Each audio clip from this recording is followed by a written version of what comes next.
Hey, good morning, guys. Good morning. Sorry for my tardiness. Tardy girl. Could y'all imagine if I had to get up every day and put something and do something real super extra? I would always be late. I would never make it up in here. But anywho, let's Take it to trial. Take it to trial. Welcome in, grab a seat, hit the like and subscribe. Cause Sweet Peas on the mic with that spicy little vibe. Got the courtroom streaming in the chat going wild. We're debating heavy topics but still laughing like a child. From objections to confessions to the judge's side eye. If it's justice and it's messy, we gon' talk about why. Every day's a new case, every moment's a ride. And when Sweet Peas in the building, we be learning with pride. Minds on deck, keep the room running smooth. Film freak therapist, you know, keeping everyone in the groove. Right to with the facts, pretty brown girl with the sass. Moreldia and Fowler keep the peace in the chat. But Jason walks in and the ladies collapse. Chocolate.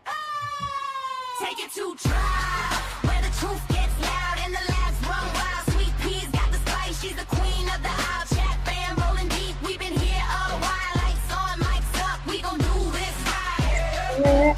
Take it to trial, every day, every night. Take it to trial.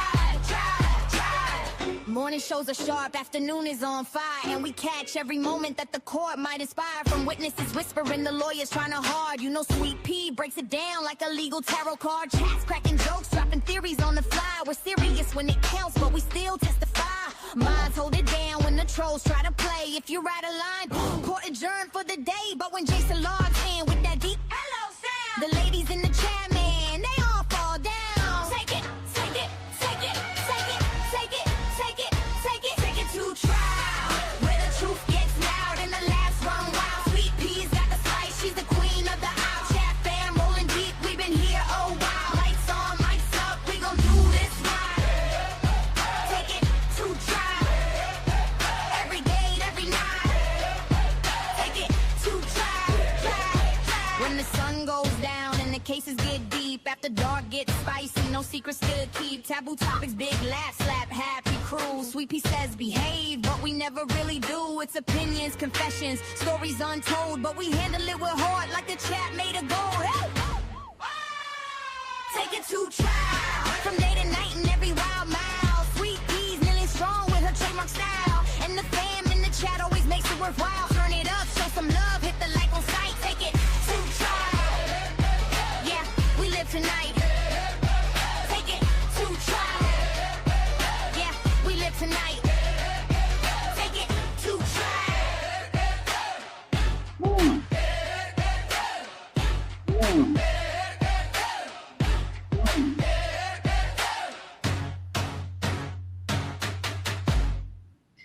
Now, I wouldn't be surprised if it came on twice, but it didn't. So that's what's up. Hey, Christine. Christine says she first up in this place today. Hey, Allison. Good morning, therapist. Good morning, Jason. Look, I'm squinting like I'm like, hey, to Kerrville. How are you? I think you know what this trial is about. I'm not playing that game. Look, I'm not playing that game. No. Hey, Lynn. Good morning. Good morning. Good morning. Good morning, everyone. Hey, Thumb. Good morning. To all my lurkers, also good morning. Right? Let's see here. So, we're going to do the Apple River. Everybody going to behave. Y'all not going to behave with this stuff. I'll tell you. Okay. Besides Kerrville, please put a 1 in the chat if you have not seen this trial.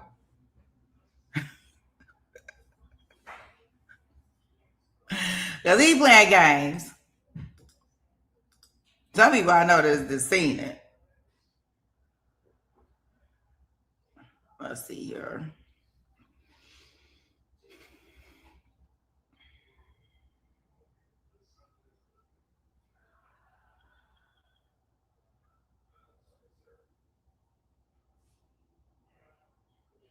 I don't know. It's so funny because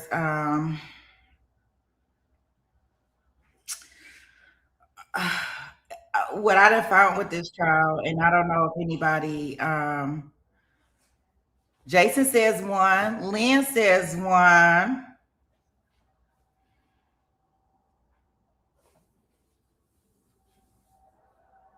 Oh, Phil said he has not.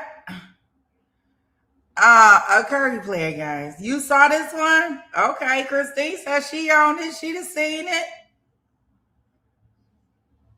But what I would tell y'all guys as we go into this trial is that there is going to be a difference of opinions, right? I preface this, right? Um, no, no misbehaving, right? And we don't have that problem, but I just want to let y'all know that I know that this is gonna be one of those ones we not gonna agree. This is not a brainwash trial. I let everybody make their own opinion of what they think should be, but I found it funny because I would really like to know. We about to get into opening statements, Lynn, and it's gonna tell you exactly what it's all about. See, that's the good thing about people that have not seen it, like you, Lynn. I want you to be able to come up with your own judgment. And thank goodness you have all of us here to kind of hold your hand when you need your hand held. Right? But what I would say is that this is one of those trials where I was like, well, I know you think everybody guilty, Lynn. It's one of those trials where you're gonna go in. At least me personally, I was like, I really think that he could be not guilty. But y'all not going. Everybody not. Well, I guess I'm on the opposite side, right, Leah? Because I think everybody not guilty. So I think everybody not guilty. Leah and Missing Arbaka, she thinks everybody guilty. So I don't know. So I will put and that's a good thing. I'm glad that I seen that where she says, so no spoilers, please. Thank you, therapist. I'm gonna make a banner to put that up so don't nobody spoil it for anybody. I need some freeze frames then. Oh, that's that. I don't know. I don't know. I don't even know how to do that. I don't think I do. Okay, so yeah, we will be okay. We will make it through this. Wait a minute. Oh man.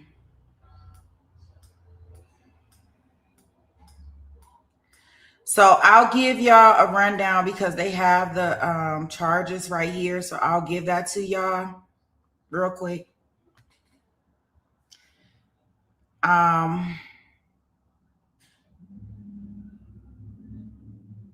So the first charge that I see on here is count 1 is first degree intentional homicide.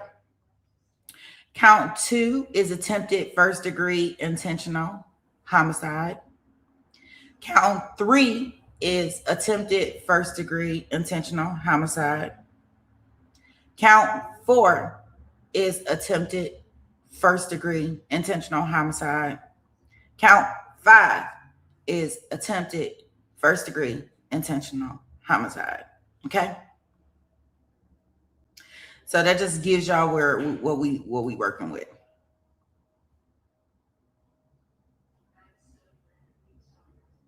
I'm trying to see which one of these things I want to use.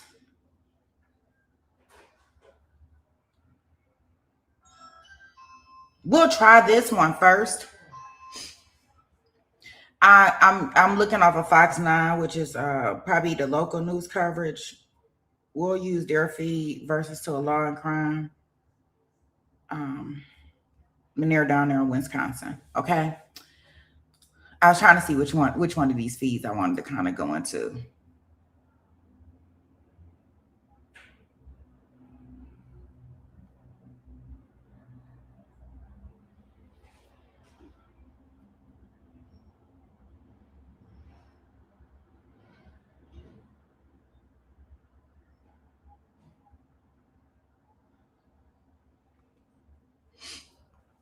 Okay, so let's go ahead and share.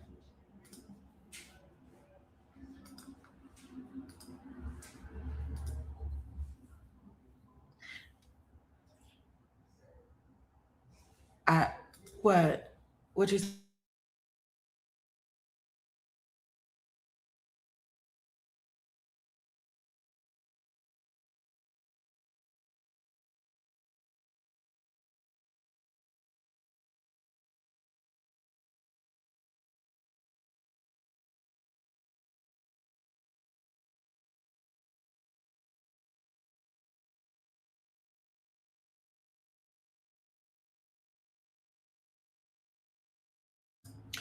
Okay, so we will go into day one, which will give us the opening statements.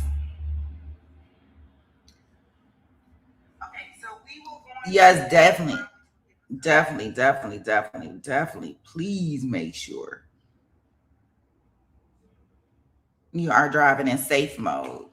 Yeah, a lot of people getting that winter storm. So they say they bring in a New Year's snowy. Got a whole bunch of snow. Okay.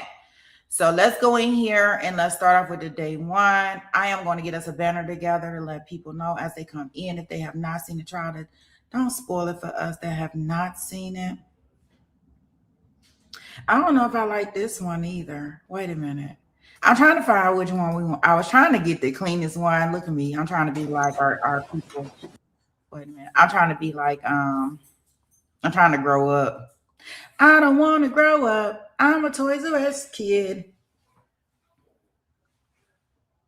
You know, the trial channel. I don't know how she finds all the great clean coverage. Oh, they're okay.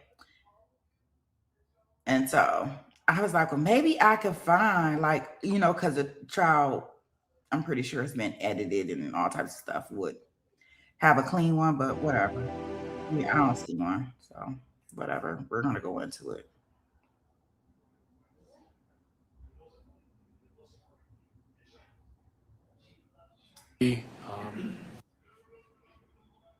We'll use this one for now. And if I see anything else, then I'll use it.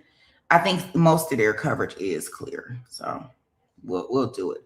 Do it. Has given at least one, possibly more statements to law enforcement. So her testimony is more or less locked in. The attorneys know what she's going to say, and the risk of her deviating from that is minimal. She's also scheduled to testify near the beginning of trial, so I don't see risk to her being present during the testimony and opening statements. Those are the two things I have on my list. One more thing. Mr. Anderson, how long do you expect to take during your opening? I think about 40 minutes, Judge. Okay.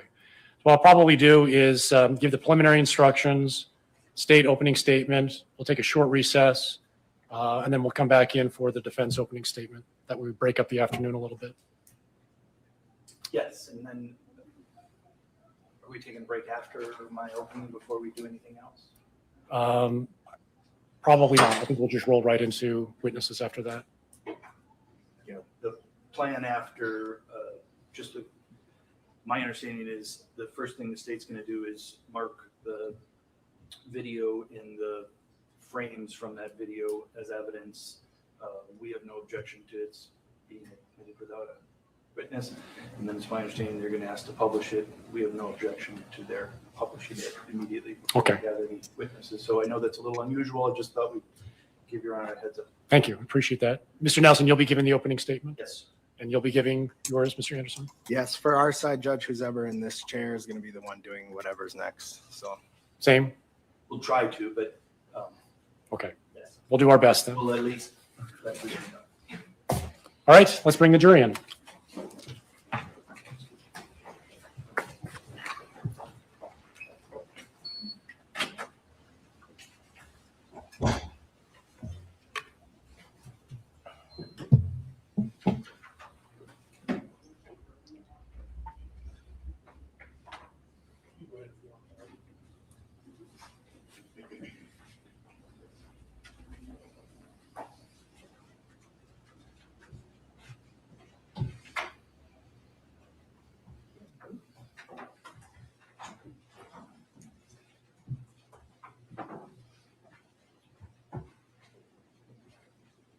Please stay standing.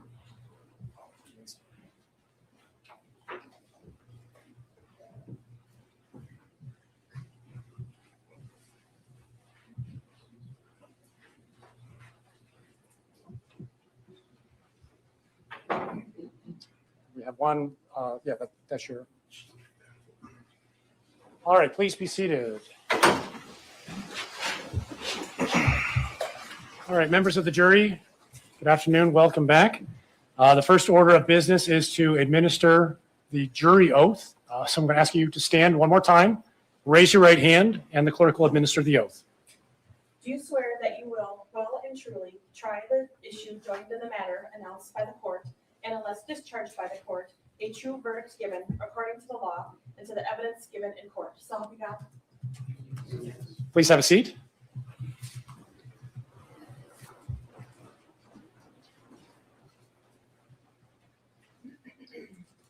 All right. Members of the jury, before the trial begins, there are certain instructions you should have to better understand your functions as a juror and how you should conduct yourself during the trial. I am going to read these instructions aloud. I've also published them on the monitors, so you are welcome to follow along if you'd like.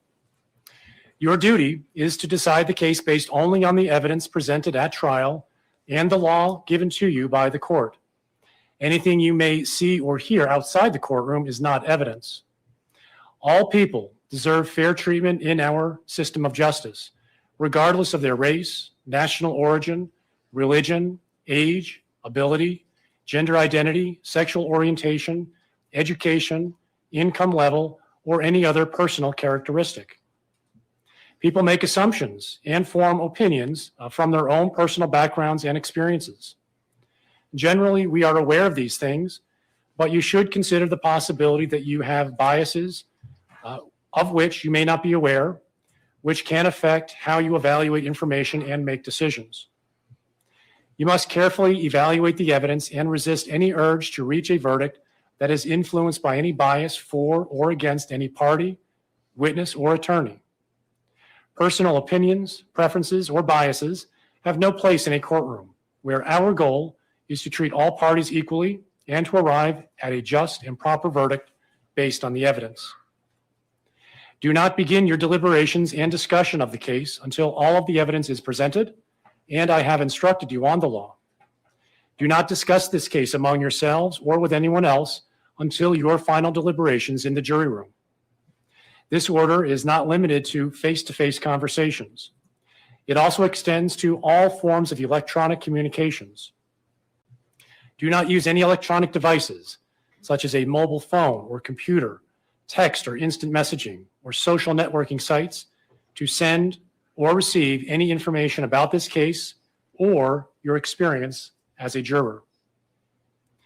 But we will stop or recess from time to time during the trial. You may be excused from the courtroom when it is necessary for me to hear legal arguments from the lawyers. If you come in contact with the parties, lawyers, or witnesses, do not speak with them. For their part, the parties, lawyers, and witnesses will not contact or speak with the jurors. Do not listen to any conversation about this case. Do not research any information that you personally think might be helpful to you in understanding the issues presented. Do not investigate this case on your own or visit the scene either in person or by any electronic means. Do not read any newspaper reports or listen to any news reports on radio, television, over the internet, or any other electronic application or tool about this trial. Do not consult dictionaries, computers, electronic applications, social media, the internet, or other reference materials for additional information. Do not seek information regarding the public records of any party or witness in this case.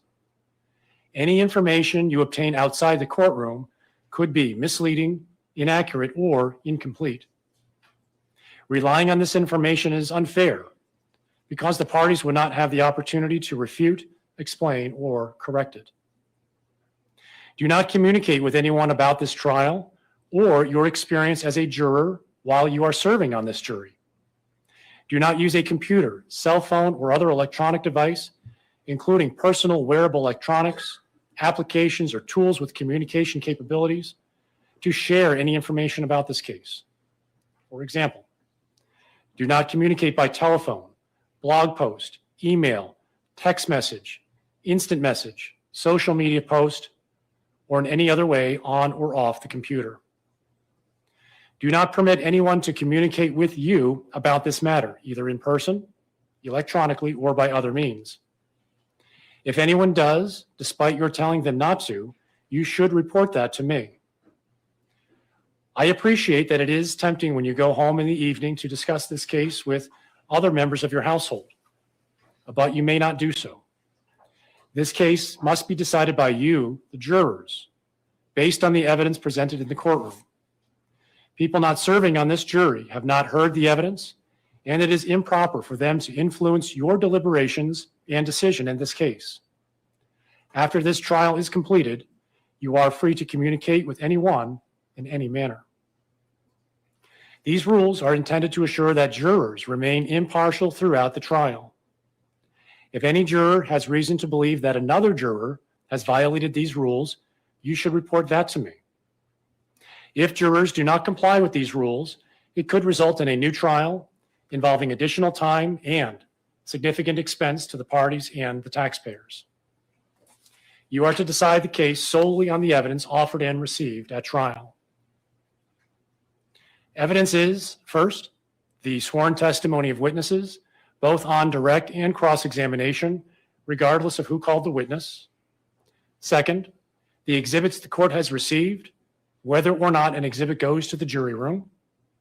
Third, any facts to which the lawyers have agreed or stipulated, or which the court has directed you to find. It is not necessary that every fact be proved directly by a witness or an exhibit. A fact may be proved indirectly by circumstantial evidence. Circumstantial evidence is evidence from which a jury may logically find other facts according to common knowledge and experience. Circumstantial evidence is not necessarily better or worse than direct evidence. Either type of evidence can prove a fact. Attorneys for each side have the duty and the right to object to what they consider are improper questions asked of witnesses and to the admission of other evidence which they believe is not properly admissible. You should not draw any conclusions from the fact an objection was made. By allowing testimony or other evidence to be received over the objection of counsel, the court is not indicating any opinion about the evidence. You, the jurors, are the judges of the credibility of the witnesses and the weight of the evidence. You are not required to, but you may take notes during this trial, except during the opening statements and the closing arguments. The court will provide you with materials. In taking notes, you must be careful that it does not distract you from carefully listening to and observing the witnesses. You may rely on your notes to refresh your memory during your deliberations. Otherwise, keep them confidential. After the trial, the notes will be collected and destroyed. You will not have a copy of the written transcript of the trial testimony available for use during your deliberations. Therefore, you should pay careful attention to all of the testimony because you must rely primarily on your memory of the evidence and the testimony introduced during the trial. It is the duty of the jury to scrutinize and to weigh the testimony of witnesses and to determine the effect of the evidence as a whole. You are the sole judges of the credibility, that is the believability, of the witnesses and of the weight to be given to their testimony.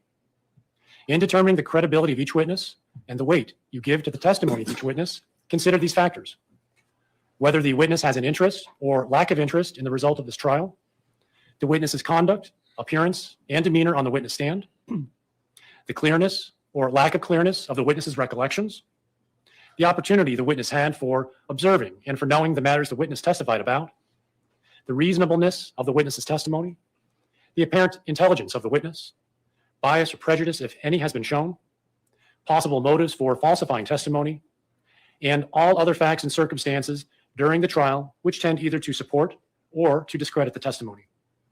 Then give to the testimony of each witness the weight you believe it should receive. In your determination of credibility, You must avoid any and all bias based on a witness's race, national origin, religion, age, ability, gender identity, sexual orientation, education, income level, or any other personal characteristic. There is no magic way for you to evaluate the testimony. Instead, you should use your common sense and experience. In everyday life, you determine for yourselves the reliability of things people say to you, and you should do the same thing here.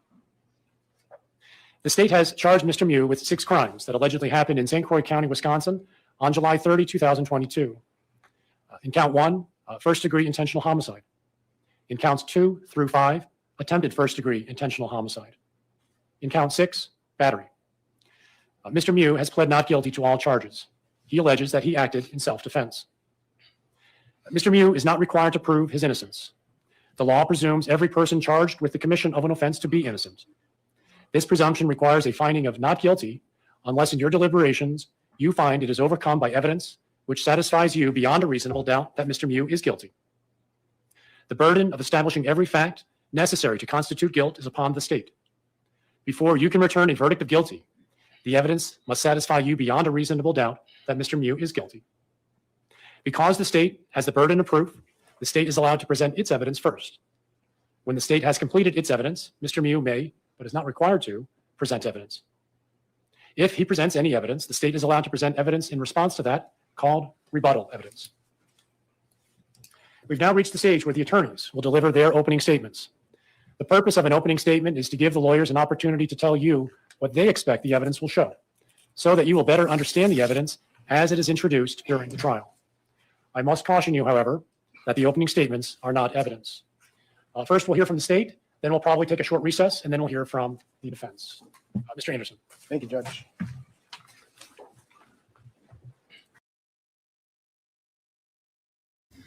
Okay, jurors, we have been sworn in, right? So we have been sworn in.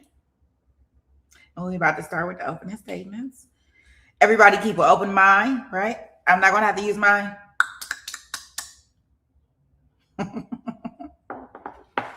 During this period of time. Okay, what I do want to know is, or y'all keep in mind, because it's probably going to be different points in times that when we're going through this trial where I have everything kind of like sped up.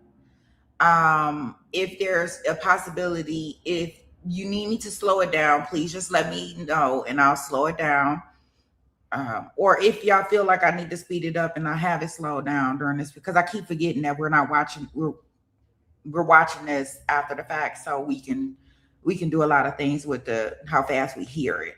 So I'm just forewarning. So if you guys let me know if anything is too fast for you guys. But we are about to go into the opening statements, which will tell us everything, what everything is absolutely all about.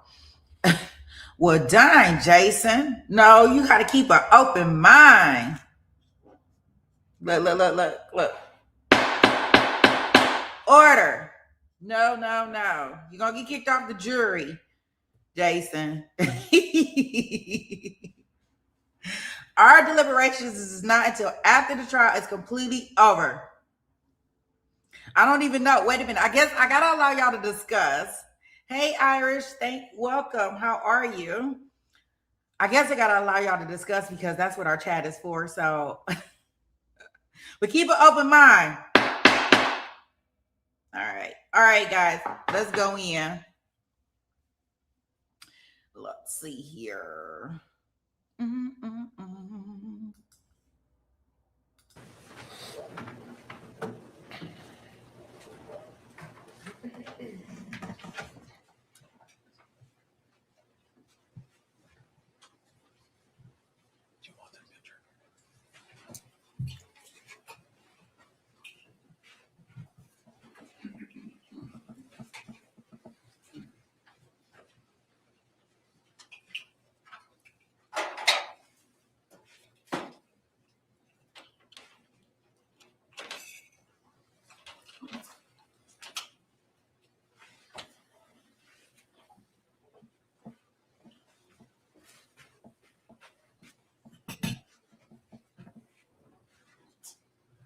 Senseless and horrific acts of violence when all Nicolae had to do was walk away. That's what you're going to see in this case. You'll see he eventually did walk away, but not until after stabbing 5 people. As Judge Waterman said, my name is Carl Anderson. My co-counsel, Brian Smestad, and I represent the state of Wisconsin in this case. It's our duty to prove beyond a reasonable doubt that Nicolae Miu is guilty of all charges. You're going to hear in this trial that Nicolae said it was self-defense. But there's a video of what happened. You're going to see the video. You're going to see the sequence of events. You're going to hear a lot in the video. You're going to hear people yelling at Nicolae over 20 times, some version of "get away, go away." You hear the boys, the teenagers yelling, get away from us, get the fuck away, get back, get away from us, walk away, walk away. You're going to hear that there's another group of tubers, adults, who hear this and come over to help the boys. You're going to hear them yelling, go, get your ass and go, get your ass and go, go. You're going to hear that Isaac's group and the group of adult tubers, I'll probably refer to them as the Carlson group throughout the trial, didn't know each other, still don't know each other. You're going to hear from both of those groups testify about what they saw. You're going to hear that there's 6 victims in this case, 1 that was punched, 5 that were stabbed, and you're going to hear from all those victims except Isaac Schumann. That's because on July 30th of 2022, Nicolae Miu killed him. It was the summer before Isaac's senior year of high school. He was living in Stillwater, Minnesota with his mom, stepdad, brother, and stepsister. He was looking forward to going to college after high school. The photo on his left was his last school photo from his junior year of high school. The photo in the middle was his last birthday. He went out to celebrate at a restaurant with his family when he turned 17. The photo on the right, he was showing off the new trailer he bought to his mom for his new car detailing business. On July 30th, 2022, it was a nice day. Weather was in the 80s, perfect sunny day for tubing. You'll see body cam that it was busy. There was a lot of tubers on the river. Isaac was tubing with 5 of his best friends: Alex Fang, Juwan Cockfield, Owen Peliquin, Ryan Nelson, Landon Weiner. And the last photo is Isaac. His friends called him Bike. These are, you'll see, this is how they're dressed when they're on the river. These are screen grabs from that day. The other group you hear a lot about is the Carlson group. The only one who was stabbed out of Isaac's group was Isaac. The rest of the people stabbed and punched were from the Carlson group. Riley Madison was stabbed. Dante Carlson was stabbed. AJ Martin was stabbed. Tony Carlson was stabbed. Madison Cohen was punched.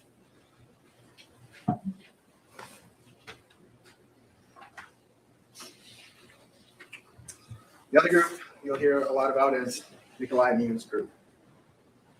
Some of these folks you'll hear more about than others, likely. Ariel, you'll see him in the video of the incident. Gilma, I expect you'll hear testimony from her. Eric Von Williams, you may see in some body cam, hear testimony.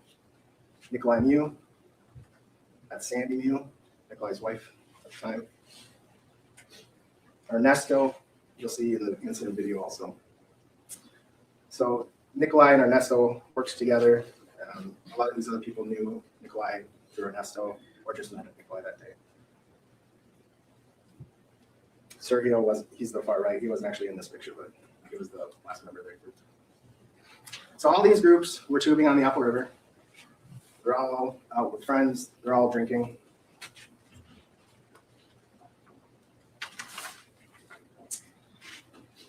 This is a map of the Apple River. Tubers started at the river's edge up on the top right, and they kind of tube in this snaky U shape, down and then left and up.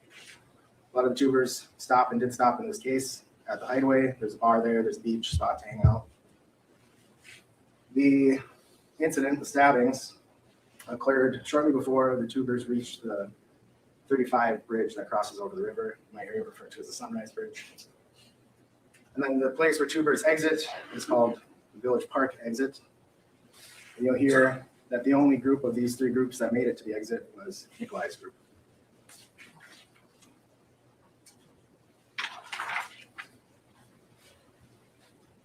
You'll hear that shortly before the incident, Ariel's phone got knocked in the water. It was in a waterproof case. You'll hear testimony that he wasn't that worried about it. He said he has insurance for his phone, but Nicolae insisted on looking for it. So the group ends up waiting at the sandbar. Nicolae goes downstream. He's got goggles and snorkel. He's going to look for a phone. Isaac's group is tubing a ways downstream. And you'll hear them describe that this older guy is tubing next to their tubes in extremely shallow water, getting really close to them, not really saying anything. He's got we'll describe a strange look in his face. They're creeped out by him. You'll hear from several of them that he said something about looking for little girls. You'll hear from one or two that he said something about looking for a phone.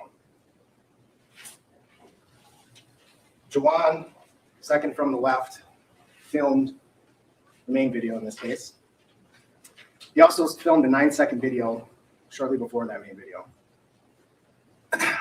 And in that 9-second video, you'll see Jawan saying, he said he's looking for little girls, he's a raper.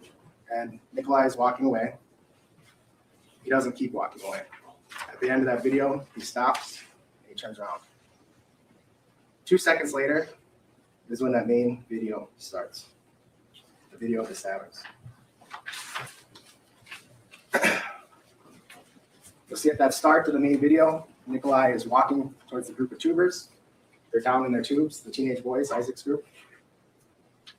In the beginning, when Nicolae is walking towards him, he's got his hand down on a pocket on the right of his shorts. You'll hear from people from his group that that's where he kept his knife. You'll see in the video that he then starts to run. He runs at the boys who are down in their tubes. That's the only time in this video you'll see Nicolae run, when he runs up on the group of teenage boys. He doesn't even run after stabbing 5 people. He walks away. There's his hand on that pocket. He's carrying his snorkel and goggles. That group in the background there, in the middle photo, that's the Carlson's group. They eventually come over in response to the yells of the kids. Nicolae puts his goggles in his mouth and grabs onto their tubes with 2 hands. You'll hear in the video the boys are yelling, "Whoa, whoa, what's this guy doing, weirdo?" You can see their reactions in the video. That's Alex Bang on the left. Nicolae drops his goggles and snorkel in the water. He then starts reaching in the water where they fall into the water. He starts walking around their tubes. They're yelling at him, get away from us, walk away." They're also chirping at him. You'll hear Jawan saying, "He's a pedophile." Nicolae says something back. You can't hear it in the video. He's standing, now this is facing downriver, so the direction they're tubing, that's that bridge going over the river in the background. Boys are yelling, "Get away." That's Isaac in the middle photo with the white hat, purple trunks. That's Isaac again on the left photo, standing with his hands up, fingers splayed. You see a gold bracelet on his left wrist. You see that again later in the video. At this point in the video, you hear the boys start to cheer. And that's because you'll hear from them that the Carlsons, some adults, were coming over to help.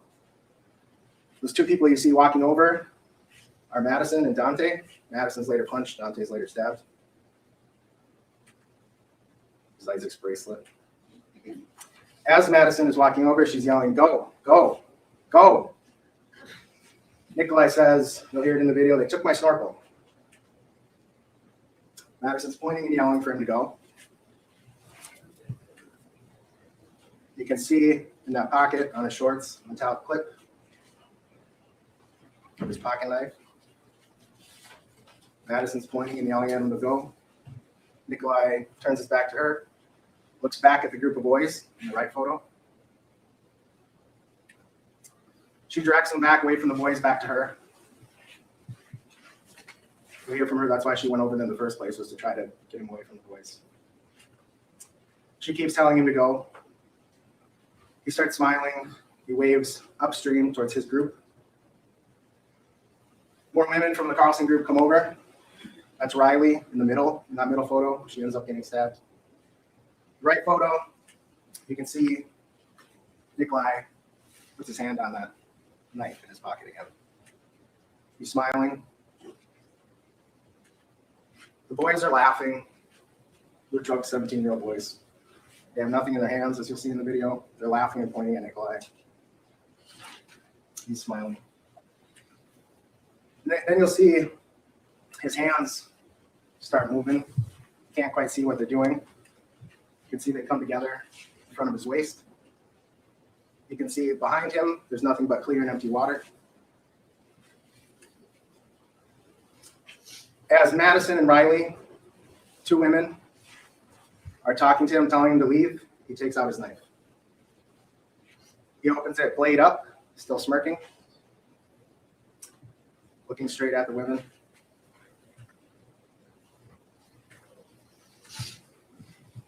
You'll not see Nicolae raise his knife and brandish it. You'll not hear him yell at anyone to get back. You'll not see him say anything at this point in the video after he takes his knife out. You'll not see him try to take a step back or walk away. You will see him looking around, smirking, while continuing to hold the knife down by his side. While holding the knife, he looks around, looks back over at the boys. You can see Riley leaning over, trying to keep his attention. Nothing but clear water behind him. You'll see Madison's got sunglasses on. Some more people from the Carlson group come over. That's AJ in the yellow swim trunks. He gets ultimately stabbed, you'll see.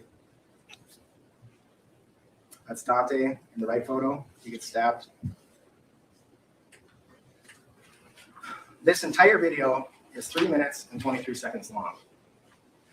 It's not a very long video, but from the point in the video when witnesses say Nicolae punched Madison until you see Nicolae walking off after having stabbed 5 people is only about 20 to 25 seconds. It happens very fast in the video. You'll see that when you see it played in real time. You'll see the boys are loud, they're boisterous. You'll hear that in the video. There's a lot of yelling.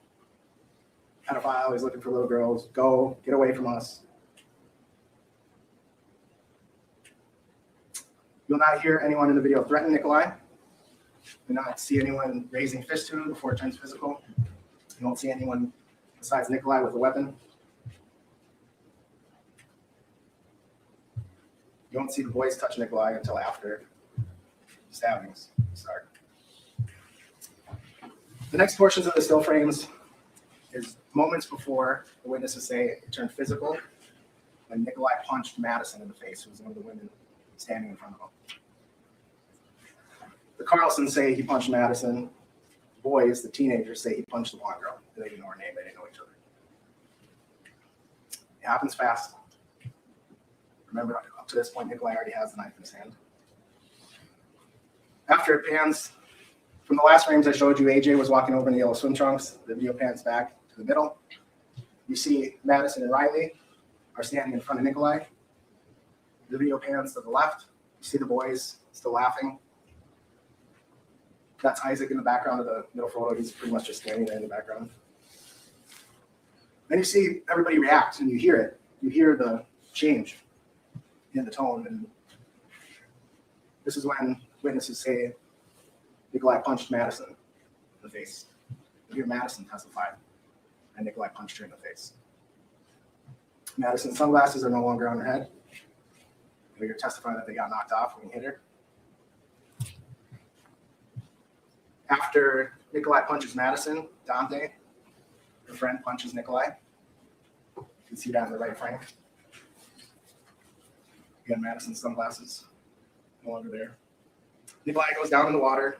You can see in the right photo, he gets slapped. Shallow water, his butt's in the water, essentially.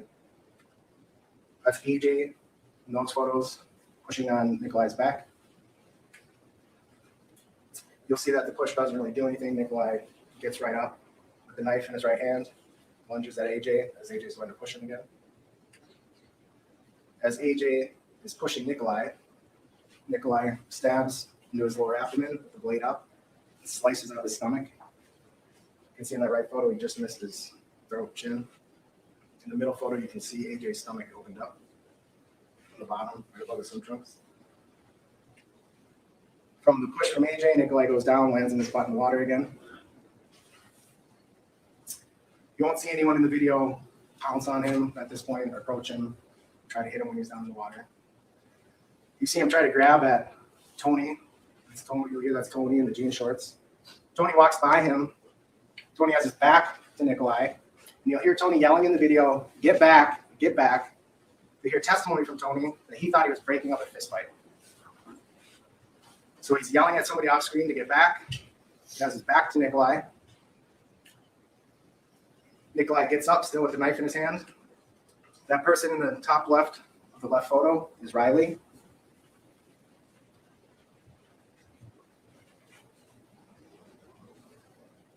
So after Tony, you hear him yelling, directing somebody off screen to get back. He turns to Nicolae and he's yelling, "Get back, get back." And you see him pointing in the video and yelling. And you see Nicolae's hand going back with the knife in it. He makes a stabbing motion off screen. Tony's yelling at him, "Get back." And then you see Riley's just been stabbed.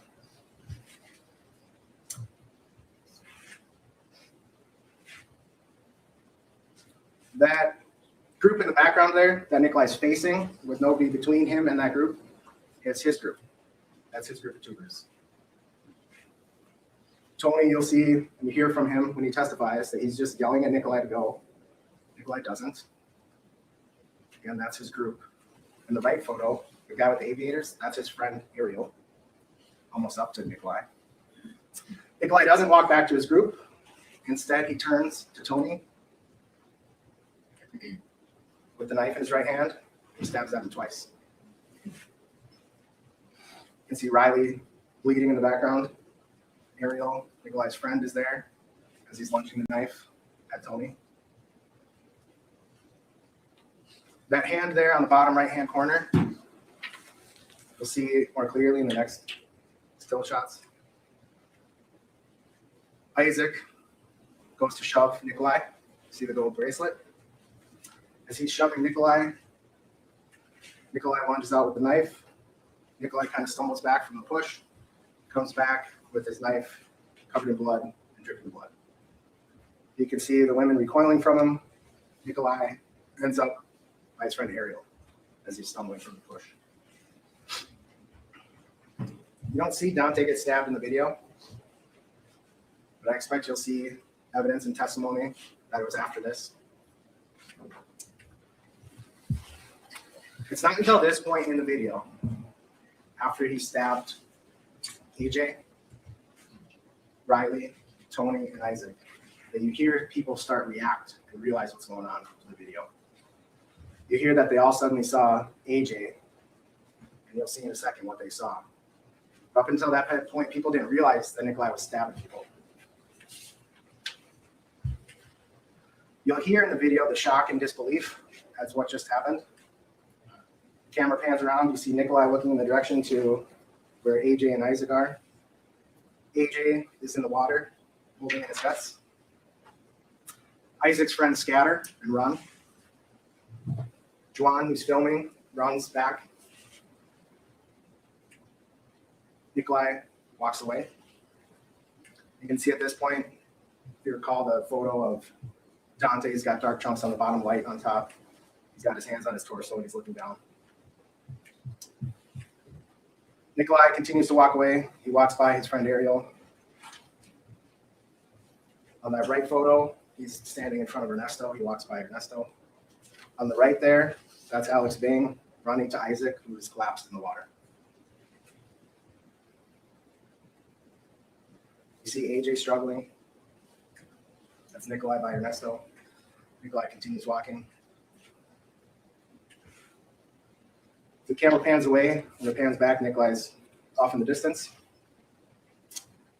Pans down a little bit.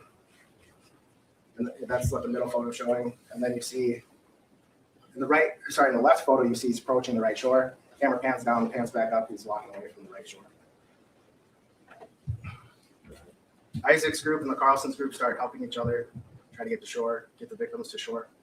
Isaac and AJ, who are collapsed. Nicolae starts walking back from the right over across to where his group is at the sandbar. Camera pans around the water.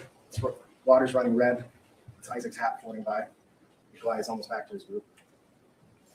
You can see people trying to help AJ and Isaac. You see a couple people from the Carlson group start to call 911.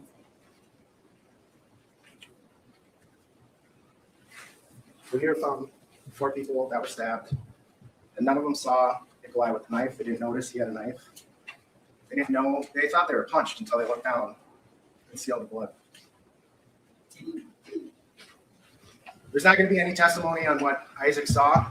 If he saw Tony get stabbed right in front of him when he went to shove Nicolae, because Isaac's not going to be here to tell what he saw.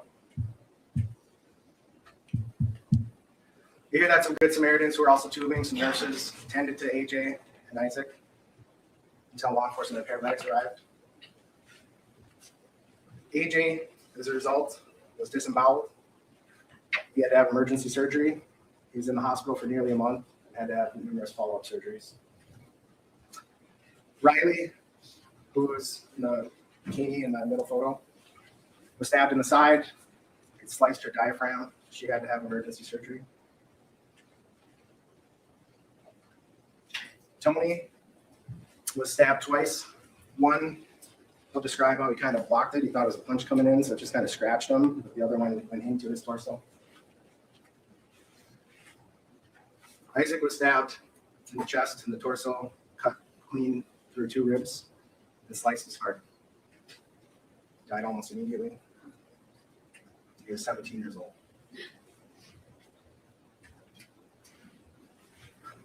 Dante was also stabbed in the torso.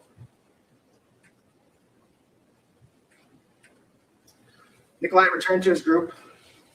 You'll hear from people in his own group. He didn't really say what happened. He said, they took my knife. They stayed at the sandbar for a while.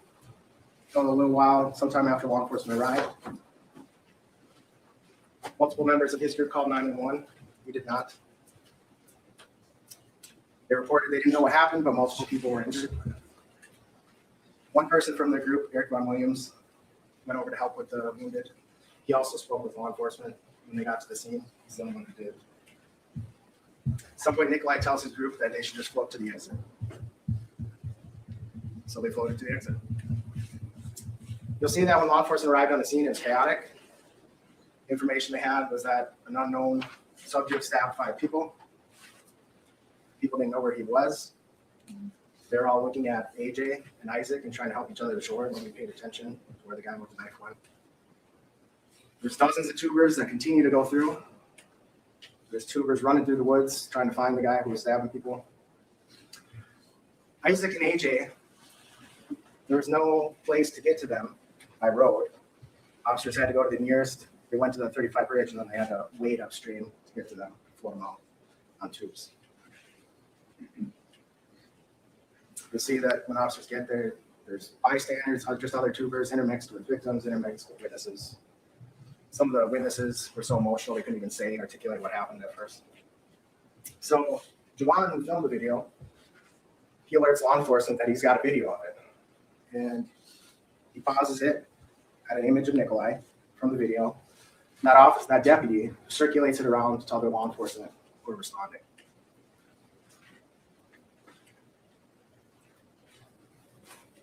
Officers go down to the exit. One deputy walks right by Nicolae and his group because he's looking for somebody who matches that photo. The reports all that they had where he was by himself.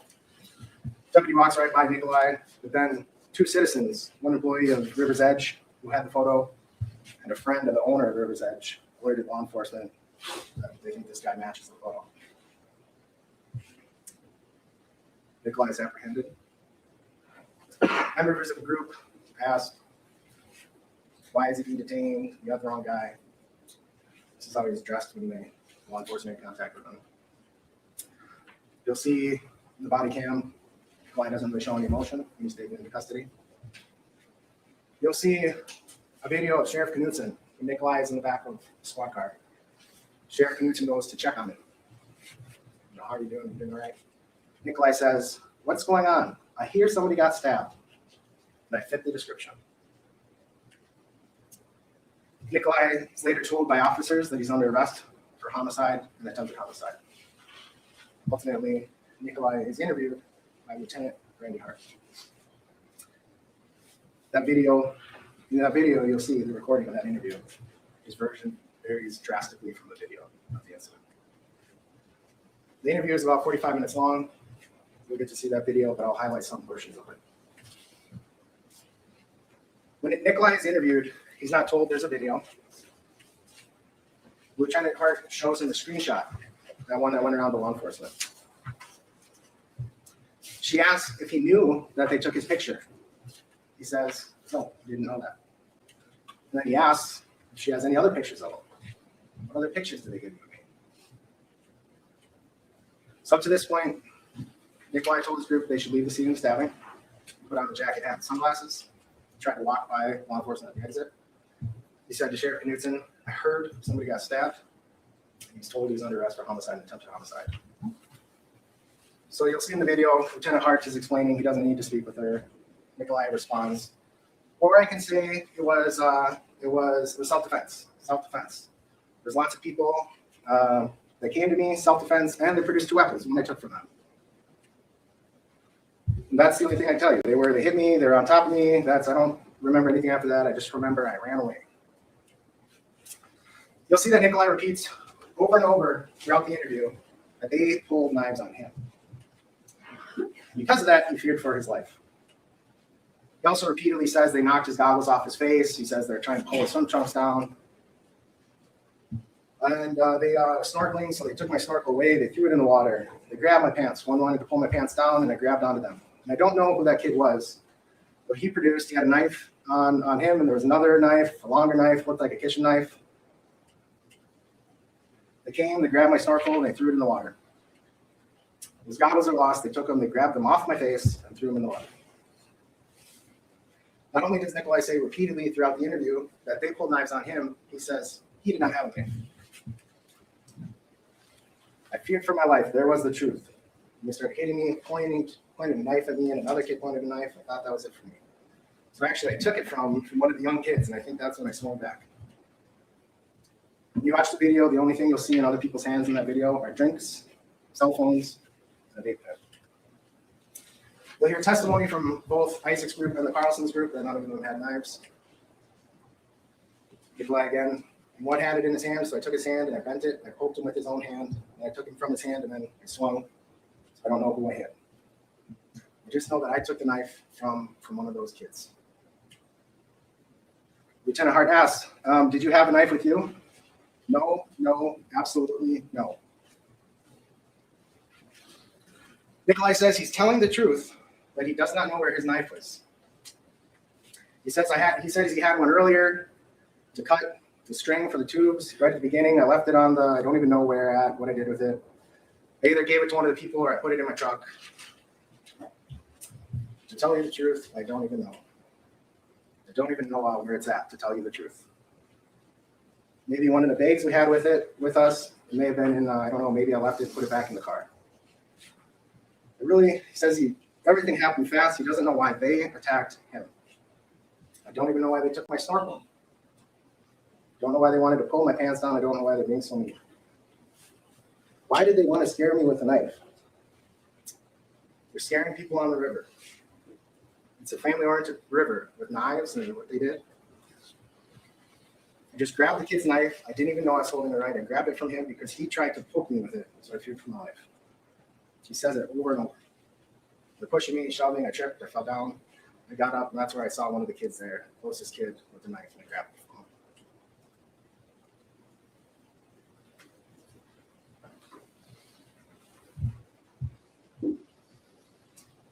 Again, you'll hear he was already told he was under arrest for homicide. Nicolae asked Lieutenant Hart, so what happened? Can you tell me what happened? Lieutenant Hart says, yes, 4 people went to the hospital with injuries. Nicolae says, oh my God. Lieutenant Hart says, and 1 person died. Nicolae says, oh no. Lieutenant Hart says, I don't know their names or their genders, I don't know. And Nicolae asks, is that because they fought each other?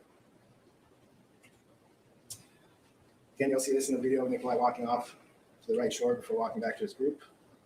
You'll hear from Gilma Constanza, who's one of the tubers in his group, that as he walks back after the incident, he did not walk back directly to the group.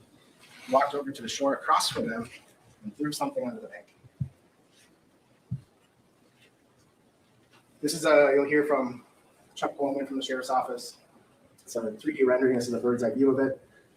These are approximate locations you'll hear on where things happened. The river in this image is flowing downstream or down to the bottom. So the bridge would be below this image. The white dot is approximately where the boys were when Nicolae first made contact with them. They continue to drip down a little bit. Carlson's group is that pink dot. They also continue to flow down. So at the time of the incident, they're more kind of parallel with Isaac's group. And then orange dot is a sandbar that you'll see in the video where you hear that the Nicolae's group was. That star, you'll hear that's where law enforcement found the knife.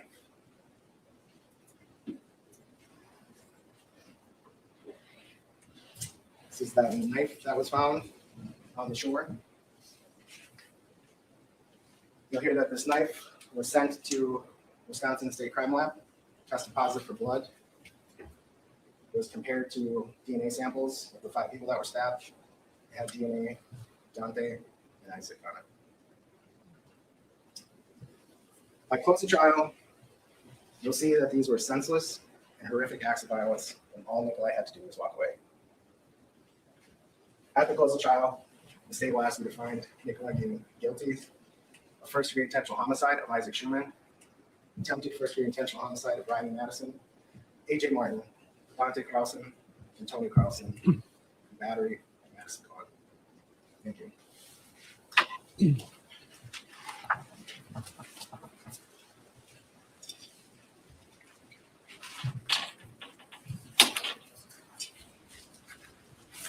Thank you. Members of the jury, we are going to take a short recess. We'll come back at 2:10. Please take the jury out. All right, for the jury. This jury shall not. So what do you guys think? That was kind of like a clean opening statement, right? I think I got the gist of what's going on.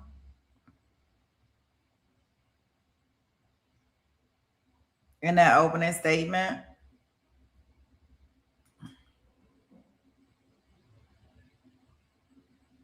It definitely looked like a fun time.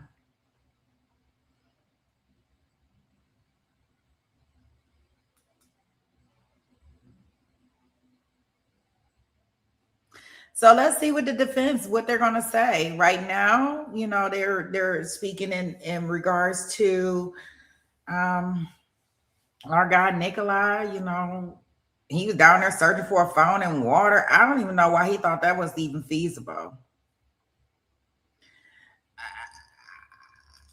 I mean, we are in a river, like he grown, like his mind don't think, like no matter how much you put on your snorkelers and you go in the water, that phone is long gone. I don't care what kind of phone it is, it's gone. It's gone, man. I don't know why he just didn't let that part of it go, but for some reason, he was determined to find this phone. That was probably going to be no good anyways once he found it. So that shit stupid to me. Like, some people just do stupid stuff. So, as I can remember, I knew that we saw a lot of video and a lot of it's probably going to be real graphic because, like, they are not blurring out the blood. I don't think they blur out any of this stuff, as y'all can see glimpses of what we just saw. So, and when we were just looking at that map, remember his group was up there at the top by the sandbar, right? He had already passed the one group that came to assist. The other teens, the teens, I would call them the group with the teens, they were down there. Like, that's a pretty good distance. And you got to think this is water moving. So even if you thought you could find the phone, you way far off from the phone now.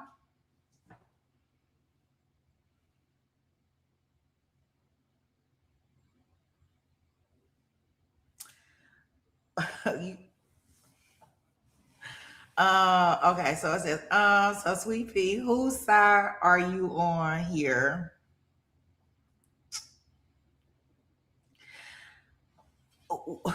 Okay. I am kind of,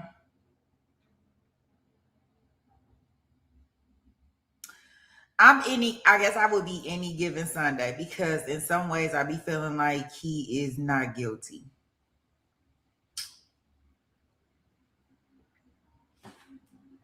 You know I'm weird, so don't take what I'm saying. You want me to be your lawyer? Because I'm gonna be like, Jason is not guilty. It's like 20 of them MO. It's 20 of them. At least in my mind. I'm like, oh gosh, it's like 20 of them. I don't care if they teens, adults. I don't care what they are. Like it's 20 of them. I fear for my life just with all of them surrounding me. So that's just me. That's just me. But so yeah, you do want me to be your defense attorney because I'm gonna sell that story. That's the story that we need to sell. And he could have, I honestly think that he could have sold this story, but I'll let y'all watch.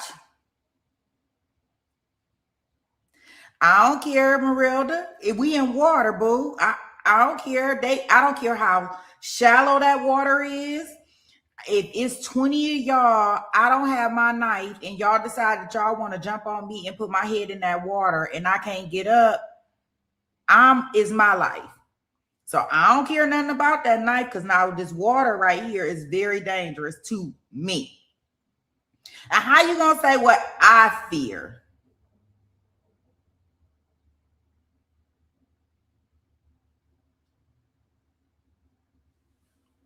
So,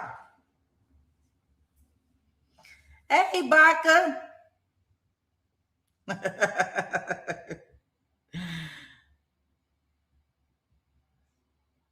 Oh, yeah, this your neck of the woods, right, Baka?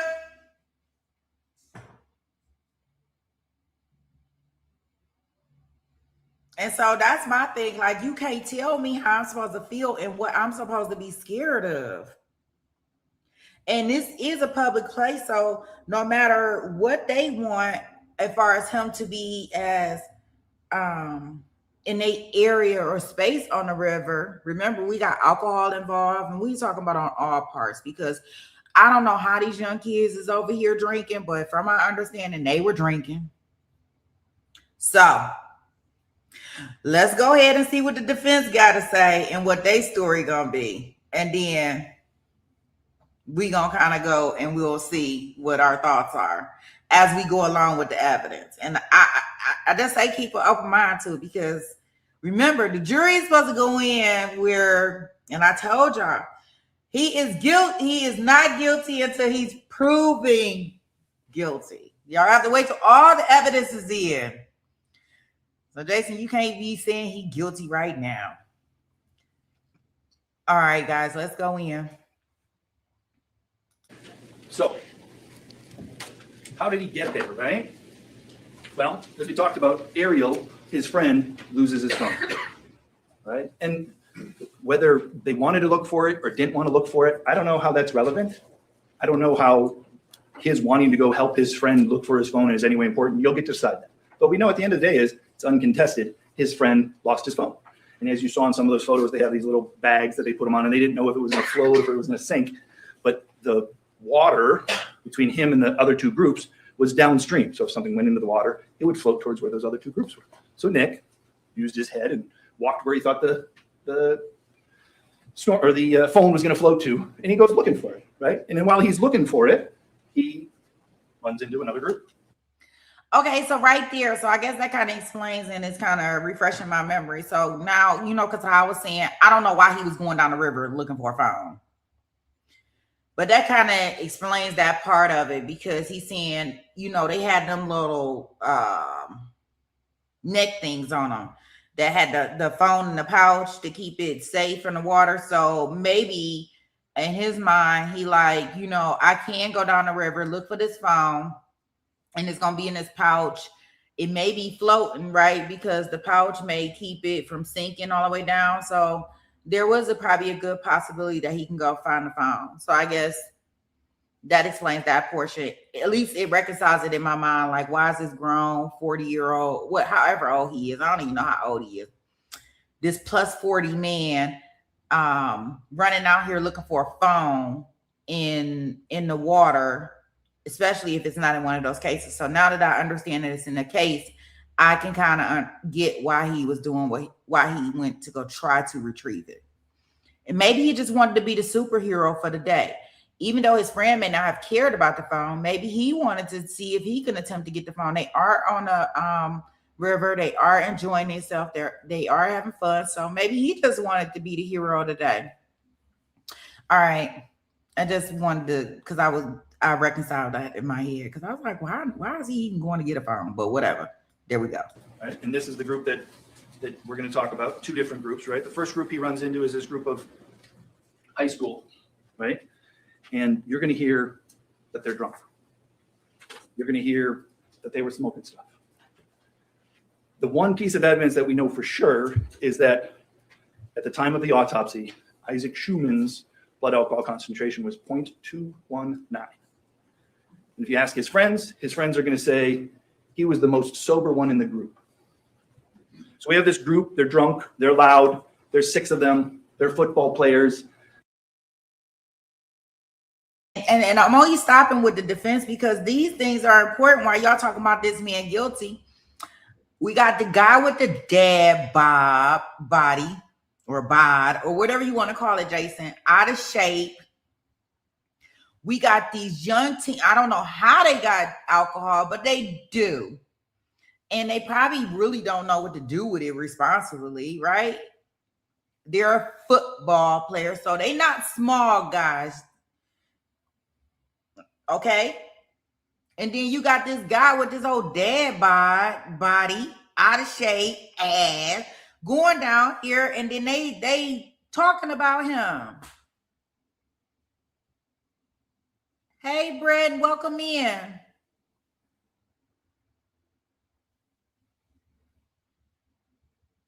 You say you'll be gone anyways, probably so. What trial is this? Hey, Mark, welcome in. This is the Apple River stabbing trial. It happened in Wisconsin. Yeah, so I guess it just depends on exactly what when you looking at it from his perspective. So let's keep that in mind.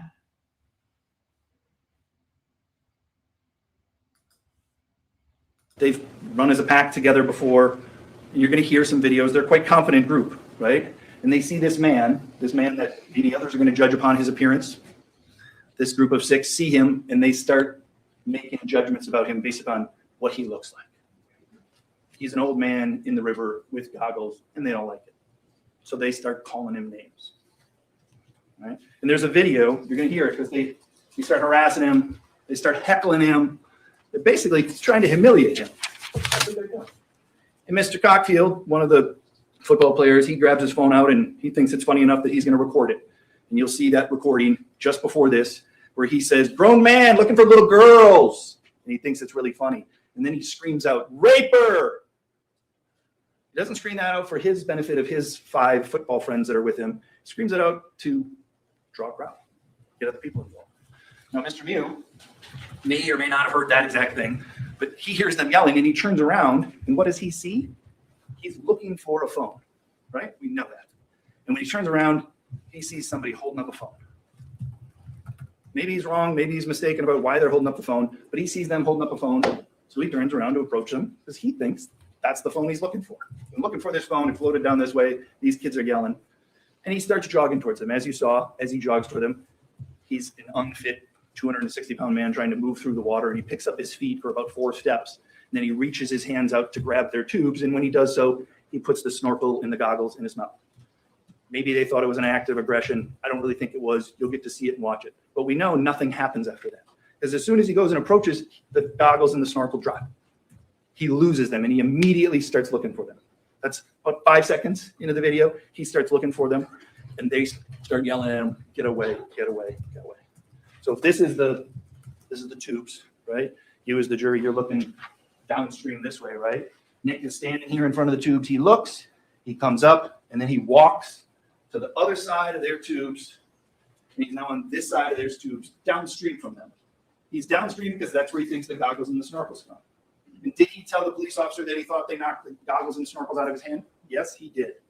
Is that what he believed happened? Yes, it was. Is that what really happened? No, that's not what happened. And the great thing you're going to be able to see in this case is there's a video. There's a video that we can check everybody's testimony against. And you know what? Riley Madison got it wrong. Dante Carlson got it wrong. Madison Cohen got it wrong. Anthony Carlson got it wrong. Pretty much every witness, when you compare their human memory against the video, they got it wrong because we're humans. We can't get it as good as the video does. So he got that wrong, but he's still nevertheless looking for his goggles. His goggles are down in the water. He's looking for it, right? He starts walking around there. There's nothing that prevents this group of football players who are screaming at him from just walking around. He's one man, maybe 2 feet wide. And you hear from there, they talk about him walking away, but they can just walk and float on by and leave this man alone. But they stay to harass, they stay to heckle, they stay to humiliate. Because he starts walking away from them. And if you watch and you count, you watch it enough times, he takes about 10 steps away from them. And it's sometime during those 10 steps, when that group says, you got 10 seconds. 10 seconds. That's what this group of drunk teenagers says to that old man. And he's walking away at that point. And then what you'll see when the video comes back, he walked away. They followed. They didn't go around. They went right up to him where he had walked away. Now remember, as he's walking in this direction, his group is 200 and some feet that way, 280 feet that way. This water is deeper. As he starts walking away, he gets into deeper water. He doesn't have his goggles, doesn't have his snorkel, still can't find the phone. He's getting farther away from this group. The drunken teenagers are yelling at him, and now they keep following him. Now, this video, all right, we're going to show some slides from the video. And it's super important, obviously. We're very thankful that we have it so that you will know exactly what happened. But what you got to remember is the video was taken by Juwan Cockfield. It is from Juwan Cockfield's perspective, through his point of view, right? It makes it obvious. And so the person that we're watching oftentimes is Nick Miu, right? But you need to know, which is obvious, that the video is not from Nick's perspective. We're not watching it from Nick's perspective. We're watching it from somebody else's perspective. And why is that important? Because the judge is going to tell you, right? It's important because at the end of the case, you'll need to determine the reasonableness of his beliefs from his point of view. You'll need to determine the reasonableness of his beliefs, not actions. You're here to determine his beliefs and the reasonableness from his point of view. So as you're watching that video, you're going to be asked at the end to be like, what would someone in Miu's position, from that standpoint, what would they feel? What would they believe? Let me just quickly read to this, right? If I can, the law of self-defense. In determining reasonableness, a belief may be reasonable even though mistaken. In determining whether Nick Miu's beliefs were reasonable, the standard is what a person of ordinary intelligence and prudence would have believed in Nick's position under the circumstances that existed at the time of the alleged offense. Not 30 seconds before, not a minute before, at the time of the alleged offense. The reasonableness of Nick's beliefs must be determined from the standpoint of Nick Miu at the time of his acts, not from the viewpoint of the jury now. So I say that to you just so you know when we're looking at the evidence, what you're going to be asked to do at the end. So they get him into this position, and this is 50 seconds into the video. He's walked 10 steps away. They come up to him and approach him and cut him off. So he walks away one time, they follow him. But Nick, right, sees, right, so he's here. He's got a group of people here, and he looks off to his left, and he sees a group of adults. There's 2 adults coming this way. Great, adults, not drunk teenagers. Adults are coming this way. He doesn't continue to engage with this. He gets and starts walking over here. He walks over to engage with the adults in the hope, as I think most of us do when we see perhaps another adult and we're dealing with a group of drunk teenagers, maybe I can appeal to reason. These are adults. And when he walks over this way and the path down the river is wide open. Those drunk teenagers follow him. Follow him over here, where he then gets confronted by Madison Cohen. And Madison Cohen is not listening. She's not there for an appeal to reason. Her immediate words are to Nick Miu in his face, go, get the fuck out, go. And you'll see Nick's reaction is kind of like, as you heard from the, look, they have my goggles, like, why are you in my face? What's going on? And you can see, they'll call it a smirk. They'll call it a smile. Look, there's 4,819 frames in that video. 4,819 frames. I have no doubt that you can pause on one of those 4,819 frames and find a photo where somebody's mouth is making a particular shape of anything at any time. Is he smirking? Is he smiling? You watch, you decide. Because he looks perplexed. He's immediately confronted, and he starts to give an explanation, and Dante Carlson tells him, it doesn't matter, right? Appeal to reason? Nope, we're not doing that. That's kicked out the door. There is no appeal to reason at all. And while this is going on, the Carlson group, right, who sent 2 people over, also has Quentin Carlson, and he's an older adult. Madison Cohen, Dante Carlson, AJ Martin.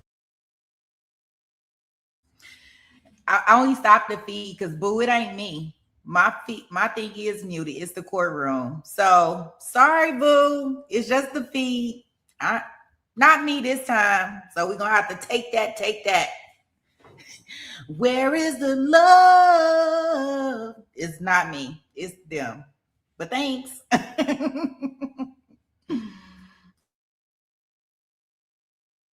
Martin, they're in their early 20s, which is fine. They're certainly adults, but that might be different than somebody in their 40s. Quentin Carlson, he sees what's going on, and what he says, I was worried about the group against one guy. I was worried that they were going to gang up on him and something bad was going to happen to the old guy. So I told my son Tony and Dante to go make sure they don't attack that old guy.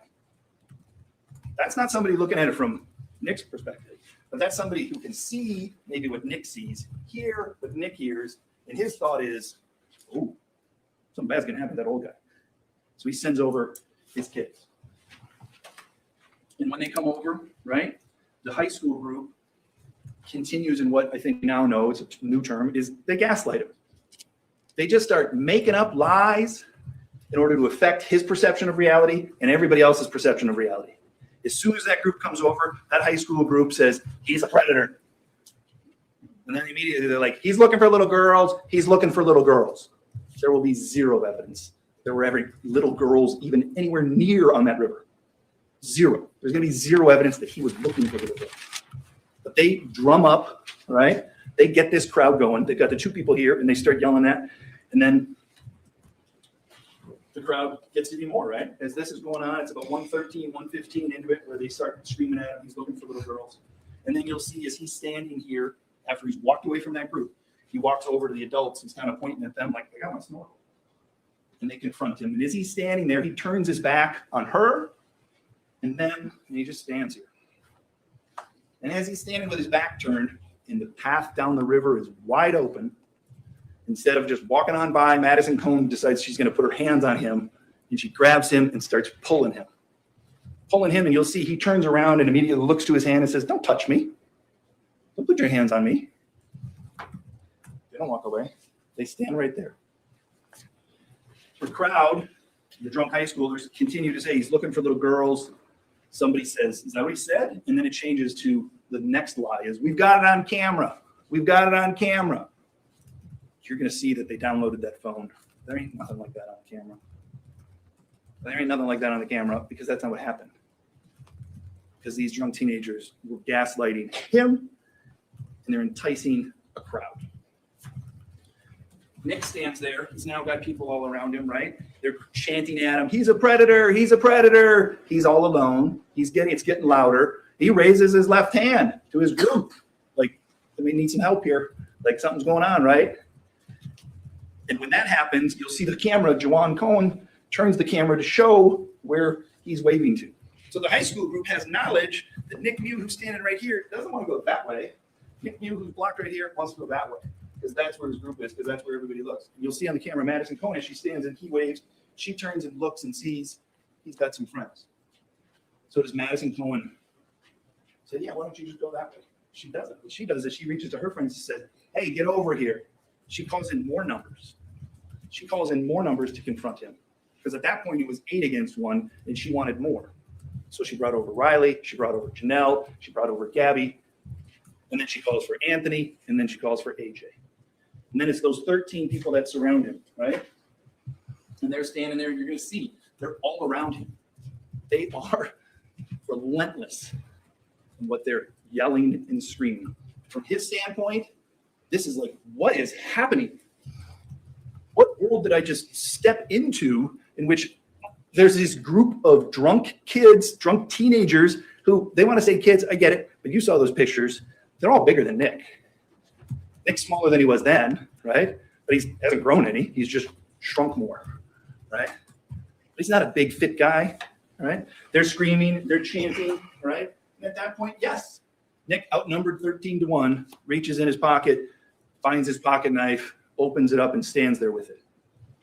He doesn't brandish it, you know, but he doesn't hide it. He's standing there with it. His belief at that point is, I don't want to use this. I don't think showing it to him is going to help. But if something happens, I don't know what's going to happen. So he's standing there with the knife. And as he's standing there with the knife, Riley Madison is right in front of him, and she pushes on him.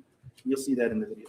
And then next to her, who's blocking him from his people, is Madison Cohen. She takes her right hand, and she pushes his left shoulder. He has to go back. She pushes him back. And while all this is going on, the group of drunk teenagers are screaming, chanting, yelling. The numbers are getting bigger. They come over towards him. Right? They push him again. They block his path. And this is the same. That's what it looks like. You're Miu. You're looking upriver to see where your safety is. Behind you is deeper water. You've walked in that direction before. You appealed to reason, and they said it doesn't matter. They're up in his face, right? And Madison Cohen's pushing and pointing at him, right? And Miu's standing there. He's got the knife in his right hand. He doesn't use the knife. He's standing there while they're pushing and pointing at him, right? And when he does that, all of a sudden, that's when Dante Carlson gets violent, right? He's predisposed for violence, I submit to you. That's the entire purpose of the gaslighting, of getting the crowd there, of yelling with the crowd, of getting it all jacked up, is Jawan Cohen wanted to record a viral video in which some old man was getting beat down, and he was going to get it on tape. He created that world. He put him in that world. I object a lot of this is argument, not summarizing. Please focus on what you anticipate the evidence will show. That's what the evidence is going to show, right? Dante Carlson has told you before, he'll say it doesn't matter, right? At that moment, that's when Nick Miu raises his left hand to protect himself. He's raised it before to call for help. I think I missed it. He raised another time to call for help, a second time, and now they're crowded around him in his face. He raises his hand to protect it, and that's when they get violent, right?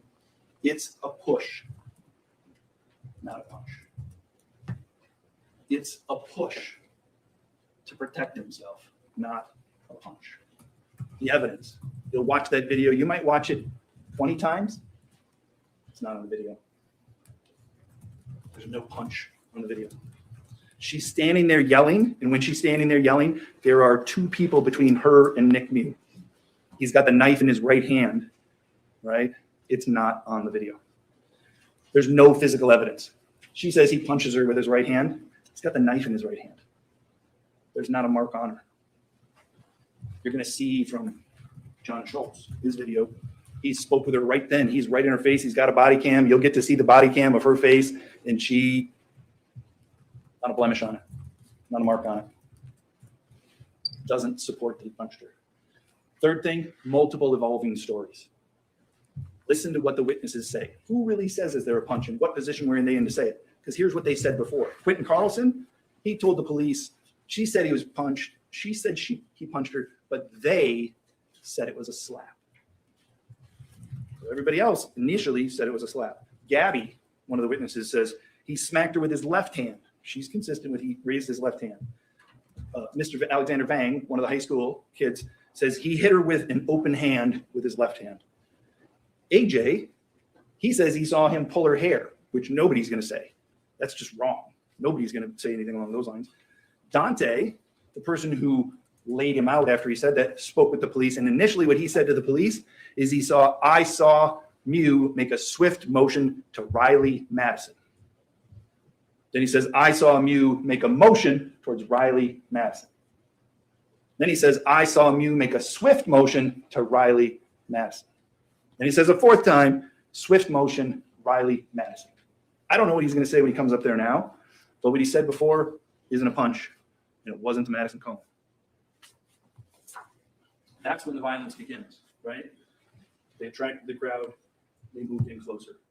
Now, one of the things you're going to want to ask, and we will ask that, is when this happens, this group of 13 is around and the old man gets knocked and he's down in the ground. Listen to the video. Is there anybody in the group that says, whoa, this is out of hand? No. You'll hear when he gets knocked on the ground, the volume goes up. The cackling and the laughing goes up. And the videographer pushes people away to get in closer to document the beatdown as well as he can. This isn't somebody that's just taking a video on the side. And again, we move around. Dante Carlson is confident enough to still have the beer in his hand while this happens.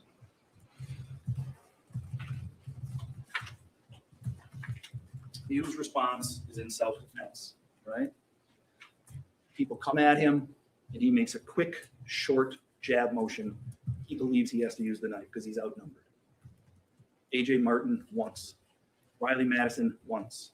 Dante Carlson twice, but he only has 2 stitches. Isaac Schumann once. Dante Carlson once. When they come at him, he does a quick jab. They back up. He doesn't lunge for them. He doesn't follow them. He doesn't recklessly swing it around. They come at him after they gave him a beatdown, and he jabs out.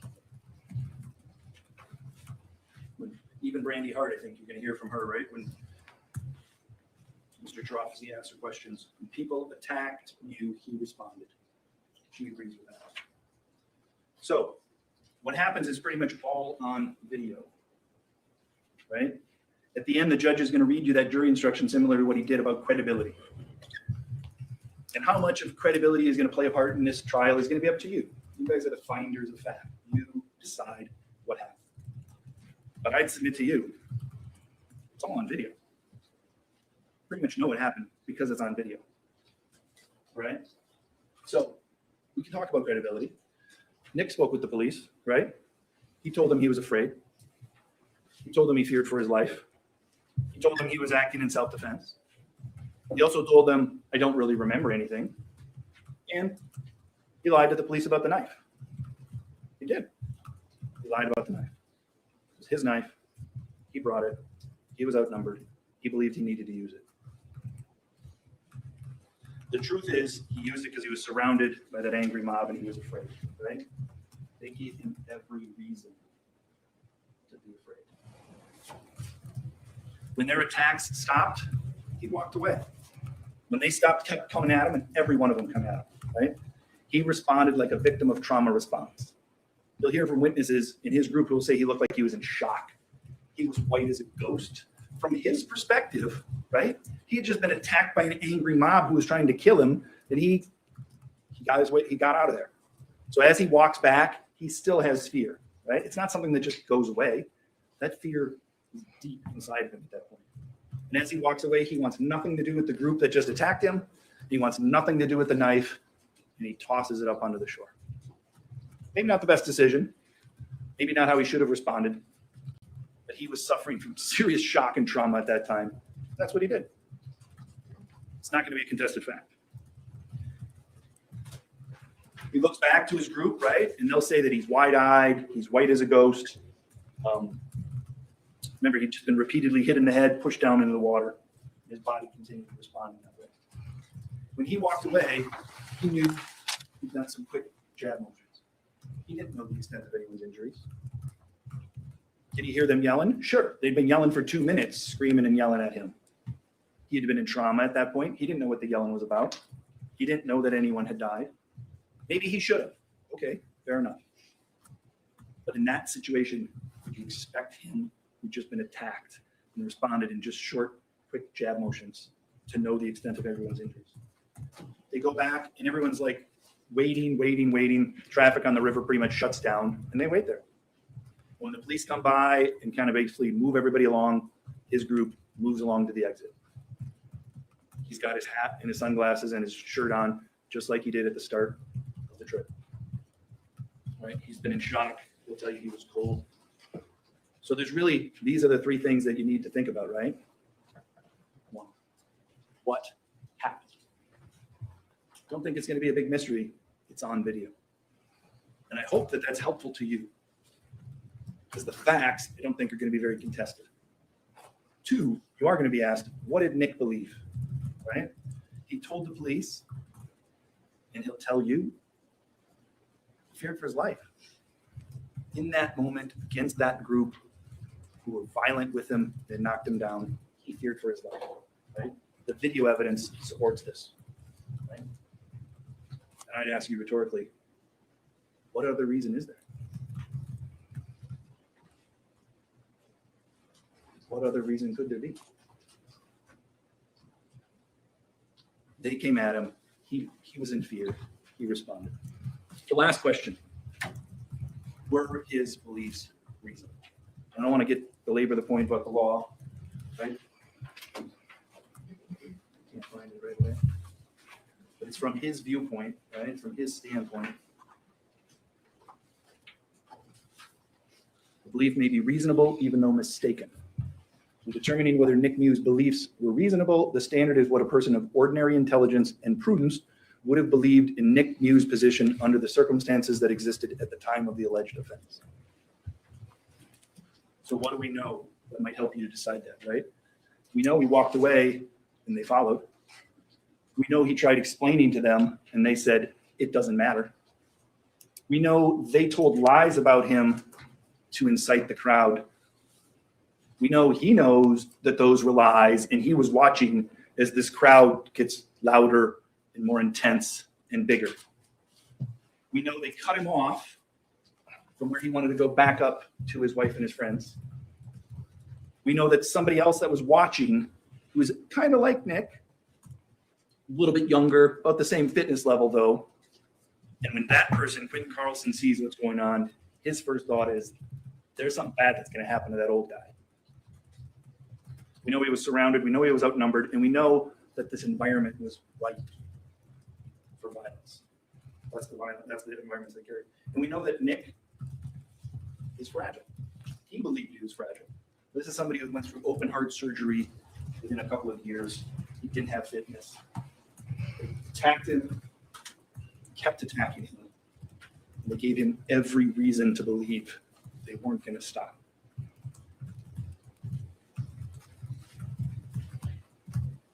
Were his beliefs reasonable? This is Isaac Schumann. I'm sure he is a wonderful man, wonderful human being. We're going to hear a lot about him. But in this moment, on this day, on that river, when he was drunk, he tried to strangle Nick Miu. His hands were on his throat. He was pushing up against Nick Miu. And Nick reaches out as he's falling back. That's what Nick did. His belief at the time, when he's being strangled after being constantly attacked, was he needed to get out of there. The only way that he could do that was with his knife. He believed his life was in danger. And we submit to you under those circumstances. That's reasonable.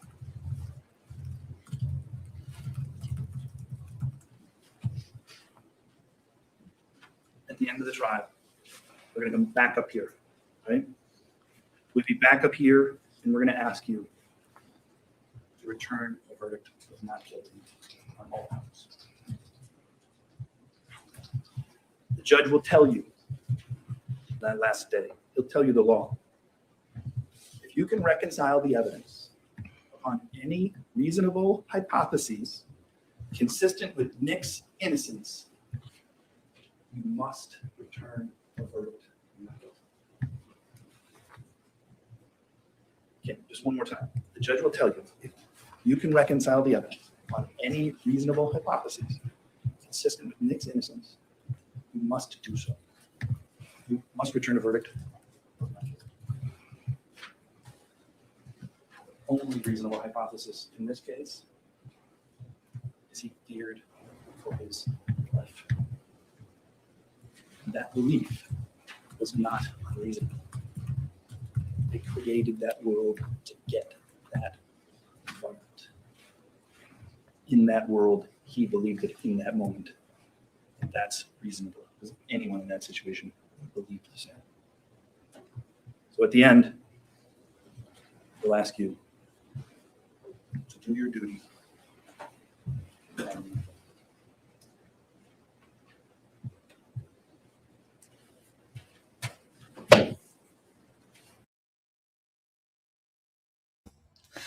Wait a minute. Kirby, thank you. Let me go. I do like mislabeling stuff. And I like saying stuff that's not right. Wait a minute, because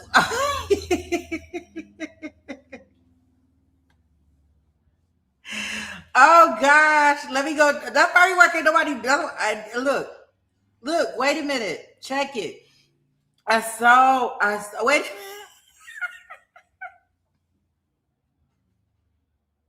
Uh, wait a minute. Oh, thank you. Wait a minute. Wait a minute, Kurt. I will be sitting up here like, why can't nobody find us? Why can't nobody see us? Well, shit, they can't see you if you got the stuff all mixed up. Like, even if they looking for Apple River, if it's say in Minnesota, those don't match.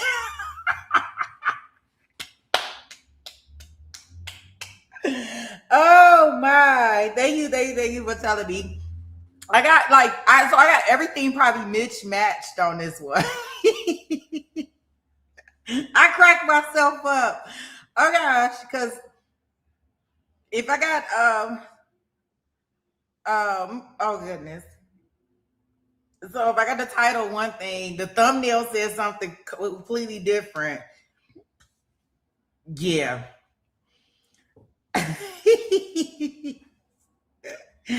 I will go and correct that. Thank you so much. I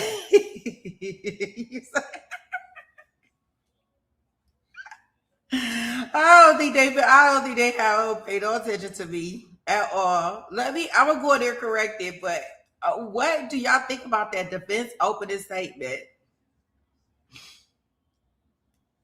Right? Jason, yes. I wait a minute, because it's so crazy, because I'll be sitting up here like, okay, well, it's no courtroom today. Why is nobody coming over here and what's going on? Well, they can't come up here if you got all these conflicting stories. Yeah, right. So I appreciate when somebody lets me know, so I'm glad that he didn't want me looking out here crazy, is what I take it as. So I appreciate it. Okay, let me see where we're at. His opening statements. Okay. In a moment, we will hear from the state's first witness. Members of the jury, members of the gallery, if you want to stand and stretch, you may. We are not going to take a recess. I'll give the attorneys a moment or two to reorganize their tables.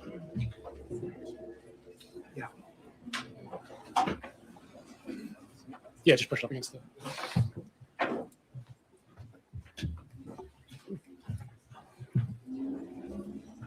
Oh, yes. Can somebody move the easel out of the way?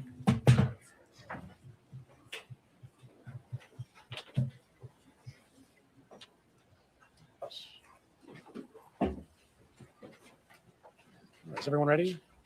All right, members of the jury, we are going to start the evidence. If you would like to take notes, you may take out your notepads. Please don't allow the note-taking to distract you from carefully listening to the evidence, however. Mr. Anderson, who is the first witness?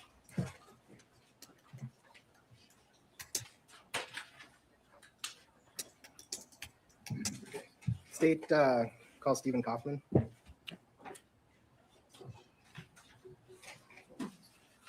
you spell the last name? Kaufman.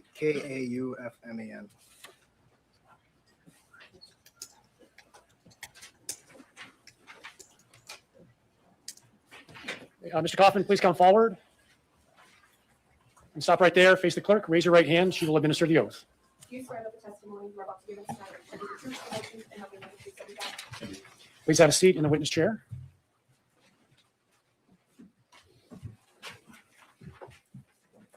Mr. Anderson.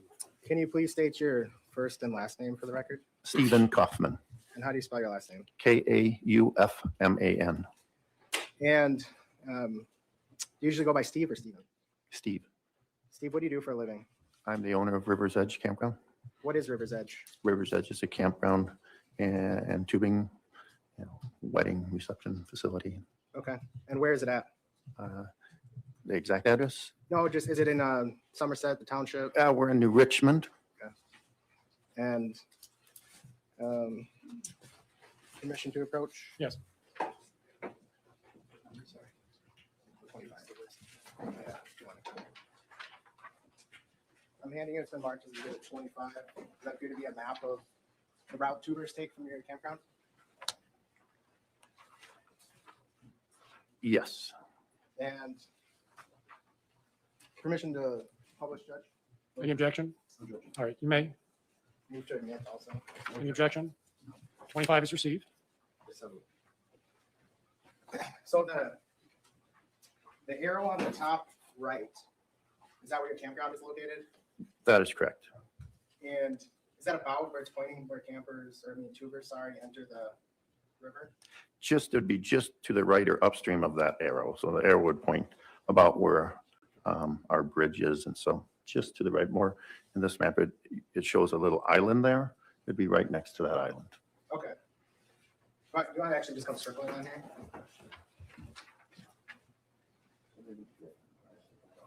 Okay, thank you. And, you see the arrow marking hideaway? What's that? That is another campground and tubing facility. Is that a common place where tubers will stop if they leave from your place? Yes. And what's there for, why do tubers kind of stop there? Is there a beach bar? They have a bar there, yes. And then is the exit where tubers get off of the river identified on that map? It is. And is it about where that arrow is, a little off? Oh, that's about correct. Okay. And you see where that arrow is that says incident location? Yes, Are you familiar with that location of the river also? I am. And does that bridge, that 35 bridge, have another name that people call it?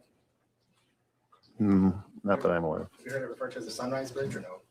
I have, Okay. because there's a campground that used to be called Sunrise Park. And so that's why they call it that. All right.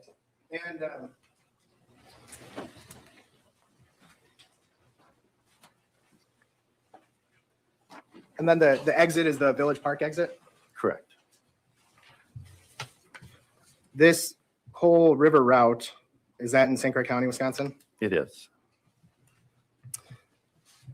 If you know, how many tubers about would you get on a typical nice weather Saturday in the summer back in 2022? River's Edge that day, we had approximately 12 to 1,500. Oh, on July 30th, 2022? That particular day, I thought your question was on a nice Oh. weather Saturday, Okay. but I don't know the exact number for that day, but I'm believing it was in the 1,000 range. Okay. And when tubers do they rent tubes from you? They do. And would you normally see families? Is it known to be kind of a party scene, family scene mix? I love mixed. River's Edge really strives to get as many families as possible, but yeah, you get mixed. Okay. And when groups tube together, do they often tie their tubes together? Correct. Do you guys sell pre-cut string for tubers to do that? We do. And you did back in July of 22 also? Correct. About how long does it take to tube from the start to the exit? Takes about 2 to 2.5 hours on a normal day. Of course, that can fluctuate with river levels and the speed of the water. And that would be without stopping. Okay. So it depends on how fast the current is. Correct. And then it depends on how long and how often people stop. Correct. And do you happen to know about how long it takes to tube from the 35 bridge to the exit? about 30 minutes. Okay.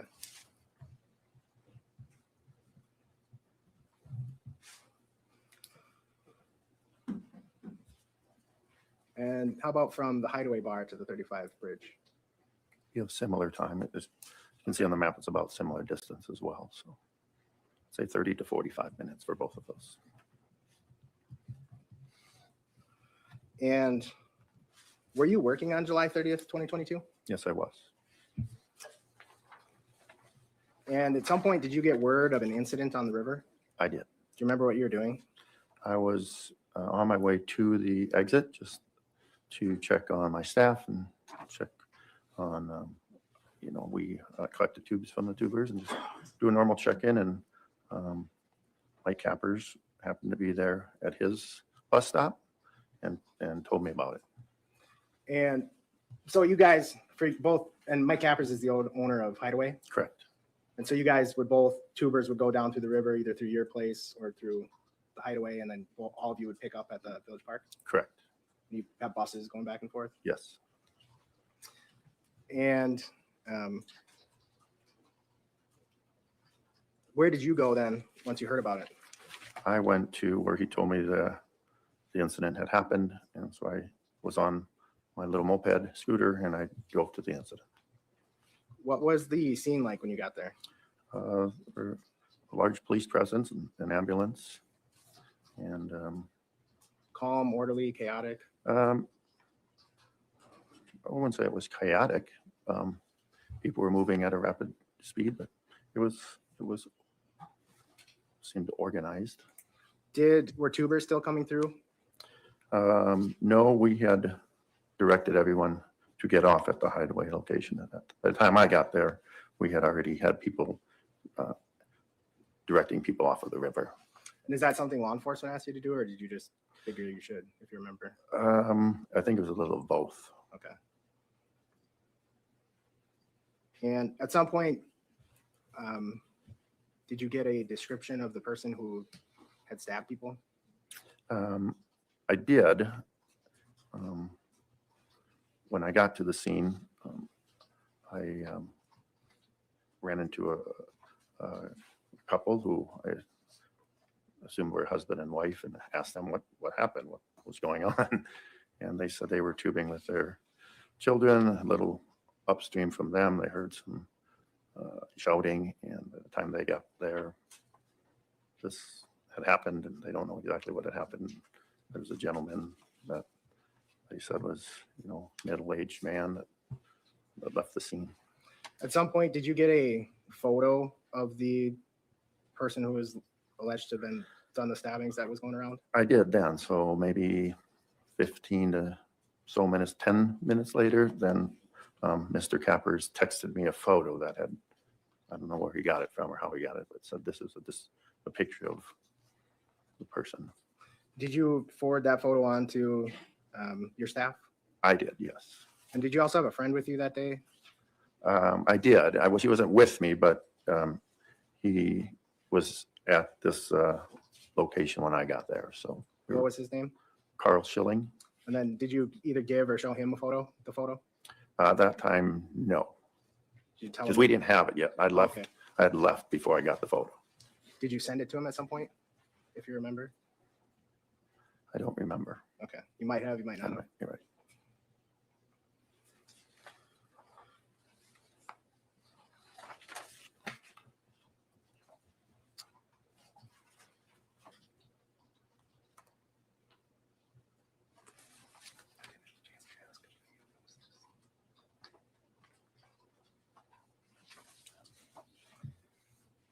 Your friend's name was Carl Schilling, the one that was in the area? Yes. Okay. Are you aware that whether Carl or a staff member later alerted law enforcement to somebody matching the description at the Village Park exit? I am. Was that Carl and one of your employees? Correct. And I should have clarified, Carl and an employee, two different people. Correct. Because Carl's a friend, not an employee. Yes. Okay.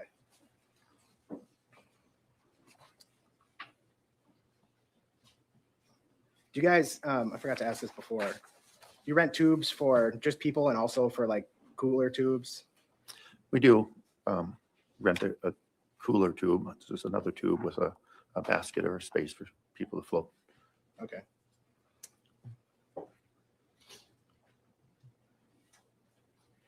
I don't have anything else. Mr. Nelson?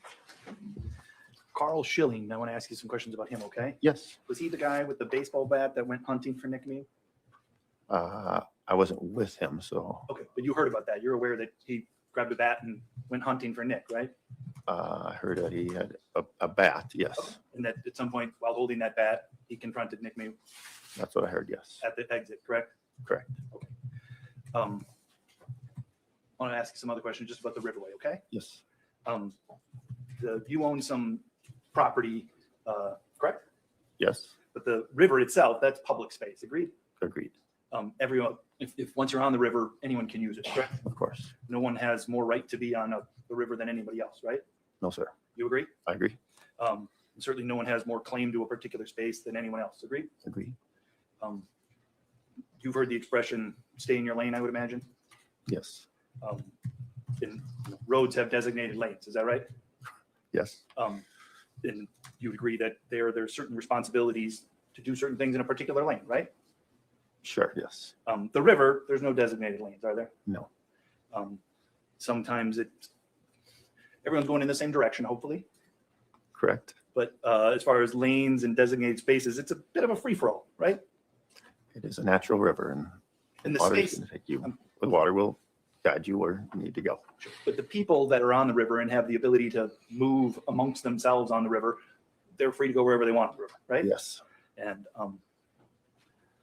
sometimes there might be some groups that are more dominant than other groups on the river, right? That happens? Checked on relevance and speculation. This is staying on form. It's vague. Can you be more specific? Sure. You rent tubes to lots of different groups, right? we do. As you said, some are perhaps younger teenagers, young adults. Yes? From 6 to 106. Yes, Yeah. And some are grown adults in their 40s or 50s, correct? of course. Sometimes you rent to a group of 2 people, right? Yes, Sometimes you rent to a group of 6 people correct. or 10 people. Yes, And it all depends upon, there's different sizes of different groups, correct? yes, sir. And in your experience, there have been some groups that have been larger and louder than other groups? Sure. And sometimes there's other groups that might be quieter than other groups, right? Sure. Maybe depending on the group that you're at, you might have different goals or objectives for the day, correct? Correct. I'm sure, again, you're not encouraging, but you're aware that there might be some groups that their goal and objective is to go there and get drunk, right? Sure. You're aware of that, right? I am. And then there might be other people that are just there to enjoy a peaceful day with their friends, right? Yes, And sometimes these groups interact, correct? correct. You would agree that the larger and the louder groups don't have any more right to be in a particular place than the quiet groups, do they? No, Do you give any messages to the renters of your tubes to say, like, look, if you see a large loud group, you need to back away and give them distance right away? no, Individuals have the right to be there just as much as everybody else, right? correct. So on the river, it is simple as, does might make right? If you're just larger and louder, you get a right to that spot or not? I wouldn't think so. No.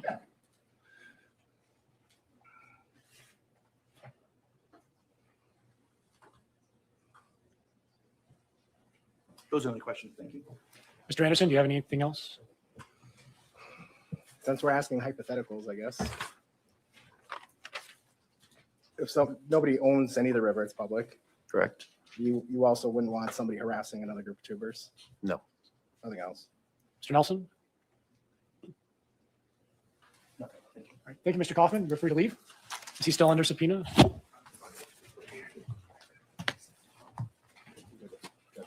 Yes, sorry, yes. He's free to leave. Yes. All right. Thank you.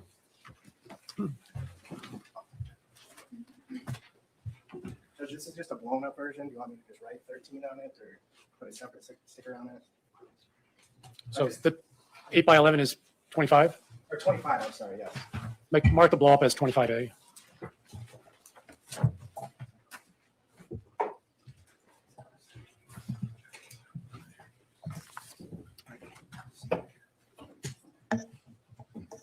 we can take care of that perhaps later. All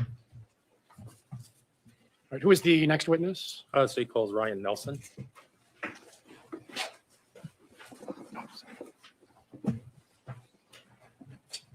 Mr. Nelson, please come forward. Stop right there. You come a little closer. Turn, face the clerk, raise your right hand. She will administer the oath. Do you swear that the testimony you're about to give is the matter shall be the truth, the whole truth, and nothing but the truth, so help you God? Please have a seat in the witness chair. Judge, before we begin, we have an agreement on a couple exhibits. Okay, what's the agreement? The agreement is that Exhibit 2, the video that, of the main video would be admitted, as well as the individual frames, which is marked Exhibit 3. Is that correct, Mr. Trofficy? Yes. All right, so exhibit 2 and 3 will be received. And then we have agreement that now, before we start taking testimony, we'll publish Exhibit 2, the video. You're going to play the video. Yes. Members of the jury, you're about to see the video that they have been referring to. Please pay attention. Please listen carefully. Parts of it may be difficult to hear. The video that you're about to see is evidence, so you may consider this along with the other evidence during this trial. Mr. Can we Mr. dim the Smith? lights a little bit? Yeah, we've just turned down a bank or two over the monitor.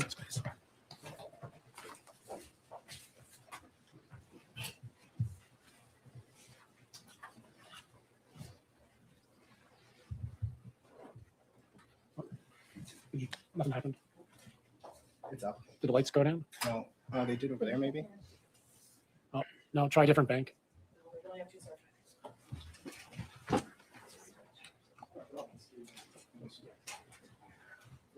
How's that? Is that okay? I think Everybody so. see? Okay, I think that'll do it.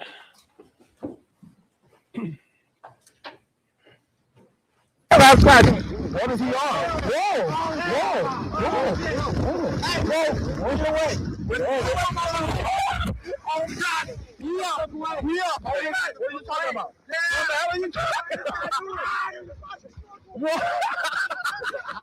Get away from us! What? What's going on with y'all homie? He's on camera. He's on 4K. Yo, the new iPhone got that good quality. What do you say?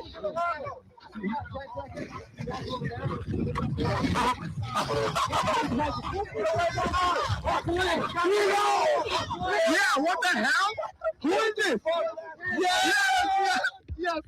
For the culture. Who is that? For the culture. Who is that? Who the hell is this? Bro, doesn't matter. He said he was looking for a little girl. Yeah, that's exactly what he said. We're in a house. I even have that part on camera. What the hell is this guy's problem, bro? We're trying to have fun. He's gonna close you. He's gonna claim you. We don't want this one.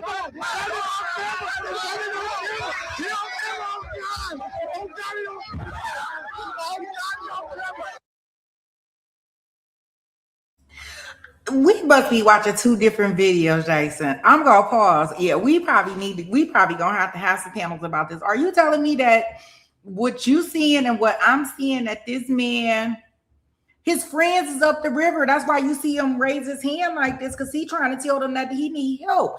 But you don't see all these kids surrounding him, all these people surrounding him. I would have my knife out too. I guess I'll probably be in jail, up under the jail cell too. Because I just think that this happened really quick, really fast. I mean, did you see that? Girl said, nah, there is no one around him. 270. Okay, but Kirby, we got to think. This is happening in real time. We just diagnosing the video. So this is happening in real time. So when you're thinking about his real time fear, he's not looking behind. He don't know that there's nobody behind him. Yeah, I will go back. And I'm playing it in fast mode, so maybe I should slow this down because I got it on 1.25, so I'll slow it down.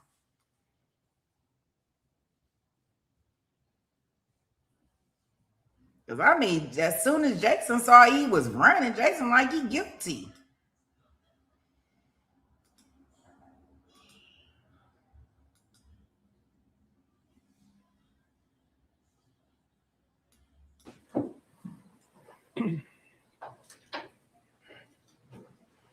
outside. What is he on? Whoa!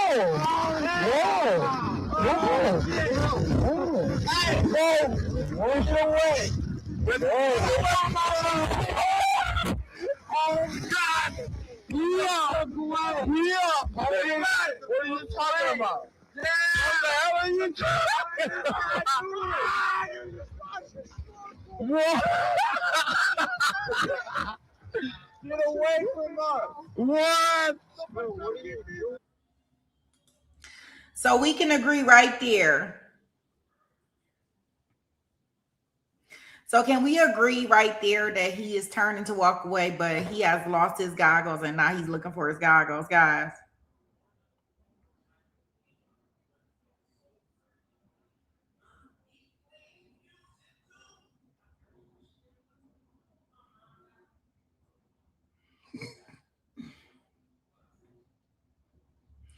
Oh, I'm saying he walked away, right? Because none of the kids is over here where he's bending down at. So he's looking for his goggles.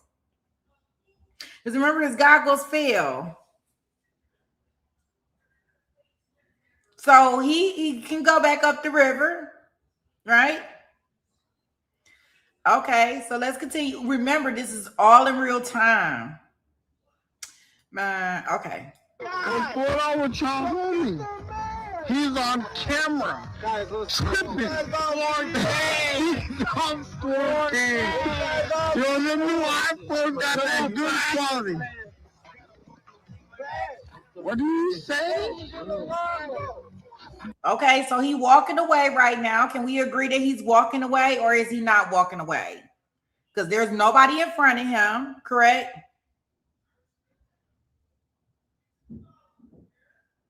And he's walking away. Now, mind you, guys, I got this on so slow mode. Like, I think I got it on 0.75. He walking the wrong way. Oh, now he got to have a particular way to walk. OMG. Why he got to be walking the wrong way? Why can't he be just walking to get away from trouble? All right. Here we go. Yeah,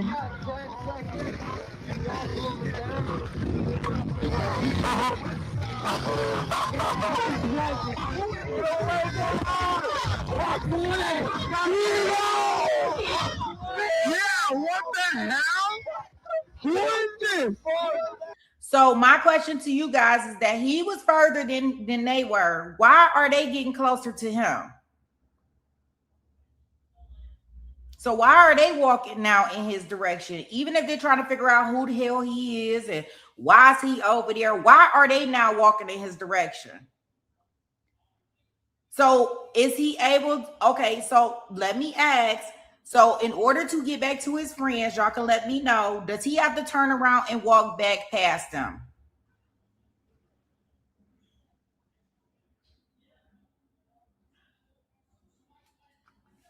Okay. Yes.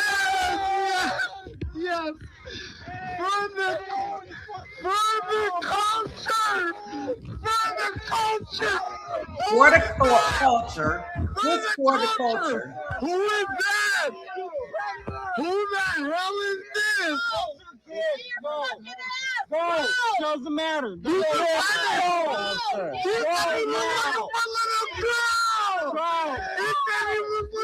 little girl. I do not see a knife in his hand at this point in time. Oh, I couldn't see it because I was on the other screen. I'm sorry, Jason. I do not see a knife in his hand at this point in time. I see he's talking to the lady. He's trying to let her know that he's trying to look for his goggles or his whatever he's trying to look for, right? Okay, she telling him to get out. They are yelling. They are saying, they are yelling at him, talk about he's looking for little girls, whatever the case may be. He walked towards the girl, but didn't walk past her. I don't know. I don't know what part that is. Are you talking about right here? You're looking for a little girl. He got his hand up on his hip. When he dipped, you dipped, he dipped. Nothing is in his hands at this point in time. I even have that put on camera. Nothing. Problem, bro. They over there taunting. He waving his hand right there to his friends up the street. He waving his hands. Well, why can't they walk away? Well, I can't understand. Why can't they walk away? Why is it the only onus on him that he got to walk away? This is like amazing to me. Like, I don't even understand why he got to walk away.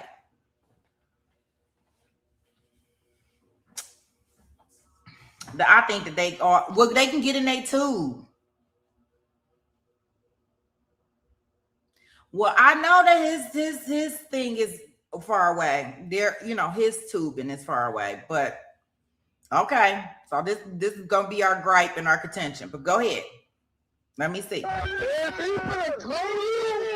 So he waving at his people.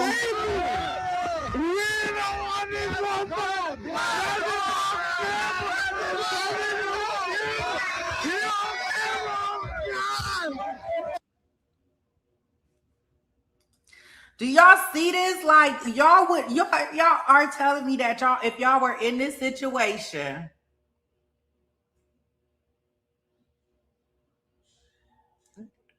I think, but you think that if you in this situation that you could tell that you're not surrounded?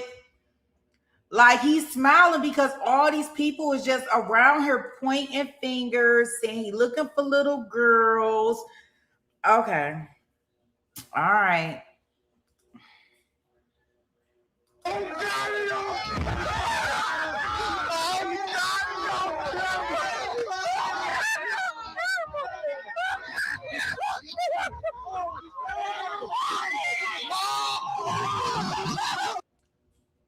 They just pushed him. So what does that mean there? He didn't put his hands on anybody. I don't care if he was not surrounded at this point in time. See, this is my problem right here. He wasn't surrounded at this point in time. He didn't have a knife out. He didn't have any of those things out. But one of those people in that crowd touched him and pushed him down. I didn't see where he hit the girl. Let's rewind so I can see. Or maybe, is it going to be in a different view? Kirby, is it going to be in a different view where he hit the girl?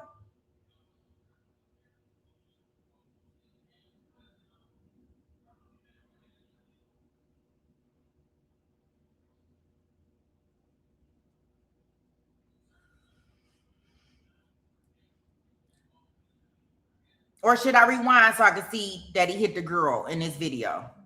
Because I didn't see the hit the girl.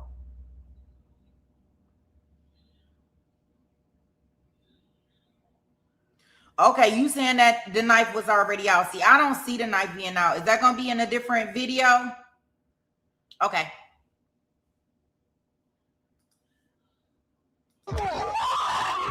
They smacking him, pushing him down on his back. Now the knife, I see the knife now where he's stabbing people. Now he's uncontrollable. He hit a woman. He hit a woman. He stabbed her. Now they pushing him all around.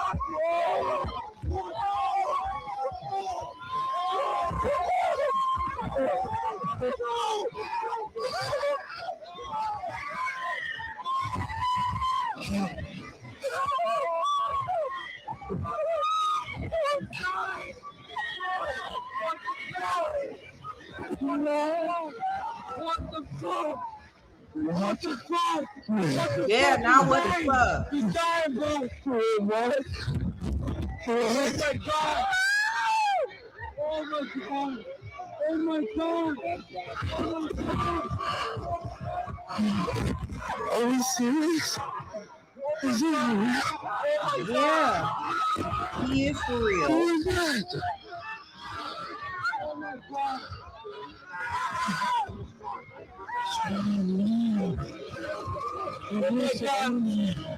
Are you really? Is this real? Oh my God. Oh my God, what the fuck? Is this real? Like, that's not bark! That's not bark! That's not bark! That's not bark! That's not Isaac! Oh my God! Oh my God! This isn't real! This isn't real!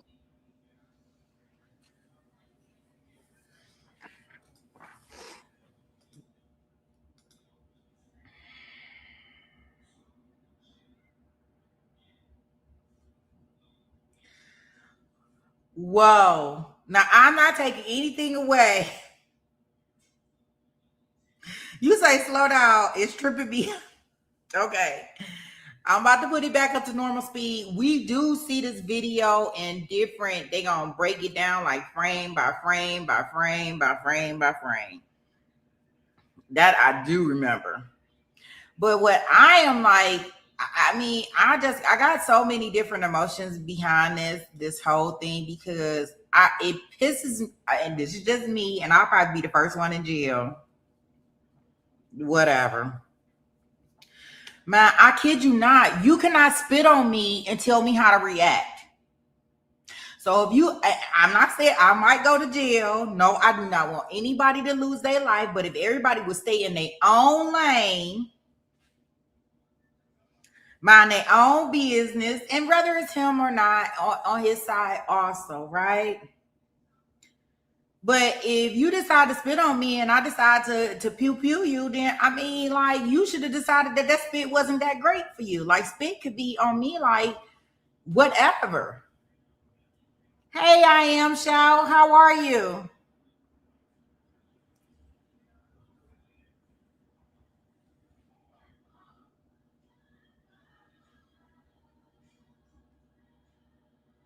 So I definitely think that it's mixed emotions in regards to what people feel like people should do and how they should move. I ain't saying, I don't know if it's right, but I don't know what fear he had or what he was doing. Like, yeah, it's easy for us to say because we looking at a video saying, oh, he had somewhere to go behind there. But your mind might be going 1,000,000 miles per second.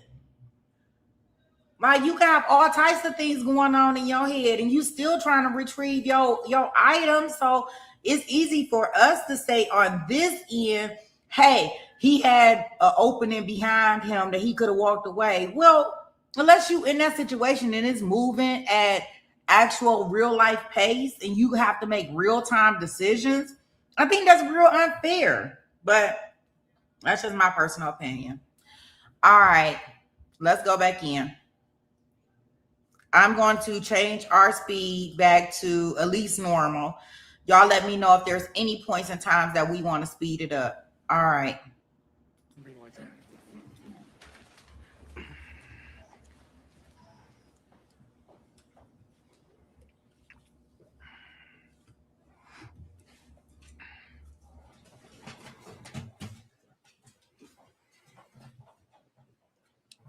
Mr. Anderson, or Mr. Smestead, sorry. Can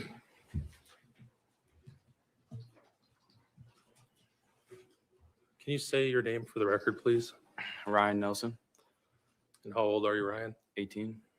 What do you do for a living? I work in the trades. Are you a drywall installer or something? Along those Yeah, lines? drywall finisher. Where do you live? Stillwater. Were you familiar with a person named Isaac Schumann? Yes. How did you know him? He was one of my best friends How long were you best friends with Isaac? since middle school. Do you recall the day of July 30th of 2022? Yes. Were you with Isaac on that day? Yes. Were you with him when he was killed? Yes. How old were you back on July 30th of 2022? 17. Had you finished high school yet? No. What grade were you in? Summer going into senior year. On July 30th of 2022, had you made some plans to spend time with your friends that day on the Apple River near Somerset? Yes. What was the plan? How did the day start? Well, we texted the night before and made plans to meet up and I'll go tubing on the Apple River, Where did you meet up at? Stillwater High School. Who was in your group that day? Me, Isaac, Owen, Jawan, Landon, Alex. Judge, I can approach the witness. Yes. All right, I'm going to show you what's been marked as Exhibit 62. You recognize that? Yes. Can you tell us what it is? It's a picture of all my friends over there. Fair to say it's a composite picture. Yes.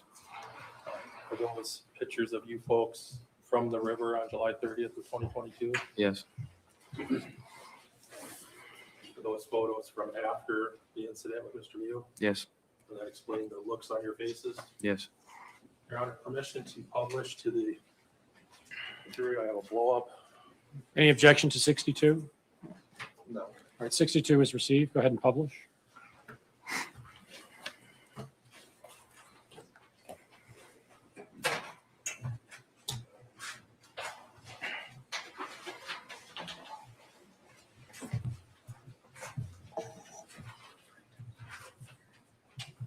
The other side might be easier because it doesn't have the paper.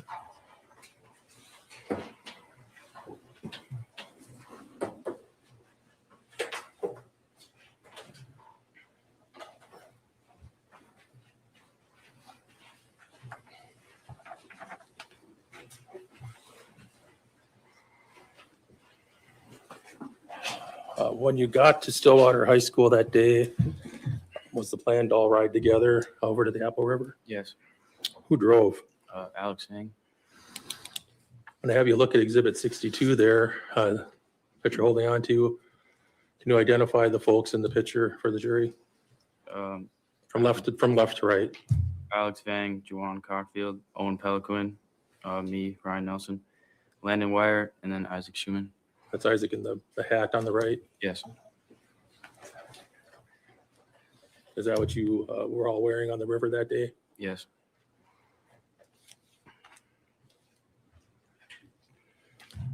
You may have already answered this, but who drove from Stillwater over to the Apple River? Alex Vang. And y'all went in his vehicle? Yep. Where did you go first? We went right up to park where we got the tubes. River's Edge, I think it's called. You rented tubes there? Yeah. You remember how many tubes you rented? One for each of us and then one more for our stuff, I believe.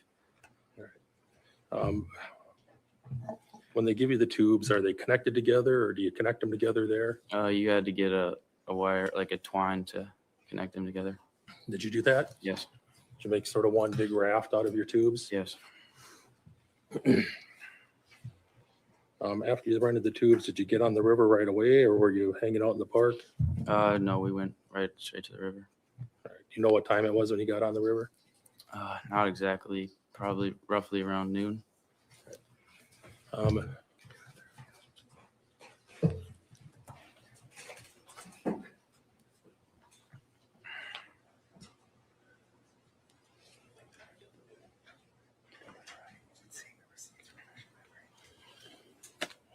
Judge, if I can approach the witness again. Yes.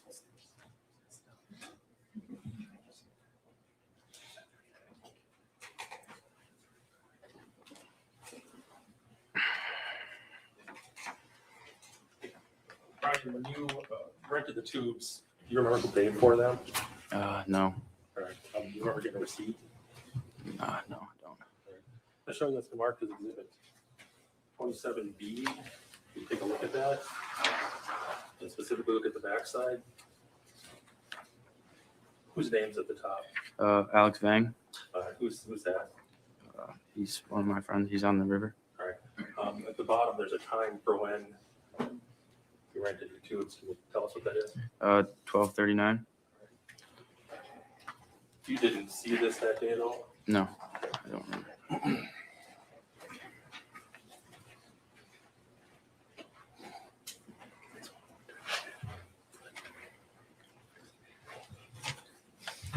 Your Honor, I'll move to admit that exhibit. I don't know if there's any objection to it. Any objection? Well, there's no foundation. Sustained. We'll wait till. That's fine.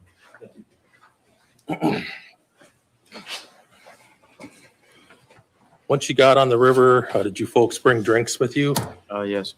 in a cooler of some sort? Yes. What were you drinking? Beers and seltzers. All right. You're 17 at the time. Yes.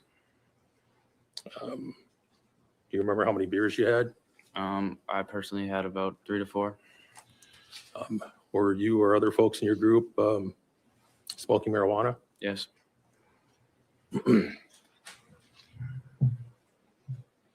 Was Isaac Schumann smoking any marijuana? I don't think so, no. As you're going down the river, did you eventually have contact with the defendant, Mr. Miu? Yes. Do you know where it was when you first saw him? Where the incident happened. Sure. Were you near any landmarks that you can remember? A bridge. What was he doing when you first approached him? Well, he first approached us. He was snorkeling by our tubes. Did you ask him what he was doing? Yes, multiple times. And what did he tell you? He didn't say anything. Did he ever tell you he was looking for a phone? No. Do you ever remember hearing him saying anything about looking for little girls? No, not me personally. All right. Ultimately, did you approach your group? Yes. You were here when we played the video in the court right before your testimony. Yes. The first part of that video, did you see Mr. Miu running up towards your group? Yes.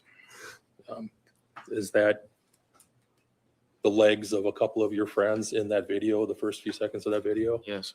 That's your raft of tubes? Yes. As Mr. Miu is running up on your group, did he say anything about why he was running towards you? No. Did he say why he was grabbing onto your tubes? No. Were you able to see on the video that he was reaching towards where the legs were of the two people in the tubes that you can see in the video? Yes. Did he make physical contact with those folks? He didn't make physical contact with me, so I know. Did everybody bail out of their tubes once he ran up? Yes. Did you have some concern when you saw him running up and grabbing onto your tubes? Yeah, a lot. Did he say anything at all after he grabbed onto your tubes? No. Were you sitting or standing in your tube when he ran up? Sitting. Did you get up? Yes. Why? I was scared. Were you trying to get away from him? Yes.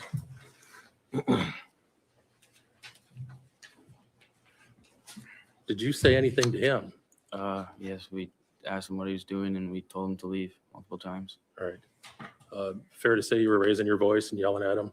Yeah. Like we saw in the video? Mhm. Did you threaten him in any fashion? No, not at all. Did you hear Isaac Schumann threaten Mr. Miu in any fashion? No.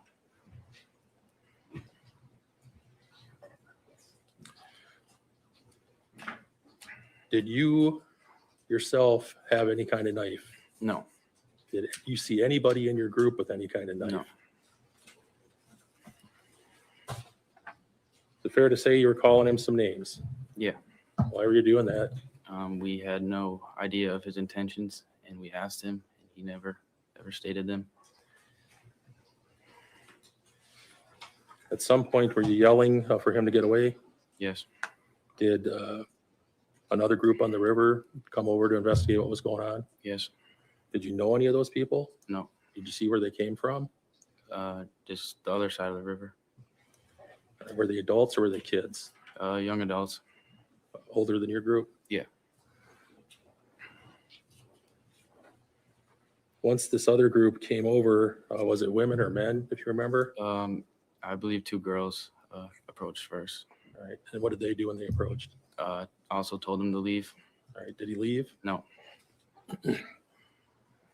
Once these other folks came over to tell him to leave, did that change your level of concern with what he was doing?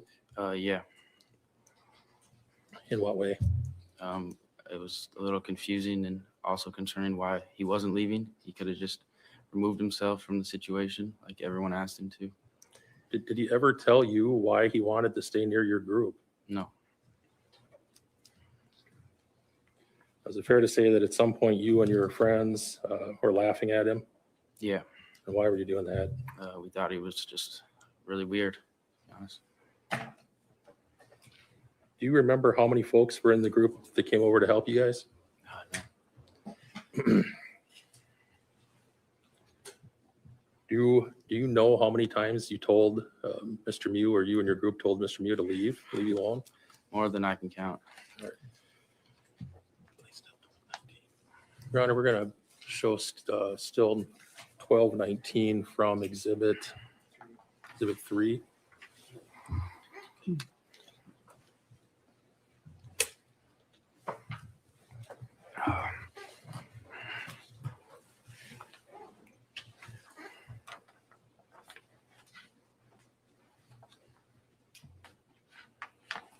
All right, Ryan, do you see the picture that's on the screen in front of you? Yes. That's still number 1219 from the video. Can you tell us who's in this picture?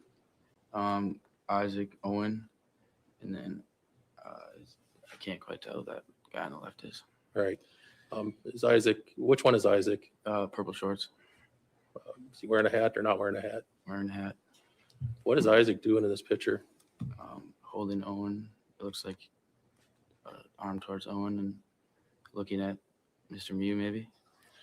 The person on the right, who's that? Owen Pelican. He was also in your group. Yes. What's he doing at that point? It looks like saying something to Mr. Miu. All right. Where were you when that, if you remember, where were you in location to this picture, or in relation to this picture? I believe I was near Juwan and Landon. Back behind the tubes? Yep. Joan's the person taking the video? Yes. 1279. Now we're going to show still number 1279.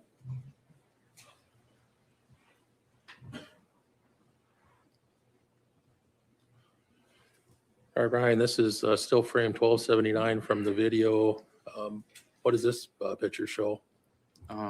Isaac with his hands raised. All Towards right, does Mr. he have anything in his hands? No. Who's that in front of Isaac? Mr. Miu. Are Isaac's hands open or closed in fists? Open.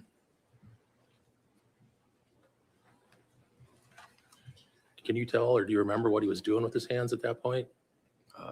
No, just looks like he has his hands raised. I'm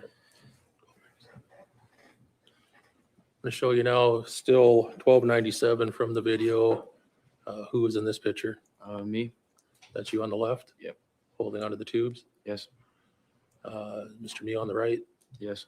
Is that Isaac, part of Isaac's arm in that photo? Yes, looks like it. All right, do you have anything in your hand in this photo? No. Referring to your right hand, your left hand you can't see, right? Yeah, I didn't have anything in my left hand either, though. 2596. Showing you still frame 2596 from the video. Can you tell us what that is? Me. All right, and on the right, who's that, if you know? I don't recognize her. Is that one of the folks that came over to Yeah. help you out? Do you have anything in your hands there? No. At that point, you appear to be smiling. Yeah.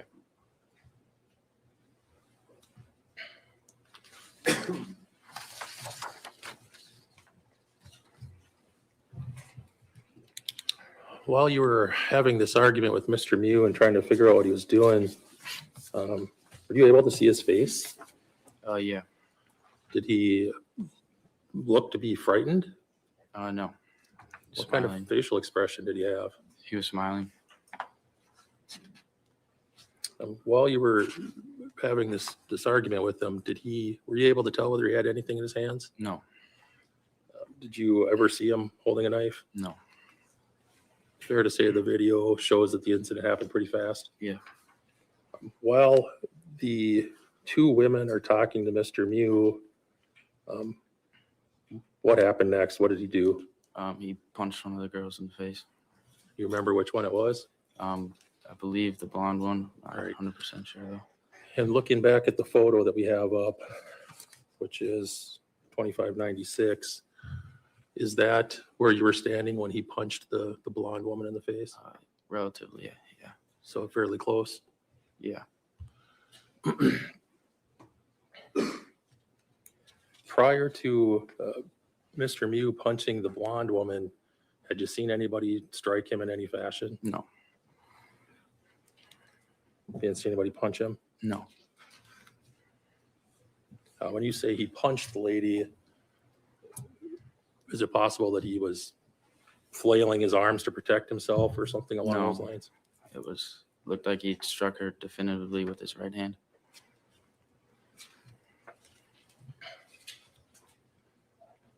After the blonde woman was punched, what happened next? Did some I believe her friends tried to come to her rescue and push Mr. Miu to the ground and hit him and pushed him again. you saw that? Yeah. Did you see him in the water? Yes. Do you remember how many times he was hit when he was in the water? 2 or 3 maybe, I believe. Right. At some point, did he get on his hands and knees? Yeah. What happened next? He got up, swinging his knife and stabbing everyone. Right. At that point, did you know that he had a knife in his hand? Yeah, well, I know until I saw the person standing next to me who had his whole stomach cut open. And yeah.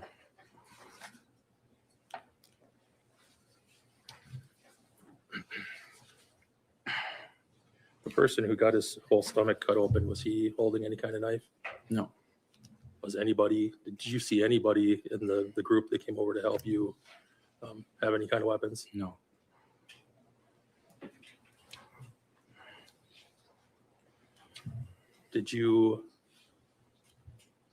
What did you do after you realized that the one gentleman had his belly slit open? I was in shock. I didn't really know what to do. I tried to tell my friends because I'd make sure they were seeing what I was seeing. And then I went and stood in our tubes. You left the general area? Yeah. Were you aware that Isaac had been stabbed? Not for like a minute. Eventually, did you realize that Isaac was down? Yes. Did you see him in the water? Yes. Did you see a wound on his body? Yes. Where was it? His upper chest. Was he bleeding? Yes. Ultimately, did you and then the rest of your group or were attempts made to help Isaac get to shore? Yes. Who did that? Owen and Alex.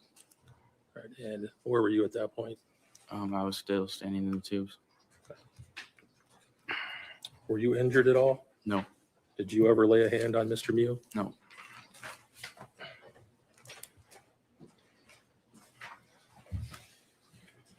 After you realized that folks had been stabbed, did you see what Mr. Miu did? No. Did you see where he went? Mm-mm. Is that a no? Yeah, no. Sorry.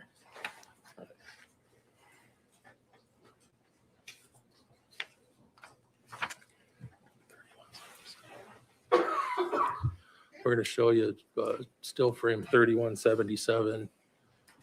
Can you tell us who's in this picture that you know of? The only person I recognize is myself. All right, you're in the blue trunks in the middle. Yes. Is this the point where Mr. Miu had punched the blonde woman? Yes. Did you take a step forward? Yes. Why'd you do that? In her defense to help protect her. All right. Did you end up doing anything to help protect her? No. I think you already testified some other gentleman took care of that. Yes.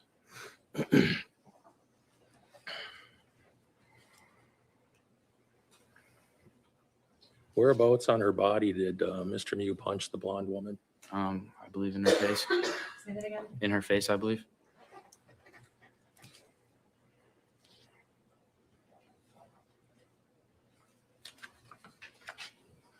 All right. At some point then, did you go to the area where Isaac was being laid on the shore of the river? Yes. Did you, the rest of your group also end up there? Yes. Did anybody call 911 if you know? Yes. You know who did that? Not. I think a lot of people did. I don't know specifically. Were there some folks that stopped to render aid to Isaac? Yes. Was one of them a nurse? Yes. What kind of aid did she give Isaac? I wasn't over there. I'm not sure. All right. Did you see anybody doing CPR on him? I wasn't close enough. All right. At some point, did the police arrive on the river? Yes. They waded through the water to get to where you folks were? Yes. Did you speak to the police officers After. Yes. up on the shore? Yep. At some point, was Isaac taken off the river? Yes. Was he ultimately put in an ambulance and taken to a hospital? Yes. Did you follow? Yes. Do you remember which hospital they brought him to? Is it Lakeview in All right. Stillwater? When you were at Lakeview Hospital, did you speak with an officer there as well? Yes.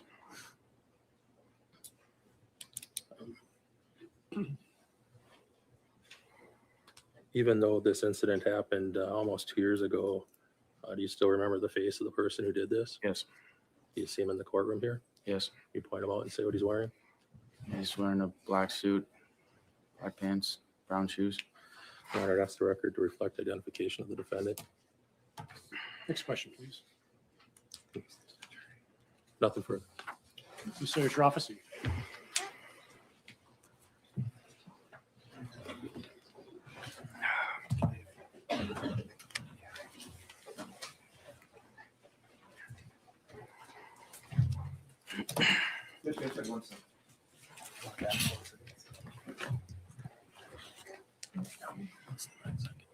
Oh, actually, yeah, it's on exhibit 2. It's on there. Okay. Judge, the 9-second video is on exhibit 2 also, which the state also moves to admit. Any objection? No, sir. All right, it's received. Go ahead. We're good. Okay, thanks.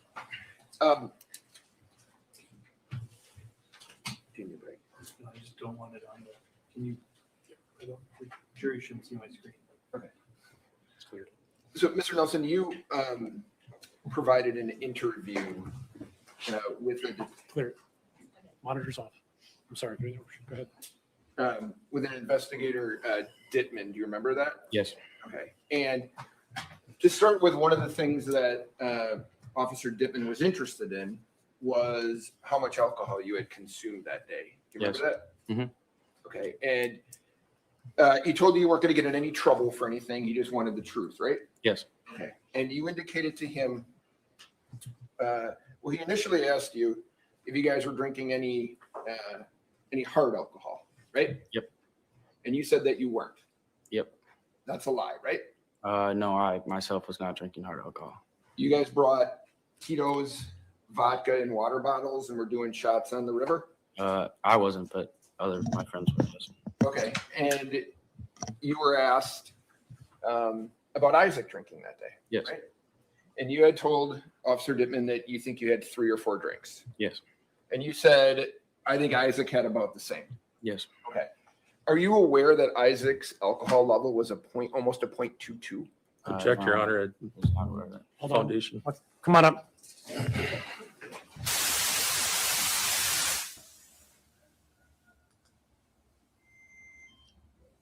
So, and I think that with them being intoxicated, that could have even caused more contention in the thing. Because, like, you get that liquid courage and you Yeah. want to be talking all types the of one different ways and doing different things. I just, We were a little weirded out, right? Yep. So which one's true? I don't remember him saying anything. Okay, so when did you give the statement to Investigator Dittman? Was that the one at the bank or the hospital? How many interviews did you give? 2.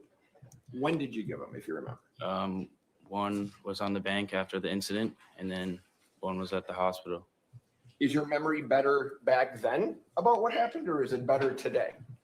I'm not sure. Well, do you remember things that happened closer in time to the event, or as more time goes by?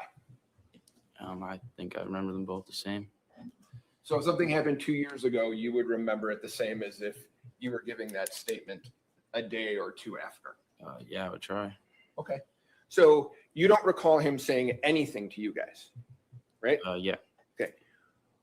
But you all were saying something to him, weren't you? Yes. Yeah.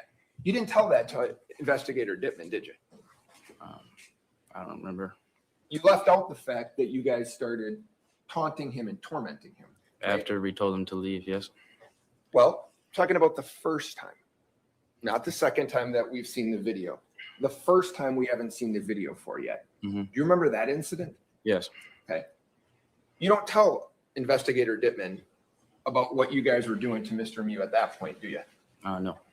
Why not? I just didn't think it was relevant. You didn't think it was relevant on this person that you're saying did all these things to your friends? Wasn't relevant that you had contact with him earlier in that day? It was like minutes, seconds before. It wasn't like earlier in the day. It was around the same time.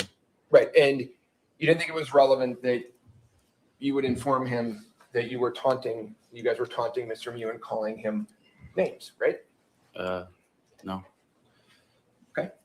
I'm going to show you what has been marked as exhibit number 2.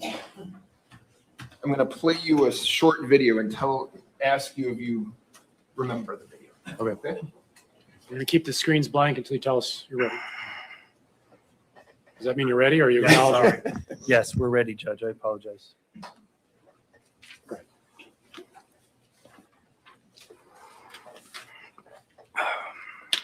Playing the 9-second video on Exhibit 2.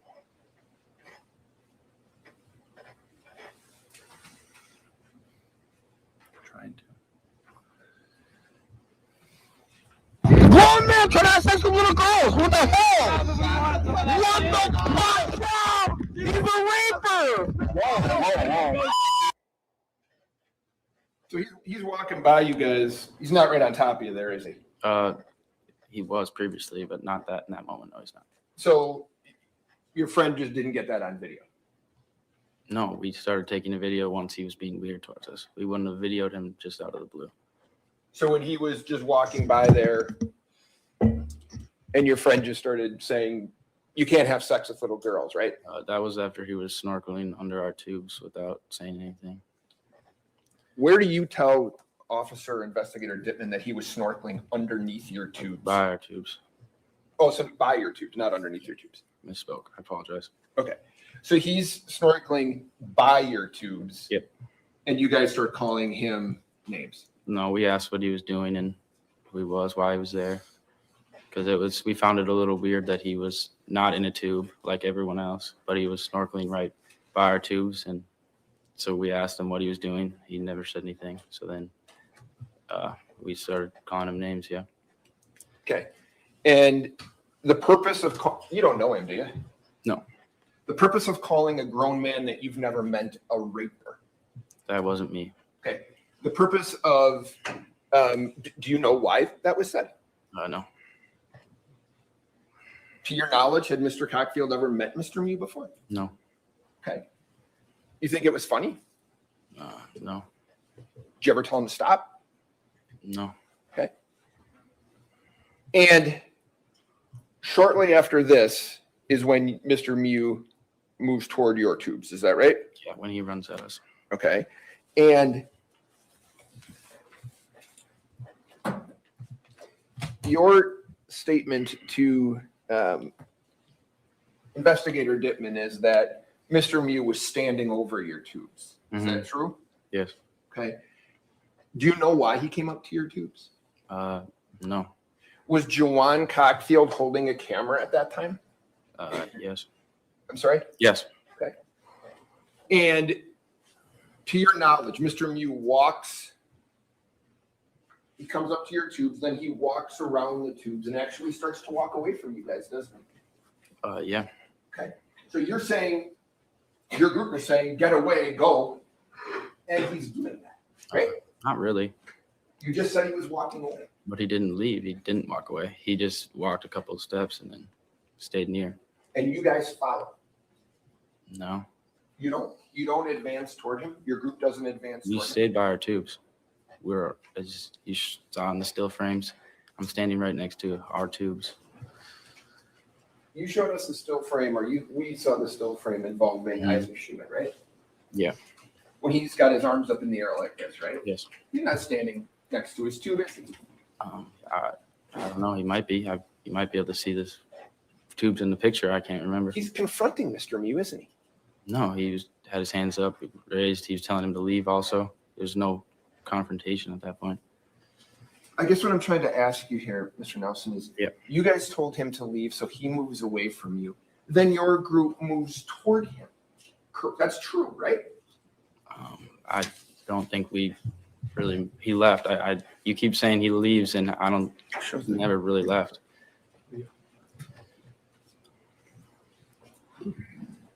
Can you just bring it? I'd rather just see the video. Sure.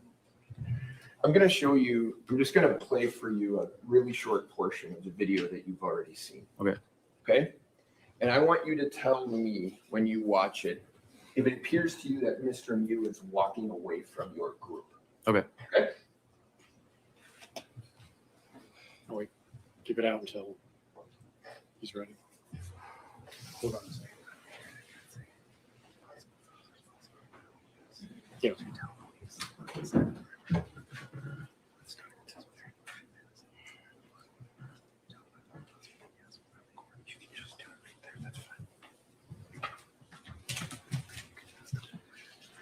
Yes, we're ready.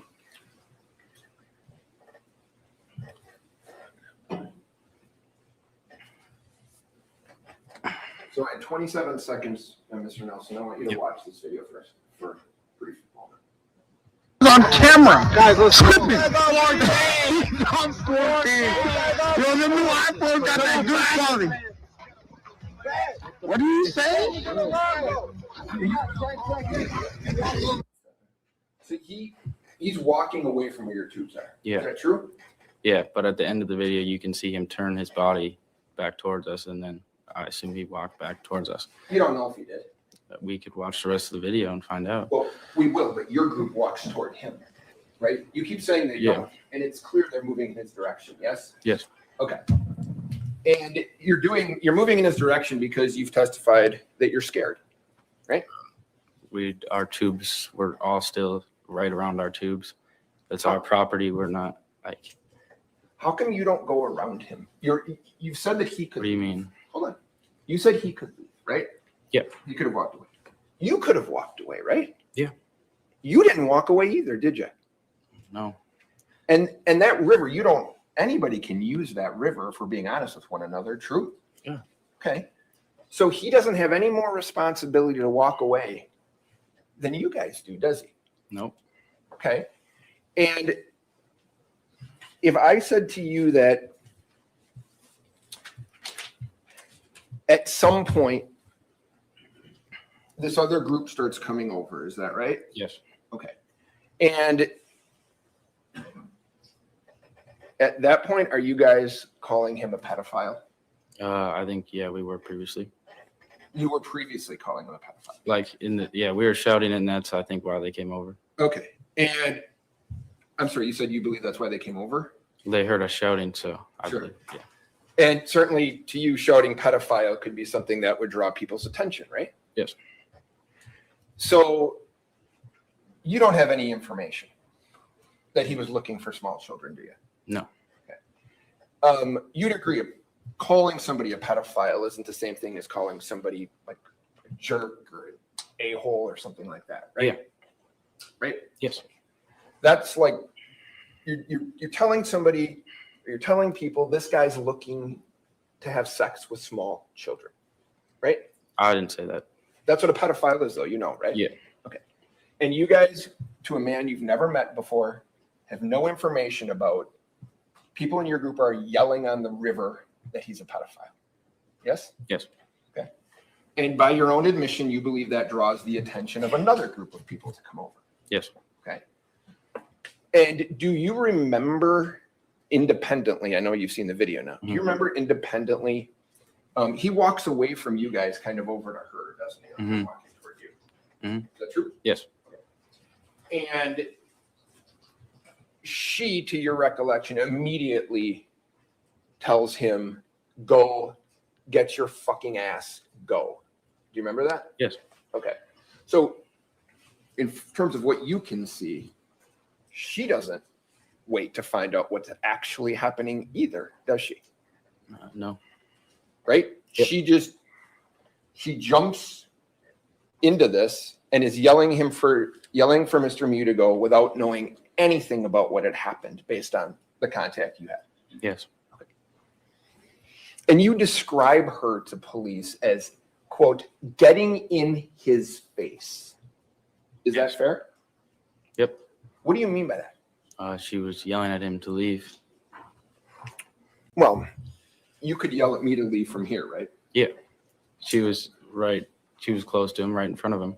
Okay, so I won't invade your space, but Yeah. what in your definition of getting in someone's face is getting close to them. Is that fair? Yeah. Okay. And is it in part based on the volume of her voice too? Yeah. Okay. So if I said to you, what you observed is this woman, her name is Madison Cohen, Okay. but she is close to his face yelling at him. Is that Yes. fair? Yes? Yep. Okay. And at that point, he's alone, to your knowledge, right? Mm-hmm. Okay. And that's a yes. Yes. Sorry. And initially, there's 6 guys in your group. Yep. And you say that 2 females come over. Yes. Okay. More people come over as this continues on. Is that true? Correct. Okay. So at one point, it's at least, if you know, it's at least 10, 12 versus 1, right? Yeah. Okay. And do you, well, can I ask you this? Do you believe that the situation was getting, that the temperature was rising in terms of the situation as time was passing? Maybe a little. Yeah. Okay, so it started out maybe here, and as time is going, the blonde shows up, it starts getting more and more heated. Is that fair? A little. Yeah. Okay. So in a situation where it's getting more and more heated, would you agree that physically putting your hands on another person in that situation could be a show of aggression? I object, Your Honor. That calls for a conclusion. Sustained. Did you see Madison Cohen, the blonde girl, put her hands on Nick Miu? No. Did you see her at any point move him or redirect him with her hands? No. Okay.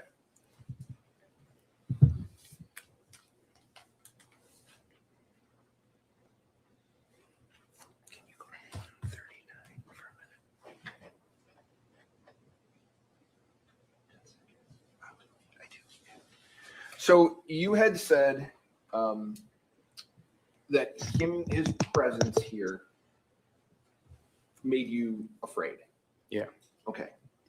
I'm going to show you. Do you recall ever saying personally in your contact, you got 10 seconds? No, I don't remember saying that. So you're not saying that you said it? I don't remember saying that. No. Okay. Do you recall other people in your group? Do you remember hearing that being said? No. Okay. To you is a statement, if I said to you, you got 10 seconds, is that something that you would take as a show of aggression? Objection, Your Honor. It's same objection. It's what? It's the same objection. It's called, it's Sustained. Can you play the video? So I need you to listen to this, Okay. Mr. Nelson, and it might take more than once, but I want you to listen to hear if you hear someone in your group saying that, okay? And the play from the 35-second mark to the 45-second mark. I think it happens at the 39-second. Please tell us when you're ready for the video. Ready.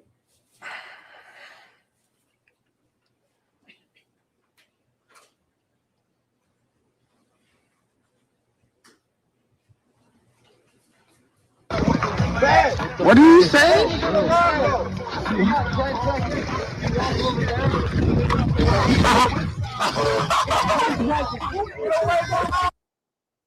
Did you hear that? No. Okay, can you play it at least one more time? And again at 36 seconds. What do you say?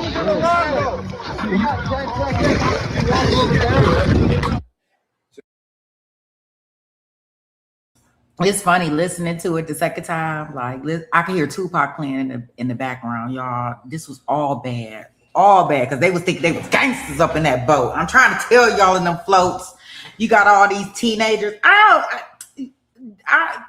see that's where we all gonna be like all over the place in regards to this, because I don't care nothing about the ages or any of this stuff. And teenagers gonna be teenagers, people a certain age gonna be a certain age. That's the problem with half of what's going on in this world, as far as I'm concerned, because it's not like it was older days where you could, even if you were a teenager or a kid out there, if an adult told you to do something, you just did it, right? But now it's just not that, you know, these kids, they just out here doing whatever, whenever, and however. So now we have situations like this, because if it was an adult in my age group that was telling me to do something when I was their age, well, first of all, I wouldn't have been doing that, right? Because I wouldn't have been able to be having no alcohol. So that would be the first thing.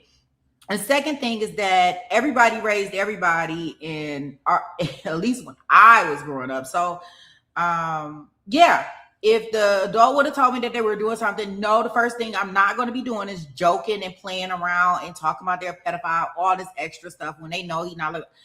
It's just not going to happen. So, and that's what I am used to, just people raising kids. So them being just teenagers,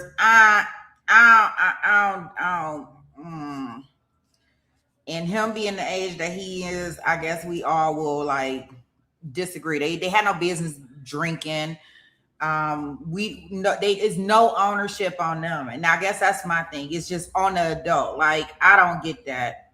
So y'all gonna have to forgive me for that one, because and he might have been drinking too. I think he was drinking too, but drinking is not an excuse for him because he's the adult, right?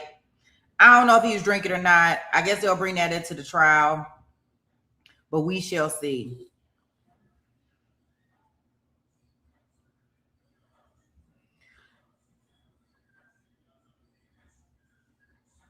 Yeah, now I don't agree with him being stabbed for being disrespectful, but we do have to. I don't know if they see this where I don't know if they see or they show where allegedly this girl was punched. And I think that's my biggest issue with all of this, because this camera, this video footage, all of this stuff was rolling prior to the girl being punched.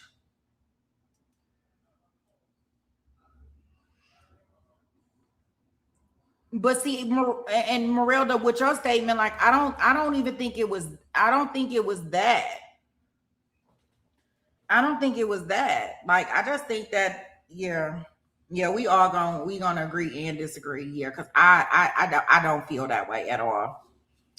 I don't feel that way at all. I wouldn't have been approaching them. You can't approach nobody. You can't ask nobody for nothing here. You can't do nothing. So it ain't like that.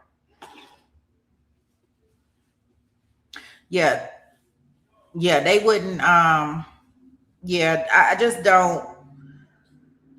I think a lot of things can be true. Yeah. So I guess I'm stuck where if I don't see him being punched first, because of course we're not probably gonna have it on videotape, right? Him punching her. The first part, like I showed y'all when I seen him get pushed into the water.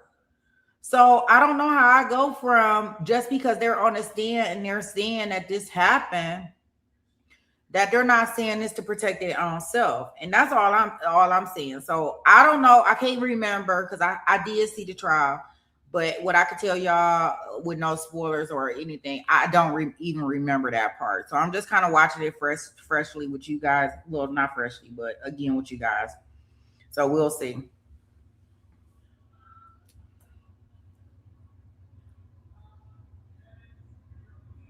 Yeah, Kirby, and I get that when he walked up, when it happened the first time, they said he was weird and he started talking about them, and then they bring out the recorder. But in the same token, am I going to see video of him punching this girl? That's what I want. Because if I don't see video of that, like I don't know if I'm there with y'all. Because just like they had a right to not move and not say anything, and they could say bad things to him, he had a right to not move either. All right? I don't know. But we'll go.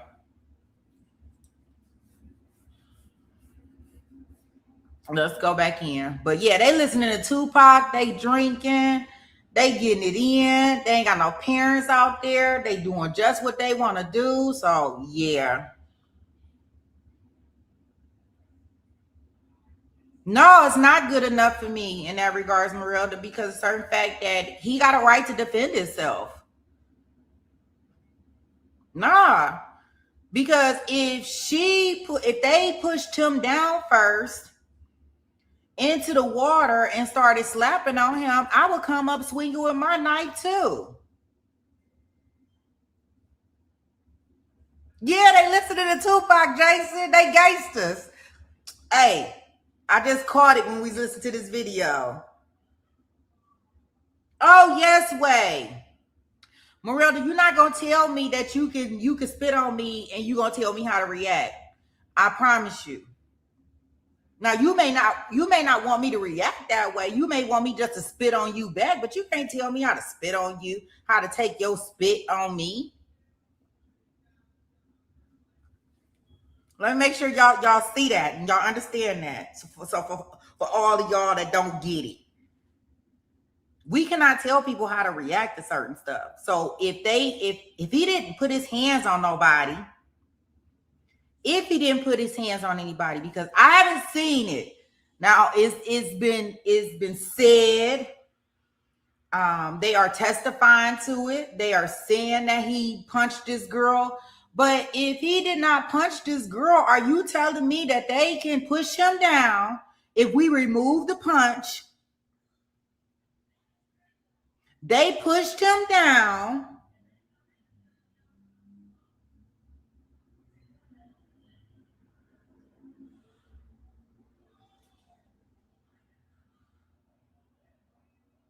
I don't know.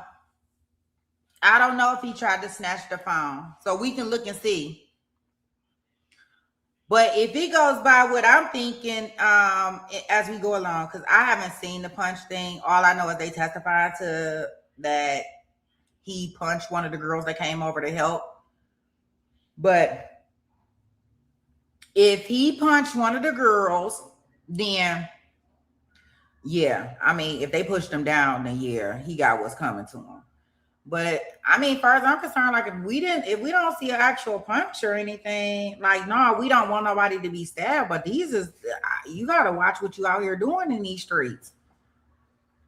I mean, you never know whose day they getting real bad. Like you better shut all the way up and have a whole bunch of seats. Like that's just with anything now. But let's go back in. Let's see. You hear somebody say you got 10 seconds, right? They got their Tupac on. And that, based on, that's not Mr. Miu talking, right? No. Okay, so somebody in your group is saying you've got 10 seconds. Yeah. Okay. And at that point, are you still frightened? Just more weirded out now. Okay, so it goes from frightened to weirded out. Yeah, he had moved away from us a little bit, so it was more scared when he ran at us and grabbed our tubes, and then it became more like, who's this guy? I'm more weirded out. Okay. Did it go from then weirded out to not really afraid at all? Yeah. Right. There comes a point that you've seen on here where your group has kind of surrounded Mr. Miu, and you're all taunting and pointing at him. Is that right? I want to object, Your Honor, to the term surrounded. I think it's a mischaracterization. Why not?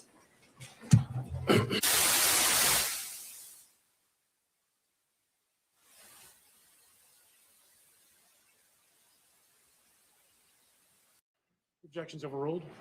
Mr. Shropshire. So you would agree that your group had moved around him, and you watched the video. You're all pointing at him, taunting him, calling him a predator, right? Oh, yeah. Okay. So is it fair to say at that point the fear has left you? Yeah. Okay. And do you personally feel more confident because the other group has come over? Maybe a little. Okay. So fair if I said strength in numbers? The more people that are around, the more confident you're becoming. Is that fair? I guess I lost fear that he was going to do something weird to us. Yeah. Okay. And the other people coming over helped you lose that fear? Yeah, we didn't. Yeah. Because you had a lot of people around, right? Yeah.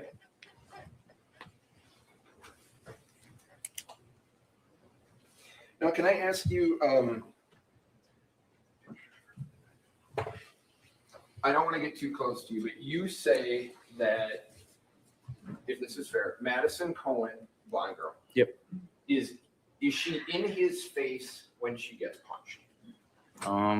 I would say she's at the same distance she was the whole time. So yeah. Okay, so she's in his face, right? Sure. Yeah. Would you say that's in his personal space? Maybe. Okay. So based on your recollection, she may be standing in his personal space yelling at him, right? Yeah. Okay. Now, can you tell me, you said on direct examination that Mr. Miu punches her in the face with his right hand. Mm-hmm. Is that true? Yes. You believe that to be true? I believe he struck her with his right hand. Yes. Okay. Are you aware that at the time that he would have struck her, he was holding onto a knife? No, I was not aware. Okay. If I told you that fact is true, would that change your opinion? No.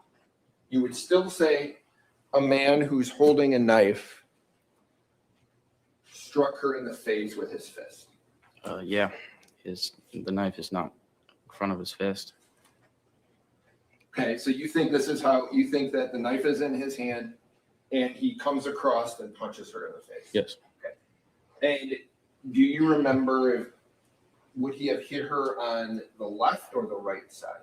The right side, I believe. She fell down towards the left. Okay, so you sorry, I'm getting confused. Left side, I guess. Okay, so you believe he's holding a knife in his hand and he punches her in the left side of her face? Yeah. Okay. Do you see any marks on her? No, I didn't.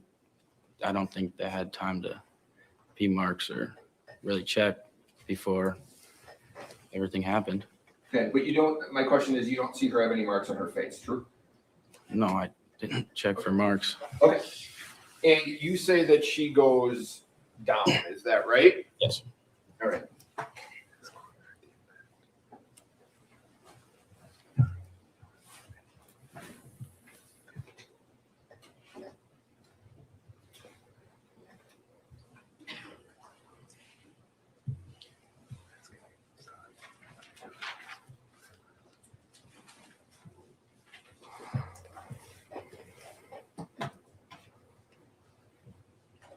So I'm going to show you. Okay. You have an JPEG or the 2644, the photo of it. Okay. Okay.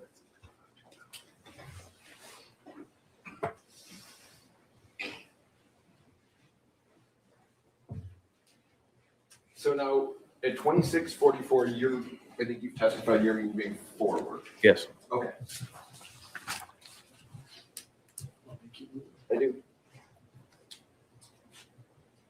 Keep going.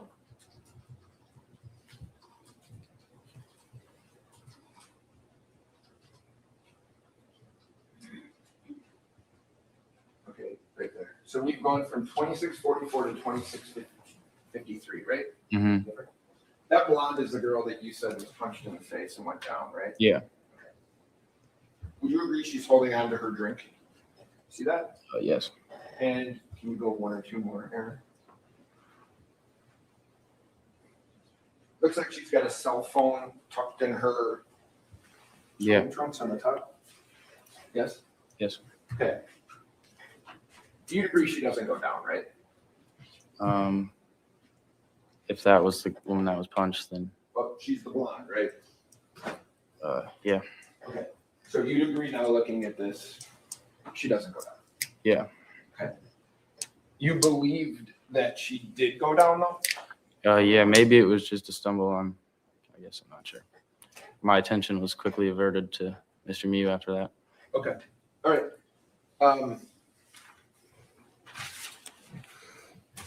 you had provided information or a statement to Officer Dittman. He had asked you about any contact that Isaac may have had with Yeah. Mr. Miu. Do you remember that? Yes. And I think you had indicated that you never saw that happen. You never saw Isaac make physical contact with Mr. Miu. Yes. Have you watched the video, right? Yes. So now you're aware that Isaac has his hands around Mr. Miu's throat? I didn't know that he had his hands around his throat. No. You didn't see that? No. Okay. Is that something that you saw? No. That was pretty late. I think Isaac was the last one stabbed on video.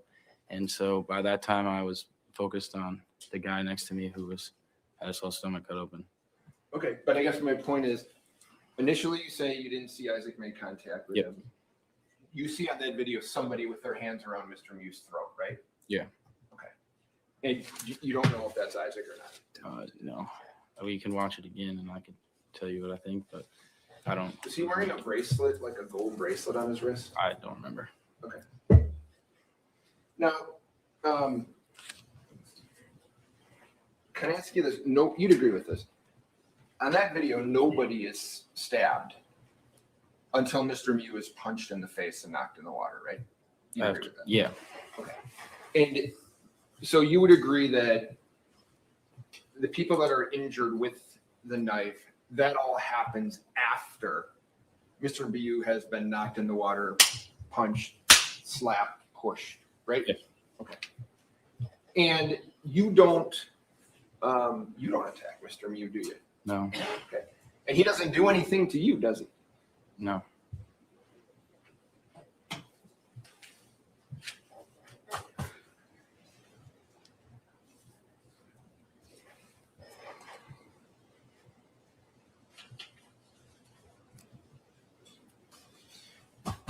It's all types of things. Mr. Smithstone? Exhibit 3.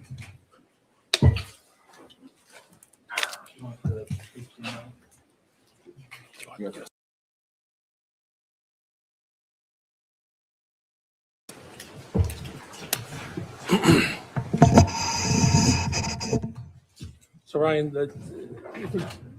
this prophecy has asked you about Mr. Miu walking away from your group of tubes after he had run up on you. Yes. Did he walk downriver or upriver? Back up towards that other group that I'm asking about when he first stepped away. downriver. All right, and is that the direction your tubes were going? Yeah. So he was between you and the exit? Yes. You had indicated that you were holding on to the tubes. You didn't want to lose the tubes, obviously. Yes. You paid money for them. Was the natural flow of the river carrying your tubes towards him? Yes. A lot of questions about your memory. You do recall giving your statements to the police, right? Yes. And would it be fair to say that this has been so long now that your statements to police were given when your memory was probably a little fresher than it is right now? Objection leading. Sustained. Is your memory better now? Mr. Teropoulos had asked you if your memory is better now than it was back then. Yes. All right. Do you think that you remembered things better when you first talked to the police or now, or the same? I think you said the same. Probably the same, yeah. All right. Do you recall talking to the officers about the names that you'd called Mr. Miu? No. All right. You might have done that. Maybe. But it refresh your memory to see a portion or hear a portion of what you told the officers with regard to calling him a pedophile? Sure. And the point is, Mr. Teropoulos, he asked you why you left out the fact that you called him a pedophile. Do you remember that? In fact, you didn't leave that out?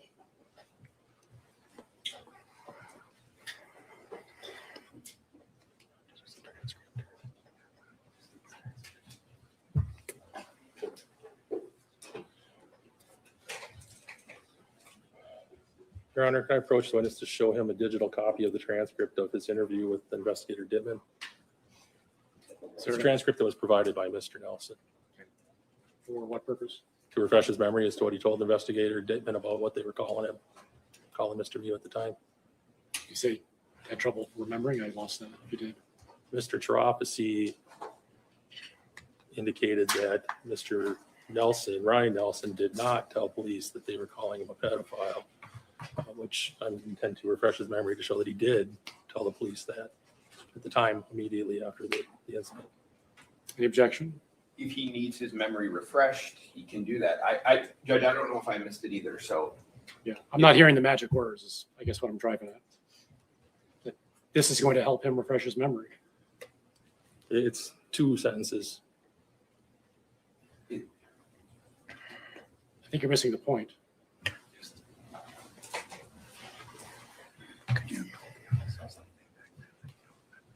All right. I'll move on, Your Honor.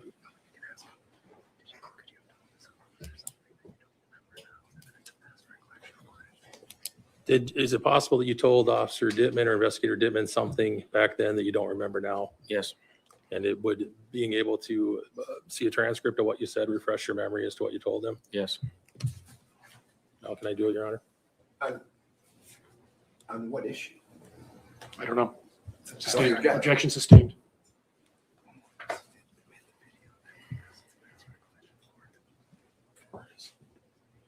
Can we approach, Judge? Yes.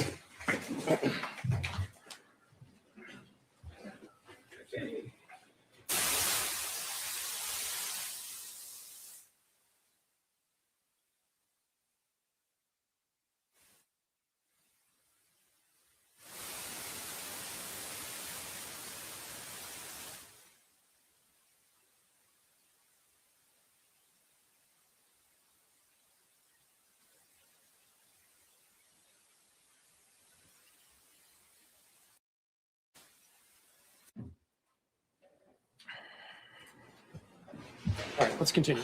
Mr. Smestad. Ryan, do you remember telling an officer what kind of names you were calling Mr. Miu at the time? No. All right, and if can I approach, Your Honor? He's indicated he doesn't remember. You have to ask him what will help him remember. But if you saw a transcript of your interview with Investigator Dittman, would that help you remember? Oh, yes. Now you can approach.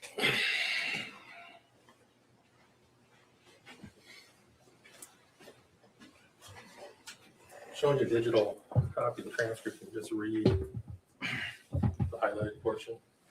No. Don't read it all, no, read it to yourself. That help you remember what you told Investigator Dittman? Yes. What did you tell him about the names you were calling Investigator Dittman? I said we were all calling him a pedophile and saying this is weird and he needs to get out of here. So that wasn't was that information you were trying to keep from the police? No.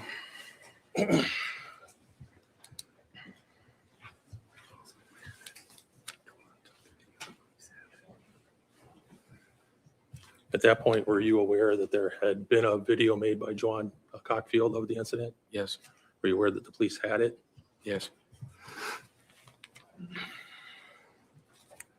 At the time that Mr. Miu ran up and grabbed onto your tubes, did he grab them in an area where some of your friends had their legs positioned? Objection leading. Sustained. Where did he grab your tubes? Where we were sitting? Were there people in those areas? Yes. What parts of their bodies, if any, were close to where he grabbed? Legs. Did you know whether or not he was trying to grab onto their legs? Objection speculation. Sustained.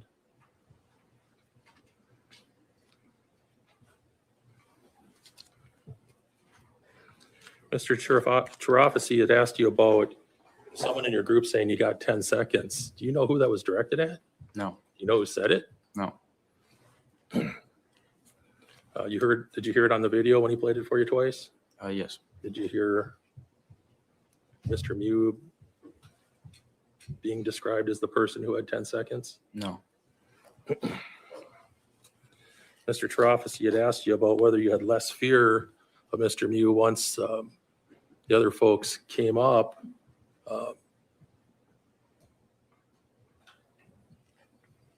Why did you have less fear? I believe they were going to help us and help us get him away. Were these other folks kids or adults? Young adults.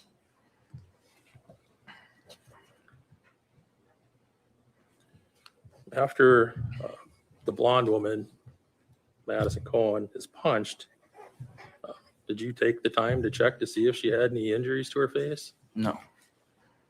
You've seen the video of the incident here today? Yes.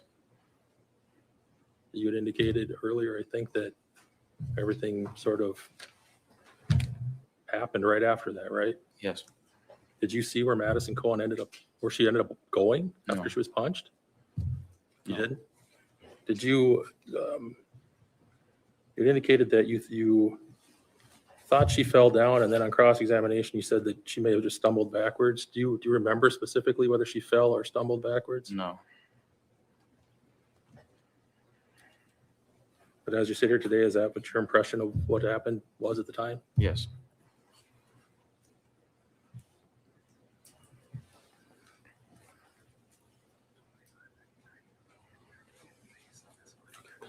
Mr. Trofsky had asked you about Madison Cohen, the blonde woman, being in Mr. Miu's face. I'm going to show you a slide. Still, it is number 2593. Tell us when you're ready. Ready?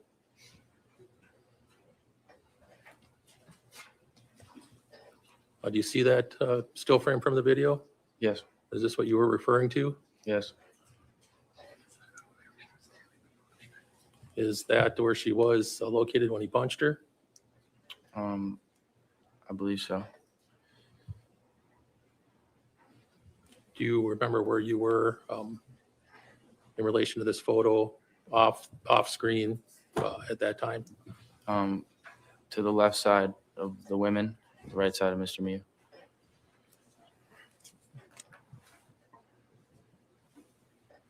When she was punched, did you hear an impact? Yes.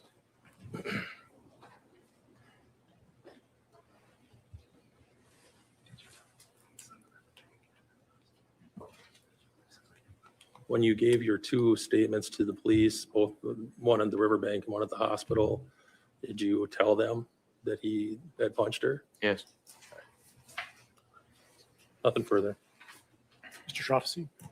We would agree that when Mr. Miu moved over to go talk to Madison Cohen, you could have all just went right by. Yes. But you stayed, right? Yep. And you were asked about just the 10 seconds, right? You got 10 seconds. Yes. You didn't believe that was directed at you, did you? I didn't hear it. Okay. Would it make sense to you that it would be directed at Mr. Miu based on what was happening? I'm not sure. I don't know who said it. And you said that your fear was reduced once more people came. Is that right? Yes. Okay, so tell me if this is fair. When it was the 6 of you, you had, according to you, some level of fear. When it became 13, you didn't have any fear. I had less fear. Yes. Okay. Through this whole thing, he was alone, right? Yes. Okay. So at one point, you know it's 13 versus 1. Yes? Yes. Now, you said that you remember Ms. Cohen falling, and now you think that might be incorrect. Is that true? Falling or The stumbling. blonde, I'm sorry. Yeah. That you say she was punched and she fell. Some sort of falling or stumbling motion. Yes. I believe that's true. Okay.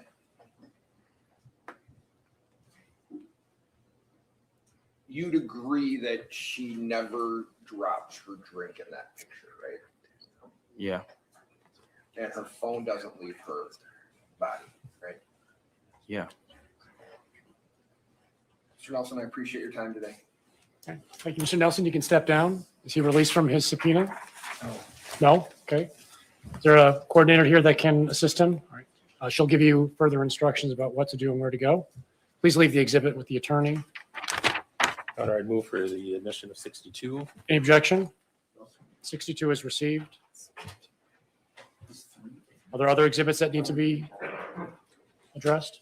25, plus 25 admitted. Yes. We're waiting for some foundation on 27. All right. Members of the jury, it's 4:30, so we're going to break for the day. In a moment, the bailiffs will take you out. I do have a few instructions for you before you leave.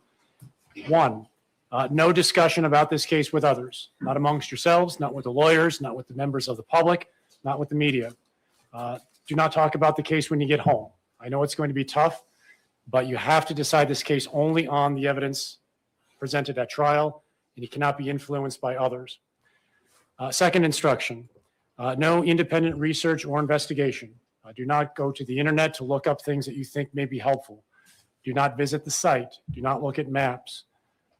Again, the attorneys have to present the evidence for you to decide here in the courtroom. Third, do not watch or read any media reports or social media posts about the trial. Frankly, you're getting a front row seat to this entire trial. Anything that you see on the internet could be misleading. The final instruction is come back tomorrow morning. We need you all at 8 o'clock before we can get started. The bailiff will give you new directions about the entrance. You're not going to come in the main door. There's a new door that you're going to come in. He will give you the instructions about where that door is. There's also special parking for you in the morning. Please use it so that you are segregated from the rest of the public. Please take the jury out. All rise for the jury. Chris, could you move the easel out of the way?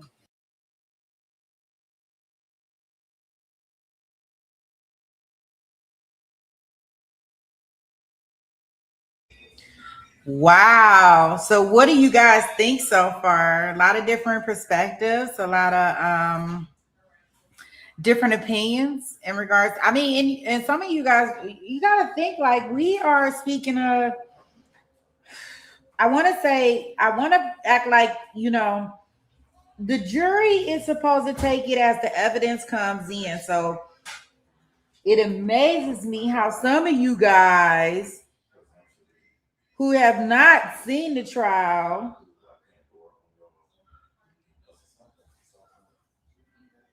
already say this man guilty. Y'all, we ain't even been through a full 8 hours of trial, and y'all already saying my boy Miu guilty.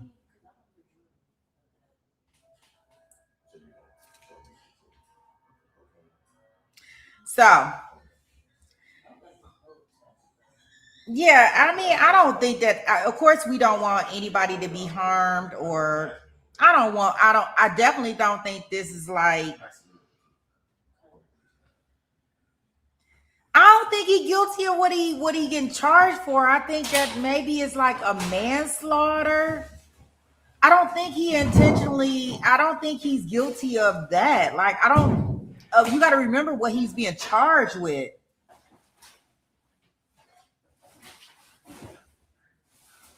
I think it's kind of deep. At least it's deep for me of what he's being charged with versus to how this all transpired. Let me get day 2 up for us because that's day 1, guys. And then we'll go into day 2. And day 2. And let's see how.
They pick up even when I'm whispering things to my client. If possible, my preference would be that our microphone is on mute unless we are actively cross-examining a witness. Mr. Anderson, Mr. Smestad, anything on those topics? Yes, I think frankly, I've gotten kind of the same feedback that whispering is being caught on the cameras. We also, I think the media room, the door is open, and we managed yesterday with witnesses who are sequestered by putting them in separate conference rooms. We don't want to put them together when they're sequestered, but on a day like today where we have several lined up, we might quickly run out of spaces to put them. So if they could either close the door or use headphones so that the whole hallway isn't getting the audio from the trial. All right, please have your victim witness coordinator talk to my judicial assistant.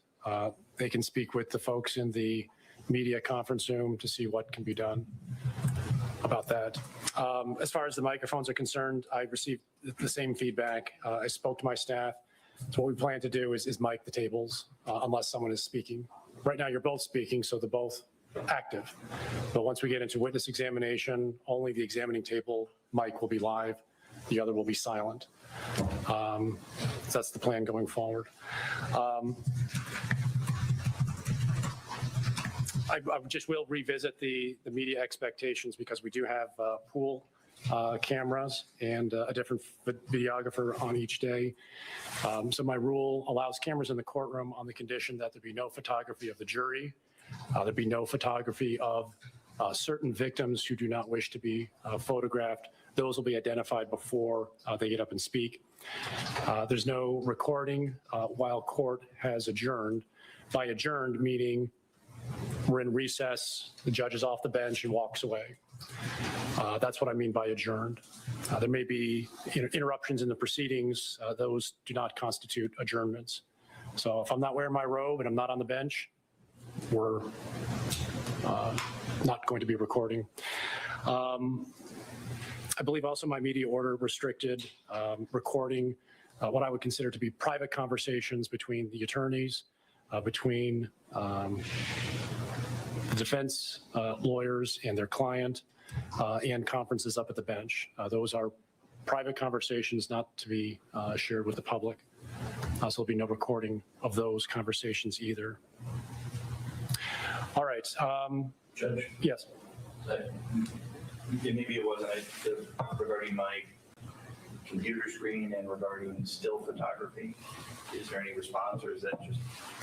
Well, I consider that to be part of what I just talked about. Okay. Communications at the table. Okay. So I just ask everybody to please be sensible and responsible with their devices. We're not here to pry and to invade people's privacy. If there's problems, let me know and I can revisit the topic. Please bring the witnesses in. I'll bring the interpreter up on Zoom.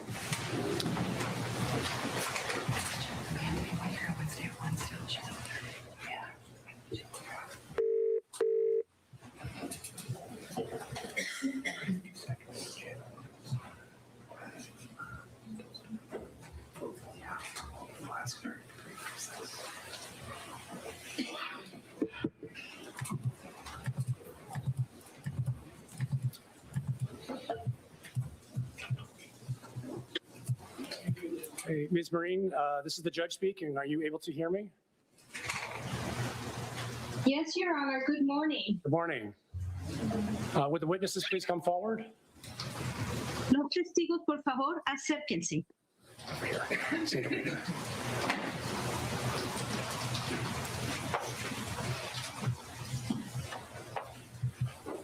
All right, please administer the interpreter's oath. Do you solemnly swear Por favor, hágale prestar juramento a la intérprete. that you will make a true translation Jura solemnemente que hará una interpretación fiel, to the best of your ability, según su leal saber y entender, between the English language entre el inglés and the Spanish language, y el español, so help you God? y que la ampare Dios? Sí, lo juro. Yes, I do. Thank you. Mr. Gracias. Anderson, please introduce the witnesses to me. So we have, Señor Anderson, por favor, presénteme a los testigos. 1 second, Ariel, what's your last name? Un momentito, ¿cuál es su apellido? Arel Chávez. I just gotta pull it up, Judge, sorry.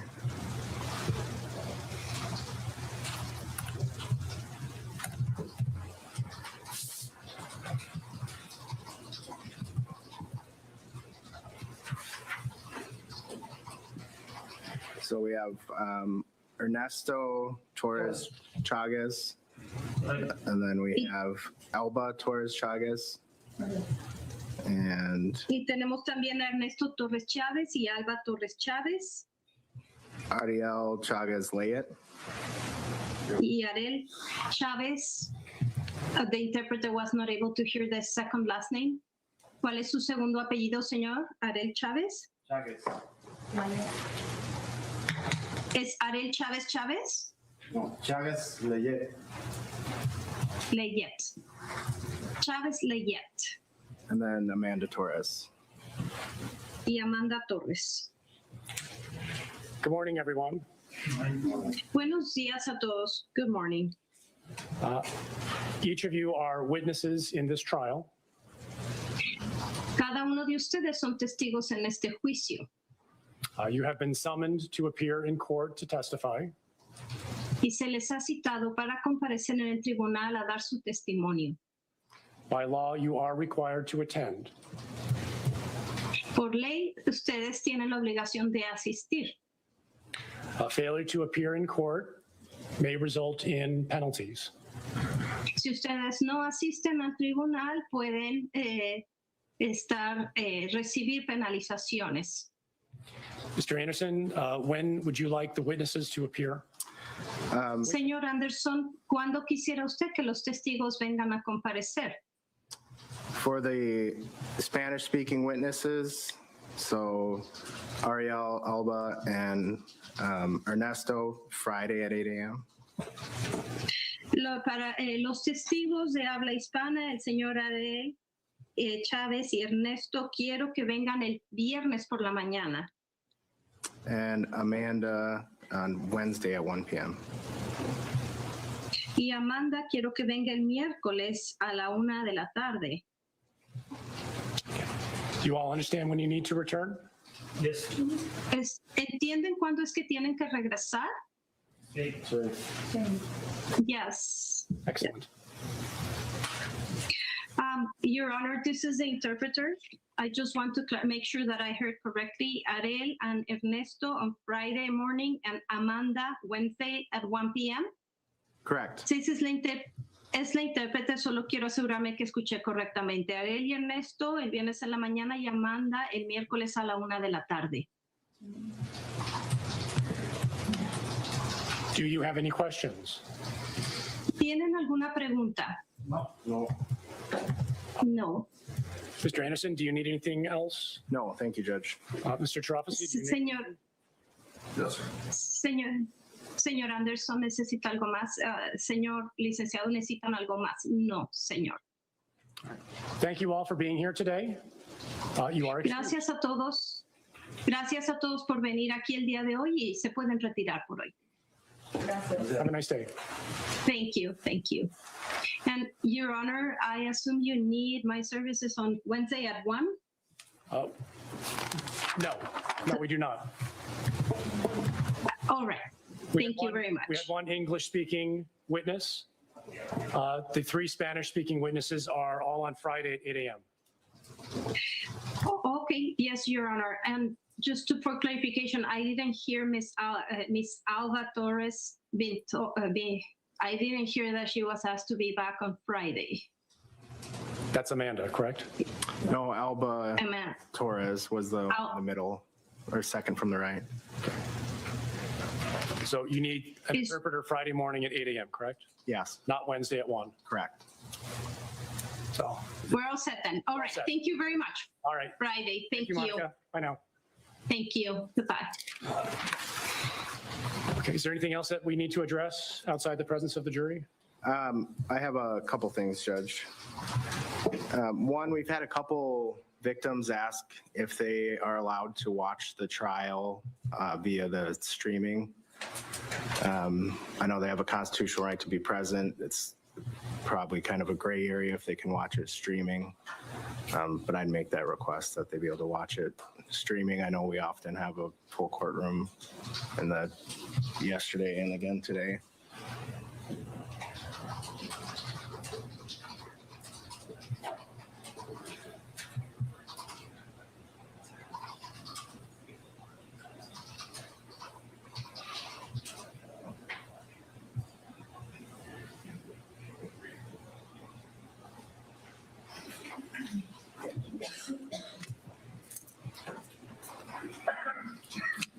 Truffising?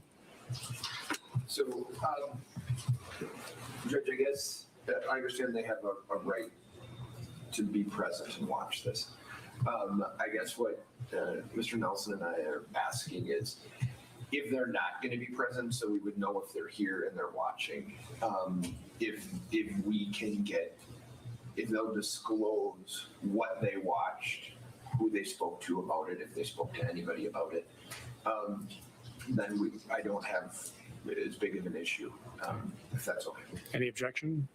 I think it'd be, I mean, we can certainly try to ask them, but I think they could ask on cross too, as long as it's clear that they were allowed to. Yeah, I'll allow it. Again, the purpose of the sequestration order was to prevent witnesses from conforming their evidence to something that they hear. The statute allows an exception for victims who are allowed to sit through the entire court proceeding. So whether they see it in the courtroom or watch it at home, it makes no difference. Unlike jurors, they're not prohibited from accessing media reports and watching television and things like that. But it is a basis for asking questions. And it may go to their credibility if they're being influenced by outside sources. So the request is granted along with the request to ask questions. Is there anything else?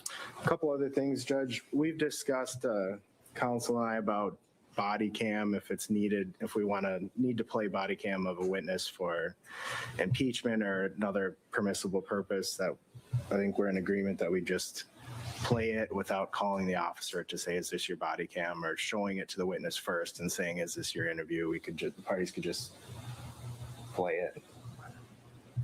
I do not expect there to be an objection to foundation for any law enforcement video. So if we should probably still mark it and indicate what the clip is, but we're not going to object because the videographer or recorder isn't here.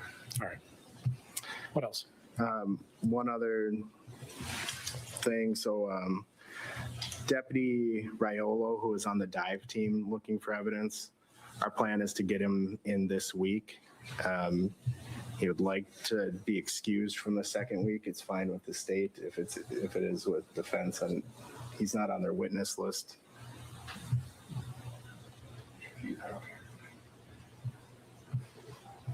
Yeah, that sounds like a good plan. I know if there's something comes up and he can't testify, I think we previously talked about the information that witness had maybe being offered or entered through another law enforcement witness. So I'm sure we can figure it out. Okay.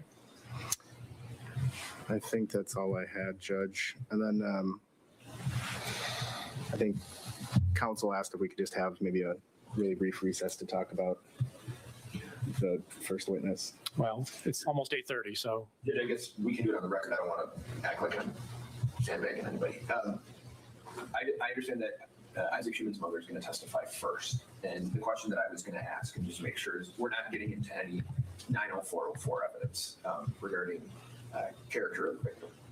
There was no motion on that. And we've heard nothing of that. And I just want to make sure that when she testifies, we're not going into an area where there would need to be presumably a motion filed. Mr. Anderson, were you intending to go into those areas? No, I specifically instructed her not to say that he's trustworthy or peaceful or anything like that. I'm going to ask about her family. I'm going to ask her about Isaac, show the same photos I showed at opening, have her identify those. I'm going to ask her one question about like what he did for hobbies so he's not this abstract person, that the jury has some understanding of who Isaac was, and then what happened on that day. Okay. So I'll just state so everyone knows what we're talking about. Character evidence is generally prohibited in trials. There's very few narrow exceptions. And I think the attorneys are trying to identify whether or not one of those exceptions is going to be discussed either intentionally or inadvertently. I think we're all on the same page. So if something does come up, raise an objection, and I can deal with it. Great, thank you. All right. Anything else, Mr. Anderson? No. All right. Mr. Shraffisi? I have nothing, Judge. All right. We stand in recess. Let's bring the jury up. This will probably take a moment, or they're downstairs. It'll probably take a few moments for them to come up.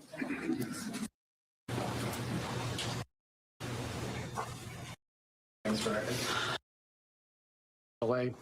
We are ready to resume the trial evidence. Mr. Anderson, who is your next witness? State calls Elena Hernandez. Ms. Hernandez, please come forward. So I believe this is going to be, don't quote me, I'm almost sure from this argument that I just heard that this is going to be, well, I don't want to say just the victim, because he's the person that actually was unalived by this incident. Isaac's mom. And that's why they wanted to make sure that they were not going to get into anything that kind of caused any issues with this for a motion for mistrial, like some things that we have seen in other cases. So they were kind of discussing that before the mom gets on here. So we will see what the mom testifies to in regards to Isaac, probably just like identifying his photos. It seemed like they want to humanize him in regards to, not humanize him, like get a connection with the jury. So they want to make sure that's all good before she testifies, just so they don't have to be doing a lot of objections and things. So we will see what the mom has to say. She was not there, but I know that she rushed down there, of course, like any mom would.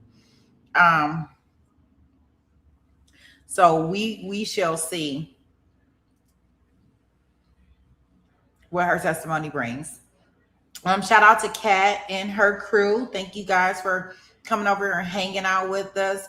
It was a very, very, very wonderful stream last night. Not to say that any of the other ones that Kat does but that one was like so impromptu and so special. I was so happy that I was able to come over there, and I was able to tell some people in the Sweet Pea gang how to get over there to watch this great not testimony, but this great interview. I want to say interview with the Trial and Error podcast. So we got to see Dana, who was on here last Friday. We got to see Zach's mom, which was really exciting because I wasn't expecting that.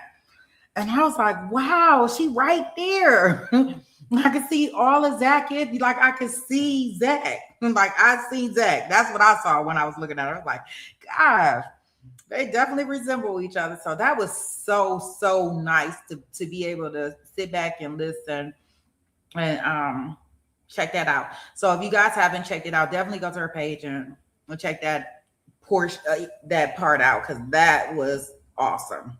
And I do mean awesome, at least for me. It was awesome. And it was so funny because it was like changing the little camera view. It was really, really nice. And oh my gosh, and Katie she like born for this. Like she was all in it. I love her feistiness. Oh, I said, come sue me, bitch. I was like, oh, that's my type of party. I like that. I like that. I like that. Yeah, I can be. You say you went over there, drunkie? Yes, I appreciate you guys coming over there. It was so nice. It was so nice. Yes, it was so nice. I appreciate it. And it just seeing Katie, because you remember she couldn't talk. So when Dana came on the show, she was unable to talk because she was up under a subpoena. But since closing arguments and everything happened, they didn't even call her. I don't know what that crap was about, but whatever. they didn't call her, and once it was over, she was able to kind of like talk her talk, and boy, I like the way she talk her talk. Awesome. Well, let's go in. Oh, thank you so much, Drunky. Drunky says she wants to turn somebody green today. She gonna turn some of you green. Check that out. Thank you, Drunky. Yes. So let's go back in, and if you receive that gifted membership from Drunky, the bear, make sure you say thank you. All right, guys, I'm gonna take us back in.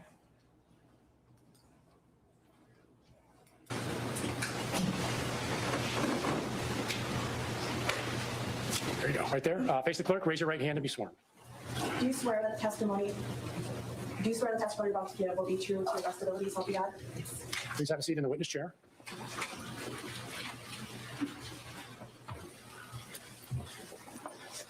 Mr. Anderson. Can you please state your first and last name and spell your names for records? Elena Hernandez, ALINAHERNANDEZ. Elena, where do you live? Stillwater. And how long have you lived there? 8 years. And do you work currently? No. What do you do prior for work? I owned a salon and spa business for about 20 years. Now you're a stay-at-home mom? Yeah. Who's in your family, immediate family? My husband, Benny Hernandez. Alexis, she's 27. Jacob is 21. And Isaac was 17.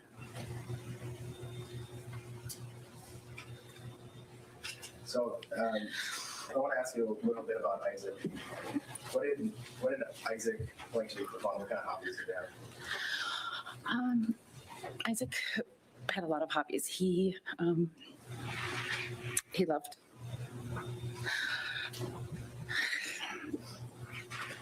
his family and traveling.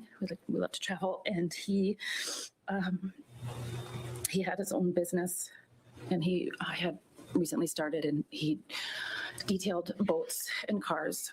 He worked out at the marinas and detailed boats. He started a mobile detailing business, and he loved to golf. I lived on the golf course, and he golfed almost every day. He loved boating, fishing. His friends, his girlfriend. And when Isaac was killed, he was before senior year of high school? Yes. Did he have plans to go to high school? Yes. He was an honor roll student, and he loved school, and he was going to go to school for engineering. He was hoping Madison. Yes, ma'am. Well, and I'm showing you what's marked as Exhibit 1. It's 3 photos. Can you just go through them? Actually, first, can you just tell me what your photos are? My son Isaac, his junior picture. And then his 17th birthday, his last birthday. And then this one is the day he bought a trailer for his mobile detailing business. And he texted me and said, "Mom, come out and see my new trailer." And the dog and I ran out, and he uses for his business. Please move to admit, ask to publish. Any objection? What was the number? Exhibit 1. 1 is received.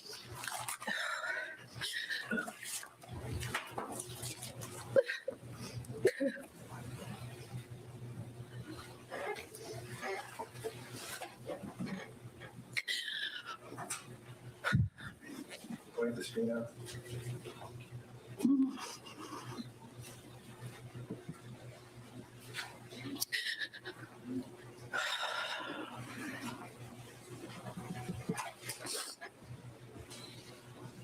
Elena, when was the last time you saw Isaac live? The morning of July 30th before he left. Did you know he was going to go tubing with friends? Yes. How did you know that? Well, he originally told me in the morning that he was going to go golfing and with his friend, but his friend had to work he ended up having to work, so they were going to golf later that evening. And so I was out on the deck having coffee with my sister-in-law, and he came out and said, some of the guys are going tubing on the river, and I think I'm going to do that until we can go golfing. And I said, okay. And the way I said okay wasn't like I was super excited about it. And he's like, why? And I said, well, I was going to ask you to pick Dad up from the airport. Dad got a flight home. And he said, I can pick Dad up. And I said, no, just go have fun with your friends on the river.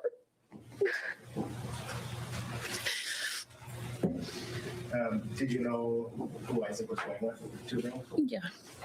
He said they were meeting up at the high school and that Alex was driving. And I said, okay, don't forget your sunscreen. And I grabbed it and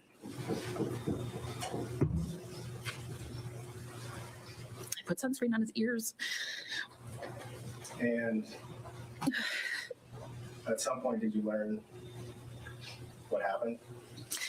Yes. So then my sister-in-law and I went down and they had lunch downtown Stillwater. And then my husband had taken an Uber home from the airport and he was going to meet us down there. And we were waiting for him. And I got a call from Owen's phone. And I thought, maybe Isaac's phone went dead or he lost it or something. And so he was calling me from Owen's phone. But Owen called screaming that Isaac had been stabbed.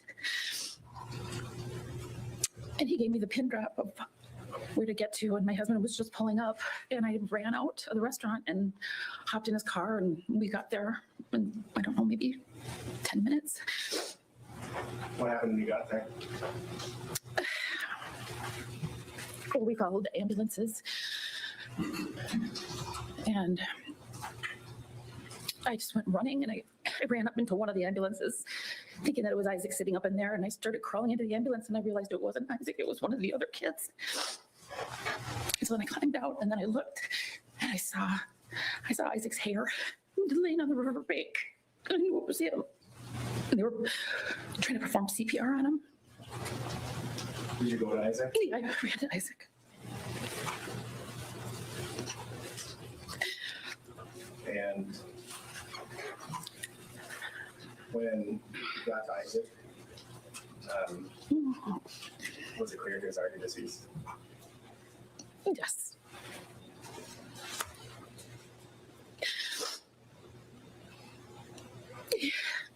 I don't have any other questions, Judge.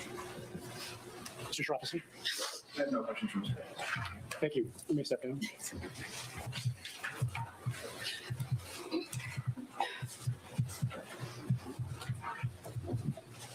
Mr. Anderson, who is the next witness? Juan Cockfield, Judge.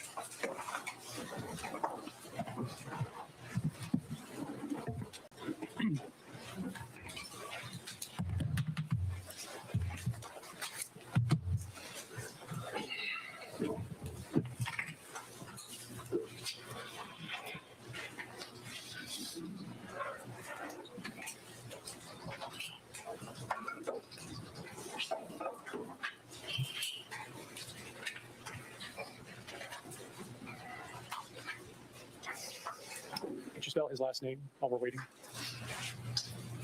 Mr. Cockfield? Yes. Cockfield. Mr. Cockfield, please come forward. Face the clerk, raise your right hand. She will administer the oath. Do you swear that the testimony you're about to give this time shall be the truth, the whole truth, and nothing but the truth, so help you God? I do. Please have a seat in the witness chair.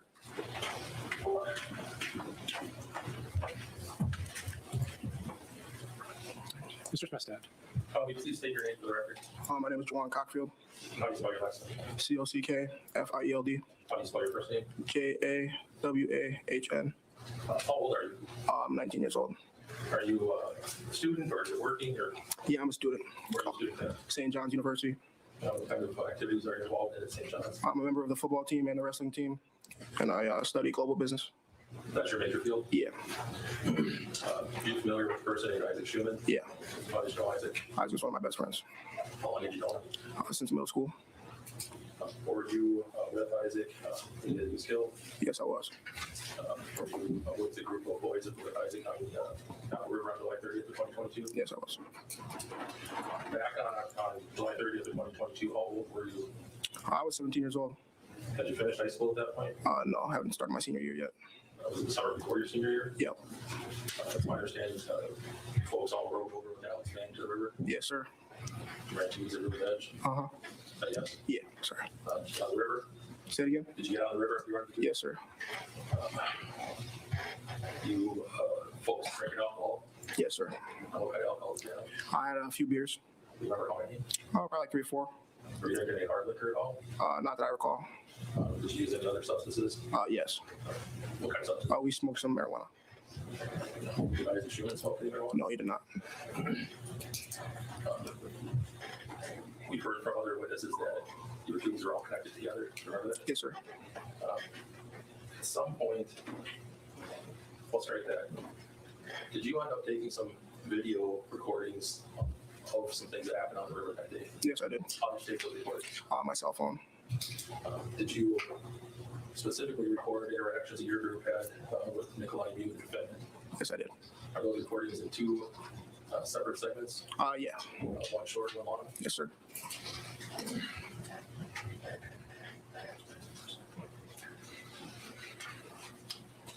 Your Honor, we're going to play this short 9-second video here.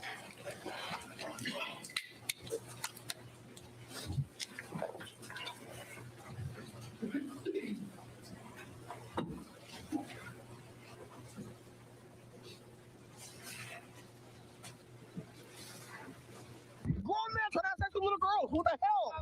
What the fuck? He's a raper. Whoa, whoa, whoa.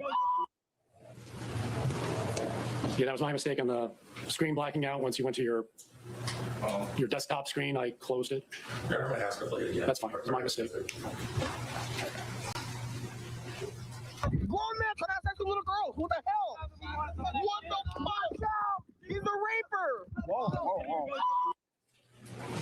Mr. Cockfield, is that the first video they recorded of Mr. Miu that day? Yes, sir. Is that your voice? Yep. At that point, were you sitting there too? Yep. Why did you start recording this? Because he was just kind of looking suspicious from what I was seeing. All right, was he, you saw in the video that he was standing away from your group? Mm-hmm. Is that yes? Yeah. Had he been closer at some point when you started video recording? Not during that recording, Right. like the first one. Okay. Did you hear yourself say he's a raper? Yeah. What was that all about? He had said like a weird comment. That's kind of why I started recording in the first place. Like, because he was having his snorkel and it was like 2 feet deep water. So like, what are you doing? And he just said like a weird comment, something about like some little girls. And Did then, you have the girls with you in your no, I did not have any girls in my group. Did you see any other girls on the river here where you go? Yeah, there were some girls on the river. Child age girls? Or? Not that I saw, no. Did you know Mr. Miu at all? No. Did you know whether he was a pedophile or anything like that? No, I didn't. Were you making some conclusions based on what you saw him doing? Yeah. Sustained. After you said he was a raper, did he come closer to your group? Yeah. Did you restart your recordings? Yeah, because after I said that, I like looked away and was like, whoa, whoa, because he looks really scary when he looked at us. And then I we floated a little bit. And I then say he looked real scary. like when I said that, like you could see like his face look at me and like you could see me go like, oh, and I got scared and stopped recording. Did he appear angry that you called him a raper? Objections to One at a time, please. Objection sustained. Right. When you saw him look on his face, did you start recording again? Yep. And the second video, was it how long after the first video? Probably like 10 seconds. We had just floated a little bit further. After the second part of the video, Your Honor. No, just keep it off. You have to tell us when you want us to play or display, rather.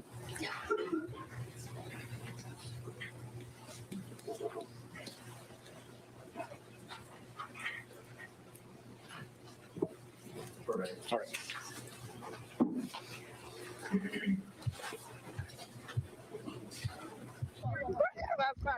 What is he on? Whoa, whoa, whoa, whoa. Mr. Cockfield, is that the second video that you took that day? Yes, sir. Is that your leg in the screen? Yeah, it is. Now, for the record, the video is paused at the 6-second mark. Do you see Mr. Miu's hand grabbing onto your tube there? I do. Is he touching your leg? A little bit, yeah. Did that cause you concern? Most definitely.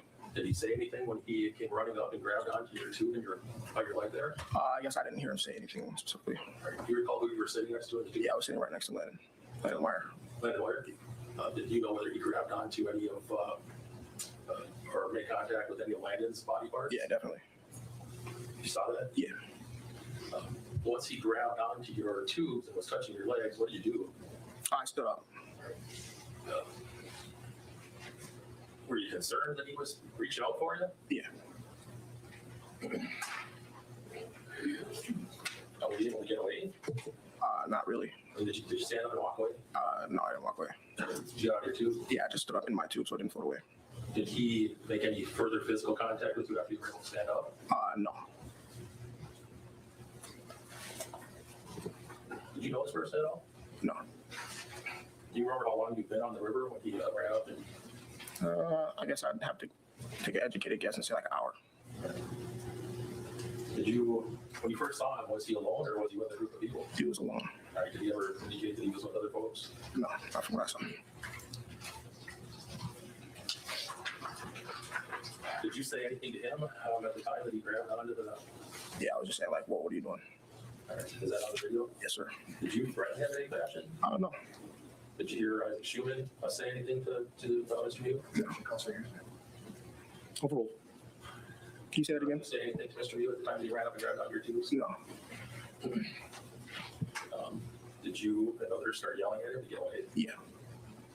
You remember the kind of language you were using? Yeah, we were just yelling, like, saying, like, what are you doing? Get out of here. Were you calling us names? Yeah, calling him like a pedophile.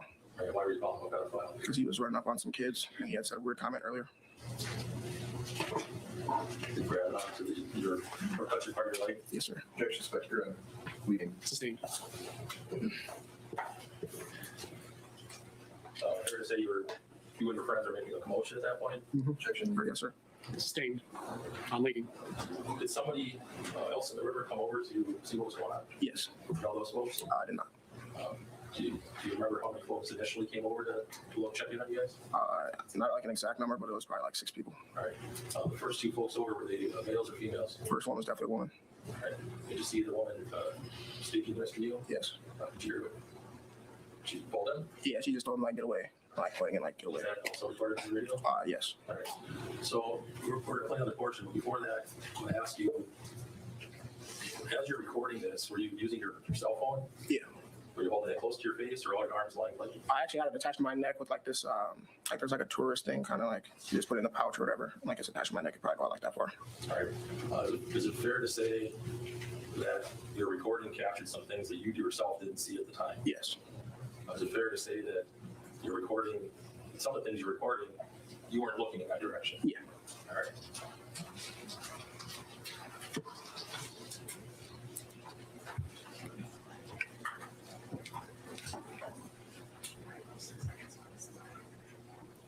We're playing from the 6 seconds, Judge.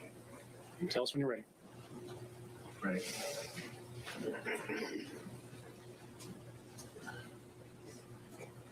It's on the wrong setting.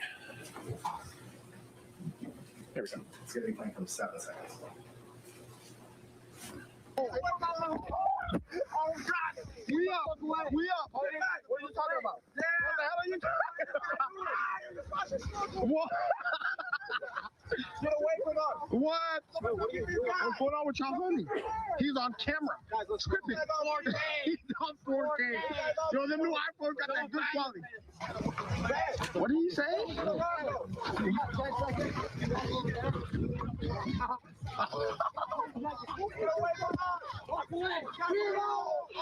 Yeah, what the hell? Who is this? Yes. Further culture. Who is that? Further culture. Who is that? Who the hell is this?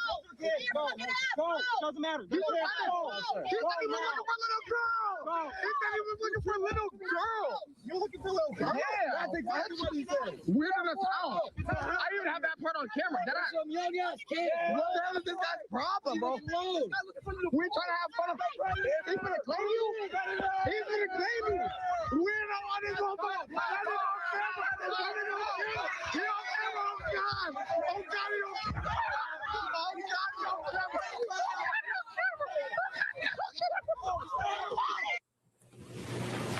Pause at 150.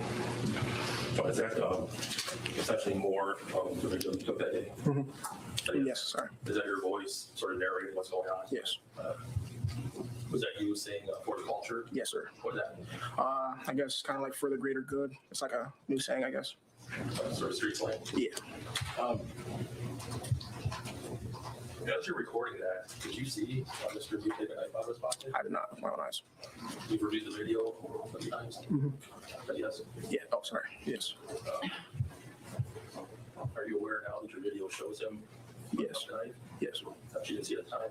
No.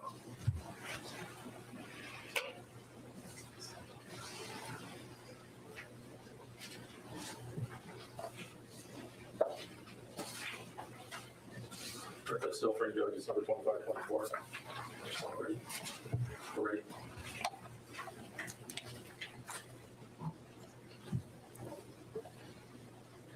John, is this a still frame from your video? Yes. You see Mr. Miu in the video? Yes.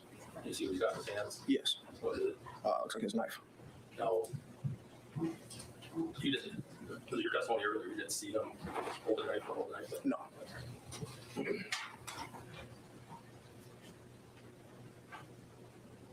Did you, while you're recording, see him holding the knife up by his side with the blade facing up? No.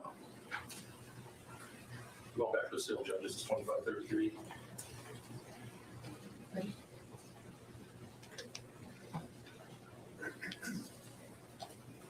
Juwan, is this also a picture from your video?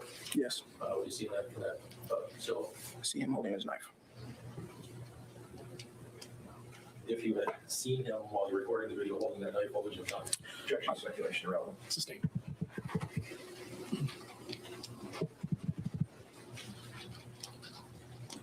At this point in the video, who's standing in front of Mr. Miu, if you remember? I guess I don't really know her name, but her. Not really. Men or women? It's one. All right. Was there one or two women standing in front of him? There was two. Right. At some point, did you see Mr. Miu do something in relation to one of those women? Yes. What did you see? He punched her. Right. Which one do you remember? I think it was the blonde one. When you just watched the video, your video did not capture that punch. Yeah. But you saw it yourself. Yes. Sustained. Were you looking in a different direction than the camera was When the pointing? camera was, yeah.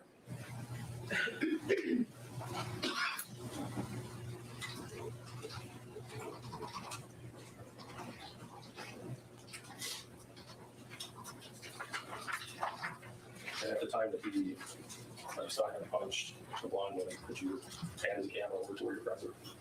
Yeah.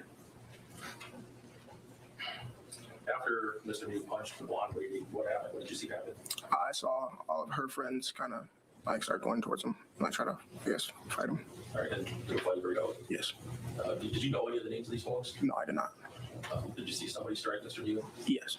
Did Mr. Miu go down? Yes. Did you at any point touch him in any way? No, not once. Other than that, did you touch your leg earlier? You did not touch No, I did not.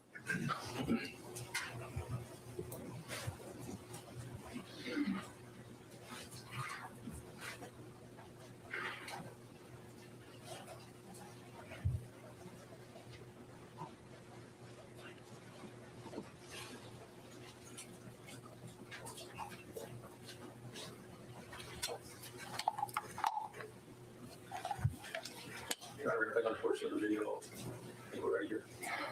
We're playing from 150. He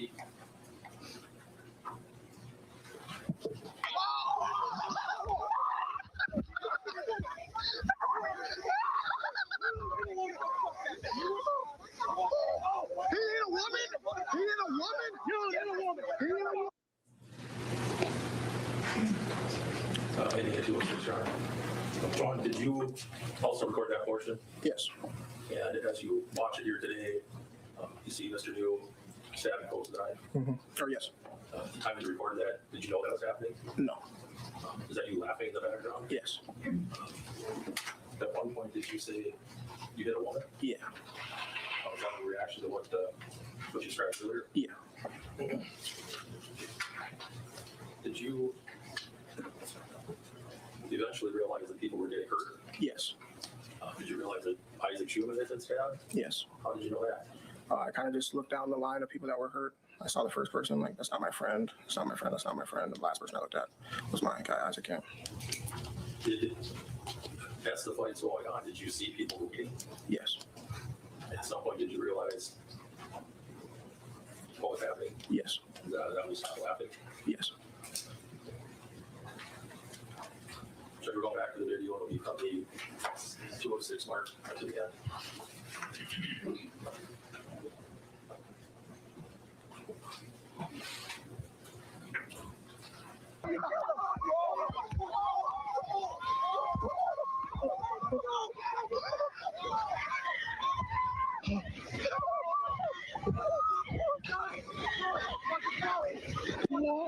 What the fuck? What the fuck? What the fuck? He's dying. He's dying, bro. Wait, what? What? Oh my god. Oh my god. Oh my god. Oh my god. Are we serious? Is this real? Oh my god. Who is that? Oh my god. Oh my god. Is this real? Is this real? Oh my god. Oh my god. What the fuck? Is this real? Is this real? Bike, bro, bike. That's not bike. That's not bike. That's not bike. That's not bike. That's not Isaac. Oh my god. Oh my god. This isn't real. This isn't real. Dawn, is that the final part of your video you took that day? Yes. At the end, when you were saying that's not bike, who were you referring to? Isaac Schumann. Is that a nickname? Yeah.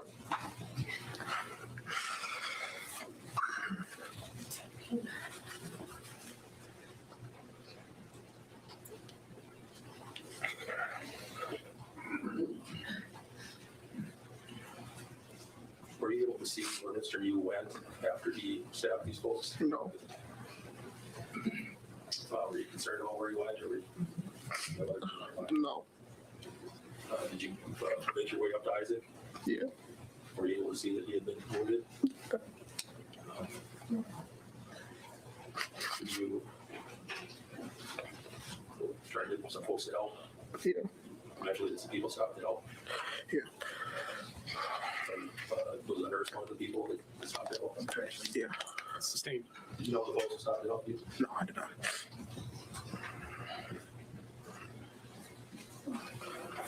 Eventually, you did police and medical personnel show up on the road. Yes. Do you know how long it took for them to get up there? No, I don't. Did you see Isaac get transported off the river? Yeah. Did you follow? Yeah. Once you got up to the road to the bridge, Yeah. did you speak to the officer? At some point, did you tell an officer that you had video of the incident? Yes, I did. And did you show that officer the video? At the time, I just played it to the point where Mr. Miu was in it. At some point, was the officer able to take a screenshot of a still from your video? Yes. That showed Mr. Miu? Yes. That approach? Yes. As you've shown, want to show you what's been marked as Exhibit 58. You recognize that? Yes. Can you tell us what that is? That's my cell phone with a still frame with Miu on it. Is that the still frame that the officer, the still picture the officer took of your phone that day? Mm-hmm. Is that yes? Yes. I'll move for admission of Exhibit 38. Any objection? Received.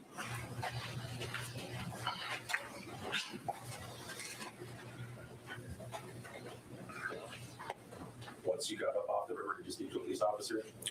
Yeah. Briefly? Yeah. You saw it? You saw it happen? Mm-hmm. Oh, yes.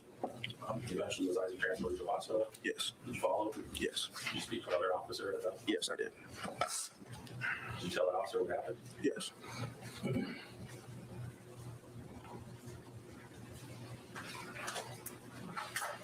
you see the person in court who you reported that day who did this? Yes, I do. What else did he wear? He's wearing navy and gray pants with some brown shoes. Nothing further.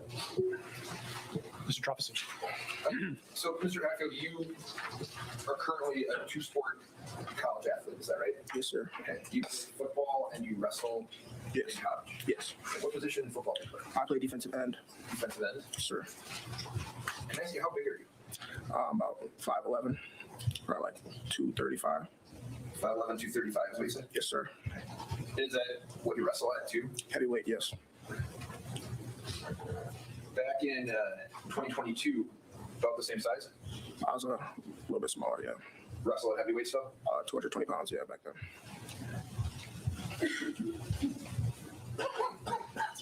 So you considered, back in July of 2022, you considered yourself to be a fit young adult, right? I guess I'd like to think that. Okay. And I'm going to ask you some questions initially about the interview that you gave with officers, okay? Okay. The interview that you gave with officers at the hospital, you indicated that Mr. Miu told you that he was looking for a snorkel. Is that right? That is what I said. Okay. You never mentioned to officers that he told you anything about looking for little girls, correct? That's what it says. Well, in a situation where you say he's looking for little girls, do you think it would be important that you would tell officers that he told you he was looking for little girls? Yeah. But you never do that, do you? I guess I didn't. Did you think it was important? I guess there was more things that were more important, but that is important in the grand scheme, yes. Right, so more important was he was looking for a snorkel. Not really. Okay, but you mentioned that, right? Yes? Yes. Okay. And you say, if I have it right, you had 3 to 4 beers and were using marijuana. Yes. Okay. There was vodka that had been brought in by your group. Okay. True? Yes. In Tito's and like water bottles. Yes. Okay. Did you have any of that? No. Okay. So just the 3 or 4 beers and some marijuana. Yes. Okay. Now, you also, I guess to your credit, tell the police you guys were antagonizing Mr. Miu, right? After the fact that he hit the woman, yes, we were. Well, you don't consider calling him a raper antagonizing him? I mean, based on what he was doing, and it looked like that really, like, that made him chase after us afterwards, so who knows what he was really doing. My question to you is, do you believe telling him that he can't have sex with little girls and calling him a raper would be considered antagonizing? Yes. And you were the one who was saying that, right? Yeah, but that's after he ran up on us and like was doing a bunch of weird stuff. Or like he looked weird, I guess I could say. Okay, so I'm saying that, yeah. and you know he's alone, right? From what I see, he looks alone. Okay, so and you know that and what you see, he's kind of an older man? Yes. Not very fit? Yes. Okay, so you see an older, not very fit man walking alone, and you start calling him names. As I'm sitting on my tube, like I'm saying, like, what are you doing with the snorkel in 2 feet water? And then he said something weird after that. What business is it of yours on the river, what he's doing? He's not bothering you. I mean, I was interacting with every single person we saw that day on the river. Okay, so like, at least most people. Joanne, my question remains, what business is it of yours to bother a man who's not bothering you? I was just asking a question. What are you doing? What are you doing? And he tells you, I'm looking for a snorkel. At that point? Yeah. The snorkel was in his hand at that point. Well, you tell the police that he told you he's looking for a snorkel. Yes? Yes. Okay. And you then say, grown man can't have sex with little girls. What the hell? What the fuck? He's a raper. Right? Uh-huh. Yes? Yes. Okay. You have no information as to what this older man is doing, do you? No. Okay. And you say, after you call him a raper, he looks over at you, right? Mm-hmm. Yes? Mm-hmm. Or yes. Wouldn't you suspect somebody that you called a raper to kind of look over at you? Objection, Your Honor. Sustained. Are you surprised that he looked over at you? At the time, yes. When you were calling him names, you're surprised he glanced over at you? Objection has been answered. Overruled. You can answer. Yes. Now, can I ask you a little bit about this thing, lanyard or whatever, that you were holding your phone in. Okay. Yeah. Okay. So it's around your neck. Yes. Okay. Can you tell the jury how long is it? It's not like that long. Like I said, I could probably pull my phone out that much and it's around my neck the whole time. So can I ask you, in terms of when you're holding it, about how, I know it's not up to your face, okay, but how far away from your face or your chest do you think it would be? Yes, I can say like 7 inches, 8 inches. Okay, so you're not able to hold it like I'm, right now my arm is extended. You're not able to do that, right? Not much. Okay, so, and I won't get too close to you, but, so you're holding it kind of like this? Yeah. Is that fair? Mm-hmm. Okay. And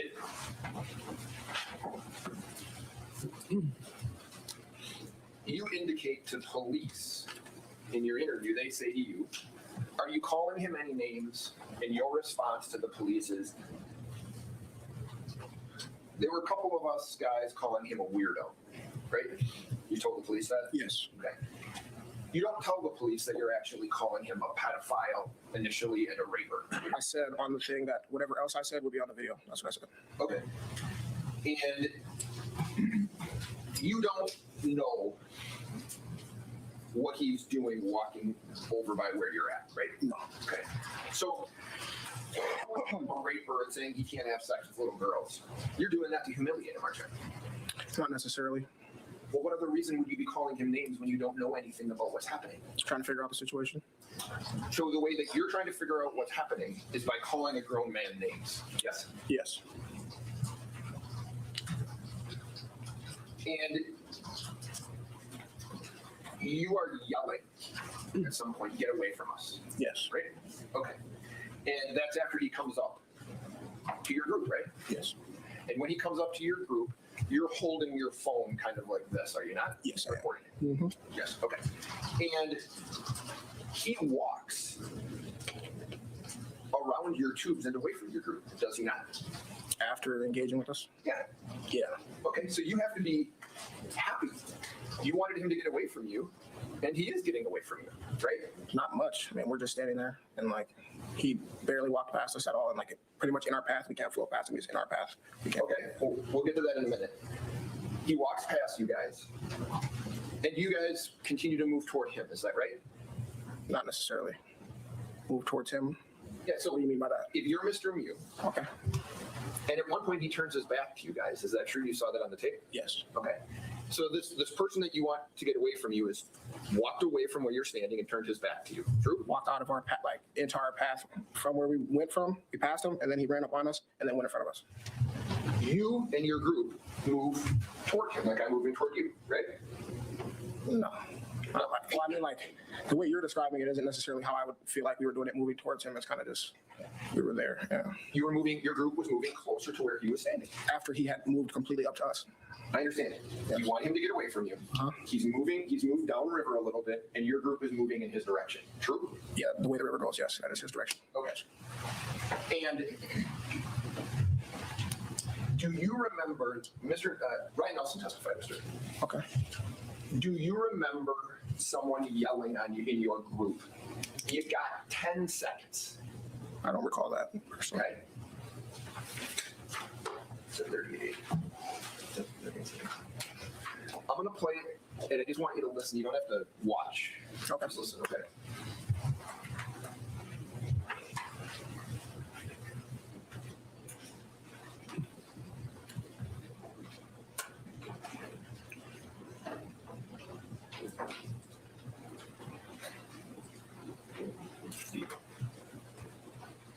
Yes.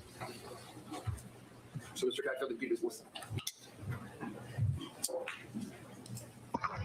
What did he say?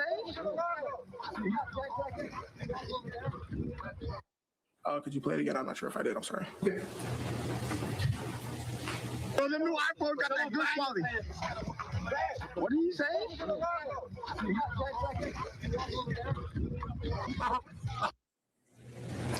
No, I actually did not hear it. Okay. I'm sorry. That's okay. But you would agree at that point your group is moving in his direction, yes? As the river would go, yes. Right. You don't stop, but you're walking with your tubes in his direction. True? Yeah, yes. Okay. And you say shortly thereafter, you were asked this, you're yelling for the culture, right? Yes. And you were asked what that meant, and your response was something like for the greater good. Yeah, along those lines. What is the greater good of you recording that? I mean, this guy was, like I said, ran up to our group as we were floating past him, and we were causing a scene. Like, what is this guy doing? Get away from us! And then people come over to help us. So that's for the culture, for the greater good. At that point, had the people come up? Well, when I said for the culture, that's when the people came up. So if that's not at the point where, well, yeah. Okay, and this is all. I said it, yeah. We try to talk one at a time. Okay. Sorry about that. Okay. So this is something that you want to record, right? This incident, you want to record this, don't you? I mean, not really sure what type of question that is. Well, you don't stop. Hold on. You don't stop recording and try to figure out the situation. You just keep recording what's going on. True. Yeah, I mean, why would I stop it? At that point, it looked like it was like a weird situation. I just recorded. I'm sorry, you said it looked like a weird situation? Yeah. Okay. And at this point, you see Mr. Miu walk over to this blonde girl. Yes. He's cleared a path for you all to walk through, hasn't he? Yes. So you have to be excited. You wanted to get away from him. You said he was standing in your path. He's moved out of your path. So your group can just go right by. True? I mean, that group came over to help us, so why would we just leave them? I want you to listen to my question. Can I hear it? He moves over so your group can go past. Is that why he moved over? I'm not asking you that. Okay. I'm asking you, you said you were yelling for him to get away. Huh? You wanted him to get away. Yes. You said he was standing in your path, right? Yes. He moves over out of your path. Yes. So your group, you have to be excited because your group now can go right by, right? I mean, we could float by, yes. You could have floated by, Yes. but you didn't. Yes. You stayed, Yes. okay? And you stayed as this other group comes over, Yes. okay? And you, on tape, yelled to this blonde, he's looking for little girls. Yes. You don't have that information. He said that. I remember him saying that. So He said that, hold on, you don't have that on tape. Okay. True, it was not on my video. And you never told that to the police. True? True. Okay. When she comes over and you choose to stay instead of actually moving on with your trip, you hear her yelling at him, right? Yes. Okay. And Ryan Nelson described her as being in his face. Would you agree with that? Yes. Okay. So, and her name is Madison Cohen. Okay, just so you know. So you would agree that Madison Cohen is in Mr. Miu's face, right? Yeah. Okay. And you would agree she appears to be angry. True? Yes. Or concerned, at least. I'm sorry? Concerned, at least. Yes. You don't tell her what's going on. You just say he said he's looking for little girls, right? Yes. Okay. So instead of trying to explain the situation, you're just yelling at her, saying this is what he said. Yelling to her what the situation is, which would be considered explaining, kind of. So what's the situation? He said he was looking for little girls. So I told them, like, that's the main concern of the situation. And then he ran after us. So, yeah. And he ran after you, and instead of passing, you stay and tell her that, right? Yes. Okay. Now, initially, it's the six of you and Mr. Miu. True? Yes. You'd agree when this other group comes over, now there's more people involved. Yes. Okay. And ultimately, an additional 5 people come over to assist. Yes. Okay. So now we're at least up to 11 or 12 people against Mr. Miu. Okay. Is that right? True. Okay. And during this entire interaction, up to the point we are right now where Ms. Cohen comes over, Mr. Miu's not saying anything aggressively to any of you, right? No. He's not physically doing anything to show his aggression toward you, right? No. Okay. And you're not afraid of him at that point, true? Because of the people that came to help, I was not afraid of him. Right. So strength in numbers, right? You could say that. So the more people that are coming over, is it fair to say, as the number of people increase, your fear level decreases? Is that fair? Yeah. Yes? Yeah. Okay. And 11, 12, 13 against 1, you're feeling pretty comfortable at that point, right? Yeah. And you, when I say you guys, your group, the young Stillwater people, You begin to taunt him, don't you? That's not what I mean by taunting. Kind of get in a circle around him and all start pointing at him that he's a pedophile. Object to the characterization of being in a circle around him. That's not the evidence. I'll get to the jury to decide. Objection overruled. It's cross-examination. Right? Can you say that again? Sure. You guys form kind of a circle around him, are really close to him at that point, pointing like I'm pointing, gesturing, pointing at him, calling him a pedophile. Yes. Okay. And because of the way your camera is situated, you're pretty close to him as well, aren't you? Yeah. Okay. And the purpose of taunting him and calling him a pedophile and pointing at him in that situation is what? Kind of just to let them know what he was doing. You already let them know what he was doing. Yeah, but I guess it was just still going on. What was still going on? What you just described. I know what you're doing. Okay. The question is, why are you doing it? I guess I don't know. It was 2 years ago. Were you doing it to taunt him and humiliate him? Not necessarily. So why are you doing it? So I guess I don't necessarily know. Any other explanation that you can think of as to why you would go around somebody pointing at him, taunting him, calling him names, other than to humiliate him?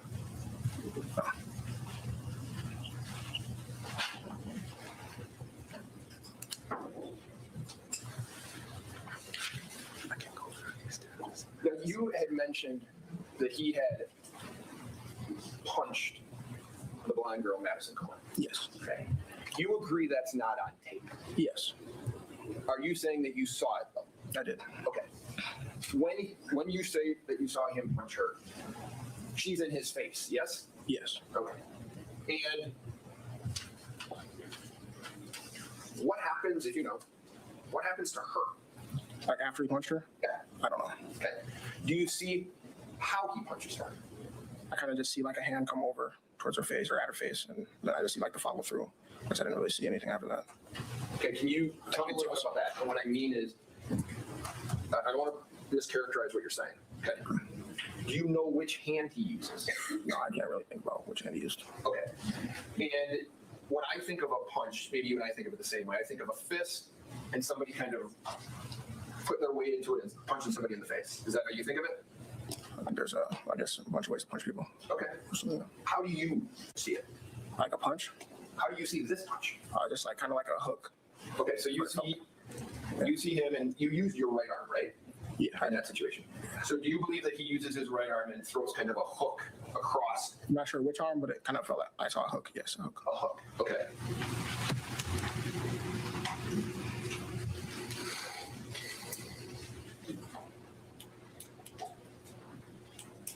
You don't see her go down, do you? No. Okay. And at that point, you see this group of people attack Mr. Miu, right? Yes. You see him get punched in the face and fall backwards into the river. Yes. You think that's funny, right? After he had hit a woman, I think he was sort of getting what he deserved. Yes. So you thought it was funny? Funny, yes. I guess I was laughing. Yeah. And in fact, you had moved up. You got your camera. You're kind of right up in his face with this now, aren't you? Yeah. Right? Yeah. Okay. And as he's being attacked, you're laughing throughout that portion of the video, aren't you? Yes. Okay. When he gets pushed back in the water, you're still laughing after somebody had already been stabbed, right? Yeah, I didn't see it. But you're still laughing. True? True.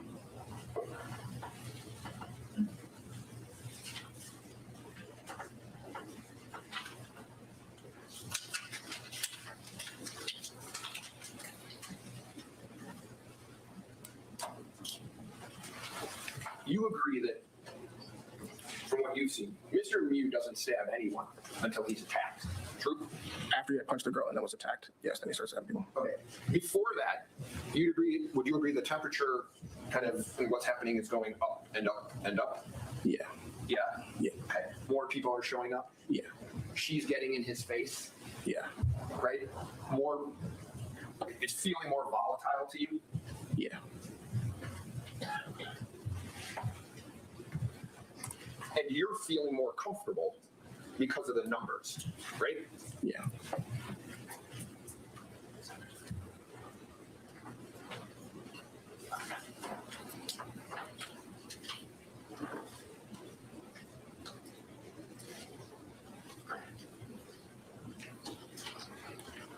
use them. I was gonna throw these away if I had a trash, but appreciate it. Thank you. Might ask a couple questions, Mr. Cockfield. There's a point on that video that you say, I'm paraphrasing, but you hit a woman. Right? Yeah. Yes. Okay. That's not at the point in the video when you believe he struck Madison Cohen, right? What do you mean? Well, there's two. I'm sorry, I'm not sure I understood what you were saying.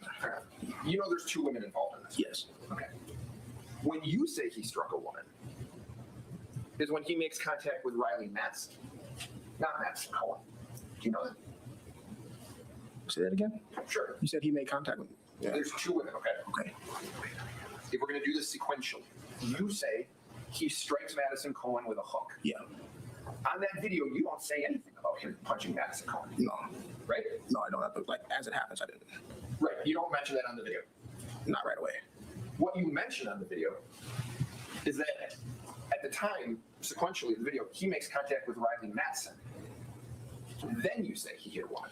I'm going to check, Your Honor. That's not the evidence. Sustained. Unlimited question, Judge. Mr. Costello, free time. Mr. Smith? Juan, you were asked about how big you are, that you're a football player and a wrestler. Do you ever touch Mr. Miu in any fashion? Not once. Did you ever cock a fist at him or anything like that? No. Did you ever tell him you were going to give him a beat down? No.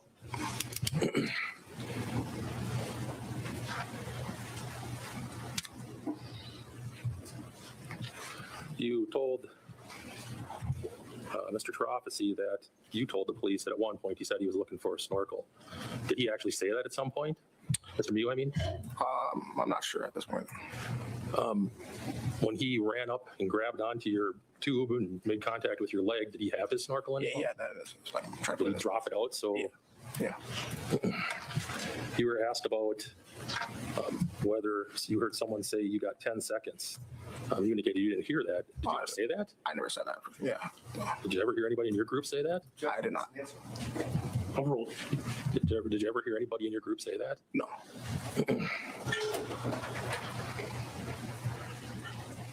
Mr. Chirophacy had asked you why you didn't float by him and get away from him, and instead you continued recording.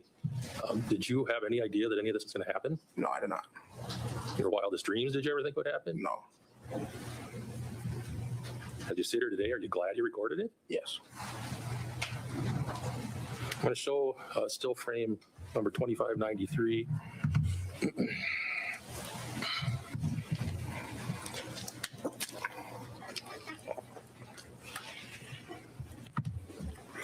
We're ready.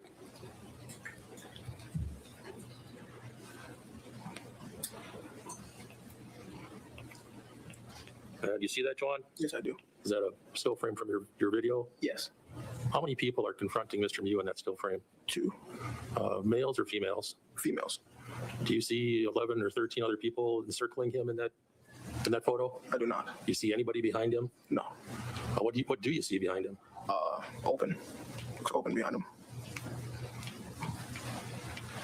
I'm going to scroll through some of the stills from after this picture. We'll start. This is starting at 2593.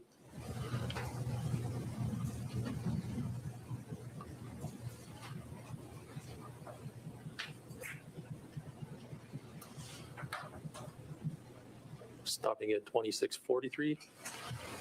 That sequence of stills, is that when you pan over to your group of friends? Yep. Or your group of friends surrounding him? Yeah. And the photos you what just watched, was your group of friends surrounding Mr. Miu? No. No, it wasn't. Overruled. What was your answer? No. Were you all standing in a line? Yeah. Sustained. How was your group standing in relation to Mr. Miu in these stills that you just watched? We were just standing kind of by our tubes. Fine.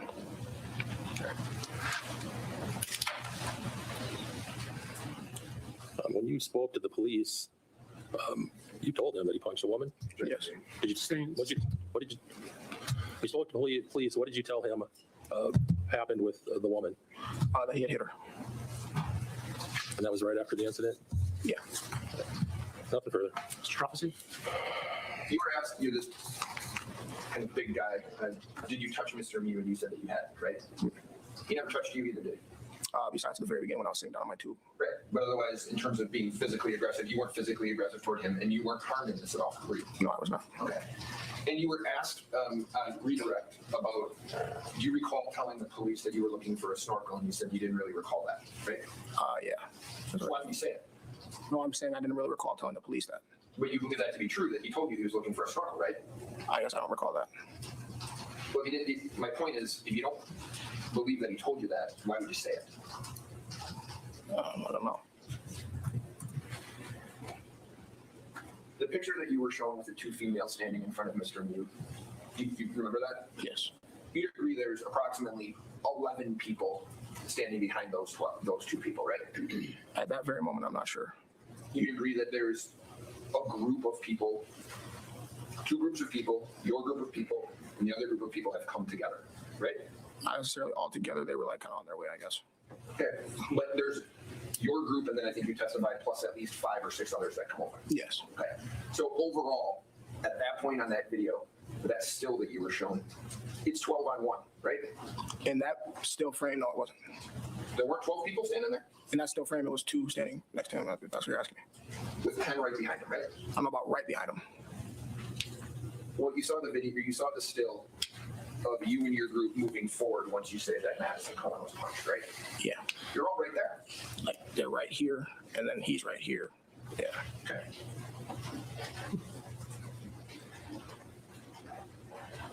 And at that point, you were asked, well, it's open behind him, right? Yeah. There's a point in the video where you pan back. Do you see where Mr. Miu's group actually is? No.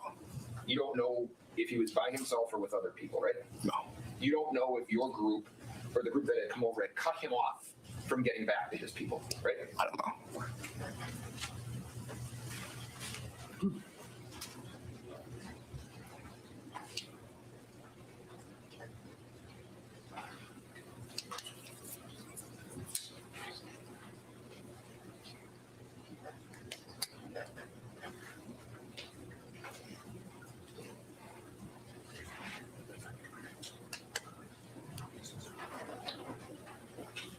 Mr. Captain, I'm just going to ask you a couple questions about things you were asked on redirect.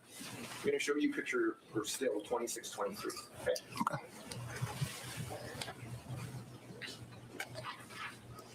And that's a picture of your friend Alex Vang and a picture of Isaac, right? Yes. Okay. Are you looking at them when you're running this camera? At this point, I'm just like panning around and like looking all around, I guess. What I'm interested in is your head, your face, your eyes looking at where your camera's looking? No. Okay, so I guess I don't recall technically exactly where my eyes were looking while I was panning around right at this still frame. okay, but you'd agree that at this point, Mr. Miu and Ms. Cohen, there would be I'm looking at it, they're to the right of this, right? Mm-hmm. Okay, and your camera's, you're holding it like this, right? Yeah. Like this? Yeah. And do you know at that point, in order to see what's going on over there, you're holding the camera straight and you're turning your head like I'm turning my head to the right? Yes? Can you say that again? Sorry. Well, what you testified to was that your eyes aren't necessarily in the same place Yes. as the camera. Yes. Okay. What I'm asking you is, you're holding the camera, showing Mr. Vang and Mr. Schumer. Yes. Okay. You're not looking at the camera. You're not looking where your camera's being pointed. Is that what you're saying? Not at every second. No. I understand. There are points that you're moving around. Yes. Right. But your head, in order to see what's going on with Mr. Miu, your head is turned in this direction in order to see this confrontation that's going on. Yes. Is that right? Yeah. While you're keeping your camera here. Yeah, like I guess I can move my camera, move my head, everything can move.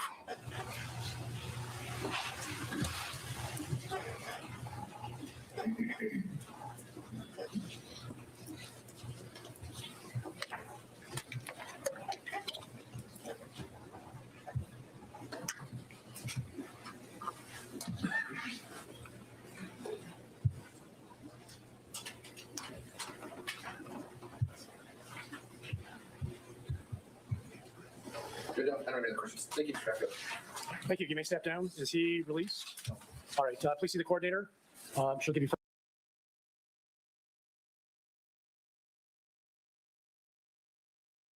So just a fair warning, guys, as we enter this case. Oh, I'm playing devil's advocate the whole entire way, guys. Because when I watched this trial live by myself, and I'm not doing any spoilers, yeah, I am devil's advocate the whole entire way. Yes, I am the person that I would have been the person that would have walked up to their thing because I'm looking for something, and they would have started calling me names and stuff or whatever the case may be, and I would have got all confused and discombobulated. I probably would have been saying stuff back to them. Look, I would have been saying stuff back to them, so I would have been rah, rah, rah, rah, rah. Yeah, y'all can't tell me where to go on this river. Y'all don't own this river, blah, blah, blah. That would have been me. And they would have came too close to me, and I would have probably forgot where I was at and didn't know what I was doing, right? I'm just telling you what the old little sweet pea would have did. I would have got all confused. I wouldn't know which way is up. I'm telling you, and once they pushed me in the water, I can't swim. Now I can't breathe, and I'm screaming, but I know, if you talking or if you screaming, you breathing, right? But I would have convinced myself that I wasn't breathing and I was dying. That's what I would have mentally convinced myself. My whole thing is that I know that I just know that people's perception can be like really different. We are watching this all in slow mo. We are watching as people. That's why I'm pretty sure the young man that was just on the stand that was taping the thing. Right now, he probably like, why was I screaming in the camera? Oh, my friend, I can't believe this is happening. Now that he's sitting there on the stand, he probably, hindsight is 2020. He probably like, I should have been calling 911. I should have been running over there to my friend. I should have been doing this. So I guess it's real easy for us to say as we are dissecting and looking at it, but just to be all honest, like, you don't know nobody's level of fear. Like, you don't know what scares them. Like, they don't, what scared them and what position it, because we not in the water in the river. He might have forgot that he was in 2 feet, whatever, which I'll say 6 inches of water. He might have completely forgot. He might have thought when they pushed him back that he was in the deep. He was rolling in the deep like a Dale. I don't know. I would have been, because he got up when he got pushed. He got up and he looked like he was confused. So, and then that's my other thing is like, when we looking at this because of what the charges are, like, I really don't I don't know. And maybe it's just me. Like, I don't know if he was honestly trying to, I guess you can say he was trying to unalive him. I guess that's not a good point to make, but I just know I had multiple things. Like, no, I do not want nobody to be unalive, right? We want everybody to make proper decisions and be better at their decisions. But I'm telling you, like, I guess my thing would be is that what happens if he doesn't pull out the knife? Do they just walk away? Does this stop? Or do they continue to slap on him and beat him while he's in the water? Oh, he did get a lesser charge. Okay, let us know, OnlyFans. You say he wasn't charged with. Well, I want him to be charged like manslaughter or something. I don't know. Well, yeah, Gwen, this video that we seeing, guys, just so everybody that's aware, we gonna see it so many times. We gonna see it dissected. Now, I do not remember all the details from the video, so like I seen the trial, but I just know my feelings when I was in this trial or how I felt. So we'll go back in. But yeah, unfortunately, I'm scary, y'all. I'm so scary that you can do something to me and I may not do nothing bad because I'll be so scared that you're gonna do something more aggressive.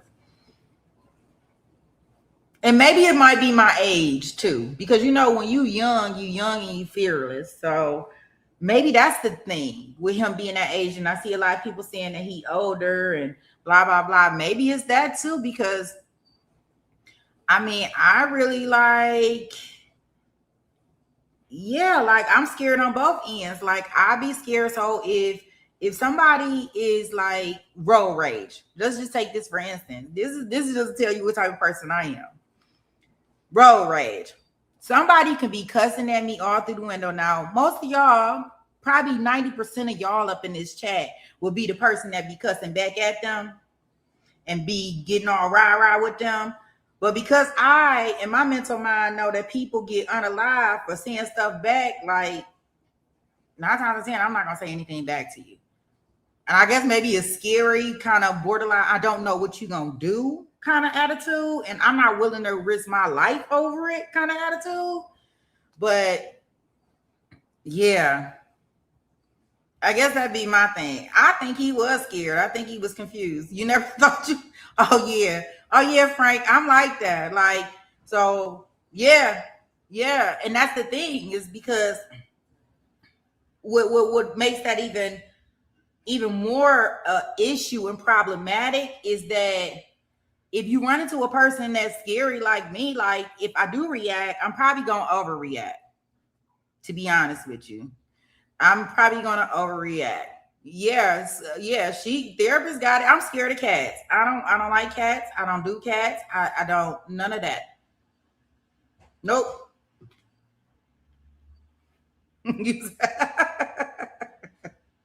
You say you just put your headphones in and listen to music.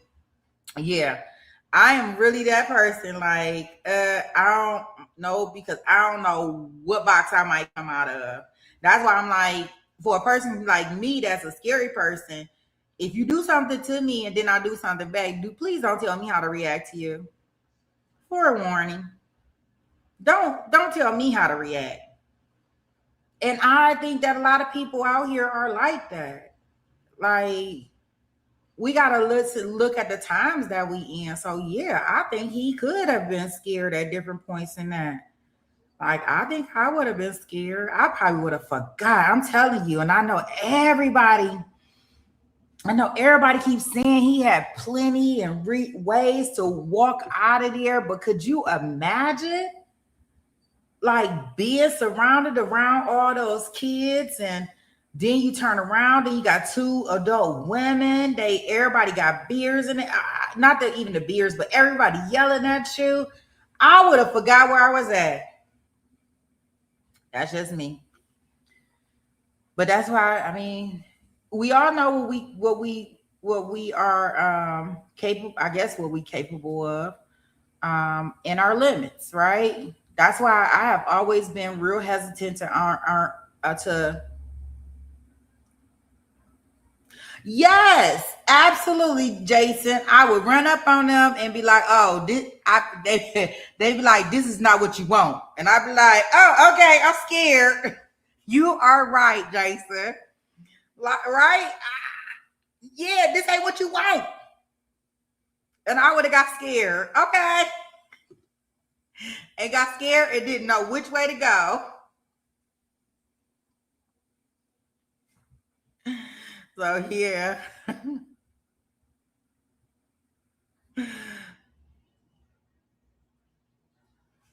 You say they move on. I'm just telling you, like, I don't know. See, that's the thing. That's the thing, Tanya. Depending on what space we in, because I could just see a lot of things. I could see a lot of different things. Have no clue what you mean in regards to stray kids.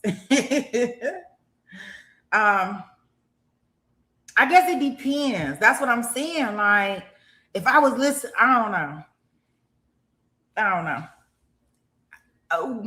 What do y'all think? Maybe, do y'all think, because sometimes I think that maybe he was snorkeling, right?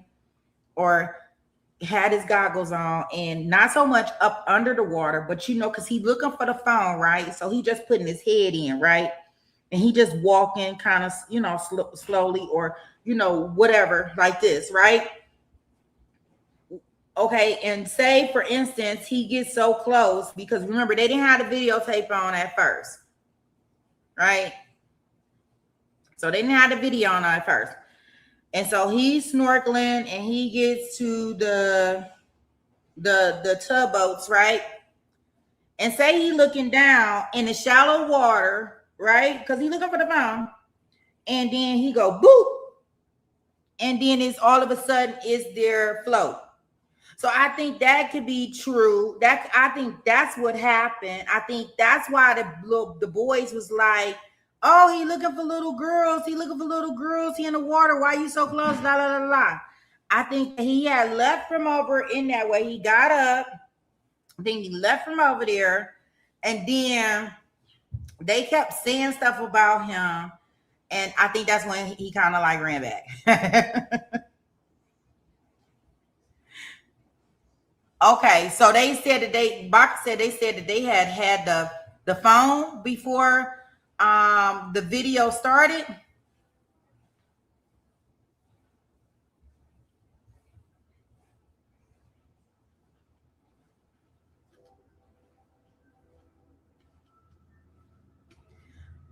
Gwen said, I kind of wish bar fights were my specialty in the 20s. I knew how to avoid brawls.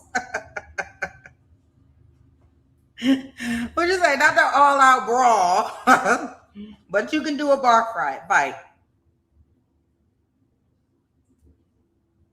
Yeah, and so then you got all these kids that, of course, they done lost a friend, right? And nobody who has lost somebody, I mean, in all honesty, like, how many of them is going to get up here and say, our friend was wrong, or we were wrong, or this is what we did wrong before the camera started rolling, or whatever the case may be.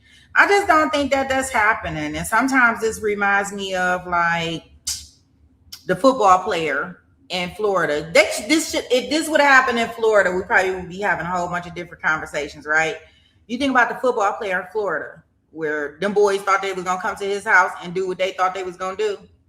Remember, they wasn't scared when they got there to the house, and then the fear started changing. I'm just saying you don't know what you're gonna be doing, so yeah. Be easy out here in the streets. You better think twice. I bet you. I'm gonna put a poll up, and I want y'all to tell me how many of y'all people in this chat would, yeah, therapist, good one, right? Well, yes, that's what I'm saying. Like, y'all come to people's houses, and I was talking about the football player, but that was a recent one that just happened. You know, and then when shit get real, you know, how you gonna come to somebody else's house and be trying to fight them? That was one thing that I was always taught when I was growing up. You don't never go to nobody's house and try to fight them. You don't know what they got.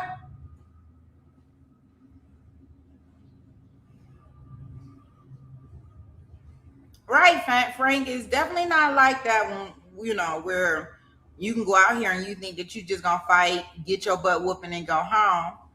I mean, for real, like, people out here are just doing way too much.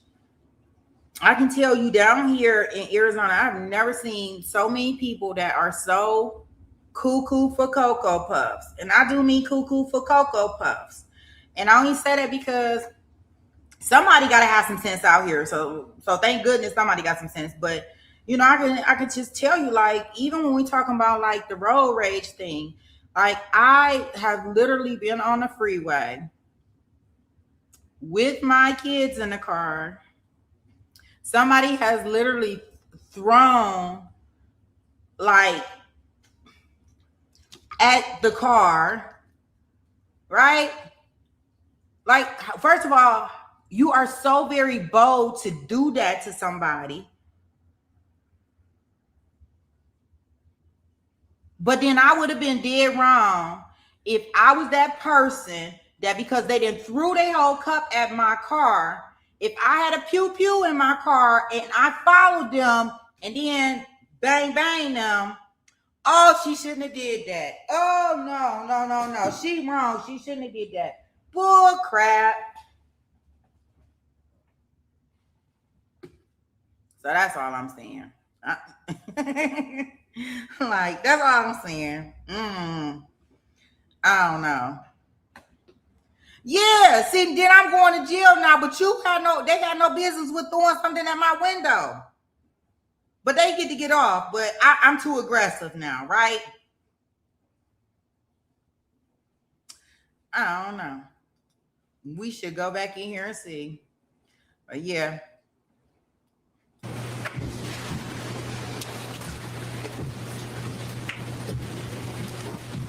But I definitely think it's healthy debate for all of us just to see what people are different opinions and how they go into trials, especially for the people that have not seen this trial.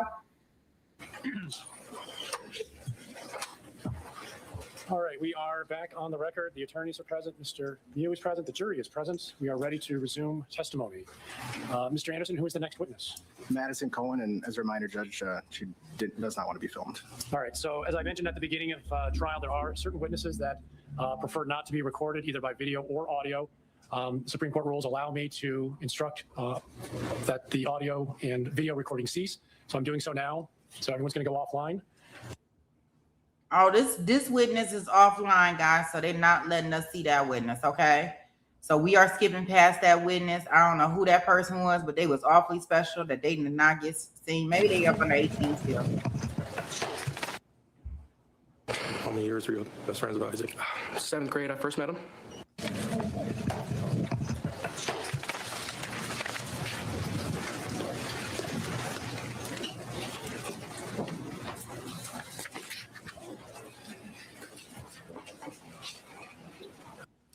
And that's another thing about this, and I see the Cat put that in the chat that, you know, so his own testimony made his decisions look unreasonable.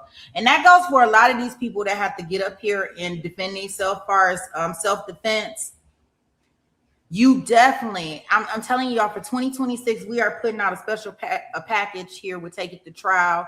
So if anybody is planning on taking a stand and in any type of way of self-defense or defending why you acted a certain way, please make sure you sign up. We will be giving a special. It's going to be $199. Let me make sure everybody understands this. $199 is going to be the special.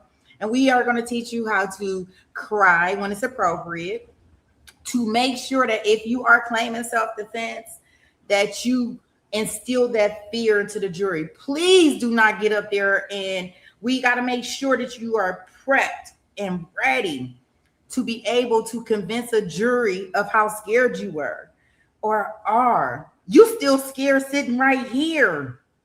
I need you guys to understand this in 2026. This is going to be a special that we're going to be giving. So there's going to be no excuse for any of you people out here that are defendants that need this class. Okay. Back to the regular scheduled program. That's my infomercial. Mr. Vang, please come forward. Oh, by the way, I'm just kidding because I do not offer a class. Please face the clerk. Don't nobody Raise your call right me. hand. She will administer the oath.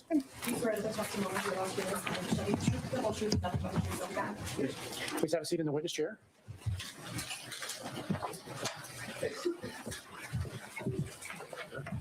Judge Pepper.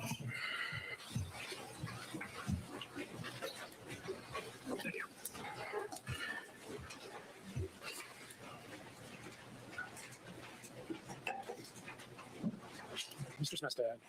Say your name for the record, please. Spell your last name. My name is Alex Vang, V-A-N-G. How old are you, Alex? I'm 19 years old. Do you go to school? Do you work? I'm a student at St. John's University. What are you studying? Global business leadership. What year are you at St. John's? I'm a first year. Were you familiar with a person named Isaac Schumann? I was. How did you know him? He's my best friend. How many years were you best friends with Isaac? 7th grade, I first met him.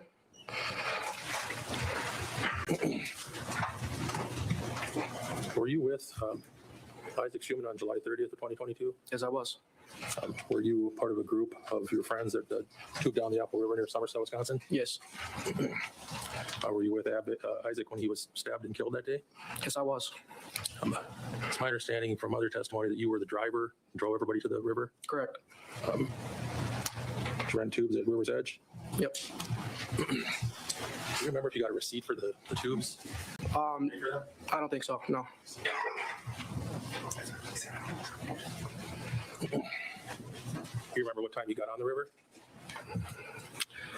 Estimate maybe around 1:30. Was your group together in the tubes? Yes. Were your tubes connected together? Yes. What's the plan to float down to Village Park in Somerset? If that's at the end, yes. Do you have plans for a return trip back to River's Edge? Say again. Did you have plans on how to get back from Village Park up to River's Edge? Yeah, we were probably gonna find a ride. While you were tubing in the river, you're drinking alcohol? Yes, I was. What kind of alcohol did you have? Just some beers, some Michelob Goldens, and maybe some the like ultras or something, whatever they're called. Did you have any hard liquor? I did not. Do you know if anybody in your group was drinking hard liquor? I don't recall. Did you use any other drugs that day? Yeah, I smoked some weed. All right. By weed, you mean marijuana? Yes, please. Or, yes. All right. As you were floating down the river, did you eventually have contact with the defendant, Mr. Miu? Yes, I did. All right. Do you know whereabouts you were in the river when you first saw him? I don't recall. I just know we were a little bit away from a bridge. Had you been on the river before? I have. How many times? Just a year previous. When you first saw Mr. Miu, what was he doing?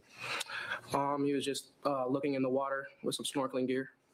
Did you ask him what he was doing? I did. What did you say?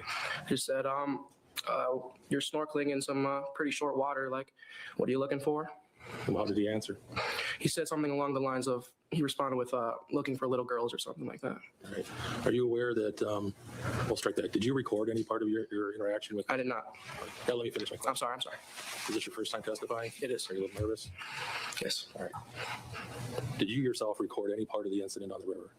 No, I did not. All right. Are you aware that somebody else in your group was? Yes. Who was that? Jawan Cockfield. Have you had a chance to review that video? Yep, I've watched it once. And have you seen yourself in the video? Yes. At the time that you asked Mr. Miu what he was doing and he responded like that, is any of that on the video? No. At some point, Mr. Miu run up on your group? He did. That got you concerned? Yes, I was very scared. Did you bail on your tube? I did. What did he do when he ran up? From what I remember, he ran up to us and grabbed our tubes and stopped us from carrying on. Were you floating at that time? Yes, we were. He stopped you from floating? Yes. I'm going to show you a still frame from the video.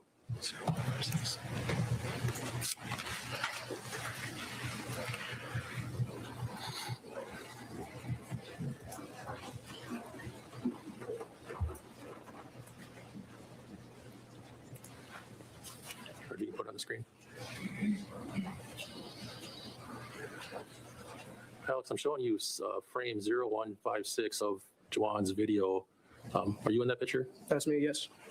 Does this describe when this picture was taken? I mean, what's going on when you're in the water there? This must have been when he was running towards our tubes and was just about grabbing our tubes, and I was off the tubes at that moment.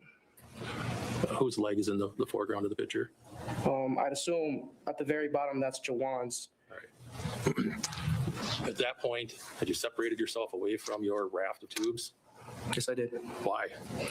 I was concerned for my safety. I didn't know what his intentions were running up on our tubes. Right. Is it fair to say that prior to him running up, Jawan called him some names? Yes. All right. Were you involved in calling him any names before he ran up on the group? Yes.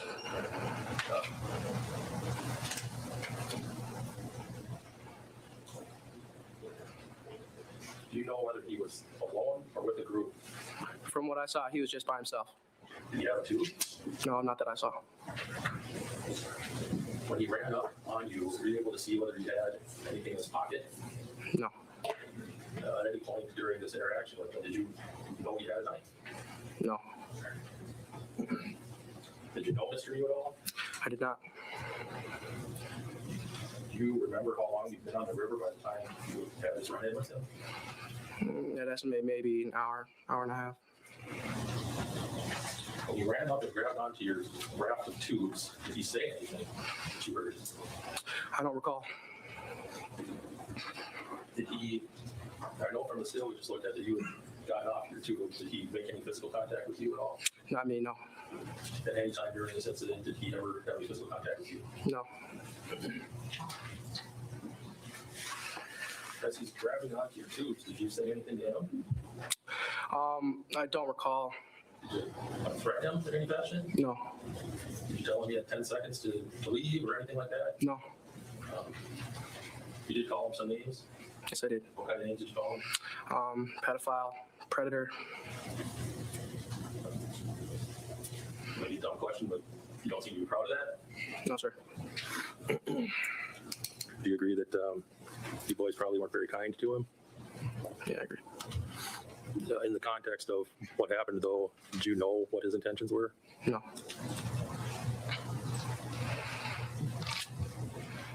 Eventually, did you and your friends start yelling at him to get away? Yes, we did. Were you using raised voices? Yes. You've seen that all in the video? Yes. At some point, did other folks come over to see what was going on? They did. Do you recall who was or can you describe the first person that showed up to? The first person I saw come up was maybe a small white lady. All right. What did she do?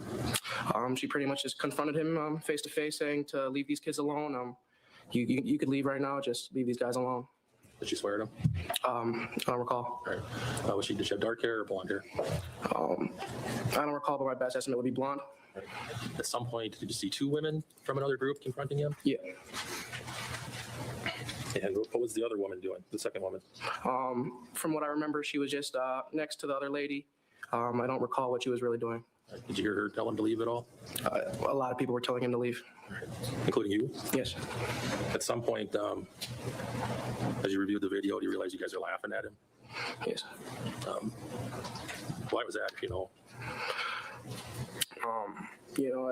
He felt like it was kind of those situations where, like,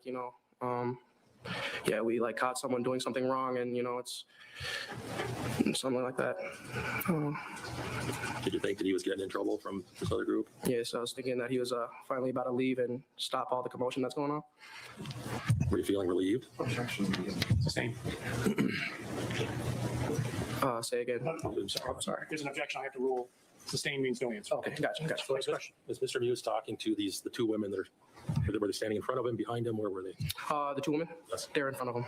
Did you ever hear him say, get out of my way, let me go? I did not. Did you ever hear him call for help? No. Did you and your group of friends surround him? By that, I mean encircle him? I'm no objection. I'm going to ask him to go ahead and answer the question.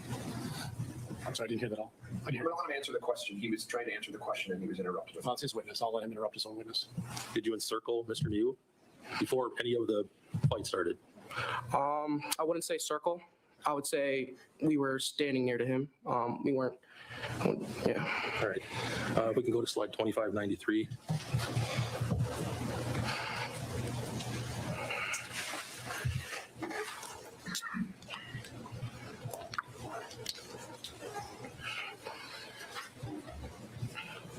We can turn it on.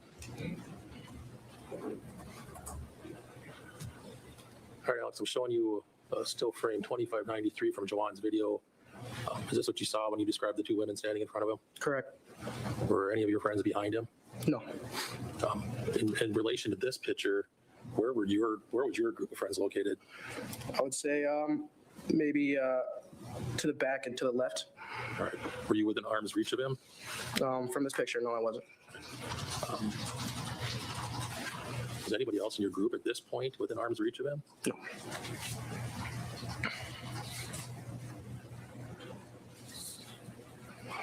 All right, so as he's being scolded by these women, what did you see Mr. Miu do?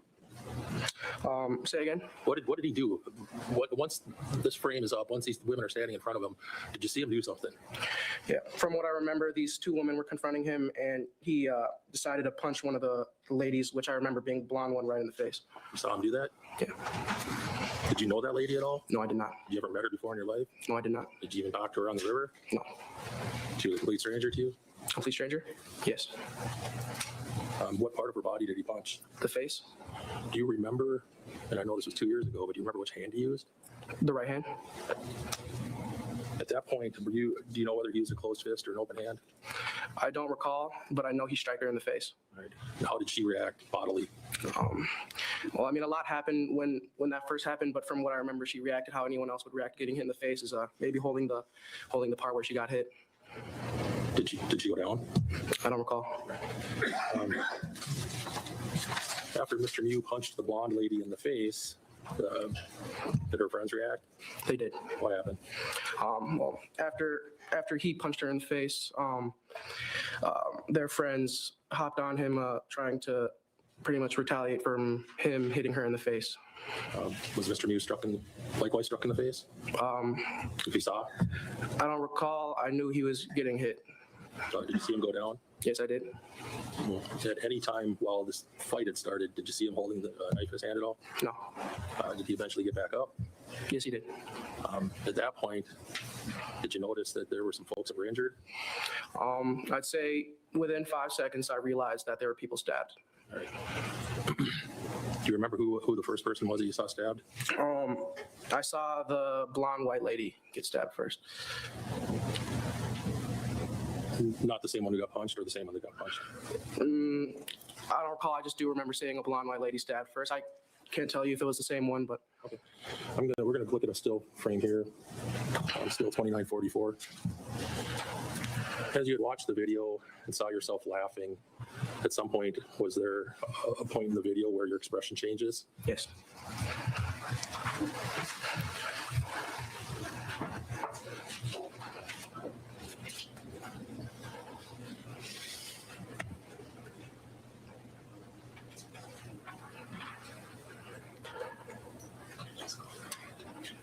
All right, we're going to show a sequence of slides. Start at 2915.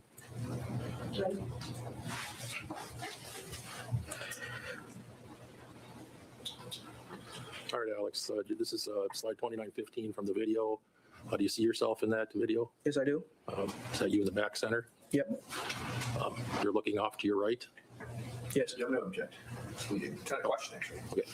Which direction are you looking?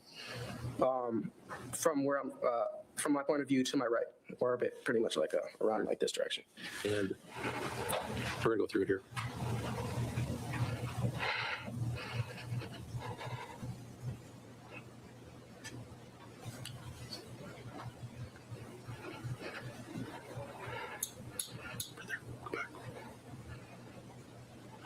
All right, we're looking at slide 2944. Do you see yourself in that still as well? Yep. What's the expression on your face? Completely shocked. What had you seen at that point that made you have that expression on your face? I'd seen a stab wound that was actively bleeding, and it was nothing. Man or a woman? Woman. Is that the woman that you testified earlier that you had seen get stabbed? I would need to see again, but I don't completely recall. Were you injured in any way? No. Did Mr. Miu do anything to you? No, he didn't do anything to me. All right. Did you ever lay a hand on him? No. At some point, did you realize that Isaac Schumann had been stabbed? Yes. Did you actually see that happen? I didn't see the action of him getting stabbed, no. When did you first realize that he had been stabbed? I noticed he got stabbed when he fell into the water. Were you near him when that happened? I was close. I was a couple feet away from him. What did you see on Isaac as he fell into the water? And I know this is hard. Yeah. So when he fell into the water, I knew he was holding the left side of his chest, and so when I picked him up, I noticed he had a huge gash in his chest that was bleeding out.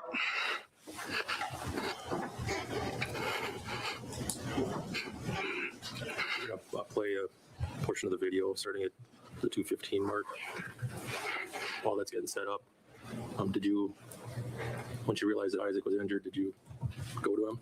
Yeah, I immediately grabbed him, saw that he was injured and wasn't able to completely move, and that's when I decided I needed to hold pressure onto the wound and drag him to the shore. Did you do that? I did. I apologize.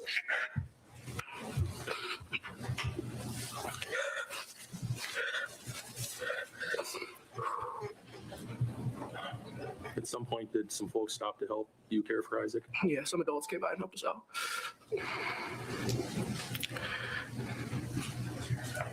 Did you, were you present while they were trying to render aid to Isaac? Yes, I was. Eventually, did EMTs and police arrive on the river? They did. Did you see them take Isaac off the river? Yes. Did you follow? Yeah, my sister and my brother-in-law picked me up and drove me to the hospital where he was getting sent to. While you were at the hospital where they brought Isaac, did you speak to police? Yes, I did. Do you remember if you spoke to police on the side of the river as well? Yep. Did you tell them what happened? Yes. All right, we can go to the screen. We're playing the video starting at 2:15. Alex, I'm going to ask you to review this. I know it's going to be difficult.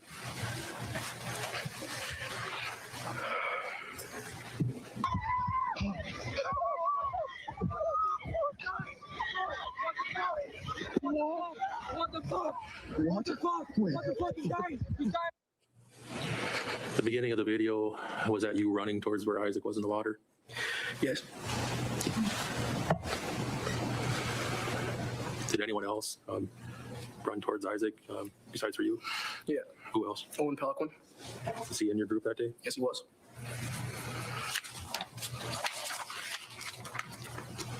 I know it's been almost 2 years, but do you remember the face of the person who did this? Yes, I do.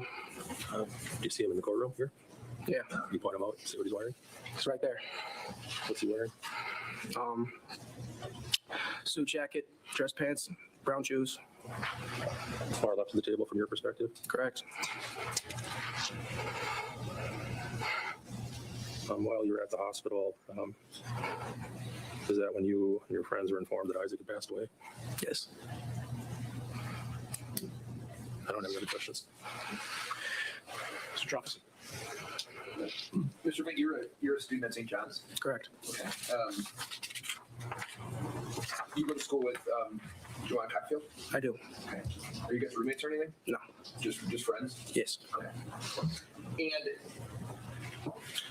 you acknowledge that you provided an interview to police in this case, is that right? Yes.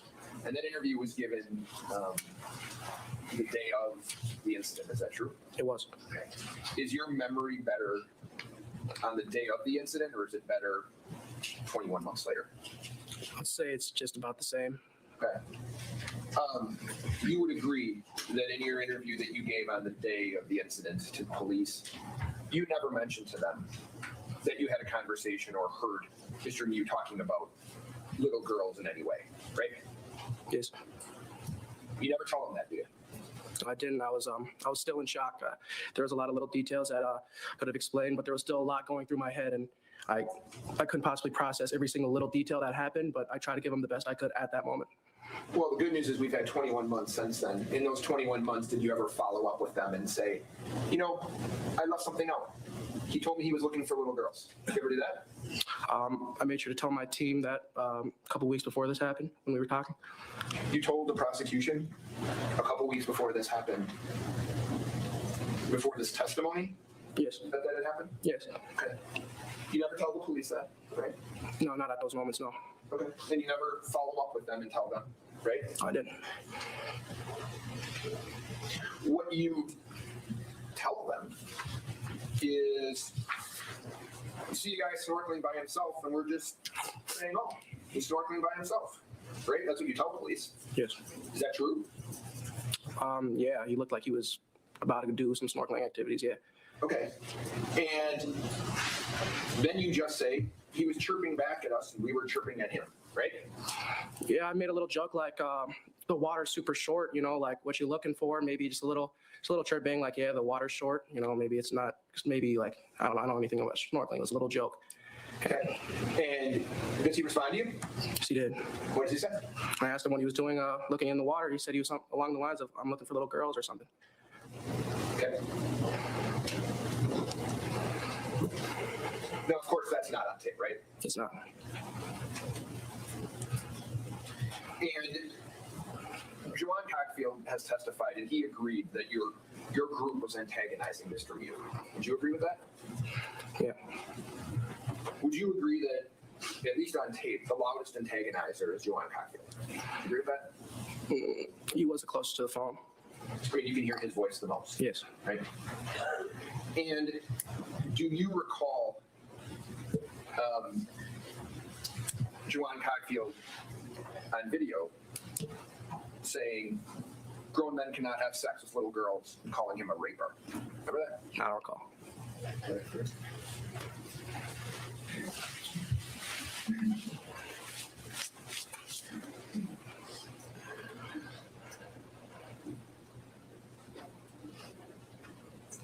If you can just listen to this, Mr. Rand, you can watch it too, obviously, but listen. Now, before we start, can you bring it up?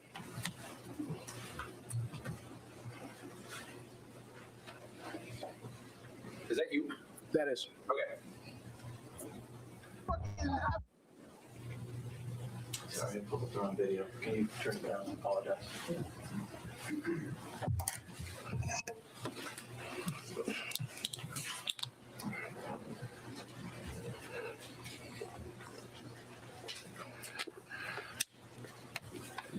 Can I just get exhibit 2? Sorry. Thank you.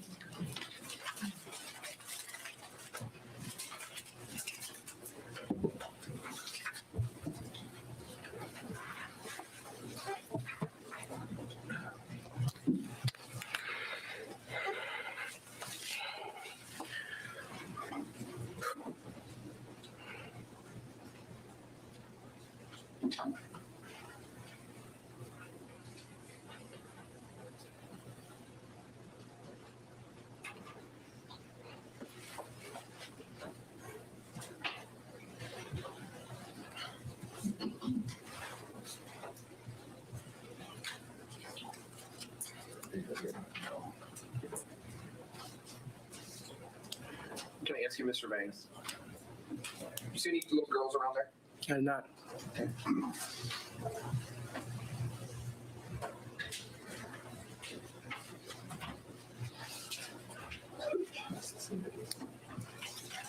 Is that you, Mr. Banks? Yes. Okay. Grown man trying to have sex with little girls. What the hell? What the fuck? Down! He's a raper. Whoa, whoa, whoa. You remember that now? Yes. Okay. And at that point, Mr. Miu's not bothering you guys at all, is he? No, he's walking away. Okay. Walking away, and you guys, at least Mr. Cockfield, starts calling him a raper. Is that right? Yes. And you tell police that you say, we almost started calling him a predator and a pedophile, right? You didn't almost, you did, right? Yes. So you have no idea why he's there, right? No. And you guys take to just humiliating this man. True? We wouldn't say what we said if he didn't say what he said. I know, but as we've already established, you don't tell that to the police and it's not on the video, right? Second. We've already established you don't tell the police that he said that and it's not on any video that was recorded. Objection, Your Honor, that's been asked and answered.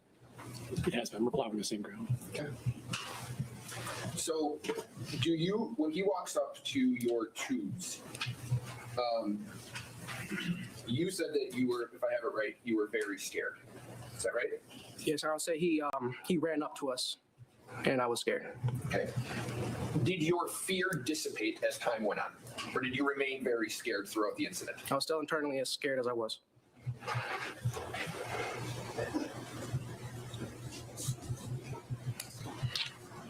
He walks around your tubes and starts walking away from your group. Is that right? Maybe a few steps. He turns his back to your group. He turns his back to your group. Yes. Yes. Okay. And at that point, you just want to get by. You just want to be able to get past him. Is that fair? Yeah, we were flowing down still. From where he was, it would just be like this. Like, we were just moving along the river, going with the flow, until he ran up to our tubes and stopped us. I'm going to need you to listen to my question.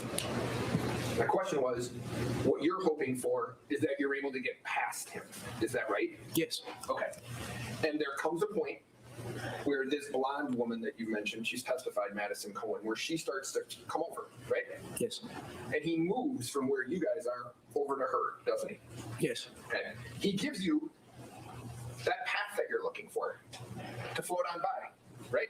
Yes. You don't take it though, do you? He already stopped us. That's not my question. My question is, you've admitted he gives you a path and you don't take it, right? Yes. You stay. Yes. Route stays, don't they? Yes. Okay. And you guys who have the ability to go past him, you do hear this woman yelling at him? I do. Okay. And she never tells you guys to go past, does she? I don't recall. Okay. Do you hear Joanne Cockfield tell her he's looking for little girls? I don't recall. Okay. Ryan Nelson describes her as getting, and Joanne did too, by the way, as getting the blonde girl, as getting in Mr. Miu's face. Did you agree with that? Yeah, she was face to face with him. Okay. Ryan Nelson said that she was in his personal space. Would you agree with that? Yeah. Okay.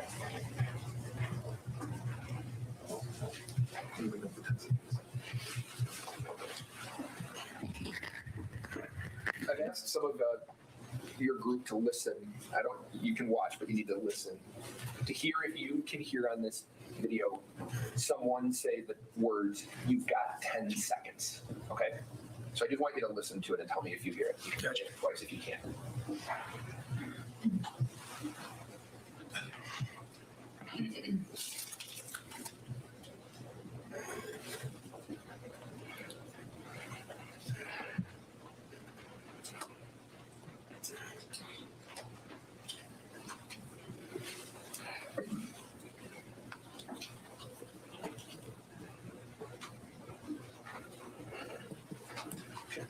We're ready. So I'm just asking you to listen, okay, Mr. Ray?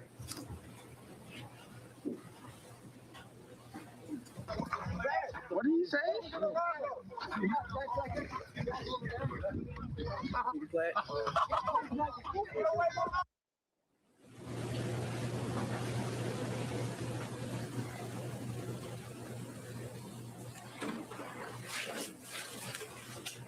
What did you say? Yes, I did. Okay. So somebody in your group says you got 10 seconds, right? Do you say that? No. I'm going to object. You didn't let him answer the first question about if someone in his group said that. Sustained. Can you ask? Sure. Go back and just clean up. Do you say that? I do not. Okay. You hear someone's, on this recording, you hear someone say it, right? On video, yes. Okay. You'd agree that you don't believe it's Juwan Cockfield because he's holding the camera, right? No. So fair to say it's someone else in your group, yes? I don't recall if it was our group. Okay. The other group wasn't over there at that point, right? I didn't know where that point of the video was. Okay.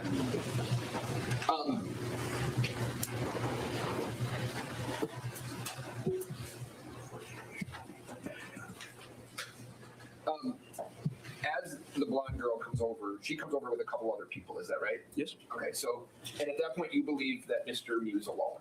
True. Yes. So, when she comes over, she brings a couple people with her, so it's, and you have 6, so at that point, it's at least 8, 9 people versus 1, right? Is that fair? Yep. Ryan Nelson said that changed his fear level, that the more people that showed up, the less his fear decreased, and so did Joanne Cockfield. Is that how you felt? Yeah, I would say it slightly got better, but I mean, there was still commotion in front of us. I mean, it helped that a different group came to help us out, but I mean, the threat level was still there from what I saw. You don't see Mr. Miu with a knife, right? I don't. Okay, so the threat level, you have 9 people around you, he's by himself, and you felt the threat level was high. Yes? Yes. Okay. So I'm going to show you number 2440, okay?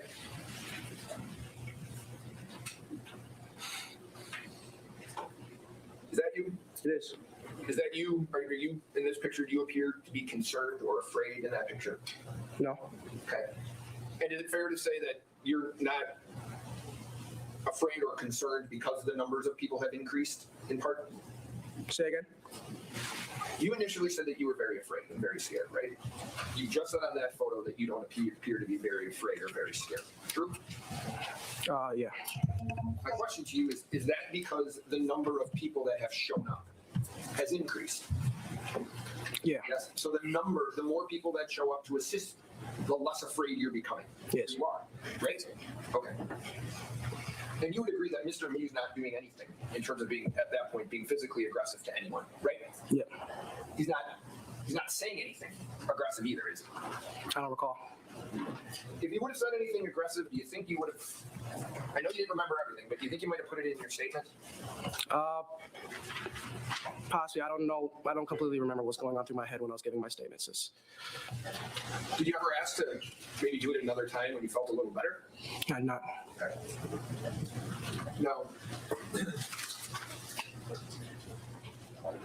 You agree there comes a point when you and your group come around Mr. Miu and are pointing at him and calling him a predator, right? Yes. Okay.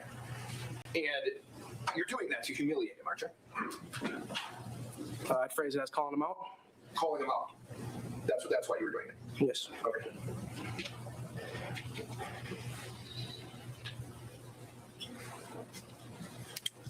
And in terms of the blonde girl that you say you see get hit, I want to make sure I got it right. You said right hand? Yes. Okay. And today, I don't want to misquote your testimony, punch or slap? I'd say punch, but I don't know all the way. I'd say it hasn't made a punch. Okay. So, fair to say that if he hits her with his right hand, he hits her on the left side of her face, right? Yep. So he hits her on this side of her face. This side, yes. Yeah. Okay. There's been various statements on how it happened. Juwan Cockfield referred to it as a hook. Is that how you would refer to it? Yeah. It was a pretty good punch. Okay. So pretty good punch with his right hand, punching her on the left side of her face. Yes. Okay. Are you aware that he was holding a knife in his right hand? After the video, I did, yes. Okay. So your testimony under oath today is that he would have had to punch her, right? He couldn't slap her. How would you slap her holding a knife, right? Right? Yeah. Okay. So with a knife in his hand, with a closed fist, he makes a hook motion and punches her in the face. That's your testimony? Yes. Okay. You told police that he slapped her in the face, didn't you? Yeah. So under oath today, you're changing your testimony? So after yeah. Because your memory's better today than it was 21 months ago. Say it's about the same or a little better. Okay. So he's holding the knife, comes across her like this, and punches her in the face. That's your testimony? Yes? Yes. Okay. And you agree you told police he slapped her to the ground, right? Yes. You saying that's a lie? Well, I've seen the video. But I mean, according to my statement, that's just from what I remembered when the moment happened. So are you tailoring your testimony today based on what you've seen on that video? No. But from what I remember is that she didn't fall, but she did get hit in the face. Right. It's much different than what you told the police that day, right? Once again, I was in a lot of shock, and there was a lot of details that I completely didn't process at the moment. I apologize, but that was the best I could have gave at that moment at that time. And I think you told police when you see Mr. Miu get hit, you believe that he's, quote, almost knocked out, right? Yeah, he fell to the floor. Okay. But in your opinion on that day, he's hit to the point that you believe that he might be knocked unconscious. Yes, when I see someone fall to the floor after they get, I can assume that they might have fell unconscious or they might have gone dazed. Okay. And certainly falling into the water unconscious, that would be dangerous, wouldn't it? Yes. Okay. And he's a big guy, isn't he? Like on that day, he was a big guy. Yes. All right. So when you see a man the size of Mr. Miu get punched in the face, knocked in the water, you believe potentially unconscious, he's getting his butt kicked, isn't he? Yeah, I'll say he got hit, yeah. I mean, he's getting his butt kicked, right? There's multiple people hitting him. Objection to the term multiple. Multiple. Overruled. You can agree or disagree with the characterization. It's cross-examination. Can you give me the characterization again? He's getting hit multiple times. You'd agree with that? Yes. He's getting hit, knocked on the ground, and then hit again across the face. You'd agree with that? Yes. Right? You see on the video him getting pushed from behind, right? I don't recall if that was on the video or not. Okay. And my question to you was, you believe he's getting his butt kicked, right? Yes. Okay.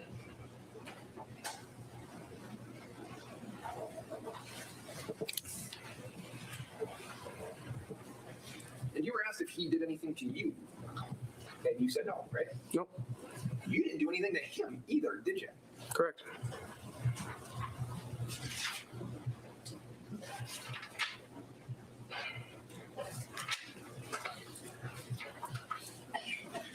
One question. You agree that when he gets knocked into the ground, when he gets knocked on the ground in the water, you'd agree at that point he's surrounded by people. You'd agree with that. People have moved around him at that point, right? Yeah. He doesn't have a place to go at that point. True? True. Nothing else. Just message. Alex, Mr. Troffs, you'd asked about Mr. Miu getting his butt kicked. When he stood up out of the river, did you see him bleeding anywhere? No. Did you see any marks anywhere? No. His face looked swollen at all? Not that I recall. In contrast, did you see other folks bleeding? Yes. You remember how many? At that point, From what I remember, I saw the lady who got stabbed, the man with the stomach open, and my friend Isaac. But there was blood all over the water. did any of those people who were stabbed at any point have a knife in their hands? No. And further? Mr. Truffson. Thank you, Mr. Vang. You may step down. Is he excused? No. All right, please see the witness coordinator on your way out. She'll give you additional instructions. I understand lunch has arrived, so I think this will be a great place to break. Before you go downstairs, members of the jury, do not begin your deliberations over the lunch hour. You may talk with one another, but you cannot talk about the case. Do not interact with the attorneys, with the media, parties, members of the public. Do not conduct any independent research. And do not attempt to conduct any investigation. We will reconvene in 1 hour, so that'll be 12:45. Please take the jury out. All rise for the jury.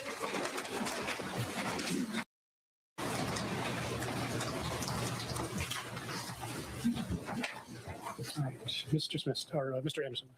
Can you please state your first and last name for the record? Quentin Carlson, And if you spell your last name? Carlson. Can you go by nickname sometimes? Q, And how old are you?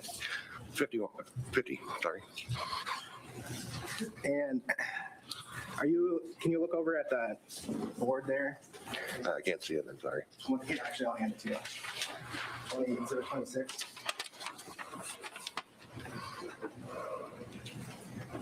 Are you in the yellow shirt there? I am. Okay. And so you were tubing with these folks on July 30, 2022? Yeah, my birthday. Was that your actual birthday? Yes, sir. Was tubing on the river kind of a tradition for your birthday? It was. It was something my wife had started before she passed, and so it was our 6th year going down the river. And had you tubed on that river before? I had, but not in years. Normally we went down the Namakagon, but due to some issues we'd had there, we changed the venue. And while you were tubing, at some point, did something catch your or your group's attention? Yes. What was that? We had come around a bend and noticed a group of teens that were calling and beckoning us to come help them. At that point, I had told my boys to stop our tubes, and I observed for a minute. And at that point, I saw Mr. Miu charge their tubes and stop the tubes from progressing down the river. I saw him acting in an aggressive and drunken manner, and I just thought that it probably was going to end badly if it didn't de-escalate. I asked my 2 boys to go over there and make sure nothing happened. I never dreamed it would turn into what it did. And did you have a specific fear regarding escalating, whether that was Miu or the boys, both, one or the other? At that time, the boys were all sitting in their tubes, but the way he was acting and the way he was, he was literally standing, the tubes had kind of wrapped around his legs, and he was stopping the tubes from going down the river. And I thought at some point, the boys at that point were still calling out for us to come help them, but I thought if those boys get off their tubes, they're going to beat the brakes off of this guy. And he's drunk and, obviously wasn't making good decisions. So we own a bar, and my boys are good at de-escalating fights and calming people down. And so I told Tony to go over there, and I told Dante to follow him. The girls were the first off their tubes and had run over there ahead of it. But it was Tony and Dante that I had asked to go over there. And at some point, did the incident turn physical? It did. And to be honest with you, I was still across the river. The river was very rocky at that point, and I don't walk so well. But Maddie had come running to me. He punched me. And the next thing I knew, I had a string of boys running at me. You know, first my son Tony, and then Dante yelling, "Daddy, stab me!" And I just remember thinking, "Stab you? Stab you with what?" You know, I was bewildered, and did you realize what was going on until I saw AJ literally disemboweled? And at that point, it just erupted into chaos, and we tried to get the kids to the riverbank. And Dante went running upriver for help. I mean, it really just was a matter of seconds, and the whole thing had changed. So. And today you used Nicolae Miu. I think you called him Miu, but fair, you didn't know his name at the time. No, I had no idea who he was. You didn't know the other group of tubers either? No.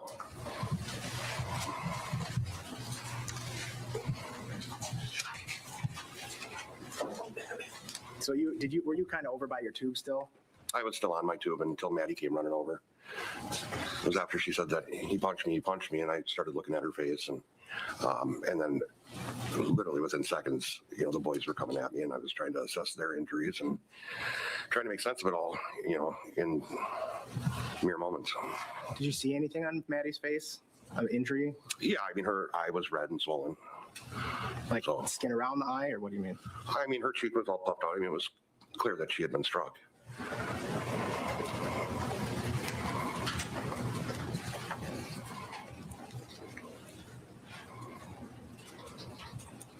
Given how far away you are, you didn't actually see any of the stabbings or the... No, I saw Dante strike Mr. Miu, and I had yelled out, you know, to stop, because I didn't know what was going on at that point. That was prior to knowing that he had hit Maddie, and prior to knowing that anyone had been stabbed. Did you see where Nicolae went? I didn't. I honestly was worried about my kids. I wasn't paying attention to where he went. I almost, you know, I was looking at my kids, not looking upriver, not looking at what was going on. AJ's injuries were so severe, and I hate to admit it, but I was worried about my son Tony, and my son Tony was taking care of AJ, and there was nothing going to pull Tony off of AJ, and so I really was just very focused on Tony. I know I had sent Sheena and a couple others, Sheena and Janelle upriver after Dante to make sure he was okay and to try and get us some help. You know, I knew that shortly downriver there was a sheriff's stand where they monitored the river. I just didn't know how far it was. I'd actually thought it was closer than it was, and so I hoped that they were able to get a hold of the sheriff there.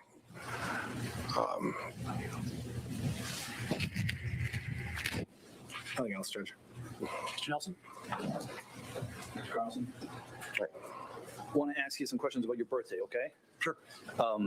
It wasn't just your birthday, it was also a celebration of Madison Cohen's birthday as well, correct? No, not that I'm aware of. Would it surprise you if Madison Cohen testified that it was a celebration of her birthday? No, it wouldn't surprise me. Okay. I mean, do you know her very well? Through my kids. Okay. I've gotten to know her much better since this incident. Sure. On that day, though, fair to say it was you and your friends, including you, there was like 11 of you, is that right? I mean, I can count it for you. There was 2, 4, 6, 8, 10, 11 of us, yeah. And the 11 of you were celebrating, correct? Correct. And part of that celebration involved consuming alcohol. I get where you're going with that, but the reason we went to the Apple River, I put a limit on how much alcohol the kids could bring because we'd had a problem with drinking on the Namakagon, and I didn't want a bunch of drunken people at my birthday that year. Sure. Understood. But in the past, you... I wasn't drinking at all, so. Understood. A couple of things there. So you said that in the past you had trouble with people maybe in your group drinking too much when they were on the river. Absolutely. Okay. And when people were drinking too much on the river, in your experience, that caused problems, for lack of a better term? Well, the group size had grown to 50, 60 people in the past, and so we wanted to keep it a small, controlled group. And I'm asking about the previous time. I'm going to get back to July 30th, but you mentioned something about the Namakagon, so I want to ask you some about that. Make sense? That experience of yours was when it goes to his credibility about what he's saying about today and his impressions. It was raised indirect. I'll give you a little bit of latitude to explore it. Your experience on the Namakagon was that when people on the river tubing drink too much, it causes problems. Yes. Okay. So now back to July 30th. Okay. On that day, you're with your 11 people and everyone's celebrating, correct? Okay. Yes? I wasn't there. I'm trying to gather facts. Yeah, I mean, I guess I don't know what you mean by celebrating. We were quietly floating down the river until we were called upon. Lots of different ways to celebrate, correct? Sure. Sometimes it's just you celebrate with your words, right? Sure. Sometimes people consume alcohol as part of that celebration, correct? Absolutely. Sounds like you weren't doing that, right? That's correct. But other people in your group were, correct? Yes. And in fact, there's a photo that you have in front of you, which they're actually consuming alcohol in the photo, correct? That is correct. Is part of that photo in order to document not only the celebration, but the consumption of alcohol on that day on the river? I don't think anyone was trying to document the consumption of alcohol. It's just a coincidence that of the people in that photo, 4 of the people are actually consuming alcoholic beverages while the photo's taken? Yeah, I guess I don't think it was, I don't know that there was any exact intent in that. You know, they were having fun. Sure. And part of having fun was for them to drink alcohol, right? I think you're putting a lot of emphasis on it when the emphasis wasn't there. I appreciate that maybe the emphasis wasn't. I'm just trying to gather the fact. They were drinking alcohol, yes? Yes, we've stated that a couple times. Okay. Now, as you know, there's a couple of videos involving what we're here to talk about in this trial. Is that right? Yes. Have you seen any of the videos regarding what happened? I have not seen it yet. Okay.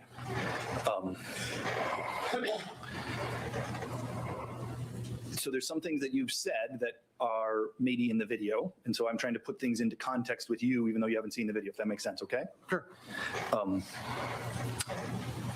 What I gather from you is you were watching, and at some point you see Nicolae Miu approach this group of 6 teenagers, is that right? Charge, yeah. Okay. You use the word charge. Whether there's a video on it, we'd get to decide that, correct? But that's what you remember, correct? Yes. Okay. And as he goes towards them, he's coming from upstream, walking downstream. Is that right? No, he would have been downstream coming upstream. Okay. So your memory is he's coming. He was in front of them and ran back up river at them. Okay. That's what your memory is. Well, that's what happened. May or may not have been what happened, but that's what your memory is, right? Okay. Yes.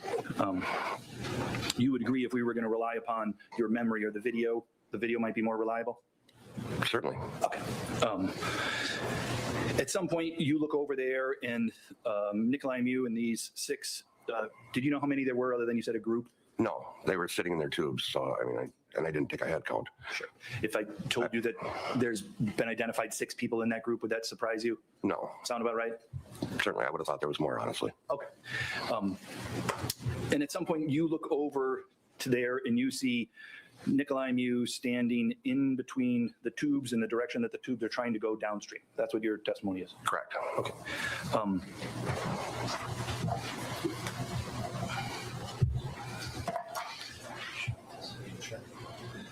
Can you show you what, can I permission to approach? Yes. Show me what I've marked as exhibit number 101. You see that, sir? Yes. And you see on the bottom of this, it says upstream. Okay. And you see up there, it says downstream. Correct. And there's a red circle that says G2. Yep. And then there's 6 red dots over here. Do you see that? Yep. And then there's a blue dot with an M in it, correct? Correct. So if I were to tell you that G2 represents your group, number 2, and that G1 represents the group of the 6 people, and the blue dot is Mr. Miu, does that make sense to you? Yes, I would say it's a little inaccurate, but we were directly across the river, not behind them. Okay.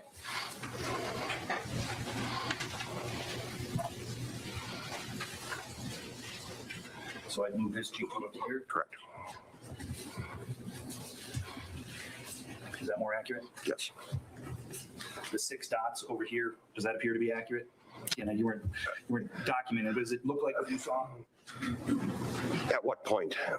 Because during my viewing, they were all still sitting in their tubes. It wasn't until after Madison had been struck that everyone got up out of their tubes. Okay. And Madison was running towards me. So at that point, I really didn't see that. I was watching the kids. I had lost. I'm going to go back view of to them. the desk and leave this up here. Okay. So is it your testimony that the other group, I'm going to call them the teenagers, the 6 teenagers, they stayed in their tube until Maddie came over there? I believe so, yeah. Okay. Yeah, they were sitting in their tubes calling for help. Okay. So your memory is 2 things. One is they were sitting in their tubes until Maddie came. Agreed? Yes. And your memory is that they were calling for help. Agreed? Agreed. And if the plane of that video contradicts that, would you agree your memory is wrong? Yeah, but yeah, I mean, if it contradicts it. What you remember is that whatever you saw, it raised concerns that you wanted to make sure that something got de-escalated, correct? Correct. And so as a result of that, you told your 2 sons, Dante Carlson and Anthony Carlson, to go over there, correct? Correct. And I believe you spoke with the police about that, right? Yes. And what you told the police was, I was worried about that group of kids against one guy. I was worried that they were all going to gang up on him and something bad was going to happen to the old guy. Is that what you told the police? Absolutely. And the reason you told that to police is because that was what you were thinking. That was your actual worry, correct? Right? I mean, that was my concern. And my concern was because he wasn't walking away. He was drunk and he was absolutely being aggressive to those kids.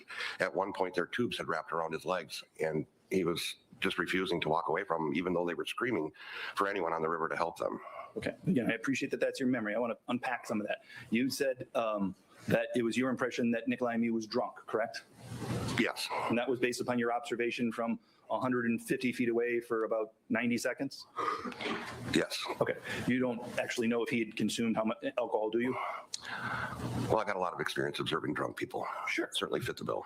Okay. But my question, sir, was you did not know if at all he had drank any alcohol. Agreed?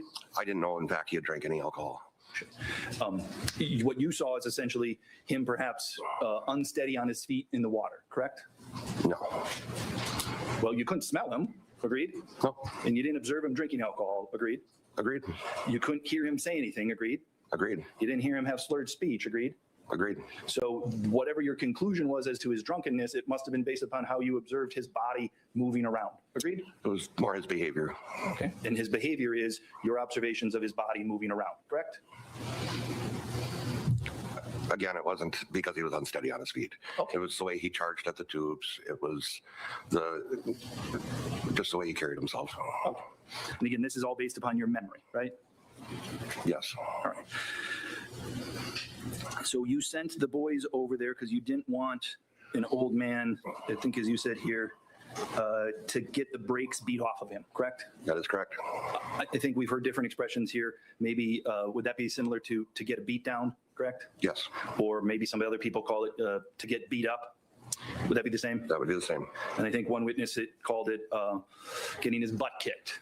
Same thing? Fair. Those are all kind of interchangeable terms. The same thing. All right. That's what you were worried about, right?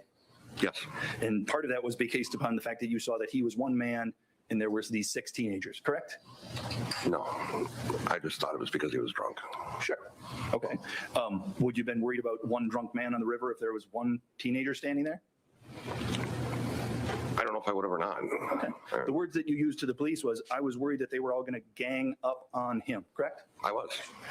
And the reason that you used the word gang up on him is because you were concerned he was outnumbered. Agreed?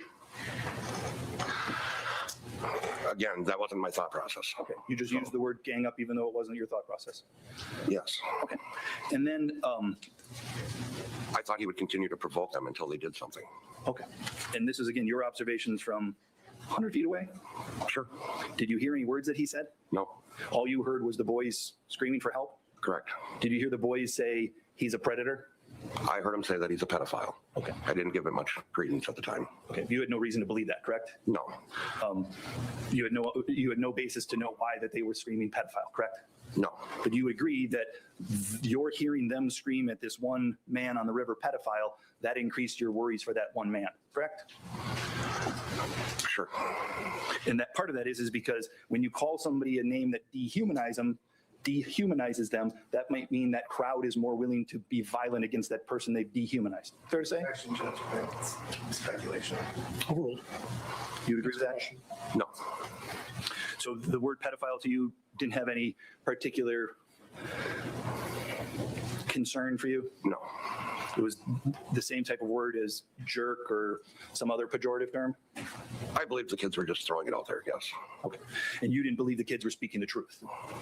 I had no, again, I wasn't worried about what they were speaking or what they were saying. I just saw a situation and didn't want it to escalate.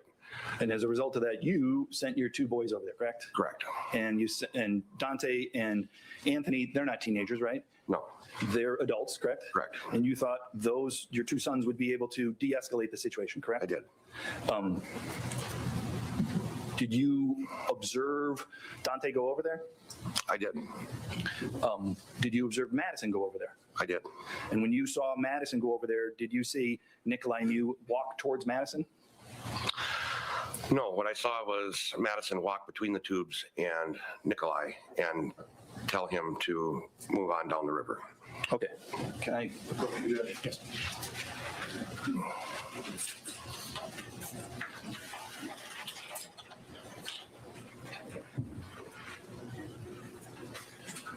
You're welcome to use the fresh markers in the package.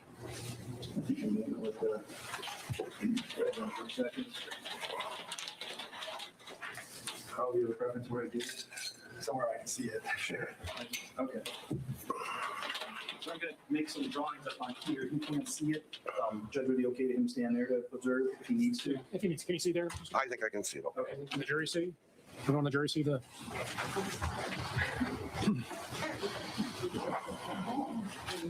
There is a sweet spot in this courtroom where everyone will be able to see. Like, happy for you to tell me that, Judge. I'm wondering where it is. Oh, okay. I think you'll have to push it all the way up against the wall. Okay. All right.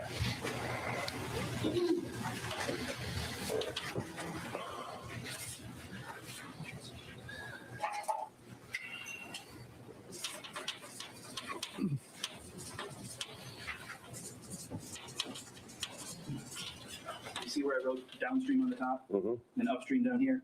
Yep. Does that make sense? Yeah. Okay. And if I use that, It's backwards from where I'm sitting now versus what I was then. at that time you were over in this position where I had G2 before, is that right? Yep. Okay. And then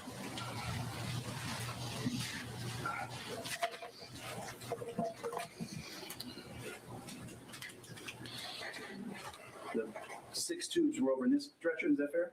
Correct. Randomly, but that look about right? Yep.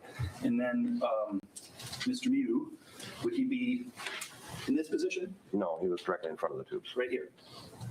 Yeah. Okay. I don't know. Is that what you saw? I mean, maybe 6 to 8 feet in front of him if we're talking spatial distance, but I think he was indirect. Generally that position? Correct. All right. And what you then saw was Madison Cohen come from this position and stand in between him and the tubes. Correct. So if I put an MC here, would that be correct? Yep. She came from over that way. Yep. That's what you saw? Correct. Okay. What did you see her do then? She was pointing downriver and telling him to go, get the fuck out of here, go. Okay. Did you hear her use the F word? I did. Okay. She was that loud? Yeah, because he wasn't, I mean, he was just staring at her blankly at that point. Okay. And you could see that from over here? Yes. And did then Dante come over there too? I don't remember the order that everyone went over there after. Did eventually Dante get over there? Yes. Did Riley Madison get over there? Yes. Did Anthony Carlson get over there? Yes. Did AJ Carlson get over there? AJ is not a Carlson. I apologize. AJ Martin? Yes. Sorry about that. No, it's okay. I'd love to call him my own, but. Appreciate that.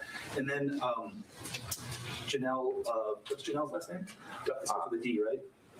Yeah. Call her Janelle D? Fair enough. Okay. And then there was a Gabby K as well? Yeah. All right. So I believe there was another, there was some of the kids' friends I didn't know, so. Okay. And they were all in the same area around Madison? I don't know where they were standing. I mean, they were behind and to the right of Madison. I think some people had said told the police that they created a wall between Nicolae Miu and the tubers. Is that what? That's possible. Is that what you remember? I don't remember.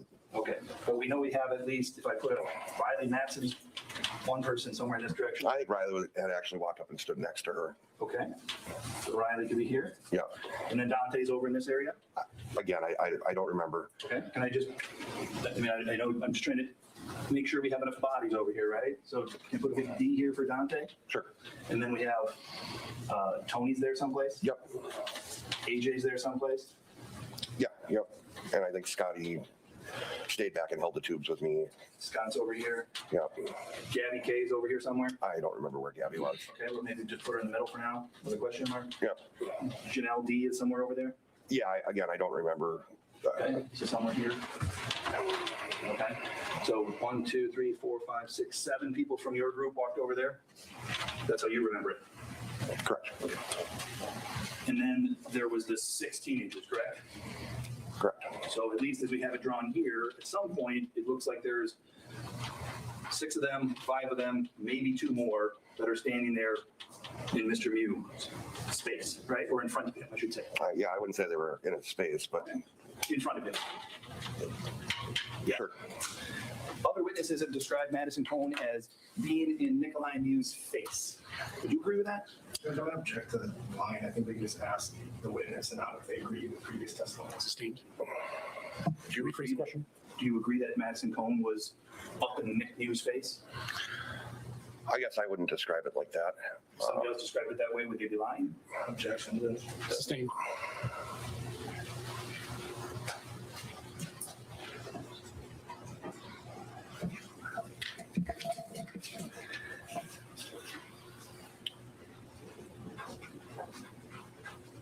During this time when you're making these observations, you're still sitting in your tube over there at G2, is that right? I think I might have stood up out of my tube by that point, but yes, I was still with the tubes. Okay. Fair to say you did not see Mr. Miu touch Madison Cone. Agreed? That is correct. It was reported to you later by others, correct? It was reported to me by Maddie. Sure. And also by others, correct? I don't think anybody else told me. Well, didn't you originally tell the police?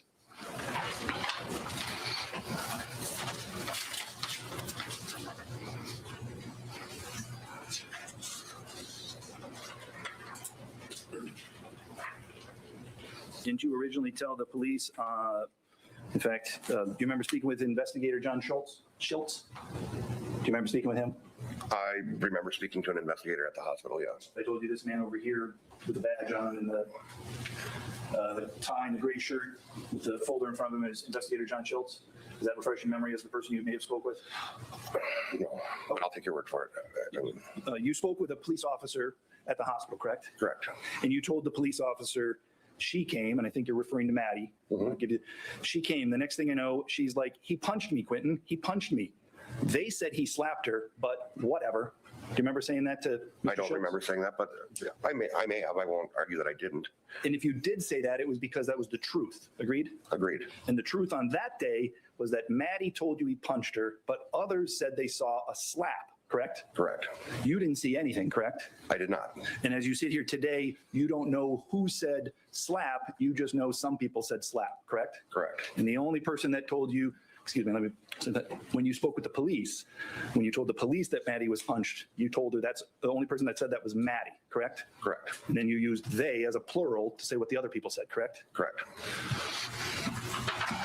Has anyone since then told you that they observed any of that group, Riley Matson, Dante Carlson, Tony Carlson, AJ Martin, Gabby K, or Janelle D, told you that they saw a slap and not a punch? I don't recall that anyone has. I don't recall having a conversation.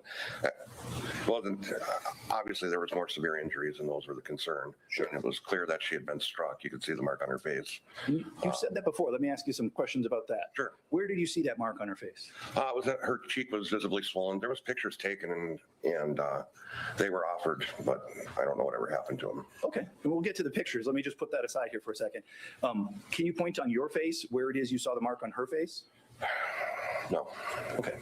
You don't have a memory of that? I remember her cheek and around her eye being swollen. When you say you have a memory, I mean, I don't know if it was her left or right cheek. I don't.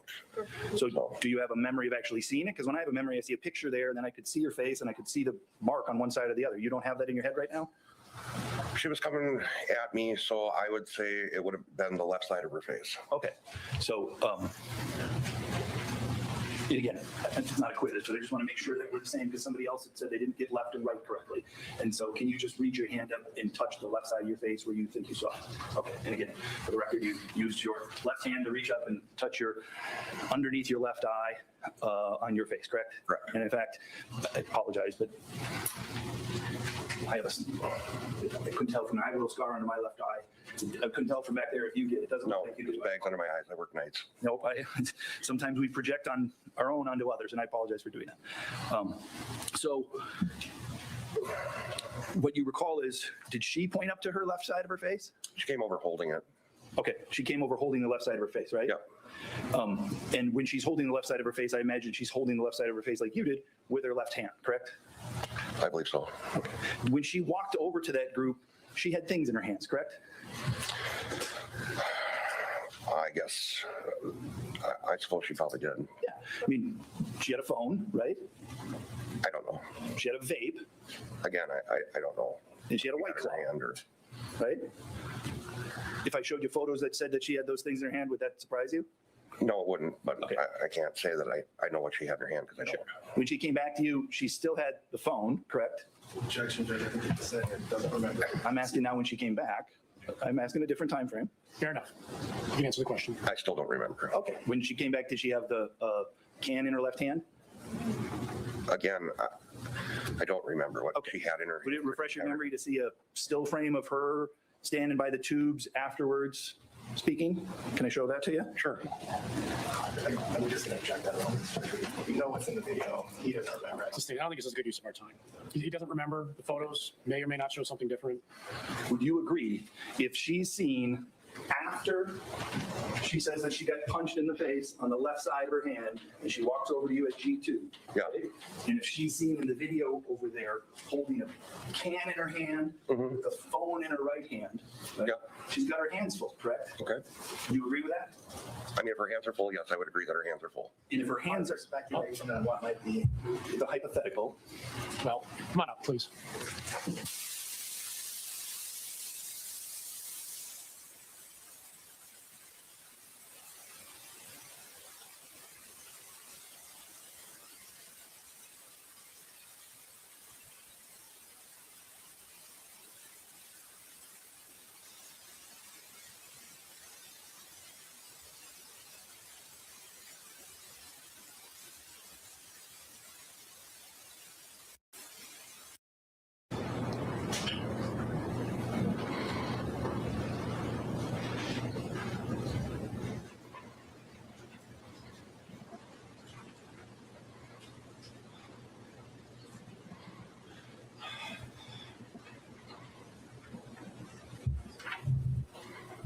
I apologize, Judge. I'm going as fast as I can.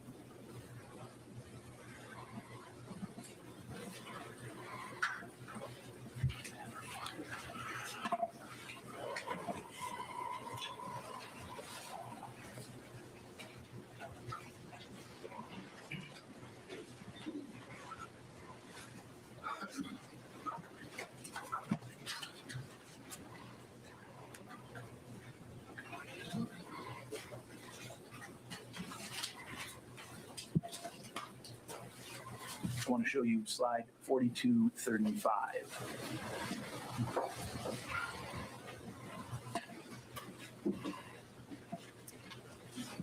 Is that you in the yellow shirt, sir? Yep. And then over here, does that appear to be Madison Cohen with the blonde hair and the one-piece suit? It's really not clear enough to say for sure, but The person who's got the blonde hair in the upper corner there with the one-piece suit, does it appear as if that person has something in their left hand and something in their right hand? I couldn't say from that picture. I'm not sure that matters. She came over clutching her eye, whether it was with the back of her hand, her forearm, or the front of her hand. She came over holding her eye. So your previous testimony, when you said she had her flats of her fingers up against her eye, you're saying. I didn't say that. I thought that's what you showed. So You asked me where on the face, and I used my hand to show where on the face. I didn't say that's how she was holding her hand. you did. I thought I did both. And if I was wrong, that's fair. So tell the jury now, what did you see her do in relation to the place on her face where she said she was punched? What did she do? Again, I don't remember. I just remember she was clutching her eye. Okay. Whether it was the front of her hand, the back of her hand, or her forearm, I couldn't say. Again, this all happened very quickly, and I was able to see that she was okay. There was people stabbed, and that was my concern. And I appreciate that. If it seems like I'm judging you, I'm just not want trying to to be give that clear. impression. I'm just trying to gather the facts so that the jury can make their decisions. Make sense? Yep. Okay. You said that there was a photo taken of this mark on her face. Correct. Did you take this photo? I did not. Her mother did. Okay. And this is something that was told to you? Yes. You didn't see the photo, did you? I think I did. Okay. Who showed you the photo? I believe her mother showed it to me. Okay. And when did her mother show you this photo? We all went and had lunch after the bail hearing. Okay. And I believe it was that time at lunch that she showed it to me. It may have been here at the courthouse, but it was that time frame. Okay. And do you are you aware that Madison Cone gave her phone to the police? She very well may have. I mean, I'm not aware of that. But is it were you told by somebody that the police just didn't want it? Is that what you were told? Well, it wasn't her phone. It was her mom's phone. Okay. So that was and yes, I was told that the photo was offered up, and they said they didn't need it. The police just said we don't need that photo in a homicide case. I don't know how they said it. Okay, that's fine. But that's what your testimony is. That is my testimony. That's what you were told by the Cohen family. That is what I was told by her mother. Yes. Okay.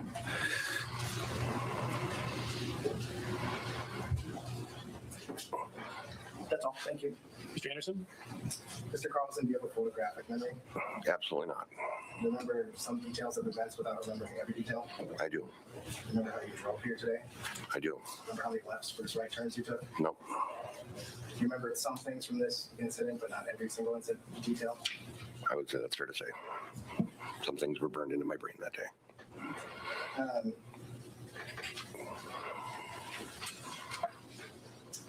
You said on cross that you thought Nicolae was just a drunk idiot. Remember that? I don't believe I used the term idiot, but I think that's fair. I might be misremembering too, so I don't mean to put words in your mouth. If you think I'm wrong, feel free to correct me. And I think you said that your fear was he was going to keep antagonizing the boys until they did something. From what I witnessed, yeah. I'd watched them walk away from their tubes 2 or 3 times and then reapproach them. And your memory from your vantage point was that you could see Nicolae, Maddie, and then the tubes. So like, I mean, I could see everything from my vantage point, but what I was focused on and paying attention to at different times varies. I think I was mainly focused on Mr. Miu and watching what he was doing. Versus, and obviously I could see Maddie interacting with him because I was watching him. But if you asked me what the other kids were doing at that point, I couldn't tell you. and your view is not a bird's eye view like that drawing. Absolutely not.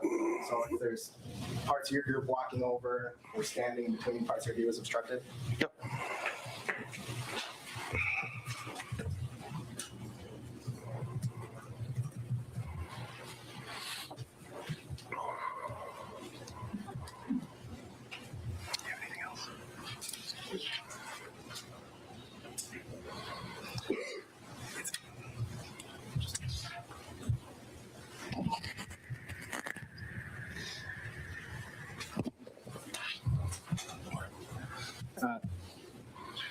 And so Attorney Nelson drew some locations of people up there.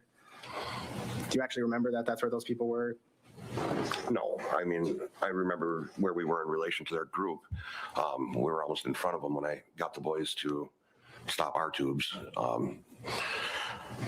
We were on the opposite side of the river, and I want to.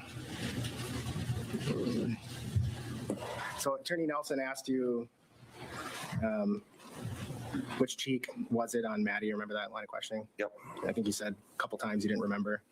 Then he told you about how his memory works, and then you said left.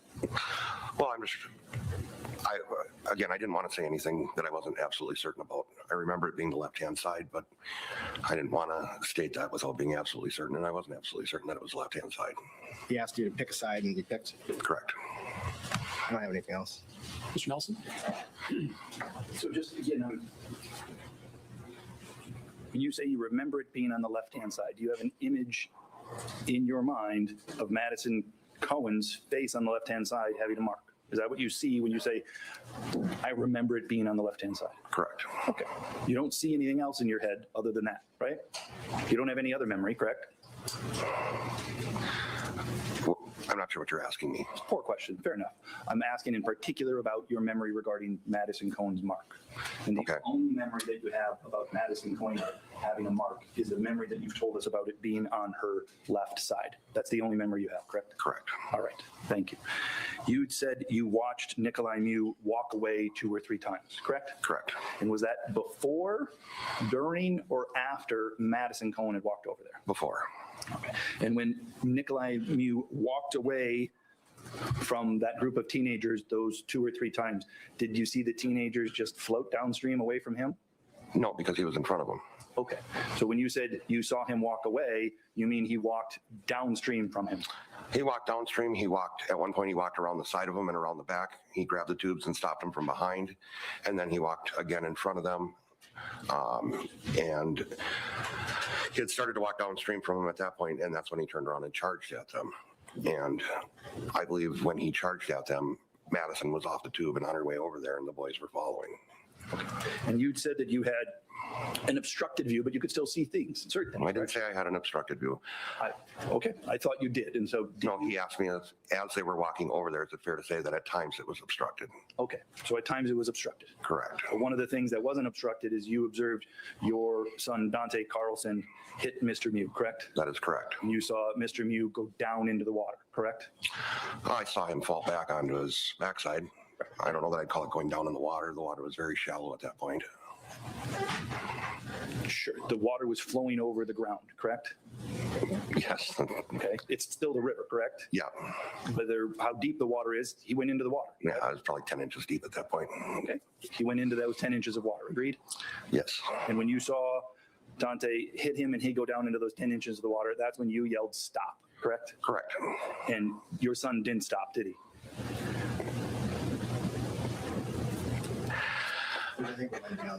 He was. I don't know that I can say whether he stopped or not at that point. Did you see your son Dante Carlson hit Nick Miu when he was down in that 10 inches of water? I did not. Did you see AJ Martin come up from behind Nick Miu and push him when Nick Miu was sitting in that 10 inches of water? I did not. Did you see your son Dante Carlson swing and hit Nick Miu in the front while AJ's pushing him from the back? I don't know if AJ was pushing him from the back when Dante struck him or not. I did see Dante strike him from the front. I was unaware of the situation at that point. Didn't know why Dante had struck him. It was very out of character for Dante to hit someone. So I immediately yelled stop. Because you were worried? Because I didn't want it to escalate. That was the whole point of sending him over there, so that hopefully it wouldn't escalate. But it had escalated, right? It had. And then you wanted it to stop, correct? Absolutely. Nothing else. Thank you, Mr. Carlson. You may step down. Is he released? Yes. All right. Is he under your subpoena? He was under the court subpoena by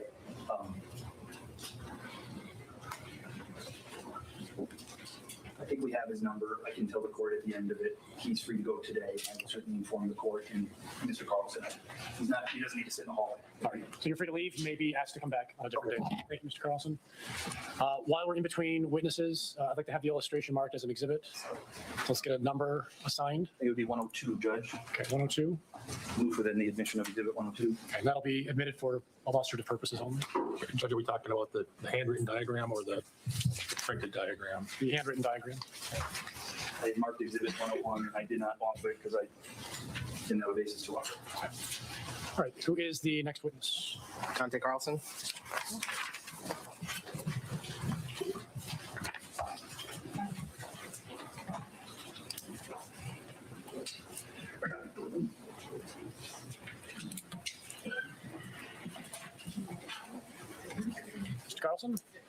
Please come forward.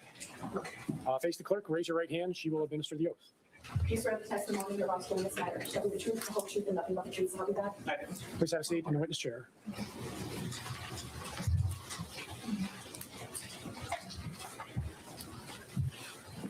Mr. Anderson.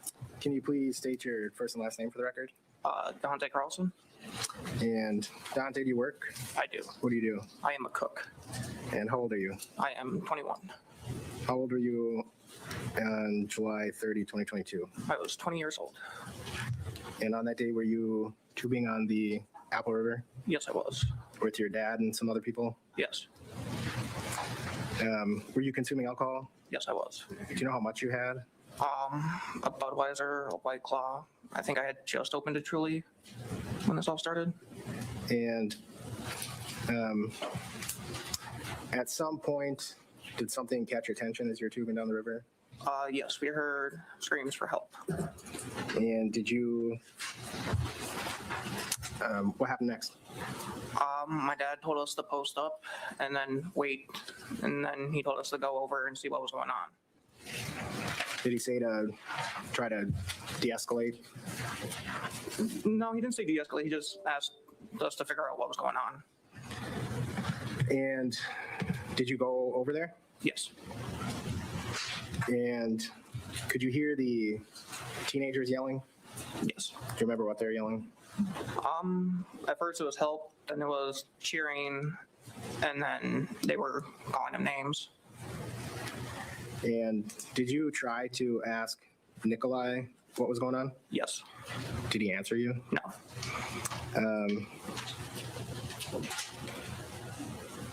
Were you telling him to leave also? Yes. At some point, did it change from verbal to physical? Yes. And can you describe what you remember about like what you were doing, what you saw? I had asked Nicolae Miu what was going on, what's going on. He didn't answer me, so I turned to the kids group and I went, "What's going on?" And they shouted, "He's looking for little girls." And I'm like, "He's looking for little girls?" Confused. And then I went again to turn back and get his side of the story, and that's when he punched Madison in the face. What do you remember next after that? I punched him. Can we, actually, let me get it ready first. So did you punch him in response to him hitting Madison? Yes.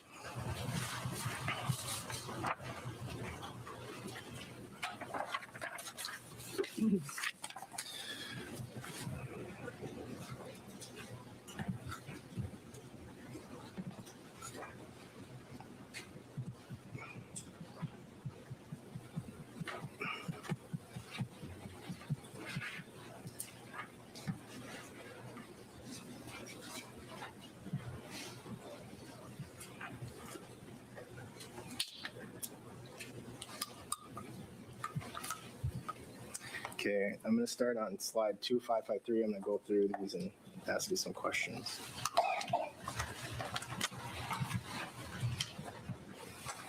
I'm ready.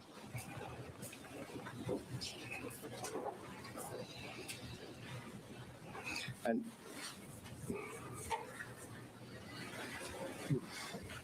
Try clearing it out and starting again.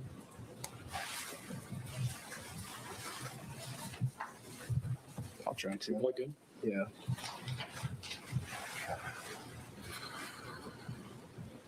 My screen flashed. There we go. And so we're on 2553. Did you ever see Nicolae with a knife in his hand? No. Obviously, at the time, you didn't know Nicolae or the teenagers? No. I'm scrolling to the right. So is that you? Yes. In 2557?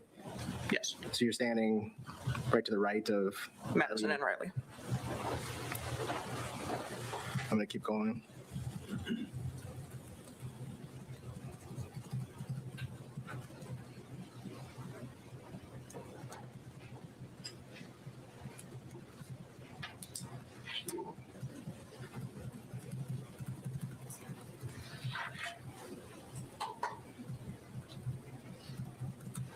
So 2661, Is that where you're hitting him in response? Yes.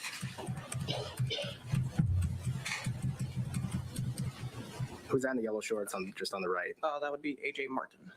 And then the last he was on the camera, he was walking over. Yes.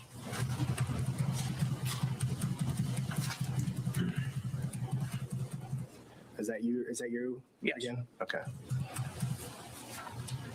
You didn't notice the knife? No. There either?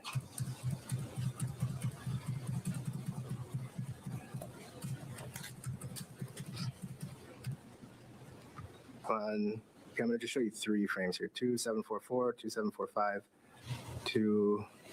4 frames. 746, 2747. Does that look like you're hitting him again there? It could be. How many times do you remember hitting him? I remember punching him, and then I believe I may have smacked him twice.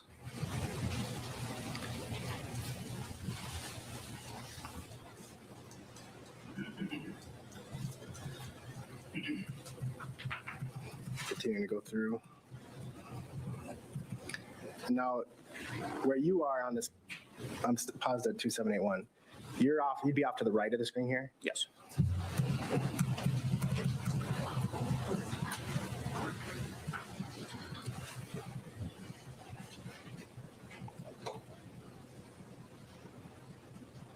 And 2828. Who's that? That would be my brother, Tony.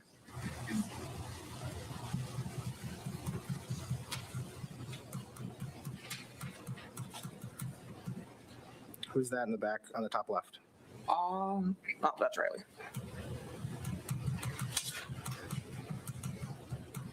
And I'm on frame 2880. Have you seen this video? Yes. Can you hear Tony yelling anything at this point in the video? Yes. I'll ask it a different way. I'll withdraw the question. If you recall, is Tony yelling anything at you at this part? Yes. What was I believe he was yelling at us to stop. And so he's facing you at this point in the video? Yes, I believe so.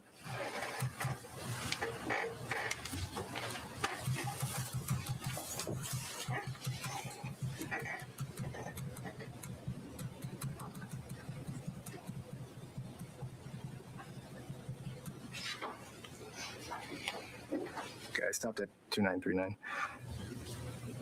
Now I want to play the video so we have audio. You can mute the screen or block the screen.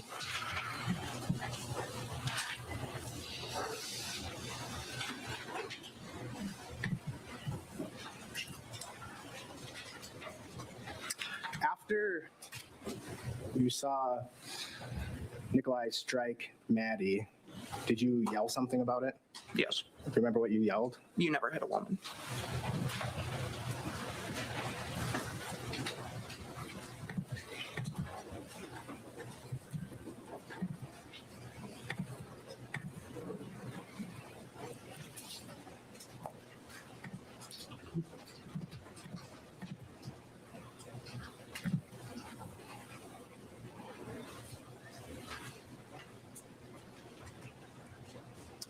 All right, I'm ready. I'm at 156 in the video.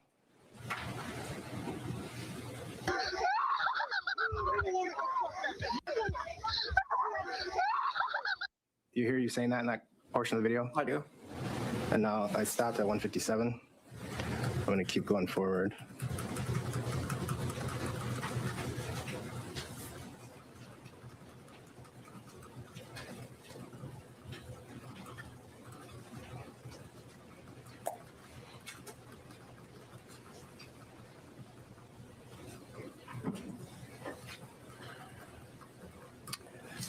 So Riley, now we see I'm at 202.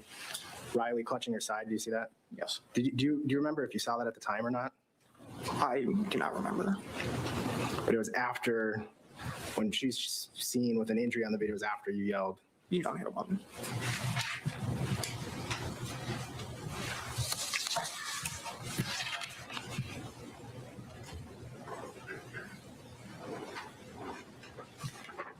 Did you,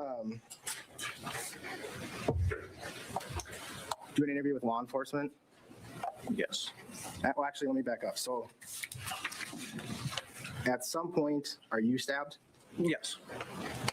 And what do you remember of, actually just what do you remember in your mind, not from the video, about what happened after, well, I guess first let me ask, do you remember Tony telling you to back up or get back? I remember him pushing me away from the commotion. Okay. And what do you remember after that? I was pushed away, and then I heard screaming going on behind me, so I had turned around, and then I was looking at Nick, and he was standing maybe 6 feet in front of me. He just walked towards me and stabbed me. And what do you recall happening after that? I went to my dad. Did you see what Nicolae did after that? No. Do you have a memory of the sequence of when people were stabbed? At first, I thought it was Riley, me, Isaac, AJ, and then my brother. But as video has shown, that wasn't the order. So when you were interviewed by law enforcement, were you trying to remember and tell them what happened? I believe that's the order I had used. I can't exactly say. Were you in the hospital when you were interviewed? Yeah. It was the same day of the stabbings? I think I was at the hospital for maybe 2 minutes before I was interviewed. So at the scene, how'd you get to the hospital? Were you rushed away in an ambulance? I remember leaning up against the cop car, and then coming to, I was in an ambulance. And then the next thing I know, I was on the highway being put into, I think, a helicopter. And sometime shortly after you got to the hospital is when you were interviewed? Yeah. And did you tell law enforcement that you saw that it was Riley who got hit by Nicolae? I could have. You don't remember what you said in your interview? Not by heart.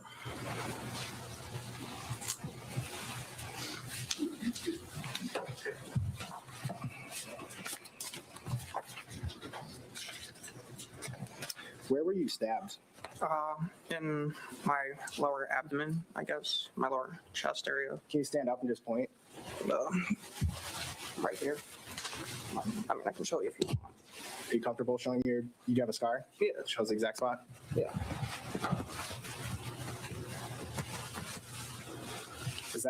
Looks like a little bit off to the center, to the left, right below your rib cage? Right below my rib cage, yeah. The jury scene? Permission to approach? Yes. Yes. 31. Showing when it's been marked as exhibit 31. Can you identify what that is? That is my stab wound, I think 2 days after I got home from the hospital. Permission to publish? The objection to 31? No objection, no objection to publication. Received. You just do that one more.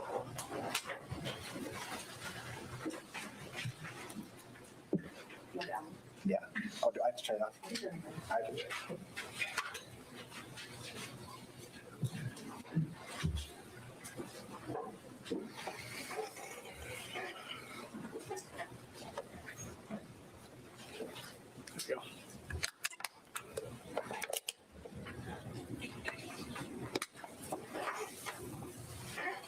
Okay.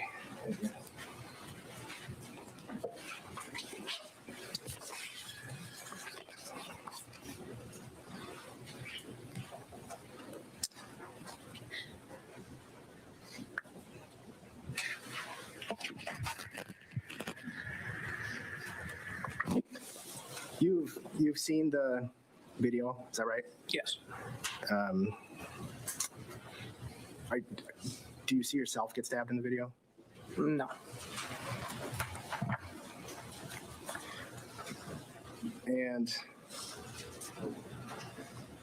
Dante, if your medical records say that your BAC was a .119, does that seem probably about in the ballpark? Yeah. Okay. I don't have anything. Oh. How tall are you and what do you weigh? 6 foot and 185.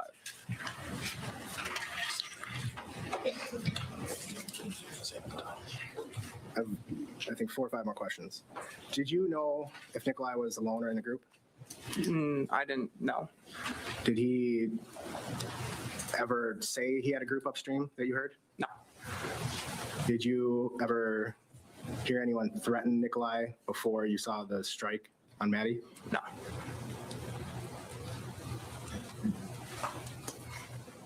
I don't have anything else. Mr. Nelson? Your testimony was that you had 2 beers prior to walking over there with the Truly in your hand? Yeah. And I would imagine you didn't consume really any of the Truly then, correct? Correct. So your testimony to the jury is the extent of the alcohol that you drank that day was 2 beers, correct? But I was asked yes. Well, I'm asking you now under oath, is that truthful testimony? I had 2 beers, yes. Okay. And the medical evidence, the medical chemical evidence is that your blood alcohol level was 0.119, correct? Yes.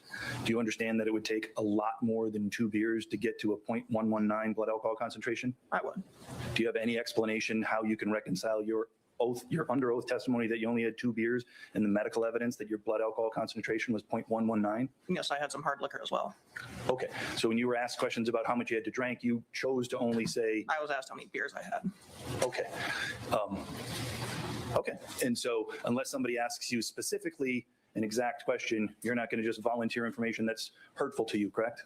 No, I was not asked the question, so I didn't answer. I figured he was going to ask it next, but. And it's been 21 months now? Yeah. And over those 21 months, you spoke with law enforcement numerous times? Yes. You spoke with the district attorney's office numerous times? Yes. You spoke with victim witness people numerous times? Yes. And you were just waiting for somebody to ask you that perfect question? Sustained. Were you just waiting for somebody to ask you that perfect question? Sustained. You made your point. The photo, have you seen the photo of the 10 of you guys on the river that day? Yes. And in that photo, you're drinking a beer, correct? I don't know.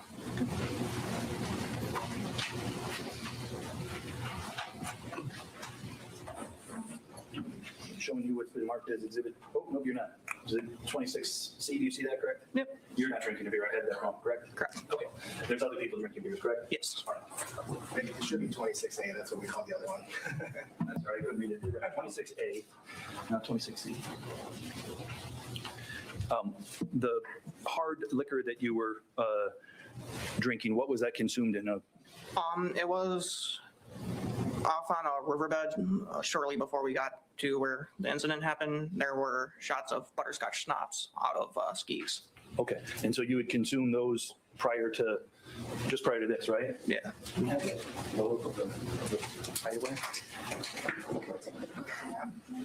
Perfect. Thank you. To show you what's been marked as exhibit number 25A, can you see that from where you're standing? Yes. You see here that there's a position here that says hideaway bar. You see that? Yes. And then we see this here, it's incident location, correct? Yep. And from the start until you got off the river, you had 2 beers, correct? Yes. And then you had hard alcohol as well, correct? Yes. All of that hard alcohol you say was consumed at the hideaway bar? I don't know if it was the hideaway bar. It was a point where people could camp, and they offered us shots as we were riding down. Okay. Do you know of any other place on the river where you can buy shots at a bar other than there? It was a campsite. Okay. And so who offered you these shots? I don't know. Okay. A stranger offered you those shots? Yes. How many shots was it? 10? No, like 2. 2 shots? Yes. So your testimony is that you had 4 alcoholic drinks that day, correct? Yes. Do you think 4 alcoholic drinks for a man who's 6 foot tall, 185 pounds, over the course of numerous hours would get your blood alcohol level to 0.119? I'm not a scientist. I'm sorry. What was the objection? Foundation, yeah, foundation to calculate is on the BAC. Sustained. Did you think you were intoxicated? No. The alcohol test that you took at the hospital, that was hours after the incident, correct? I do not know when it was administered. Did you have any alcohol after the incident? No. Do you know if your alcohol rate goes up or down after you've consumed alcohol? I would assume it would go up. Okay.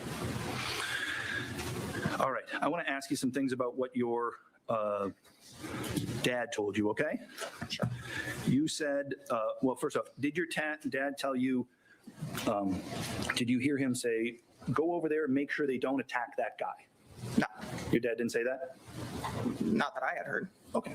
If he told the jury that, would he be lying? Objection, Judge. Sustained. Can we approach, Judge? Yes.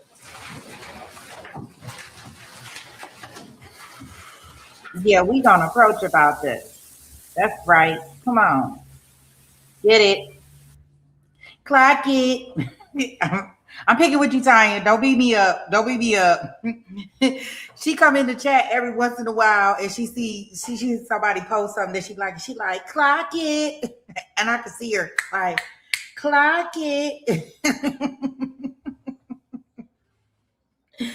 My whole thing is that we have to, like, Kiera have no choice but to ask all these tedious questions, because apparently, depending on who you question and how you question, and it does make a difference. Because you may ask me, you would have asked me that question, I would have told you everything that I drank that day. That was an alcoholic beverage, right? So now we got to do tit for tat and be real petty with our questions, because, and that's why he asking all these ridiculous questions, because I think personally, because if he don't ask it, they're not giving it away, rightfully so, right? You better ask me the right question or I'm not going to say anything. I'm not giving you these answers. But I do think that it's very important to understand everybody's level of intoxication, because depending on your level depends on, a lot of people get a lot of liquid courage, and I'm not saying that he wasn't drunk.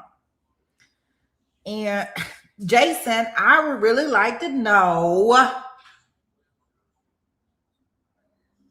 have you seen the video or anything showing that he punched this girl? Because I don't know, are you just basing your stuff off because he didn't leave?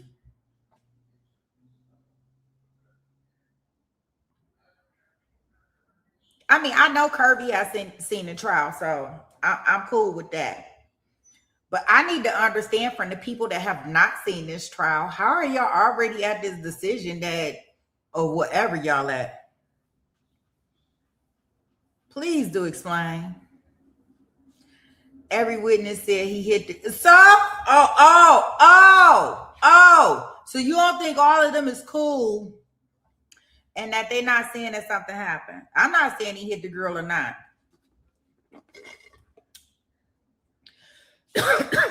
Excuse me. No, the only thing that I see in that video is not so much.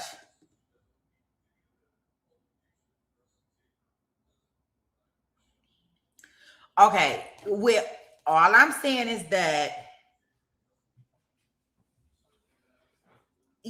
I mean, it's like, okay, so we don't have video of one thing. It's okay when it suits everybody else's narrative, but we don't have video of other thing is not okay. Like, I'll be just so confused. I'm doing a lot of pushback on this trial. On just your standpoint, and we have heard from how many witnesses that said that she got punched, slapped, slap it up, flip it, rub it down. Okay, so we have heard from him that says she got smacked, punched. We have heard from 2 other people that says she got slapped and punched.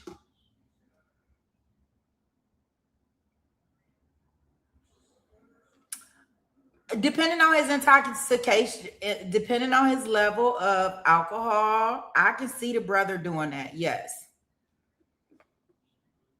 Especially if he arguing back and forth with the sister, or, I believe that the sister did go back and she was hitting some type of way. My question is so if I am all up in your face, Jason, and I'm telling you to get out the way, let me get my camera so you can make sure you can see me. So if I'm all up in your face and I'm like, you need to move and you need to get away, and my finger just accident, like, so what if he pushed her or he punched her because she got all up in his personal space? I mean, us as women, we can push men a little too far, right? I got a different ideology on a lot of stuff. Okay, so I'm all up in your face, and I'm like, and I done had me a little drinky drink. You done had you a little drinky drink, and I'm all in my face, in your face like this, and you feel like I'm all in your personal space. Like, well, dang, like bag up, homie. And look at him, he can't type fast enough. God. Here, I'm dropping the link. Come on, Jason. God damn. I done started the whole fire. He in the thing talking about he can't even type fast enough. There you go. Cause I just want to know. Cause they could have been on the river. She could have been all up in his face, like all up in his personal space. Like, come on, bag up, homie. Like, I don't even know you like that, dog. Or no, that don't work.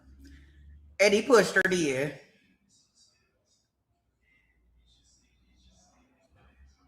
And then we got all of them around. You said unless she is Courtney Clinton, there is no excuse. What?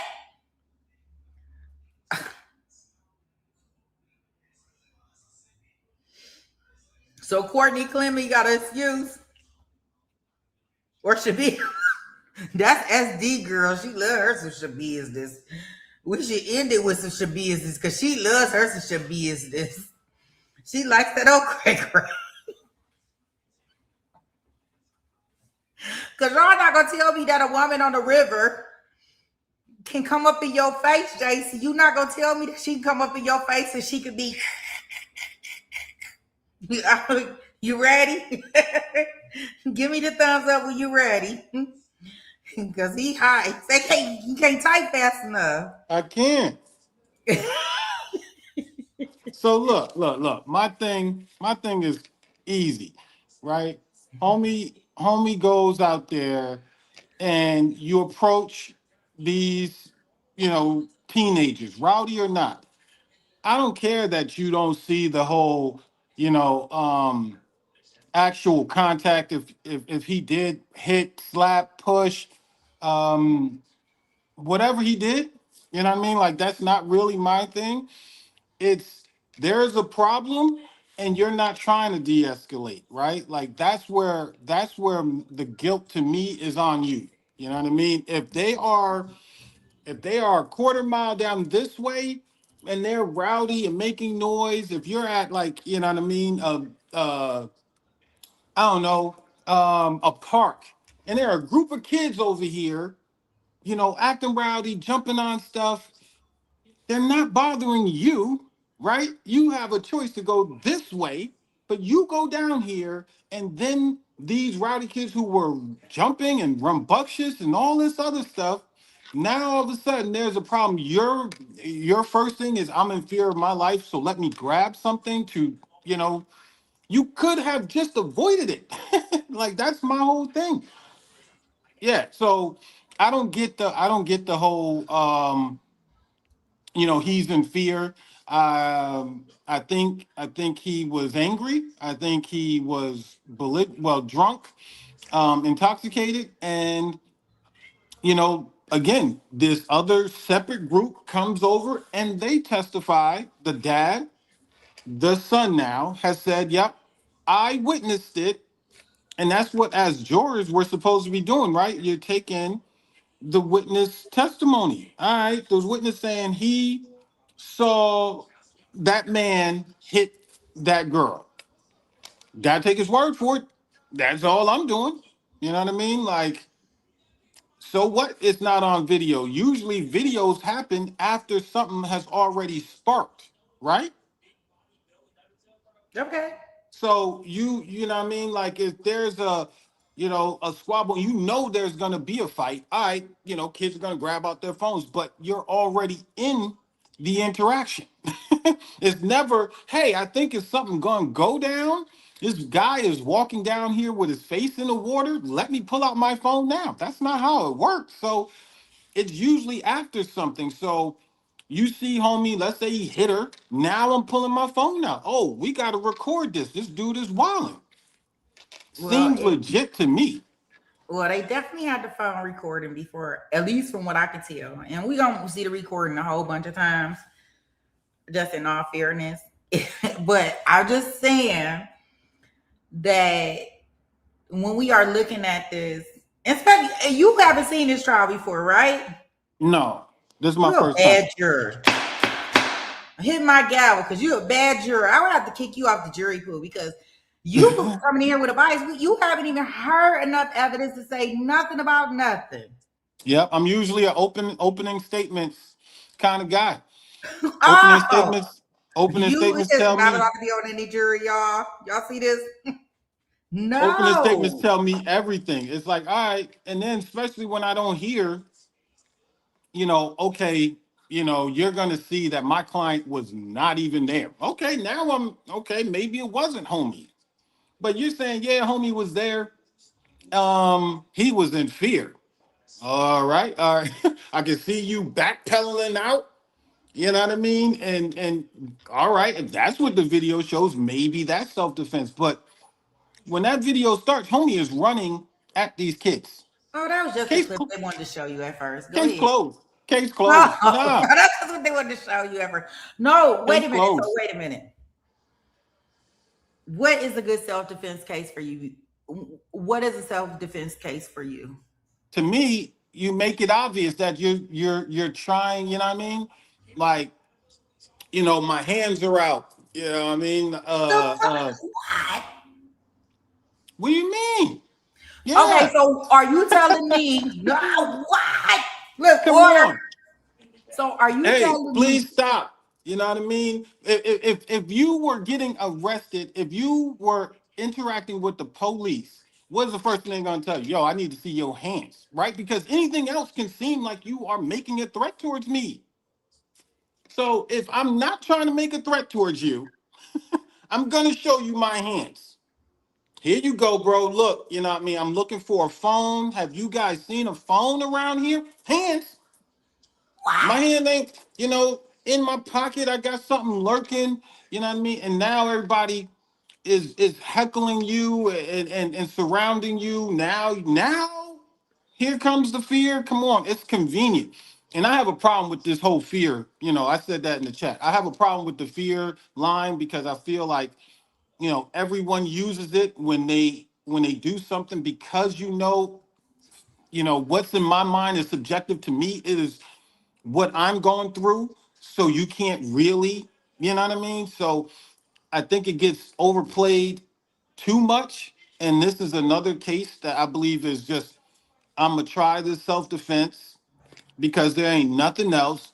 But nothing in that video shows me where this man seemed like, yo, I did not want any problems. And I am just here to enjoy the river with my friends who are up there. And I'm trying to get back there. That nothing in that video showed anything like that to me. so? Do you think, and it's just me, when you say the fear thing and how I'm assuming that got to be very seductive in the way you do things. Or let me just ask you your opinion. Did you see the I think it was Travis Rudolph case where the football player? No. Give me some background to it. This is the one. It happened in Florida where these guys came to his house. He opened up the door. They all got this. They got the somehow they rushed, or I think they started fighting.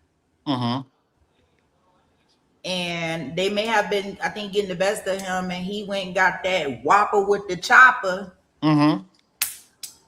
And one of them got shot and passed away. Okay. So originally they brought that to his house. They brought the fear to him. Then no longer is he in fear because now he got the whopper with the chopper. Right? No, I don't agree, but go ahead. I'm listening to your theory. Well, only because he was found not guilty.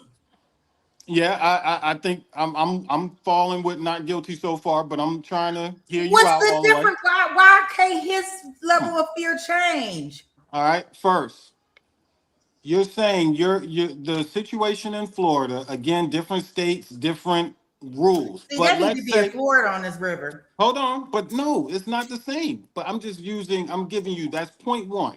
Okay. Point two, you're saying that these people, this gang, came to his house. That is not what the situation is here. They were down the river. The kids were down the river. You came to them. In this situation, in your analogy, that is equivalent to saying that the guy who got the chopper went to these guys' house. started some stuff, then said I'm scared, and then executed people or deleted people. That's not what happened.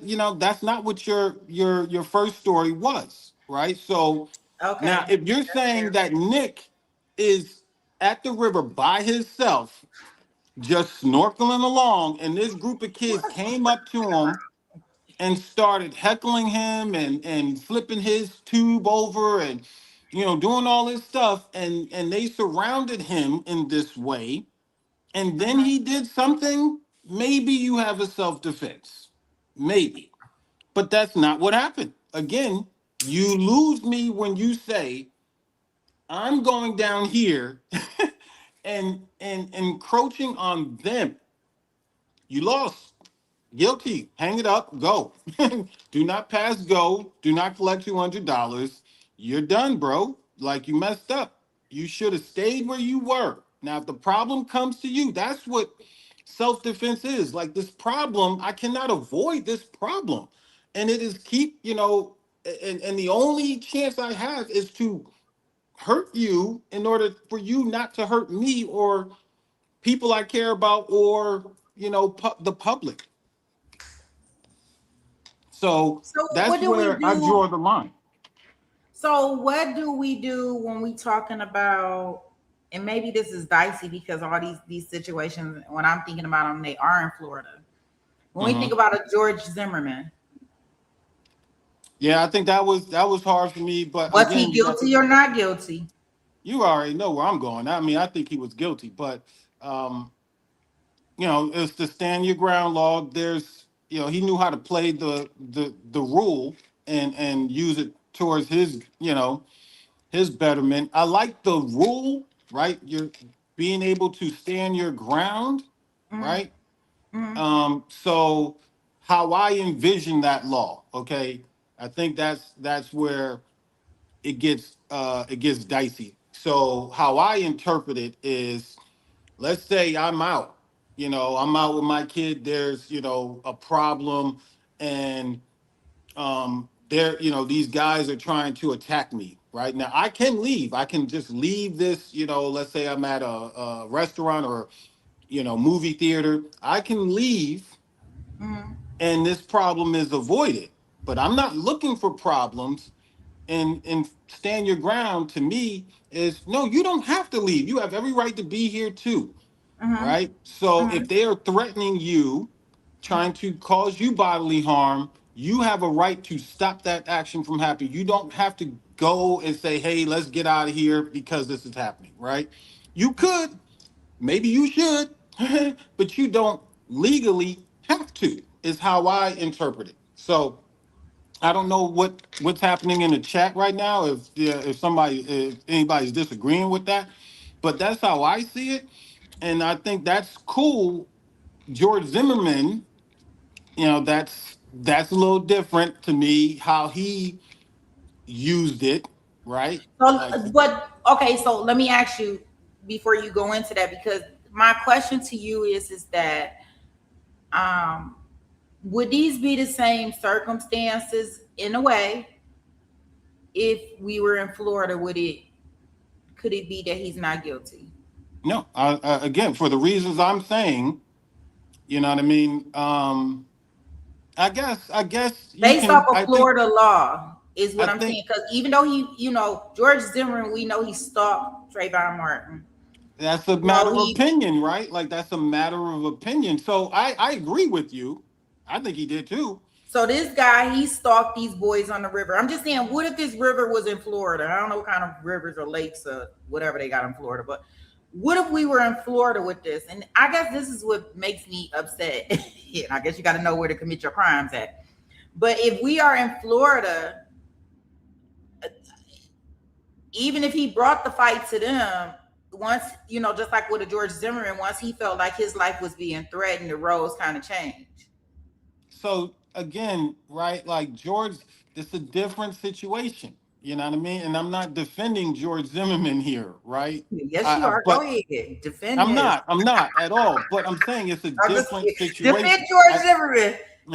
I think George Zimmerman was, he was like part of a neighborhood watch. He felt like there was a crime happening or had occurred, right? Like those are things that are, He you know what felt I a mean? crime. Our Huh? guy felt a crime. He thought that these boys had his phone. No, Go, that go, is not a crime. They go. did not steal the man's phone. The friend dropped the phone in the water. There's no crime here. You are looking for a phone that was dropped on a river as you guys were drinking and having a good time. No crime in that. I'm just saying that's different than what George Zimmerman was um, accusing Trayvon of and what George Zimmerman's role was that day. You know what I mean? Like these guys are having a good time. George Zimmerman was like on duty or something like that. He was And having a good time too. who? George Zimmerman, he was doing his dutiful duties, having a good time, watching Nah, his neighborhood. That's subjective. no, no. But I I'm get just what kidding. you. You know, I'm gonna pick with anything Yeah, that you kind of say to give you some pushback, only because it brings us to different things of understanding that different states is different rules. Like Lynn, she 10 toes down with where we at with this case. This guy's guilty. But it does bring the mindset when we bring in Florida. If you were in Florida, she even said it in the chat that if we were in Florida, he may just be not considered not guilty.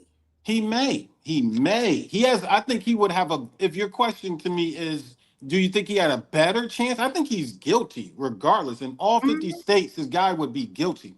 But I'm saying, does he have a better shot if the case was in a state where you have a stand your ground? I think it's conceivable that he has a better chance. I still would believe that he would be found guilty, and it wouldn't take long.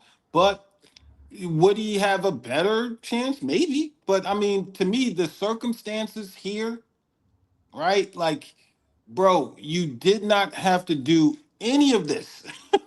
You did not have to do any of this. There was no crime, right? Like I said, if you have the same situation in Florida, to me, the question is, where did you see a crime happening where you felt like you needed to interject yourself to stop or help mankind out? Whether that was you, your family, the other people. Where did you see where you need to be the hero other than, hey, my buddy lost his phone on the river and I'm going to go look for it? That is all I'm seeing. You know what I mean? But to then go up to these kids and keep on, like I said, every witness I've heard has said he could have walked away. He walked away. He came back. To me, bro, what are you doing? Like, you know what I mean? You had plenty of opportunities to say, yeah, this is not a situation that I'm gonna win, or is gonna make any sense. Hey, Bob, your phone is gone, bro. I hope you got $1,100 to get a new one, or you had insurance on it. You know what I mean? Like, but you're screwed, buddy. You know what I mean? Like, he could have simply did that, or Bob could have been in this boat, right? Like, it was his phone. Yes, So I said we can't compare the cases. She said, yeah, no, Jason, we cannot compare George Zimmerman. I don't know. I guess because I everybody just didn't. had their own thought. Again, this is That's Sweet me. Pea. Yeah, that's Sweet Yeah, Pea well, who he's because comparing. I feel like not even so much of comparing George Zimmerman. I think my thing is more, those are some of the high profile cases that I know of and that I am aware of that has happened in Florida where they tried to use like, hey, I done came to your place or I done came there and now I done started all this aggressive activity towards you, but now I'm scared that you want to match my aggression and now I got to be now over aggressive in what I'm doing is just what I'm trying to match. As far as, like if we were in Florida, would it be something totally different? George Zimmerman, again, not comparing, but George Zimmerman was on the phone with the police, right? This guy, Nick didn't go down there and these guys start harassing. He said, hey, police, these guys are here and they're, calling me yada, yada, yada. And Police told George to go home. Okay. I They know, said, but "George, he take your talked ass to him home." though. That's the point. That's all I'm pointing out, Sweet Pea, is we're not talking about what the police said to him. He made attempts. That's all I'm saying, is he made attempts to say, hey, there's something going on. Maybe you guys should be involved. Again, don't agree with the guy. I'm just saying he's different than Nick. You can't compare Nick and this guy and George because it's totally different. Nick didn't have his phone. He was up under the water. I'm telling you what happened. He was up under there. The one guy, so far we heard testimony from the one little boy saying that his head was in the water and he was looking for something. I think that he was looking for something, head up underwater, because remember, the water is not that deep, right? Okay. I think that he accidentally ran into their tubes, right? Because if you're looking down, you got the snorkel thing, you can breathe. You really don't have to come up that often. Whatever. Go ahead. I'm listening to you. Again, I can agree. And I think that he bumped into their raft, right? That's what got everything started. Not saying that I mean, words, they say sticks and stones can break your bones, right? And knives too, clearly, right? But words would never hurt you. So I think that they started using those words. I do think that kind of pissed him off. I do think that but in the same token, although he may have had a duty to go and do whatever, I think that they could have did the same thing. But they were. That's what I disagree with you, right? Like I can agree all the way. He was in he was snorkeling. He bumped in their tubes. If you bumped into, you're snorkeling looking for gold, and you bump into somebody's tube. What's the first thing you're gonna say, Sweet Pea, when you get up? Go ahead and say it for the crowd, so for the people in the back to hear you. What are you gonna say? Yeah, you're gonna say, "Oh, my bad. My bad. I was looking for X, Y, and Z." And he said that and they jumped down his throat. Come on, you believe that too? This man, by the video, this looks like this man is saying, drunk, "Hey, these young kids, because they a-holes, and they were drunk, and they started calling him a petty and all of this other stuff." And I think that he really got upset by it. I'm not putting nothing past that. I really think he did get upset. See, we're getting to the root of what you're saying, and just like in that Tony out here in Houston, I hear your true thing, and you're right. I don't disagree. But he was in Houston. No. What I'm saying, just like Tony out in Houston, when you was like, oh, he didn't know what he was pew-pewing at. Oh, yeah, I forgot that case. But you're saying the same thing here. It's like, yo, homie was angry. Yup. There it is. Guilty. Because that's what stemmed everything. I'm angry. These little MFers are talking to me like this. They should have more respect. Just like you can imagine what Nick was feeling when he was under the water and all that. I'm telling you, this is what Nick was thinking before he got dunked into the water. These little MFers shouldn't be talking to me like this. I've been coming up and down this river all da-da-da-da-da. And, you're going to mind your manners now. And he found out, like, yo, these kids is not the same, bro. You know what I mean? They going to put you in this water. And, so, but that to me shows right there where your mindset was. You were angry, sir. This was not of fear. You were angry. They didn't listen to your authority or your, who you were. They were being who they were. So regardless, if we even so are you telling me that because he did not leave, even if they were having words back and forth, are you telling me if this young lady was all in his face,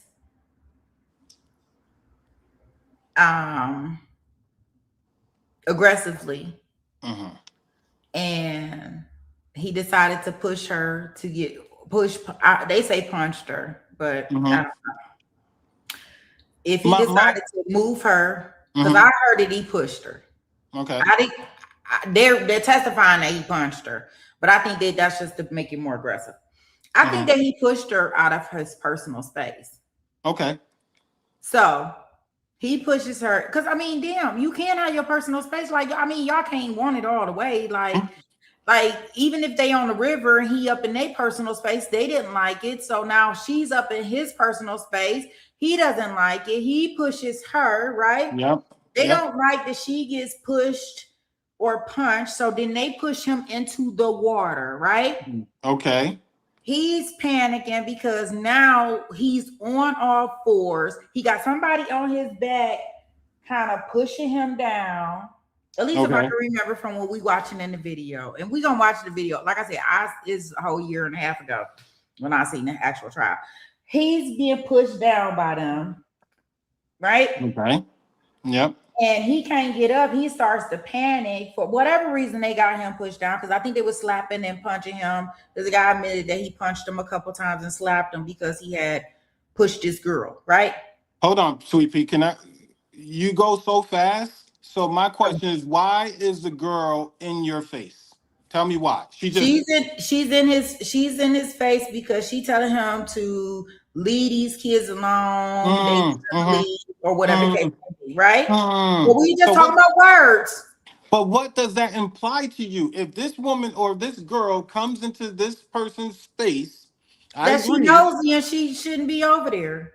No, what I'm saying is, if this girl comes over to Nick and says, it's all up in his face, to me, what I would assume is that it's been said to you already, bro, get out of their face, right? So now I'm in your face and saying, get the hell out of here. And now I'm in your face. But the problem is you were never leaving, right? The reason I had to come and get in your face is because you were not leaving the situation. So right there, we get the whole, again, I don't care if he actually put his hands on her. Now, if that was my daughter, it'd be different. But again, for the sake of the argument that I'm making, it does change the gravity after that he put his hands on her. But if, let's say, he didn't, I will concede that point to you. He didn't touch her. He still could have walked away. That's my biggest point, and no one can dispute that. He can't dispute it. Every witness has said, hey, he walked away, he turned back, he walked away, he turned back. Bro, guilty. Forget that you put your hands on somebody. I don't even care that you pulled the knife out. You had the knife with you, but and someone is hurt. People are hurt or seriously injured from your actions when you could have walked away. Case closed. Other than, bro, they blocked my exits and I could not leave at all. There was no point in this interaction I could have escaped. Soon as I got down there, they surrounded me. Maybe there's a difference then, but bro, you could have left. You didn't. Kids are hurt. One is fatally hurt. Going to jail. Going to jail. I mean, I don't know what we even arguing about. Y'all think is that before you saying is it all his fault because he never walked away before he was pushed and slammed to the ground? I'm saying he never tried to de-escalate. You don't necessarily have to walk away. If he would have told them, I am looking for a phone, I think he did. You think he did? But I'm saying, and we can, I guess that is, to me, I don't believe, just like you guys don't believe that, the kids were, I don't know, that he struck the girl first. I don't believe that he said, hey, I am just looking for a phone. I think when he came down there, they might have started heckling him, right? I believe that to probably be true, and now from there, it's already, I'm aggressive. You called me a P, bro. I'm not gonna sit here and say, hey, look, guys, just looking for a phone here. Oh, stop joshing me. You know what I mean? He's not doing that. Now I'm on some other time. You know what I mean? So now my reaction, you call me what? You know what I mean? Like, you little da da da da da. Now we got No words about, hey, I'm trying to just get a phone and get out of here. That's what I do not believe it. And I think if he would have had that approach, things would have went differently. But now we're in this, and you got to somehow explain why you stayed down there. So it's like, yeah, well, I tried to tell him, you know. So, I mean, I guess in all fairness, because you haven't heard exactly what he got to say. True indeed. I give you that. Touche. That's the greatest point you made so far. Whatever. Man, get off my stage. Let's get back in this trial. I ain't thinking about you. Let's get back here. I thank you so much for coming up here, Jason. I'm gonna put us back in the courtroom, and y'all can do anytime anybody want to come up here. It's just like what Jason did. I know sometimes it's hard to be in that chat, and you got some stuff to say, and you need to say it fast, and our chat be moving. So, look, I gotta kick him off stage. That's the only thing I got right. Let's go back here. Ty, I don't know, but I do know it. If you claim in self-defense, you know, in most of these trials, if you claim in self-defense, I don't know how you can or what, I don't know, his defense got to do something, because they got to explain this away, right? At least I think so. So we'll see. But let's get back in here.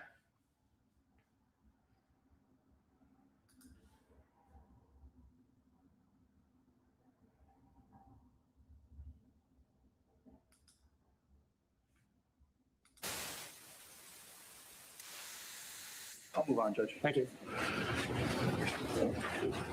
What you heard your dad say was go over there to try to figure out what's going on, correct? Yeah. That's what you understood your task was, correct? Yeah. And because at the time when you were over at the tubes, you didn't know what was going on, correct? Correct. And the best way to figure out what's going on is to ask questions and gather information, correct? Correct. And once you gather in that information, then you can make more decisions, correct? Yes. And I think you told the police that you went over there because you were acting as a good Samaritan. Is that right? Yes. So you recall, what did you observe before you walked over there? Him hanging around her tubes, grabbing onto the tubes, them screaming for help. Okay. You've watched the video? Yes. You've listened to the video? Yes. Fair to say that there's no time on the recording in which it can be heard that those 6 teenagers are screaming for help. Agreed? On the video, yeah. Okay. So it's your testimony that sometime prior to that video, they were screaming for help? Yes. Were you shown the video that happened 2 seconds before that in which the teenagers are yelling at Nicolae Miu and calling him a raper? Yes. Were you shown that video? Yeah, I believe I was. Okay. And on that video, did you hear them screaming for help? No. So it's your testimony that prior to them calling this grown man a raper, they were screaming for help on the river? Yes. And after they'd screamed for help, they decided they're going to call him back from when he's walking away and call him a raper. That's your understanding? Yes. Okay. And did you see Nicolae Miu walking away upstream from them and hear them call him a raper? I didn't hear them call him a raper. Did you see Nicolae Miu walking away from them upstream? Towards the bridge or away from the bridge? Are they going with the current, against the current? Sure. What do you mean by upstream? Give me a second. So over to your right there is a diagram we drew with your dad, which has been marked as exhibit number 102. Do you see that? Yes. And you see on the top of that, it says downstream? Yeah. And on the bottom, it says upstream. Yep. I believe downstream would also be the position of the bridge, 3564 bridge. Does that make sense to you? Yes. And as your dad described it, G2 would be your group, group 2. Make sense? Yeah. And then the 6 black circles, just for our conversation, would be the teenagers. Does that make sense? Yes. Did you see, just before, or at some time, did you see Nicolae Miu walking away from those tubes upstream, away from the boys? No. You didn't see that? No, I saw him walking downstream. Okay. And what you heard when he was walking downstream, is that when you say the boys were screaming for help? Yes. So was this sometime prior to the video in your memory? It could have been right before they started recording. Okay, because I just want to make sure we're established. You agree that they don't scream for help anywhere on that 3-minute and 23-second recording? Agreed? Agreed, as far as I've seen. Yes. And you agree that in the video just before that, which was started 11 seconds before, lasted 9 seconds, in which they call him raper, they don't scream for help in that video, correct? Correct. And you would agree that when you watch that video, he was walking away from them upstream, correct? Yeah. So what I understand your testimony to be is sometime prior to these 2 videos, they had screamed for help. That's what you're saying? Yes. And or in between then, that one video and that 3-second interval, they could have screamed for help there too. Okay, so you think that they maybe paused or stopped the recording in order to scream for help, and then they started recording it then and just didn't say help at all? Could have. Could have, sure. All right. But the other scenario is that you heard this scream for help prior to the raper video, right? Could have. And if that was the case, you would agree that in the raper video where they're calling him raper, he's walking away from them upstream, correct? It would look like that. Okay. So you're going over there in order to gather information, right? Yes. And leading the charge from your group is Madison Cohen. Agreed? Agreed. And when Madison Cohen goes over to that group, you see Nicolae Miu walk toward Madison Cohen. Agreed? Sure. Yes? Yeah. And as he does that, the teenagers' tubes are free to go downstream. Agreed? Agreed. Yes? But yes. When you see Nicolae Miu walk away from the teenagers, clearing a path for them downstream, what do you see the teenagers doing? I wasn't paying attention to them. I was paying attention to Nicolae. Okay. Did you gesture to the teenagers to float downriver? We've got this guy now? Like I said, I wasn't paying attention to them. I was paying attention to Nicolae. Okay. Did you encourage the teenagers to leave at that point? No. Why not? I was just there to figure out what was going on. Okay. And so when you got there to try to figure out what's going on, did you hear Madison Cohen immediately say to Nicolae Miu, go get your fucking ass, go, something along those lines? Yes. Fair to say Madison Cohen wasn't asking questions. Agreed? Agreed. Fair to say Madison Cohen was giving orders, right? Yeah. Yes? Yes. And she gave it in a loud, strong voice, correct? Yes. And when Madison Cohen was occupying Mr. Miu, telling him what to do, what were the teenagers doing? I do not know. Did you in any way gesture to the teenagers to continue on downriver? Once again, I was not paying attention to them. I was paying attention to Nick. Okay, but weren't these the group of people that you said you were going there to help? Yes. Weren't you concerned about their well-being? Yes. And so you didn't pay attention at all to the group that you went over there to help? Objection, argumentative, asked and answered twice. Did you, I'll rephrase, did you pay attention at all to this group of people that Yes. you would, okay, I did pay attention to the kids. I did not tell them to leave. I did not tell them to stay. okay. So what were they doing when you and Madison Standing Cohen? by their tubes. Well, I'm going to call timeout here. Because everything's being written down by the court reporter. We have to have a question completed before you start your answer. Please let the witness finish his answer before you start the next question. There's a lot of overlapping talk. Dante, I get a little into a rhythm and I might have cut you off, so I apologize. Same here. We'll both, all right. I want to talk about other things that you may have observed in that interaction there initially with Mr. Miu, okay? Okay. Did you see, you said you're looking for an explanation. When Mr. Miu walked over to you and Madison, did you see Mr. Miu gesture to that other group? Not like that, but I did see him like turn around and point at them, but he didn't say anything. All he did was sit and point. Okay. There was a time, you watched the video, right? Yes. And at about 1 minute and 7 seconds into the video, you say, it doesn't matter to Mr. Miu, correct? Yes. And fair to say that the reason you would say it doesn't matter to Mr. Miu is Mr. Miu is giving you some sort of explanation, correct? No, he was pointing at the kids. Okay. And I said, it doesn't matter. They're just kids. All right. So your purpose was to go over there to get information, Yes. and he gave you information in a nonverbal manner, right? We can call it that. What else would we call it? A gesture. Okay. And when he gave you that information with the gesture, did you listen or did you tell him it doesn't matter? I told him it doesn't matter. Okay. So when you initially said you were going over there to gather information, maybe that's not really what you were doing? Maybe not from him, but from the kids. Okay. So you weren't really interested in his side of it? Not really. Okay. And it's part of that because they had called him names? No, it's because they asked for help. I went to go see what the people screaming for help were wanting. Okay. And if you perhaps misheard that and they weren't actually calling for help, maybe that's how this got off on the wrong foot? Maybe, but I'm pretty sure they were screaming help. Okay. You said you heard them cheer, is that right? Yeah. And was the cheering in response to you and Madison walking over? Yes. Would you agree that a group of 6 teenagers cheering doesn't sound like a group that needs help? No, it sounds like a group that got what they wanted. Okay. Some people to come over and help them. Okay. When you heard them cheering, did you hear them laughing? No. Did you hear them giggling? No. Did you hear them cackling? No. Did you hear them use the expression, for the culture, repeatedly? I did not. I just heard, woo. And Okay. that was pretty much all I heard from them. And when you heard the term woo, you took that as the cheering, correct? Yes. Certainly doesn't sound woo and asking for help are very different things, right? Yeah. At some point, did you observe Mr. Miu turn his back on you in Madison? To face the kids again? Yes. Did you see him turn his back on basically you and the kids and look downstream? No. You never saw that? Not that I can recall. Fair to say you saw him walk over to you in Madison and the path downstream was clear for quite some time, correct? Yes. During that, would you agree that it's probably clear for upwards of 60 seconds? Yeah. During that 60 seconds, did you ever take the time to tell the teenagers who were cheering that they could just leave and go down the river? No.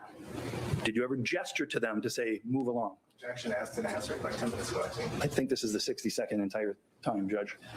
And once I do, then it's. Wrap it up then. I do not. Wait for his. My bad. You can go. I do not remember gesturing to them. Okay. Why not? I wasn't focused on them at that time. Even though they were the ones calling for help? Yes. You were focused on the man that they were calling a pedophile? Yes. And I imagine when you heard that, that made, I think as you told the police, that made you mad, right? No, I was confused. Okay. And when you were confused, did you stop and gather more information? I tried to. Okay. What did you do? I asked, what do you mean by that? Because they said that he was looking after little girls. I went, he's looking after little girls? What do you mean? And did they respond? No, they did not. Did you hear the group say in response to your question, yeah, he's looking for little girls. We got it on tape. Something along those lines? That sounds like their answer, yeah. And when you heard that, did you believe that to be true? I didn't know what to believe. Were you upset at Mr. Miu? No. Did you hear them call him a pedophile? No, I did not hear it. At least not that I remember. Fair to say you're not a fan of pedophiles? I mean, who is? Agreed. And if you did understand him to be a pedophile, you would think less of him in that position, correct? Understandably, yes. You would think he's got less right to be in the space that he's occupying, correct? Especially with children, yes. And you didn't, there were no little girls around, were there? No. And the children that you referred to, it's like this group of 17-year-olds, correct? Yes. Group of 17-year-old football players who are pretty fit and tall. Agreed? I wasn't looking at their statures or builds. They looked like children to me, so I had assumed they were children. Okay. And by children, you mean is 17-year-old somebody that's a children? I would say between at least under 18, but they looked 13 to 17 to me. Okay, that's what your position was? Yes.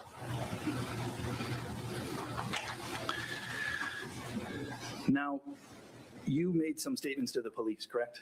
Yes. You made some statements about the observations that you made on that day on the river, right? Yes. And the statements that you made to the police were that same day in the hospital, agreed? Agreed. And they were statements that you made about your friends that you were there on the river with, correct? Yes. You were on the river with Riley Madison, correct? Yes. She's a friend of yours from high school? Middle school. So you've known Riley Madison for years and years, correct? Yes. And you were on the river with Madison Cohen, correct? Yes. Same thing, a friend that you'd known since middle school, correct? Yeah. Right? Yeah. So somebody that, you know, and Madison's clearly got blonde hair, right? Yeah. And Riley's clearly got a brunette or a different color hair than blonde, right? Very different? Yeah. Their body shapes are different? Yeah. Their personalities are different? Yeah. You can distinguish between the two of them, right? Sometimes. Okay. And what you told the police on on July 30th, they were asking you about what happened, is that right? Yes. And you told them, I thought he had hit my friend Riley and I automatically reacted. That's what you told them? Yes. You used the name Riley, correct? Yes.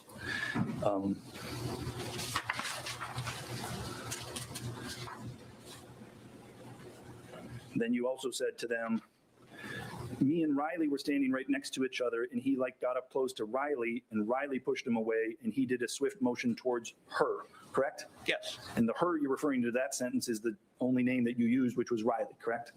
Yes.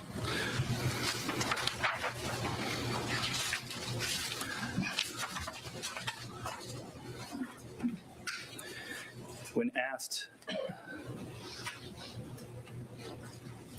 again about it, you told the police, I don't know if Riley pushed him or something. I didn't see that. All I saw was him make a motion towards her, and I saw her fall down, so I reacted and hit him. You said those words? Yes. And the name that you used in that situation was Riley. Yes. And the description that you gave in that situation is you saw him, Mr. Miu, make a motion, correct? Yes. And that as a result of that motion, you said you saw Riley fall down, correct? Yes. And in response to that, the officer asked you, can you describe Riley to me? Do you remember that? Yes. And you said she is brunette, skinny, has tattoos down her arm, correct? Yes. And that, fair to say, accurately describes Riley Madison, correct? Yes. Madison Cohen is not a brunette, correct? Correct. You wouldn't use, again, I apologize to, you wouldn't necessarily use the same description of Madison's body as you used when describing Riley, correct? Correct. And you also said the person had tattoos down her arm, correct? Yes. That accurately describes Riley, not Madison, correct? Yes. That's what you told the police on that day, correct? Yes. And then lastly, you told them later in that same interview, I think it was Riley who went like that, but I'm not 100% sure. And then all I saw was the swift motion. Riley fell to the ground. I hit him. He fell. That's what you said, correct? Yes. So again, the fourth time you described it as something happening to Riley, correct? Correct. And in each of those 4 times, you never used the word punch. Agreed? Agreed. Each of those times you used the words swift motion, correct? Yes. That's what you described that you saw on that day about this, correct? Yes. Now today, 21 months later, you're saying something different. Agreed? Agreed. Now today you're saying not that you saw Riley, not that you saw a swift motion go to Riley, but that you saw Madison get punched. That's your testimony today, correct? Yes. In those 21 months from the first story to the new story, you've talked to Madison Cohen?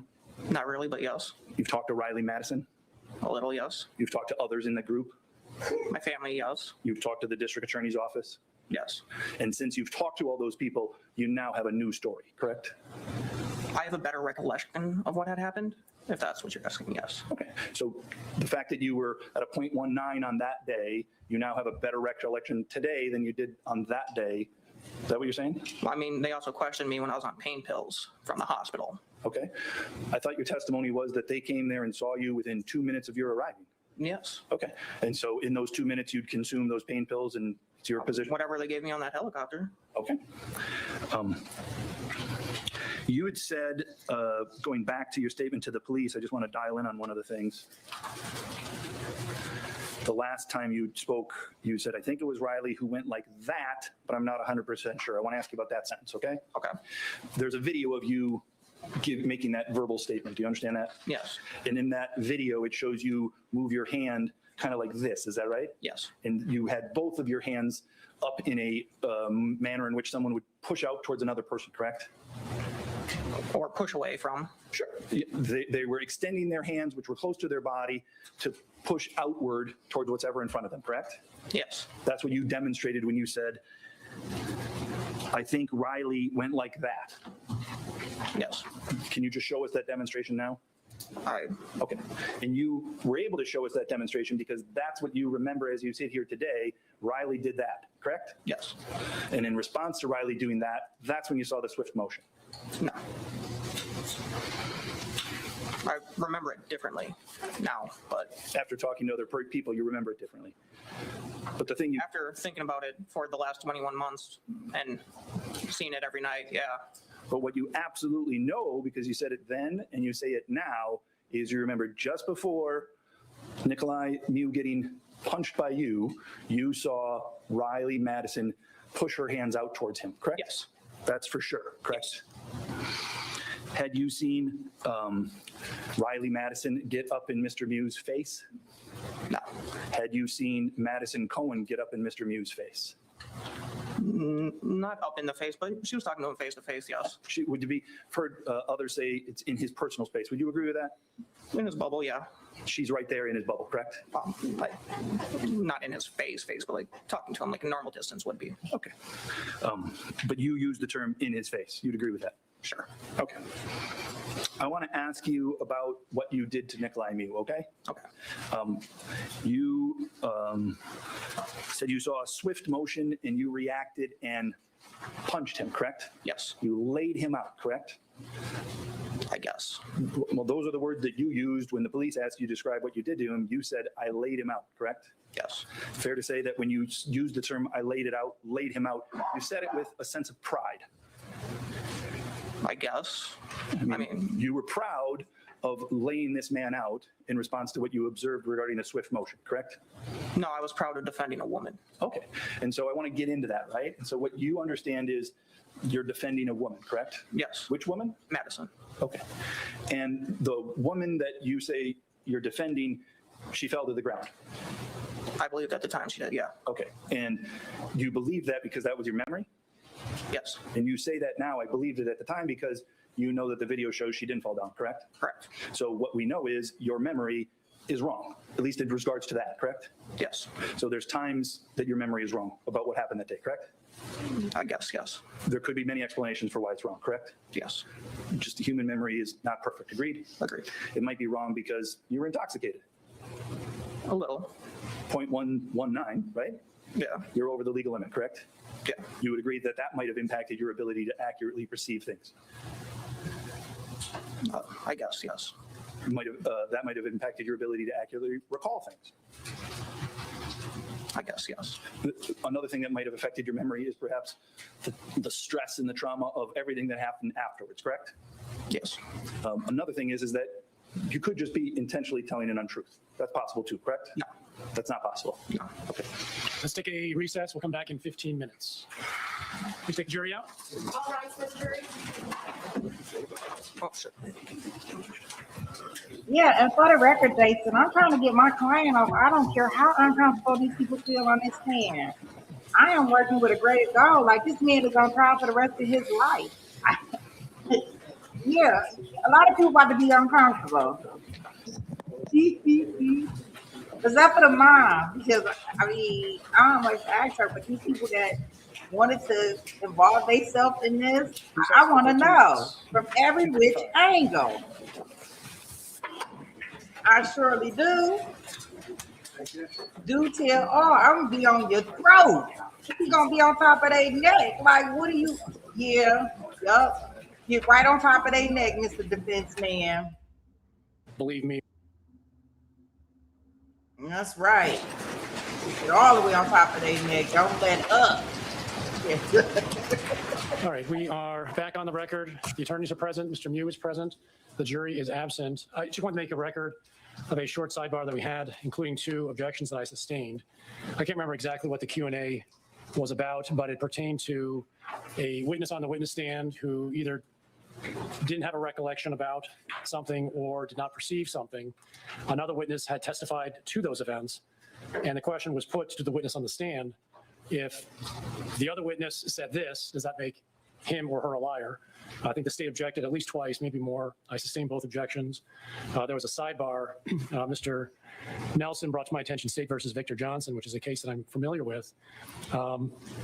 Generally speaking, one witness may not comment on the credibility of another witness, and making comments about whether someone is or isn't a liar, in my opinion, is commenting on their credibility.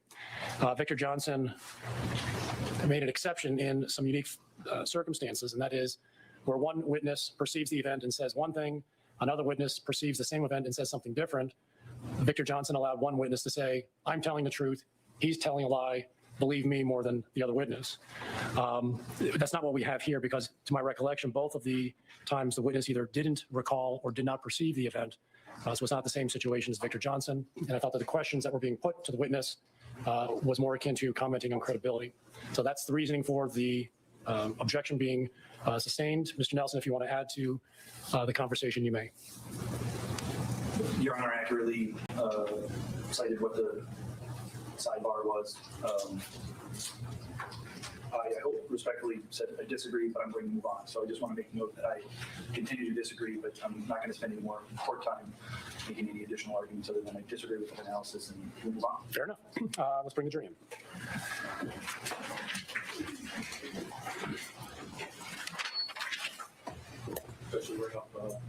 Sure, yes.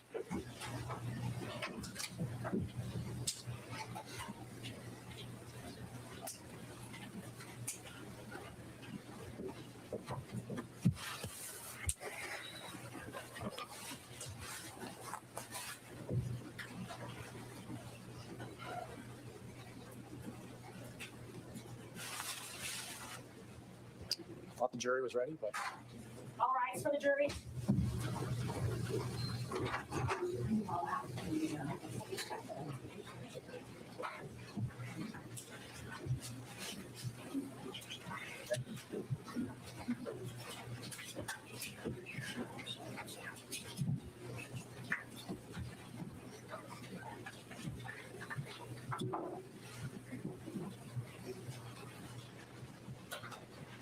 All right, please be seated.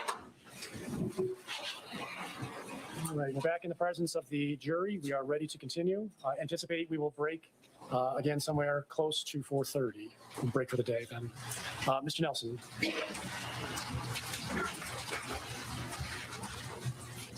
Mr. Carlson, I want to ask you about, I was asking, getting to get into what you've done in response to what you saw, but I want to go back just a little bit. Okay. Your testimony today is you saw Madison Cohen get punched and just put us all in that same space. Yes. Describe this punch. It came from his left side. I would say it was a pretty fast, swift motion like that. Okay, so are you right now going on a memory that you have in your head of what you remember seeing? And what you've just shown us is you used your left arm to move forward in what I would describe a jabbing motion. Would that be fair? I used my right arm. You used your right arm. Okay. Did you see Nicolae Miu use his right hand? Yes. And so your testimony to the jury is Nicolae Miu punched Madison Cohen with his right hand. Yes. And you can trying to use words. The best thing is that I've heard it described as a hook. I saw you do something different. Can you just show us again what it is you saw? It was like, it started from the side and it went out like that. Okay. Kind of straightforward. So his hands in front of him, down at his side. Down at his side, and then it, like, I guess you could say it was like a hook, but it wasn't. It was like a jab. It came down and it went up. Agreed? Agreed. And it came from his body position outwards toward the other person, correct? Correct. And it seems like as my arm's kind of in my body plane. You see that? Yes. It stays essentially within the body plane is what you're saying. No, it was kind of off to the right. It went like this. Kind of. It was, as it went up, it curved to the right. Okay. So again, trying to use words. I don't know the correct words to use to describe it. We'll sort through it. It seems like you're saying basically not a full hook, not a full jab, something in between. Yes. Okay. But it's clearly with his right hand, correct? Yes.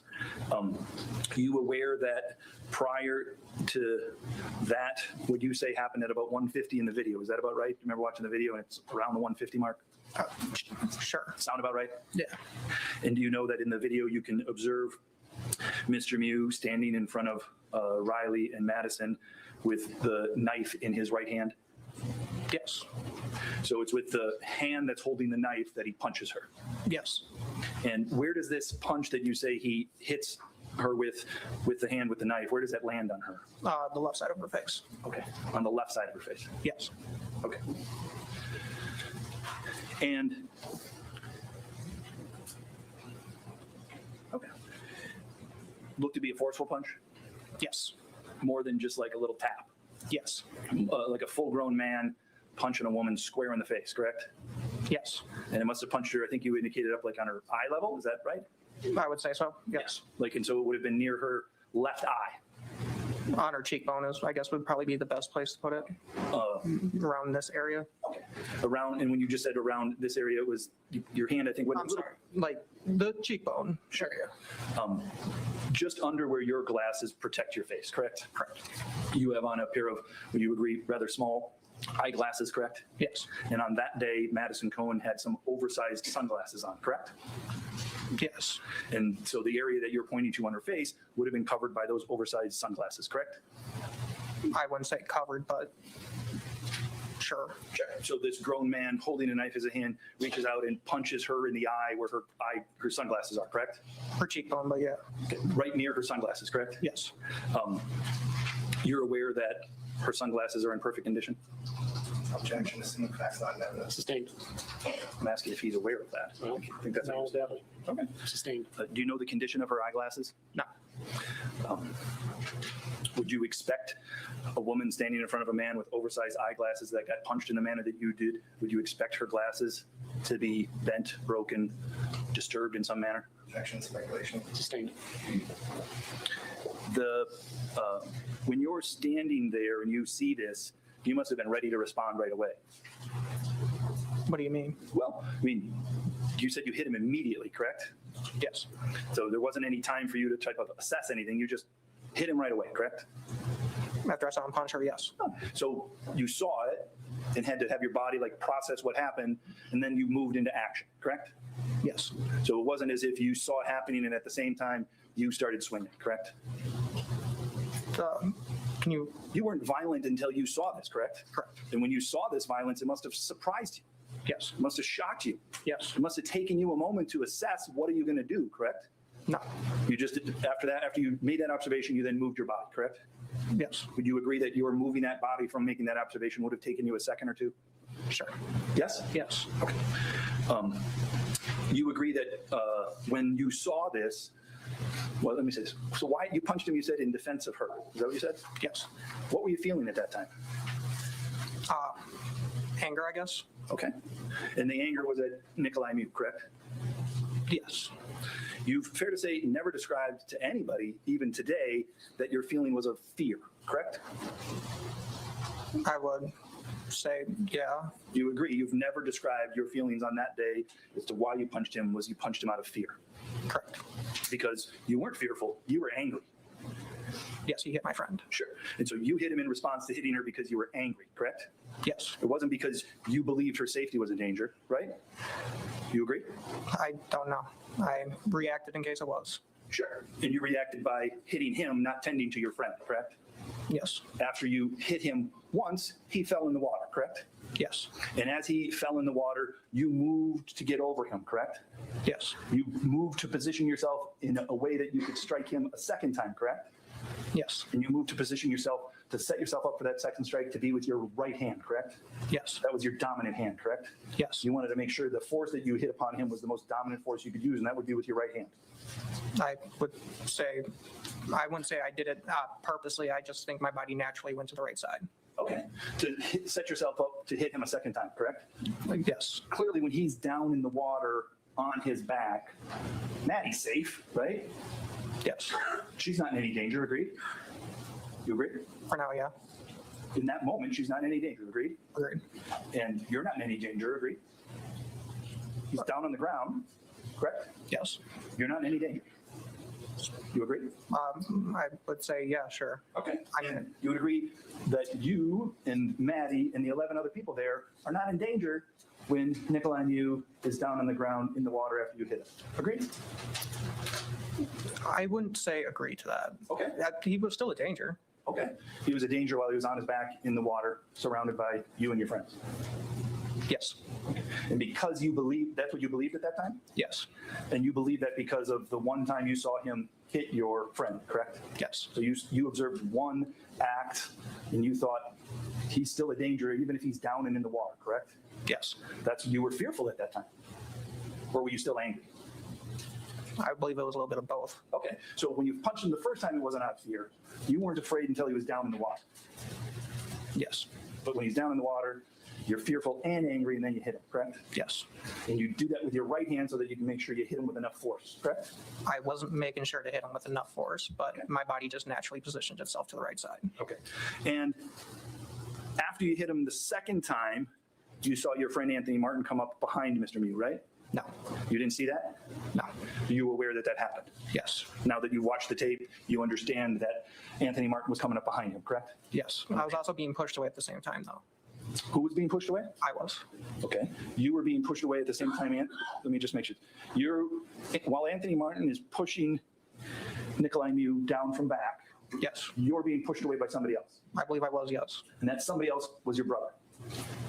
I think that was a couple of seconds later, but yes. Who pushed you away? I don't know. They pushed me from behind. Okay. Well, let me show you let me just.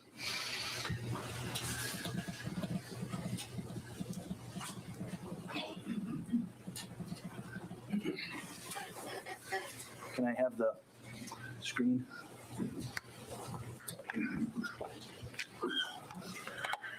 I'm showing you slide 2699. Do you see that? Yes. Do you see, is that Nicolae Miu in the water? Yes. Do you see a shadow of an arm across Nicolae Miu's chest? Yes. Is that the shadow of your arm? I would believe so, yes. And then I'm going to move forward here,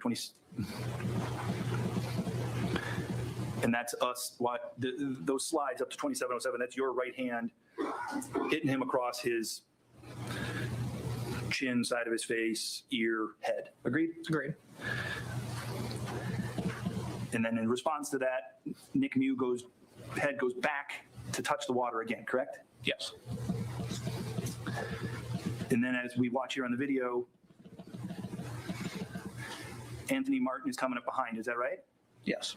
And we see 2 feet in front of Nicolae Miu, is that correct? Yes. Those are your feet, correct? Yes. You're standing in front of him, correct? Yes. And you're at this time preparing to hit him for a third time, correct? I believe so. And that 2745, that's your hand or your elbow forearm that we see in the upper left portion of that frame, correct? Yes. And then here, this is your right shin, your right leg, is that correct? That looks like the top of his head, but I would say it's... Go back a couple, maybe it's... Oh, yes. Sorry. Does that appear to be your... Yeah. Agreed, nobody standing behind you here that we were aware of at least? Yes. And then you swing through and we see through the middle there, your hand at 2747 hitting Nick Miu again in the front of his head somewhere, correct? Yes. And while you're hitting him in the front, AJ Martin is pushing him down from behind, correct? Yes. That's the third time that you hit him, correct? Yes. You're hitting him out of anger, agreed? Yes. You're not hitting him in defense of anybody there, right? False. I was. You believed that at that point you feared for your safety? No, I feared for everyone else's safety. I didn't fear. Okay, you're getting me confused. All right, well, let's take a step back. I'll ask you again, okay? Tell me in this photo when you're hitting him the third time, whose safety do you fear for? My friends. Okay, which friends in particular?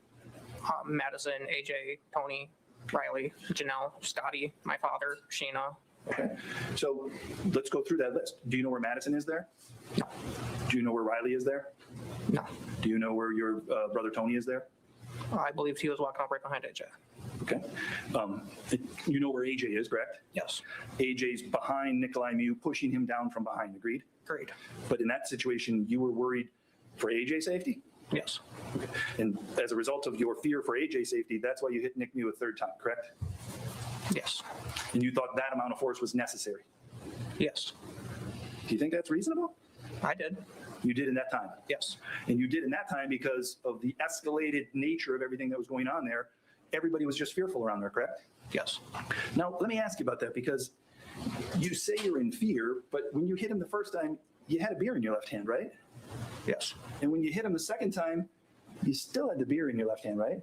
Yes. And when you hit him the third time, you still had a beer in your hand, correct? Yes. Have you heard the expression, hold my beer? Yes. Is that basically like, I'm going to go do something, you should hold this, I'm going to need 2 hands, correct? Yes. In this situation, you didn't even ask somebody to hold your beer, right? I didn't have time to. You were confident enough that you could do this while holding your beer. No, I wasn't confident in it at all. Okay. So why did you keep the beer in your hand? I was just holding it. Okay, that's. I want to ask you some questions about your confidence level as the time passed, right? Okay. Before he, as you say, made a swift motion towards a person which you now say is Madison, were you afraid? I wouldn't say it was fear, more as confusion. Okay, so up until that moment, you had no fear, correct? Correct. And I would imagine at some point, you knew what the numbers were, correct? You knew that there were 6 people in the original group, correct? Yes. And that you and Madison went over there originally, correct? Yes. So that makes 8, agreed? Agreed. And then Riley Madison joined, that makes 9. Yes? Yes. And then Gabby and Janelle were standing around there, correct? Yes. Makes 10 and 11, agreed? Yes. And then Anthony, your brother Anthony Carlson joined in, correct? Yes. That makes 12? Yes. And then AJ Martin joined in, that makes 13, correct? Yes. 13 against 1, correct? Yes. Imagine you were feeling pretty confident then, correct? No. Didn't feel confident? No. Were you afraid? In a way, yes. And it's were to believe that in that situation, Objection argumentative. that's fair. I'll withdraw. Thank you. You said while this was going on, your brother was telling you to stop, correct? I believe so, yes. Did he tell you to stop before you hit him the second time? No, Did he tell you to stop before you hit him the third time? I don't think so. I didn't catch that. I said I don't think so. Okay. So your brother was telling you to stop though, correct? I think he was just talking to everyone in general. Okay, but at that point, when you heard him say stop, you had hit Mr. Miu 2 or 3 times, correct? Correct. And you'd said your brother Tony came up and started to push you away, correct? Yes. So at the time that he's pushing you away, he's also yelling stop. Yes. Fair to say he's telling you to stop and he's pushing you away because you're giving a beat down to an old man? I couldn't say what he was doing. Okay. Or what he was thinking. All you know is you heard stop and you heard him try to push you away, correct? Yes. Had your brother not told you to stop and pushed you away, would you have kept beating on him? No. You were just, all your anger had gone out? Yes. Took 3 hits to get all your anger out? I guess, yeah. Okay.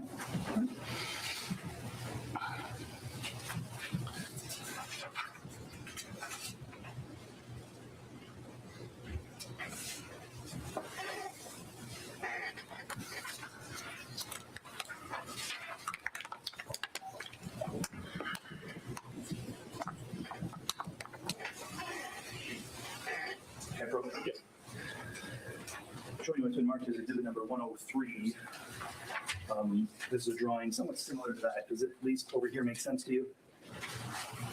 You see the G1 and the G2 and the different groups? Yep. Do you see the red dots? Yes. Do you see the initials inside the red dots? Yes. Do you see the one blue dot? Yes. Then over on the left, you see a frame number and a time, correct? Yes. Would you agree at about 1:39 in the video and frame 2:38.7 that that's a rough approximation of where the 13 people and Mr. Miu are on the river? I guess it would be a good estimation. You agree? Yeah. Showing you what's been marked as exhibit number 104, do you see the same kind of configuration? People are a little bit different, but the same general idea? Yes. And you see in the upper left-hand corner, it's frame 2592 at time 149. Yes. And same 13 red dots and 1 blue dot. Agreed? Yes. And agree, again, that this accurately represents the approximate position of the 13 people and Mr. Miu on the river. Approximately, yeah. Move the admission of exhibit 103 and 104. Any objection?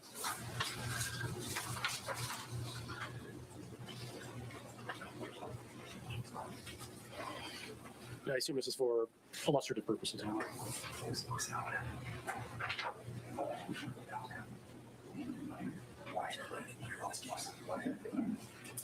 No objection, Judge. All right, they're both received then. Permission to publish? Yes. Judge, I just, for accuracy, one of the red dots depicting the group of the 6 teenagers has the initials LM. I was correctly told that the initial should be LW. I apologize. I just want to make sure that the record reflects that. Let's turn on the document examiner.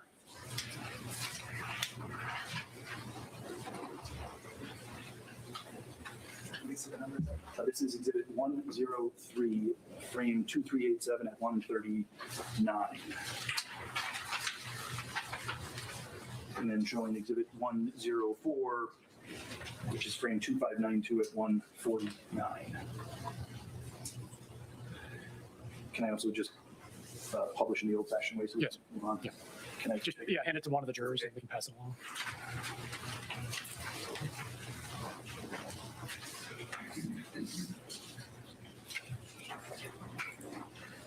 Those are the only questions I have. Thank you. Mr. Anderson.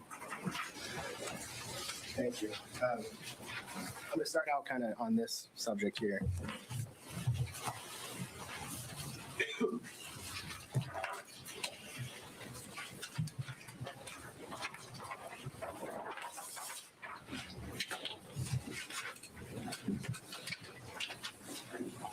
So I'm looking at 104, and I'm just going to try to create parts.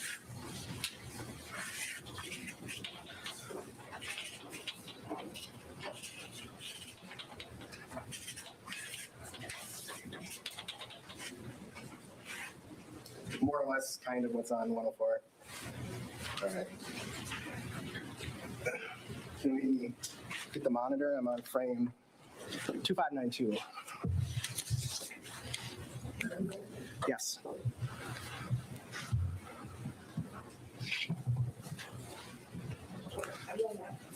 No, you got it right. Okay. So here, I don't know if you can see this more. Can you all see that?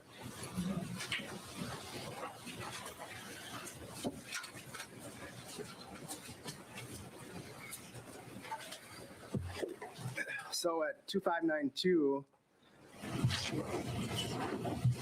Riley and Madison are standing in front of Nicolae, right? Kind of like the drawing. Yes. I'm gonna go forward.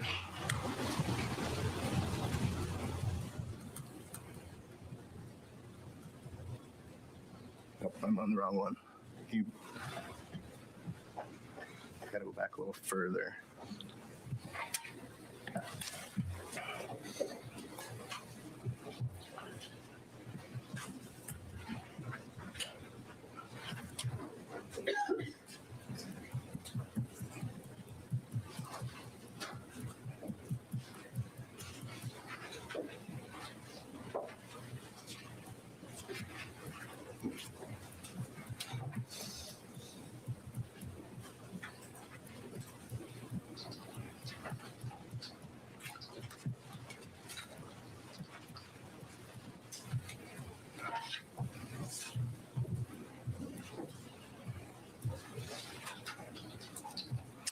Can we have the screen? On 2546, I think on cross you talked about Riley having her hands up like that. Yes. Do you know if this is what you're talking about? If it was something else? I think it was when I had punched him. Okay. I'm gonna scroll forward. So that's you, kind of like the drawing. Yep. And Riley and Madison are shoulder to shoulder, like the drawing defense showed. Okay, I'm gonna keep going forward.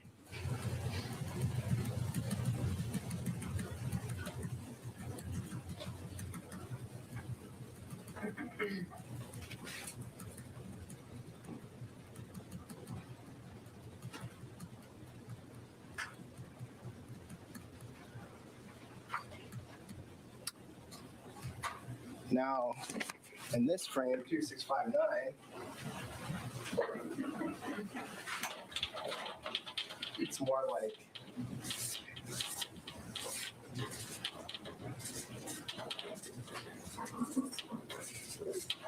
that. Agreed, where you're shoulder to shoulder with Riley facing Nicolae and Madison's behind.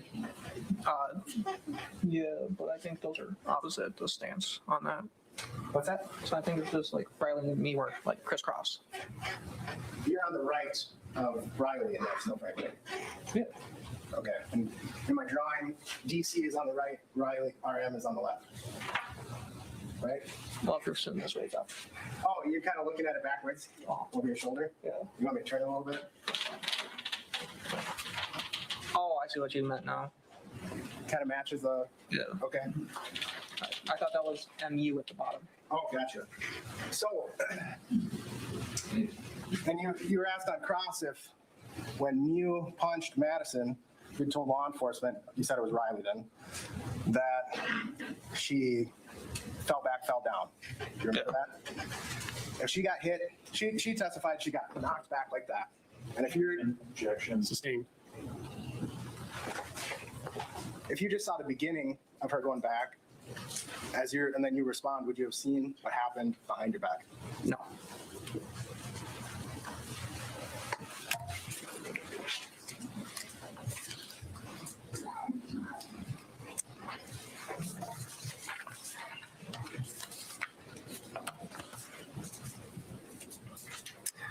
Defense asked you on cross, essentially the line of questioning about help's not audible in the video. Do you recall that? You can't hear somebody saying help in the video. Yes. Defense gave you, there must be two options, and the defense asked you about one option being they said help before the videos started. Do you recall that? Yes.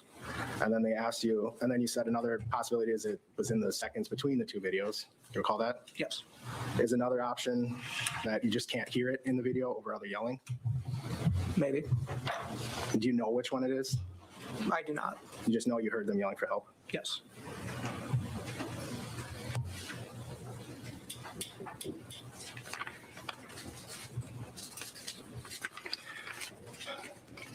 And did you tell the officer multiple times that you didn't see, that you were looking away and didn't see exactly what happened until you turned back and that's when you saw the strike? Yes.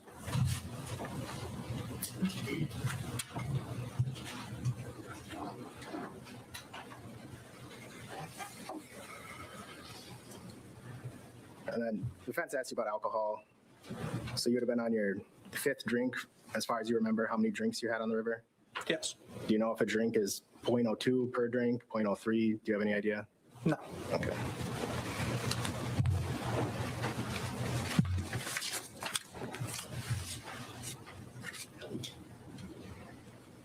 When you testified on cross, you were responding to, when you hit Nicolae, you're responding to him hitting Madison. Remember that? Yes. And up until you saw him hit Madison, was there any, did you see any punching or pushing? Not really pushing, but like touching. Yeah. And in response to the punch, you punched. Is that right? Yes. And then 2 open hand slaps, strikes. Yes. Did you pull out a weapon? No. Knife, gun? No. Put him in a chokehold? No. Did you, he was down on the ground, did you kick him? No. Did people pile on top of him? No. So defense asked you about 13 on 1. As far as you remember, and from everything you've seen in the video, was it 13 on 1 or you hitting him and AJ doing a push? So 2. I would say that's fair. I didn't really see anyone hit him or try to go after him. Nothing else. Mr. Nelson? You agree that there were 13 people standing there in the position that we showed on exhibits 103 and 104, correct? Yes. You were one of those people, correct? Yes. You were ready, willing, and able to use violence, correct? Yes. And you did, correct? Yes. AJ did too, correct? I wouldn't categorize a push as violence, but If you're pushing somebody down while their friend smacks them across the front of the face, would you think that's violent? yes. Fair to say that Madison Cohen was standing there in a position that may have been ready, willing, and able to be violent? I don't think so. She'd already pushed him and pulled him and screamed in his face, correct? Yes. She wasn't really gracious with him, was she? You wouldn't characterize that, would you? No. She's screaming in his face, correct? She's screaming at him, yes. And same with Riley Mattison, same thing, correct? Ready, willing, and able? Objection on speculation. Sustained. Sustained. Did she appear to you to be in a position that she was ready, willing, based upon her gestures, and capable? Same objection. To cause Wait, violence? no, sorry, there's an objection. Sustained.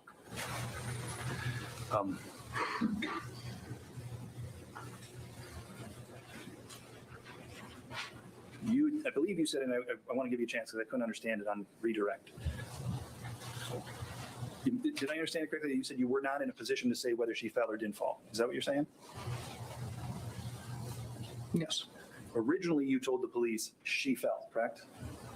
Yes. Why did you tell the police something that you knew was wrong? Because at the time I had remembered it differently. Okay, so at that time when you said that, you had a memory in your mind that she'd fallen, correct? Yes. And since that time, your memory has changed, correct? Yes. And that's changed based upon conversations that you've had with friends? No. Based upon your watching the video? No. Just on your own, your mind said it wasn't the way I originally saw it, correct? Yes. And it's just coincidental that your change is helpful to the state's case? No. You had said that when you were asking about this help, right? Do you remember they were asking about, you heard help, but it wasn't on the recording? Yes. Just want to touch this briefly, right? On the exhibit, can I? Publish 103.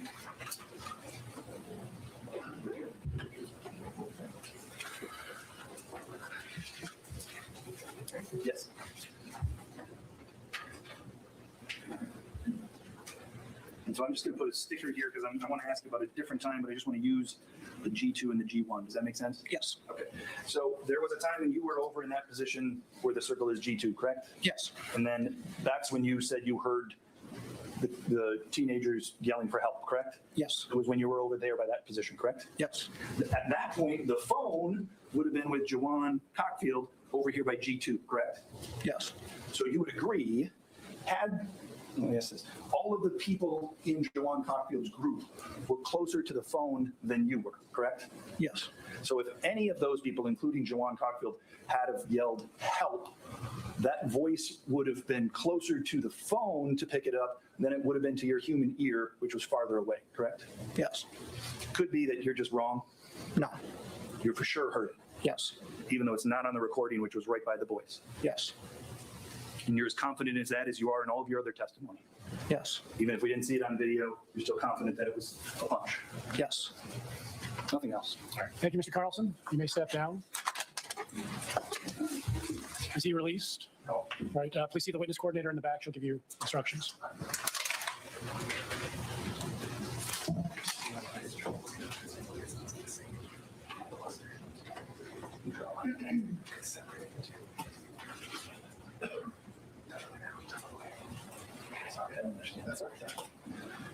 Who's the next witness? We'll call Landon Wire. Landon? W?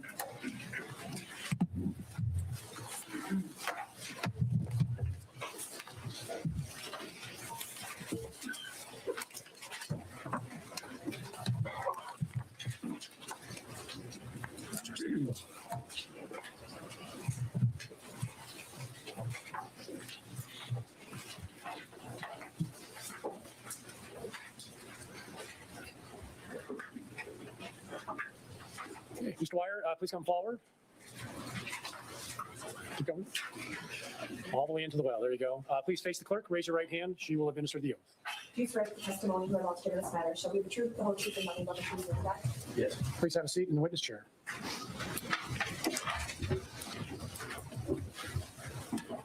Mr. Smithstead. Will you state your name for the record, please? Landon Wire, How do you spell your last name? W-E-Y-E-R, How old are you? 19. What do you do for a living? I play football at UMD and go to school there, but I'm in the process of transferring right now. And by UMD, do you mean University of Minnesota Duluth? Yep. Where do you live when you're not a student up in Duluth? Stillwater, Minnesota. Do you live at home with your parents? Yep. Were you familiar with a person named Isaac Schumann? Yep. How did you know Isaac? We were friends since I was like 7th grade. You described your relationship as close. Yes. Do you recall the day of July 30th, 2022? Yes. Were you with Isaac that day? Yes. Were you with him on the river when he was killed? Yes. Were you part of the group that had met at Stillwater High School and rode over with Alex Bang's vehicle to River's Edge to rent tubes? Yes. Were you with the group the whole day? Yes. Do you remember what time you got on the river? What time? I do not. Were your tubes tied together? Yes. Did that create one big raft? Yes. Were you all sitting on the tubes? Yes. As you're going down the river? Yes. Did you have any alcohol to drink? Yes. What did you personally have to drink? A couple beers and maybe a couple shots. What kind of shots did you drink? Tito's. Is that vodka? Yes. Did you have use any other substances? We also smoked. When you say you smoked, is that referring to marijuana? Yes. Did you see Isaac Schumann using any marijuana that day? I don't remember. At some point, let me ask you this. Despite the alcohol you drank and the marijuana you used, do you have a recollection or a memory of what happened that day? Yes. At some point, as you were going down the river, did you have contact with the defendant, Mr. Miu? Yes. Do you know whereabouts that was on the river? Towards the end. Do you remember any landmarks being in the area? Not really. Or had you ever been on the river before that day? Yes. When you first saw Mr. Miu, what did he appear to be doing? He was standing in short water with the goggles and a snorkel. All right. Did you ask him or anybody in your group ask him what he was doing? Said something along the lines of, yeah, what are you doing? Okay. Did he answer? Did you hear him answer, I guess? Not right away because we were too far away. All right. As you got closer to him, did he say what he was doing? He mentioned something about little girls. Okay. Do you know how close you were to him when he said that? Not necessarily, no. All right. At some point, did Juan Cockfield call him some names? Yes. Are you aware that Juan Cockfield had been recording what happened? At the time, not necessarily, no. All right. Have you seen that video since this happened back in 2022? Yes. All right. I'm going to play the first portion of the video and I have some questions about it.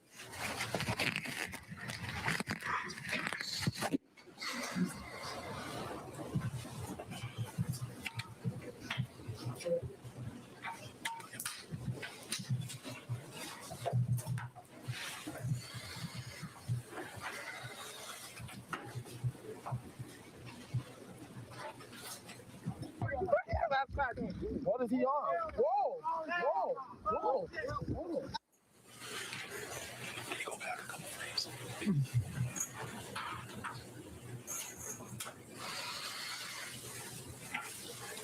Landon, do you recall this moment on the river back in 2022? Yes. What is Mr. Miu doing in that portion of the video we just watched? Looks like he's about to reach over me and stop to grab our tubes. Are those your legs in the video where we're stopped? And I guess the timestamp is 4 seconds. At the 4 second mark? Yeah. Are you sitting next to Juan? Yes.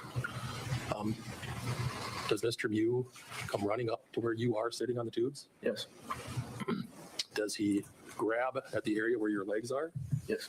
Did he physically touch your legs? Objection leading. Assisting. Did Mr. Miu make any kind of contact with anybody on the tubes? I believe when he was reaching over, he touched me a little bit. All right. We're going to continue the video from 04. Whoa! Whoa! Whoa! Whoa! Get away! Whoa! Oh, God! We stopped at 12 second mark. That portion of the video, what do you do when he comes up and grabs onto the area where your legs are? I was just scared, just got up.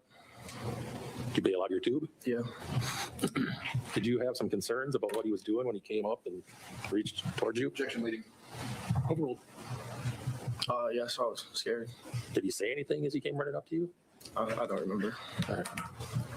Did he give you any kind of explanation for why he was grabbing at your legs? No. Did you have any adults with you in your group? No. Everybody in your group 17 at the time? Yes.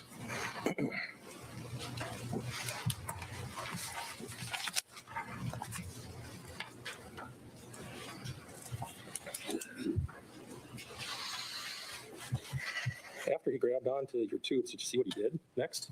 Do you remember? I don't remember. All right. At some point, did he take several steps away from your group? I don't remember. Okay. Did you say anything to him as he was interacting with you originally? I don't necessarily remember. Can you keep your voice up, please? I don't remember. All right. You know whether you called him any names? I mean, I might have said that he was pedophile or something like that. Did you swear at him at all? No. Did you threaten him? No. At some point, did another group on the river come over to see what the heck was going on? Yes. Did you know any of those people? No. Were they older than you, if you know? I didn't know, but they appeared to be adults. And what did you see happen when the adults came over? They had been saying the same thing we were saying, telling him to leave us alone and go away. All right, and did you ever see him leave? No. At some point, do you recall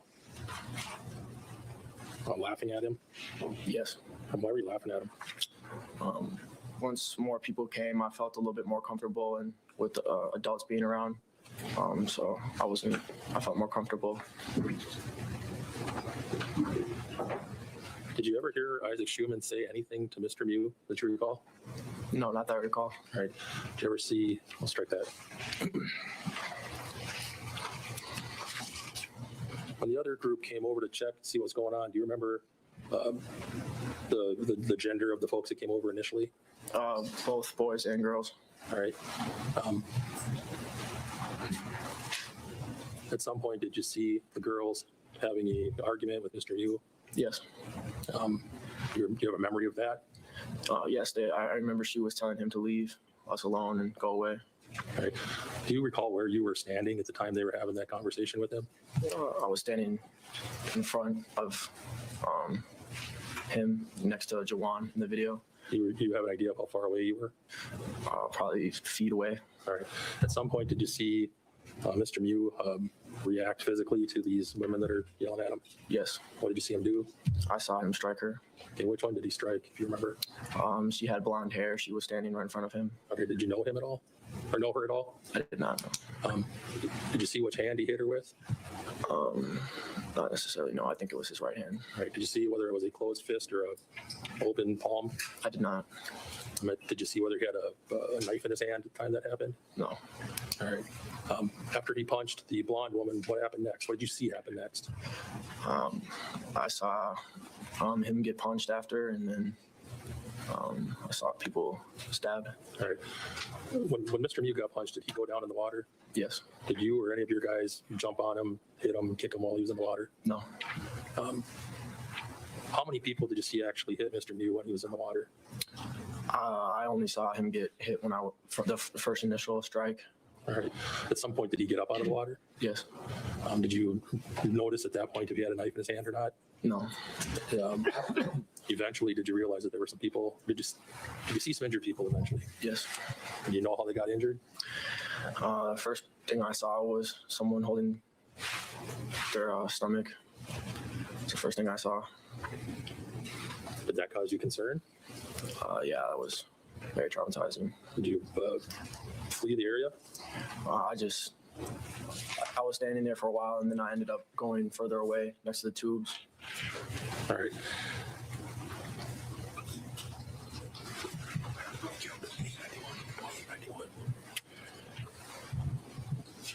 We're going to show you a still frame from the video, Juan's video, and I'm going to ask you some questions about it.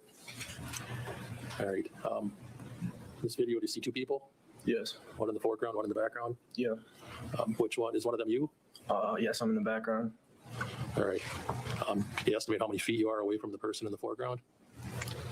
Sorry, what? How far away are you from the person that's in the blue shorts there? I'd say maybe 10 feet. All right. We're going to scroll through from, that was 2596. I'd like to, pardon me.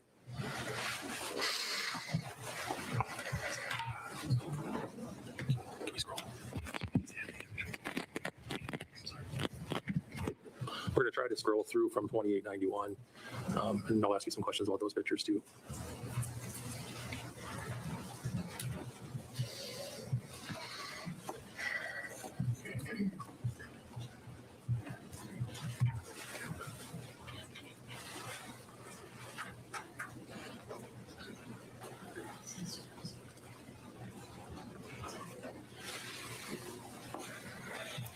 We're starting at 2891.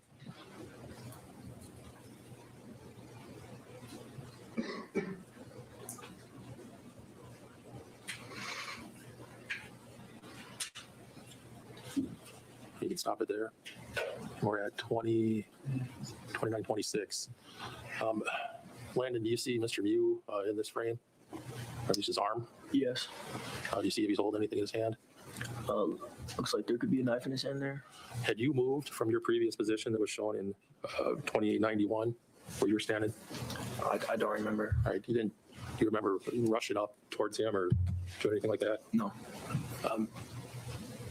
Did you ever lay a hand on him? No.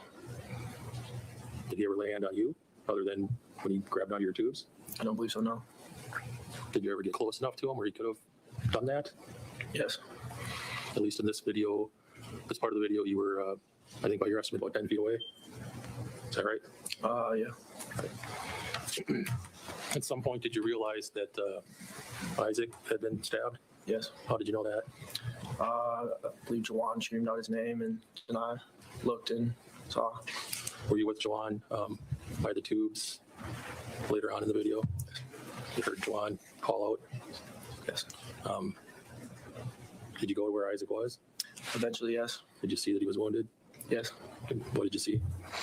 I saw a cut in his chest. Did you or other folks in your group try to assist him? Yes. Jawan and Owen. Owen had his hands on the wound, and Alex was holding him up. Did you eventually move him over to the shore? Yes, that was on the shore when they were doing that. At some point, did some other folks stop to help you guys? Yes. Did they provide care to him, medical care? Yes. I'm going to back up here a little bit. Prior to Mr. Miu punching the blonde lady, did you see anybody strike him in any fashion? No.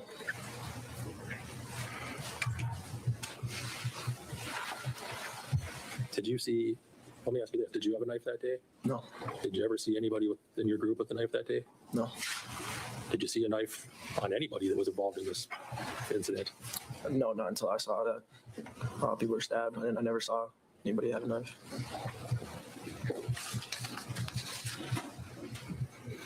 Did you see where Mr. Miu went after he was done stabbing folks? No.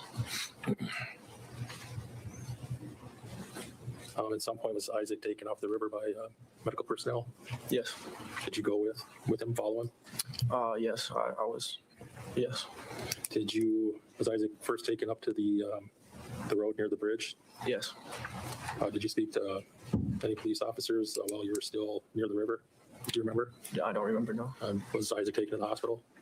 Yes. Did you go to the hospital with them? Yes. Do you remember speaking to a police officer at the hospital? Yes. Did you tell them what happened?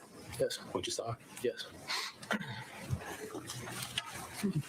Do you still remember the face of the person who did this? Yes. Do you see him here in the courtroom? Yes. Can you point him out? See what he's wearing? Yes. Can you say what he's wearing? He's wearing a suit, blue suit with gray pants. Nothing further. Mr. Trofsky? So, Mr. Ryder, you are, I want to make sure I got this right. 2 of the 6 of you that were there that day are now college football players. Is that right? Yes. Okay. Mr. Cockfield plays college football, and so do you? Yes. Okay. And what position do you play, sir? Safety. Okay. And how big are you? 5'11", 180, 7 pounds.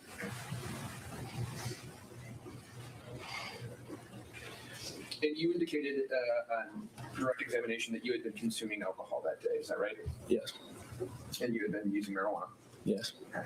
You were asked by officers questions about your drinking and how much you believe you had to drink. Is that right? Do you remember that? Yes. All right.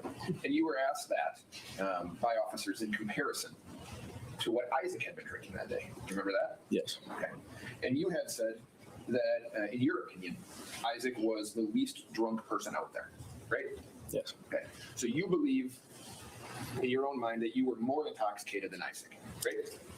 I believe that Isaac seemed to be composed. That's why I said that he seemed to. So to answer my question, do you believe that you were more intoxicated than Isaac? I don't know. Do you think you had drank about the same as he drank? I don't know. I wasn't keeping track. Okay. Now, you just testified on direct examination that I'm going to talk to you about the first contact you have with Mr. Miu. Okay. That first contact, you testified that he's standing in shallow water, right? Mm-hmm. And you guys are asking him questions? We were saying something along the lines of, why is he standing in shallow water with snorkels on? What is he doing? Yes. And your answer was, today, he told us that he was something about little girls, right? Yes. You also never mentioned that to the police, do you? I don't remember. You don't remember whether or not you told the police that this gentleman was looking for little girls? You don't have any recollection of whether you told them that? I believe I said that, but I don't remember. So you believe under oath today that you did tell someone that? I object, Your Honor. He says he doesn't remember. Overruled. Let's clean it up. I don't remember. I thought I said it to the cop at the hospital. I'm sorry, I missed that last part, sir. I thought I said it to the cop at the hospital, but I do not remember. If I told you what you said to the cop at the hospital wasn't that he was looking for little girls, but rather I can't even tell you what he was saying. He said something about little girls, but I couldn't recite exactly what he said. You'd agree that's not what you tell the police. What you tell the police is he was saying stuff. I can't tell you what he was saying. Right? That's what you tell the police, though. Right? That's what it says.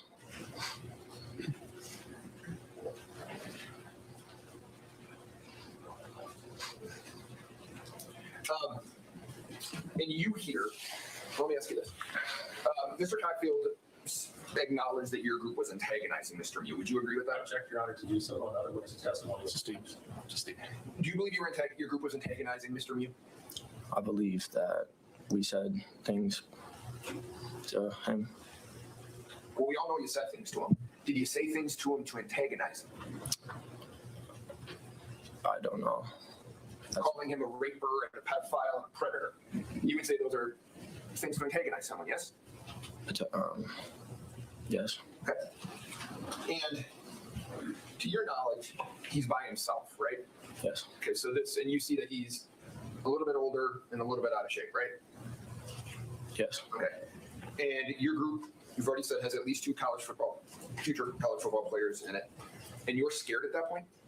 I was a 17-year-old kid. I was scared. So the answer is you were scared? Yes. Okay. And you were scared of what physically could happen? Yes, at the time he was much bigger than me. Okay. And we've heard on the tape that someone says, you've got 10 seconds. Do you recall saying that? I do not. Do you recall someone in your group saying, I do you've not. got 10 seconds? I do not. Okay.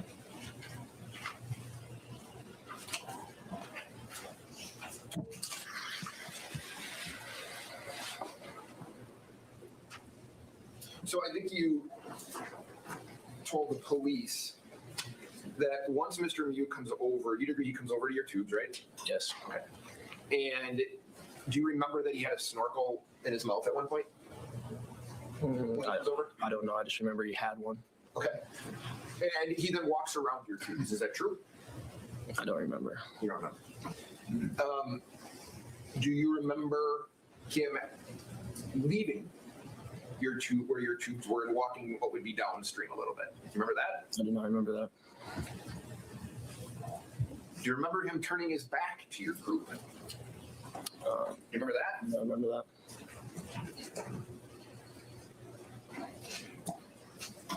Do you remember your people in your group approaching Mr. Miu?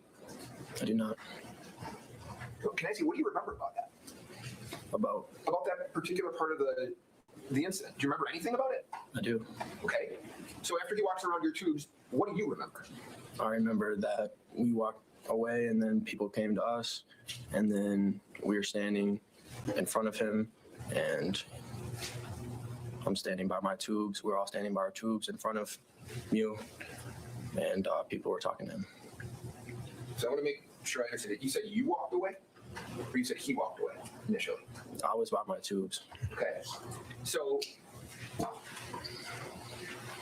you don't remember him walking away from your tubes? I do not. You don't remember him turning his back to you? I do not. I do not.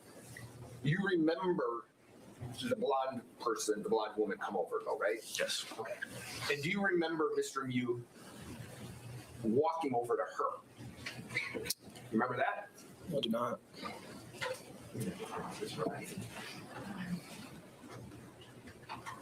Your Honor, I would object to the comments that are coming from defense table. You're obviously getting. Hold on. Please, gentlemen, it's late in the day. We're tired.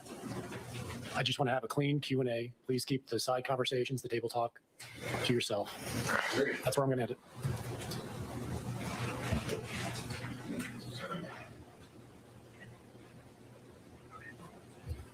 So, Mr. Wire, I'm going to show you, we're going to start this at 51 seconds, okay? And I'm going to stop it and just see if that maybe does anything in terms of helping you remember anything, okay?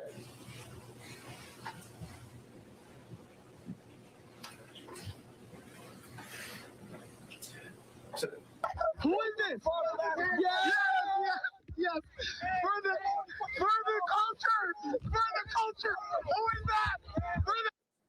So you see Mr. Miu walking away from your group, moving over toward the blonde person, the woman, right? Yes. Okay. And at that point, are you still scared? when more people, adults start to come, I felt a little bit more secure. Okay. You agree that when he walks over toward the blonde, you guys can pass on by, right? Yes. Don't you want to get away from him? Yes. So passing on by would be a way to get away from him, yes? Yes. But you don't. Your group stays, right? We stayed there, yes. Yeah, and you stay, right, because you see this woman coming over and she's giving it to him, isn't she? She's yelling at him. She's telling him to leave. Right, she's telling him to leave, but you agree you just could have left, right? Yes. Okay. And I think you said this. You're becoming, as the numbers increase, your fear level is decreasing, right? Because they were adults and I was a kid, yes. So the answer is the more people that show up, the less fearful you're becoming. Yes. Okay. And would you agree that your confidence is rising as well? I'm Your Honor, the relevance. I don't understand the question. Sustained. Your confidence in the situation, in terms of what's going on, you're becoming more confident in your position there, right? Same objection. Sustained. Come on up if you have questions. Oh, okay, Judge. That's right. Thank you.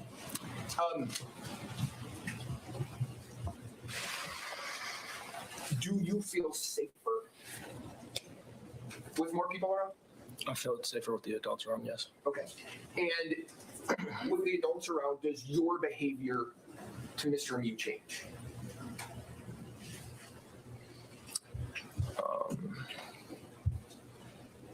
Yes. It becomes more taunting, right? Becomes less fearful. Okay, well, do you show signs that you're becoming less fearful? Yes. Okay, and you do that by taunting him, right? Yes. Okay. Do you remember this? There's a point where your group is kind of around him. You're all pointing at him in his face, calling him a predator, right? You remember that? I remember that people had called him that, yes. And that happens after these other people come over, right? Yes. Okay. So once you see, and then tell me if I'm right, there's about 4 or 5 people initially that come over, right? I do not remember how many people came over. Okay. Well, I want to ask you. I need to mark this. Okay.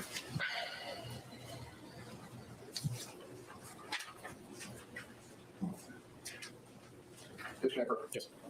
So I just want to show you what has been marked as exhibit number 105, and we can show. Can you tell me? Is there a picture next to kind of the diagram there? Yeah. Is that there? Yes. Okay. And in that picture, can you tell the jury if you recognize? What do you see there? I see Nicolae. I see Isaac. And I think that's Ryan. Ryan Nelson?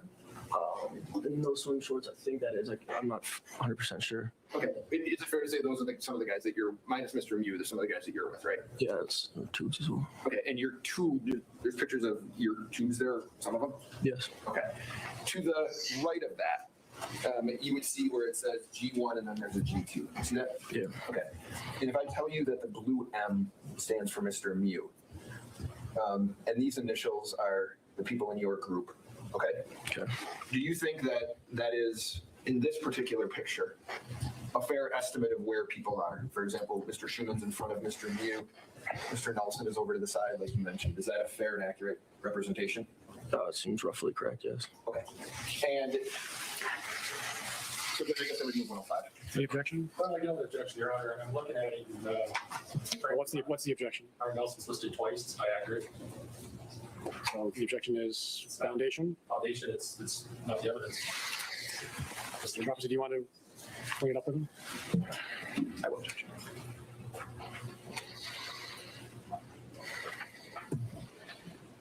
So, Mr. Ryder, in terms of making sure I have it right, Mr. Nelson was labeled twice. What wasn't labeled on there, if you can take a look at it, we've changed it. You were with a gentleman by the name of Owen Pelican, right? Yes. Okay. And he's now written in there. He wasn't written in there before, right? Yes. Okay. So now, with the change of changing Ryan Nelson twice to now adding Mr. Pelican, does that appear to be a fair and accurate representation? If LM is me, yes. My last name starts with a W, though. Understood. And getting your name wrong, so. But otherwise, it's a fair and accurate representation. Objection. Received. What was the number again? I'm sorry, exhibit is 105. 105? So, Mr. Ryder, at one point where, and you, I guess I'll ask you this way. You hear the blonde, her name is Madison Cohen. She comes over and you describe her as being in Mr. Miu's face, right? She was standing by him in front of her. She was standing in front of his face, yes. Right. You use the description in his face, yes? If that's what I said. Okay. And to you, does in his face mean she's kind of in his personal space? Just means in his face, face to face.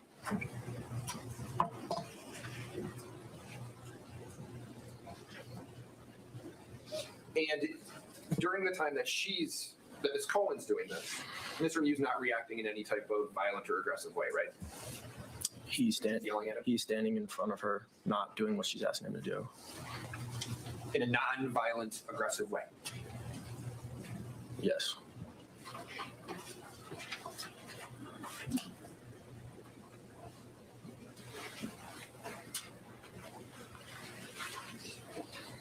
And when you guys surround him and start calling him predator and pedophile, what's the purpose of that? He said something about a little girl, so with him being a grown man, he said something about a little girl, so that had us feeling like he was a predator. So you felt like he kind of deserved it, right?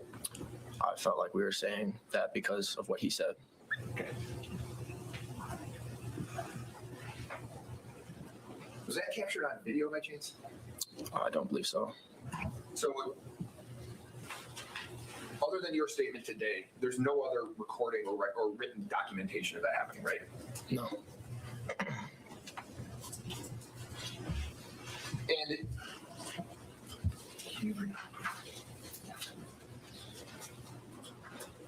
as you see Madison Cohen and the other woman, Riley Martin, as you see them in his face or in front of him, as you described, I'm going to bring up 2611. Tell me if that's you.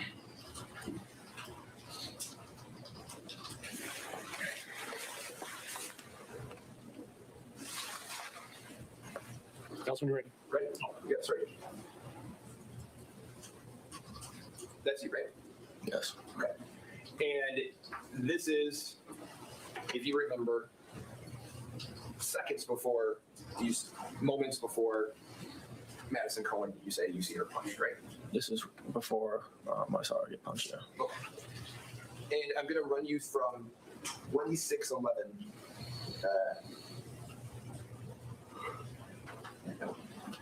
And move it forward. But before I do that, I want to ask you this. You look like, that's Juwan Cockfield holding the camera, right? Yeah. Okay. You look like you're looking at him. Is that fair? Yeah. Okay. And do you recall, are you guys like looking at each other laughing about just what's happening? I don't necessarily know what we were laughing about or looking at each other, just looking at each other. Okay. You're not sure why you're laughing though, right? That's what you said? For the specific reason, no. Okay. All right. You're not, is it fair to say at this point, you're not looking at Mr. Miu or Ms. Cohen? True? Yes. That's true. Yes. Okay.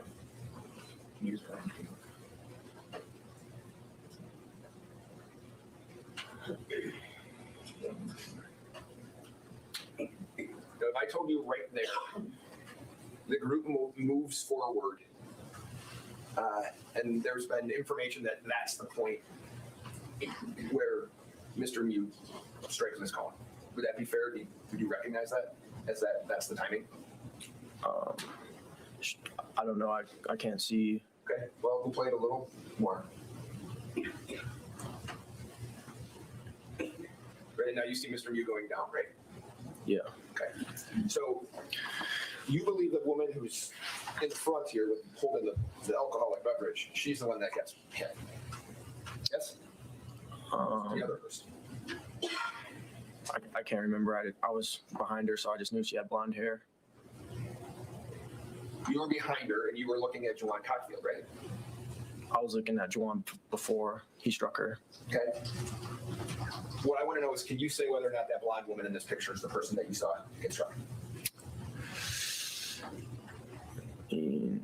I would think that's her if that's the only girl with blonde hair that was in it talking to him right before. Well, there's another woman in the picture as well. See her leg there?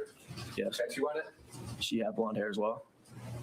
You can't ask me questions, but what I can do is just say whether or not you can pick out which one of those two people was struck. I can't. I don't know which one it was. Okay. Do you know how she was struck? Just remember him striking her. I don't exactly know how. Which hand? I don't remember. I believe it was the right. Okay. And do you know where on her body she was struck? Her face. Okay. There's been various demonstrations as to how that happened, meaning what type of punch it was. How would you describe it? I don't remember. I just remember him striking her. And I think you said she went down, right? Well, I thought I remembered seeing, yeah. That you saw her fall to the ground? I thought she fell to the ground, yeah. Okay. And do you think that because that's what you saw? Yeah. Okay. You'd agree that blonde girl right there, she's got a drink in her hand, right? You see that? She has a drink in her hand, yes. Yeah, you see the cell phone in her swim top? See that? Yes. Okay. And she looks like she's yelling, right? Speaking, doing something? Her mouth is open, yeah. You're saying that you saw her fall down? I don't remember exactly which girl it was. It was the girl with blonde hair. I was behind her. So I don't know if that's exactly the... But what you're certain of is one of them fell. One of them for sure got struck, and I thought they fell to the ground, yes. Okay. And then you describe to officers as a bunch of guys came and got on him, right? That's how you use the descriptive, right? That's what I said, yes. Okay. So you see him get... I saw him get punched, yeah. Okay. And then you say a bunch of guys came and got on him, right? What do you mean by that? I just saw people flock towards him after the woman got striked. Did you see anything else after that? After he went down? After he went down, then I started seeing people who were stabbed. You saw people stabbed after he went down? After he went down, got up, then I just saw people stabbed. Did you see him struck while he was on the ground again? I did not. Did you see him get struck when he was being pushed in the back? I don't remember. Okay. Did it appear to you that he was getting the worst of this? He was getting beat up? I remember that after he punched somebody came and punched him. All right, I get that. My question is, when you say a bunch of guys came and got on him, are you saying that you believe he was getting beat up? I believe that people went towards him after he had already struck somebody. And were beating him up? I saw him get punched. I didn't see anything. After that, it was a commotion. Okay.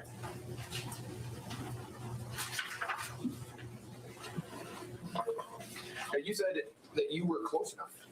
You got close enough to Mr. Miu that he could have hurt you, right? Yes, I was standing feet away from him. Okay, but he didn't hurt you, right? No. And you didn't touch him at all, did you? During when he was standing over there, no. What, at any point, do you put your hands on Mr. Miu? No, I never touched him. Okay. And so he never touches you, does he? He touched me earlier on. I mean, he never touches you in a way that causes you any injuries? I never got injured, no. Okay.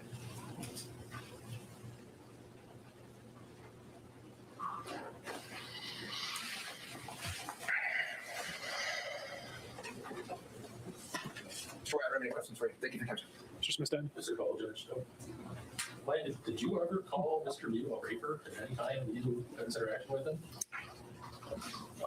I don't remember specifically saying anything, but I do remember hearing things on the video.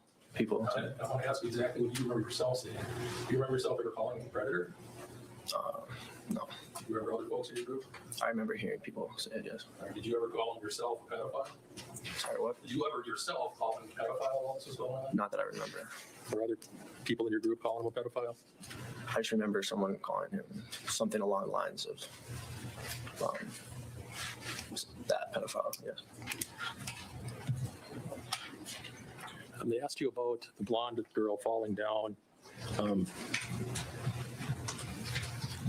As you sit here today, Is that something you remember happening, or is that something you think might have happened? I remember her getting struck, and I thought she fell to the ground, from what I remember. Is that your recollection of the event? Yes. Mr.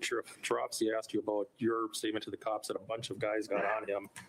Do you know how many guys got on Mr. Miu after he fell in the river? No, I just remember as soon as she got punched, several guys, took. Were any of those guys people from your group? No. Nothing else. Mr. Chirofsky? No. All right. Mr. Wire, you may step down. Please see the witness coordinator in the back. She'll give you further instructions about where to go. All right, we are just about at 4:30, so we are going to recess for the day. The bailiff will take you out in a moment. My instructions for you tonight are the same as yesterday. Do not begin your deliberations. Do not talk with others about this case.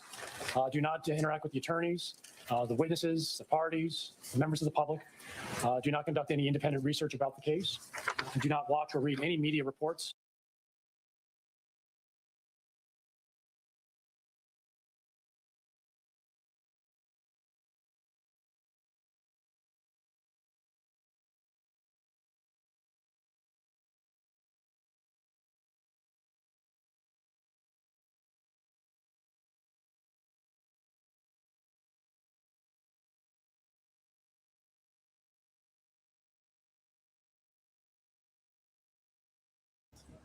So the judge is dismissed in court today, right? We have made it through day 1 and 2. Please, guys, I'm going to dismiss you guys too, but I do not want anybody looking at social media of this case. Please don't try to go forward in the case to look at the evidence. You have to go by the evidence that's presented in the trial.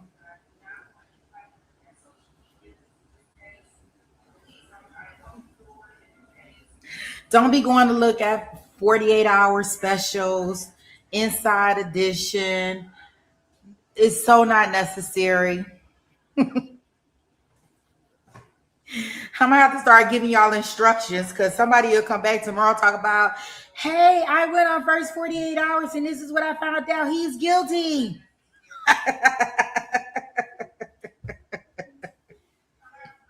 So I want our jury to stay intact for what it's worth. I mean, Jason, you have to go home. We have to use an alternate for you, boo, because he was guilty after opening statements, and opening statements is not even evidence. So I can't even with you. He was guilty after opening statements. Good grief. So for all my other jurors that have not seen the trial, please keep an open mind. Stay off of social media.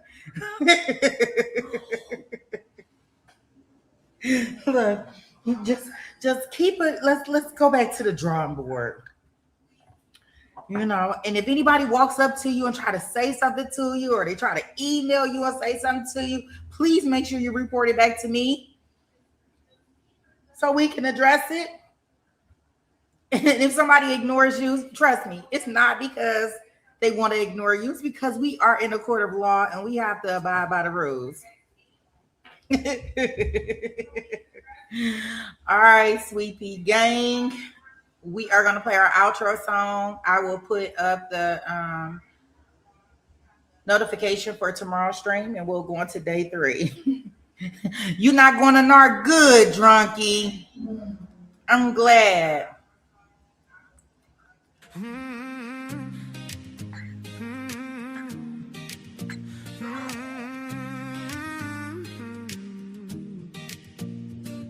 When Sweet Pea taps in, you know the courtroom lights go bright. Trials running long, but the family's here every night. Mars on patrol, chatter showing out. This little YouTube corner's what community's about. Therapist you know, steady holding down the floor. Behind the scenes magician, keeping peace like never before. A banner king, a rule keeper too. Every channel dreams of a mind like you. Jason walks in and the ladies lose control. Down to earth king with the warmest soul. Film freaks, kindness, man, it's always on display. Fair and sweet and cheering folks along the way. And Marilia from SA keeps the laughter rolling free. Joking, shining, keeping spirits where they need to be. We're a family in the chat, side by side through every trial. Sweet Pea leads the way with that fire and that smile.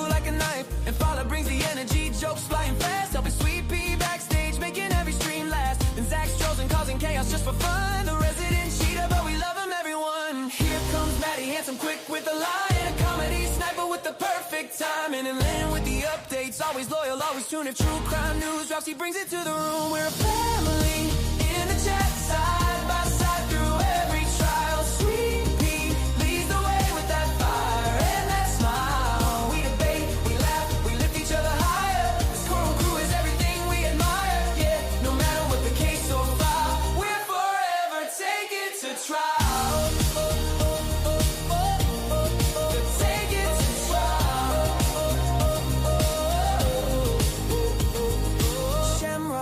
Us trending replay queen, holding down the algorithm like a machine. SD's razor sharp, loyal through and through. And yeah, she adores chasing nothing new. Drunky the bear with the white cloth way, managing volunteers like she runs the whole land. Cynthia brings inside with take sharp and steady. Donna keeps it real, 911 and always ready till he burns the fat queen. Receipts on tap.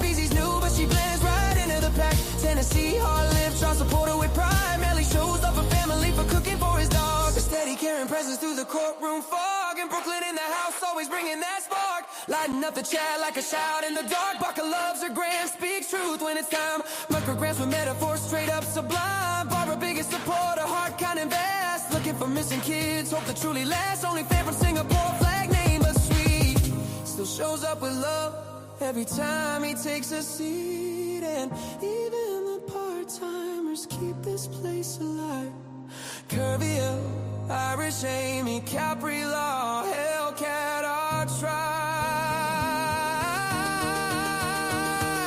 Hearts wide open, stories shared, holding space because we care. From every corner of the world we climb to spend these nights together, one trial at a time.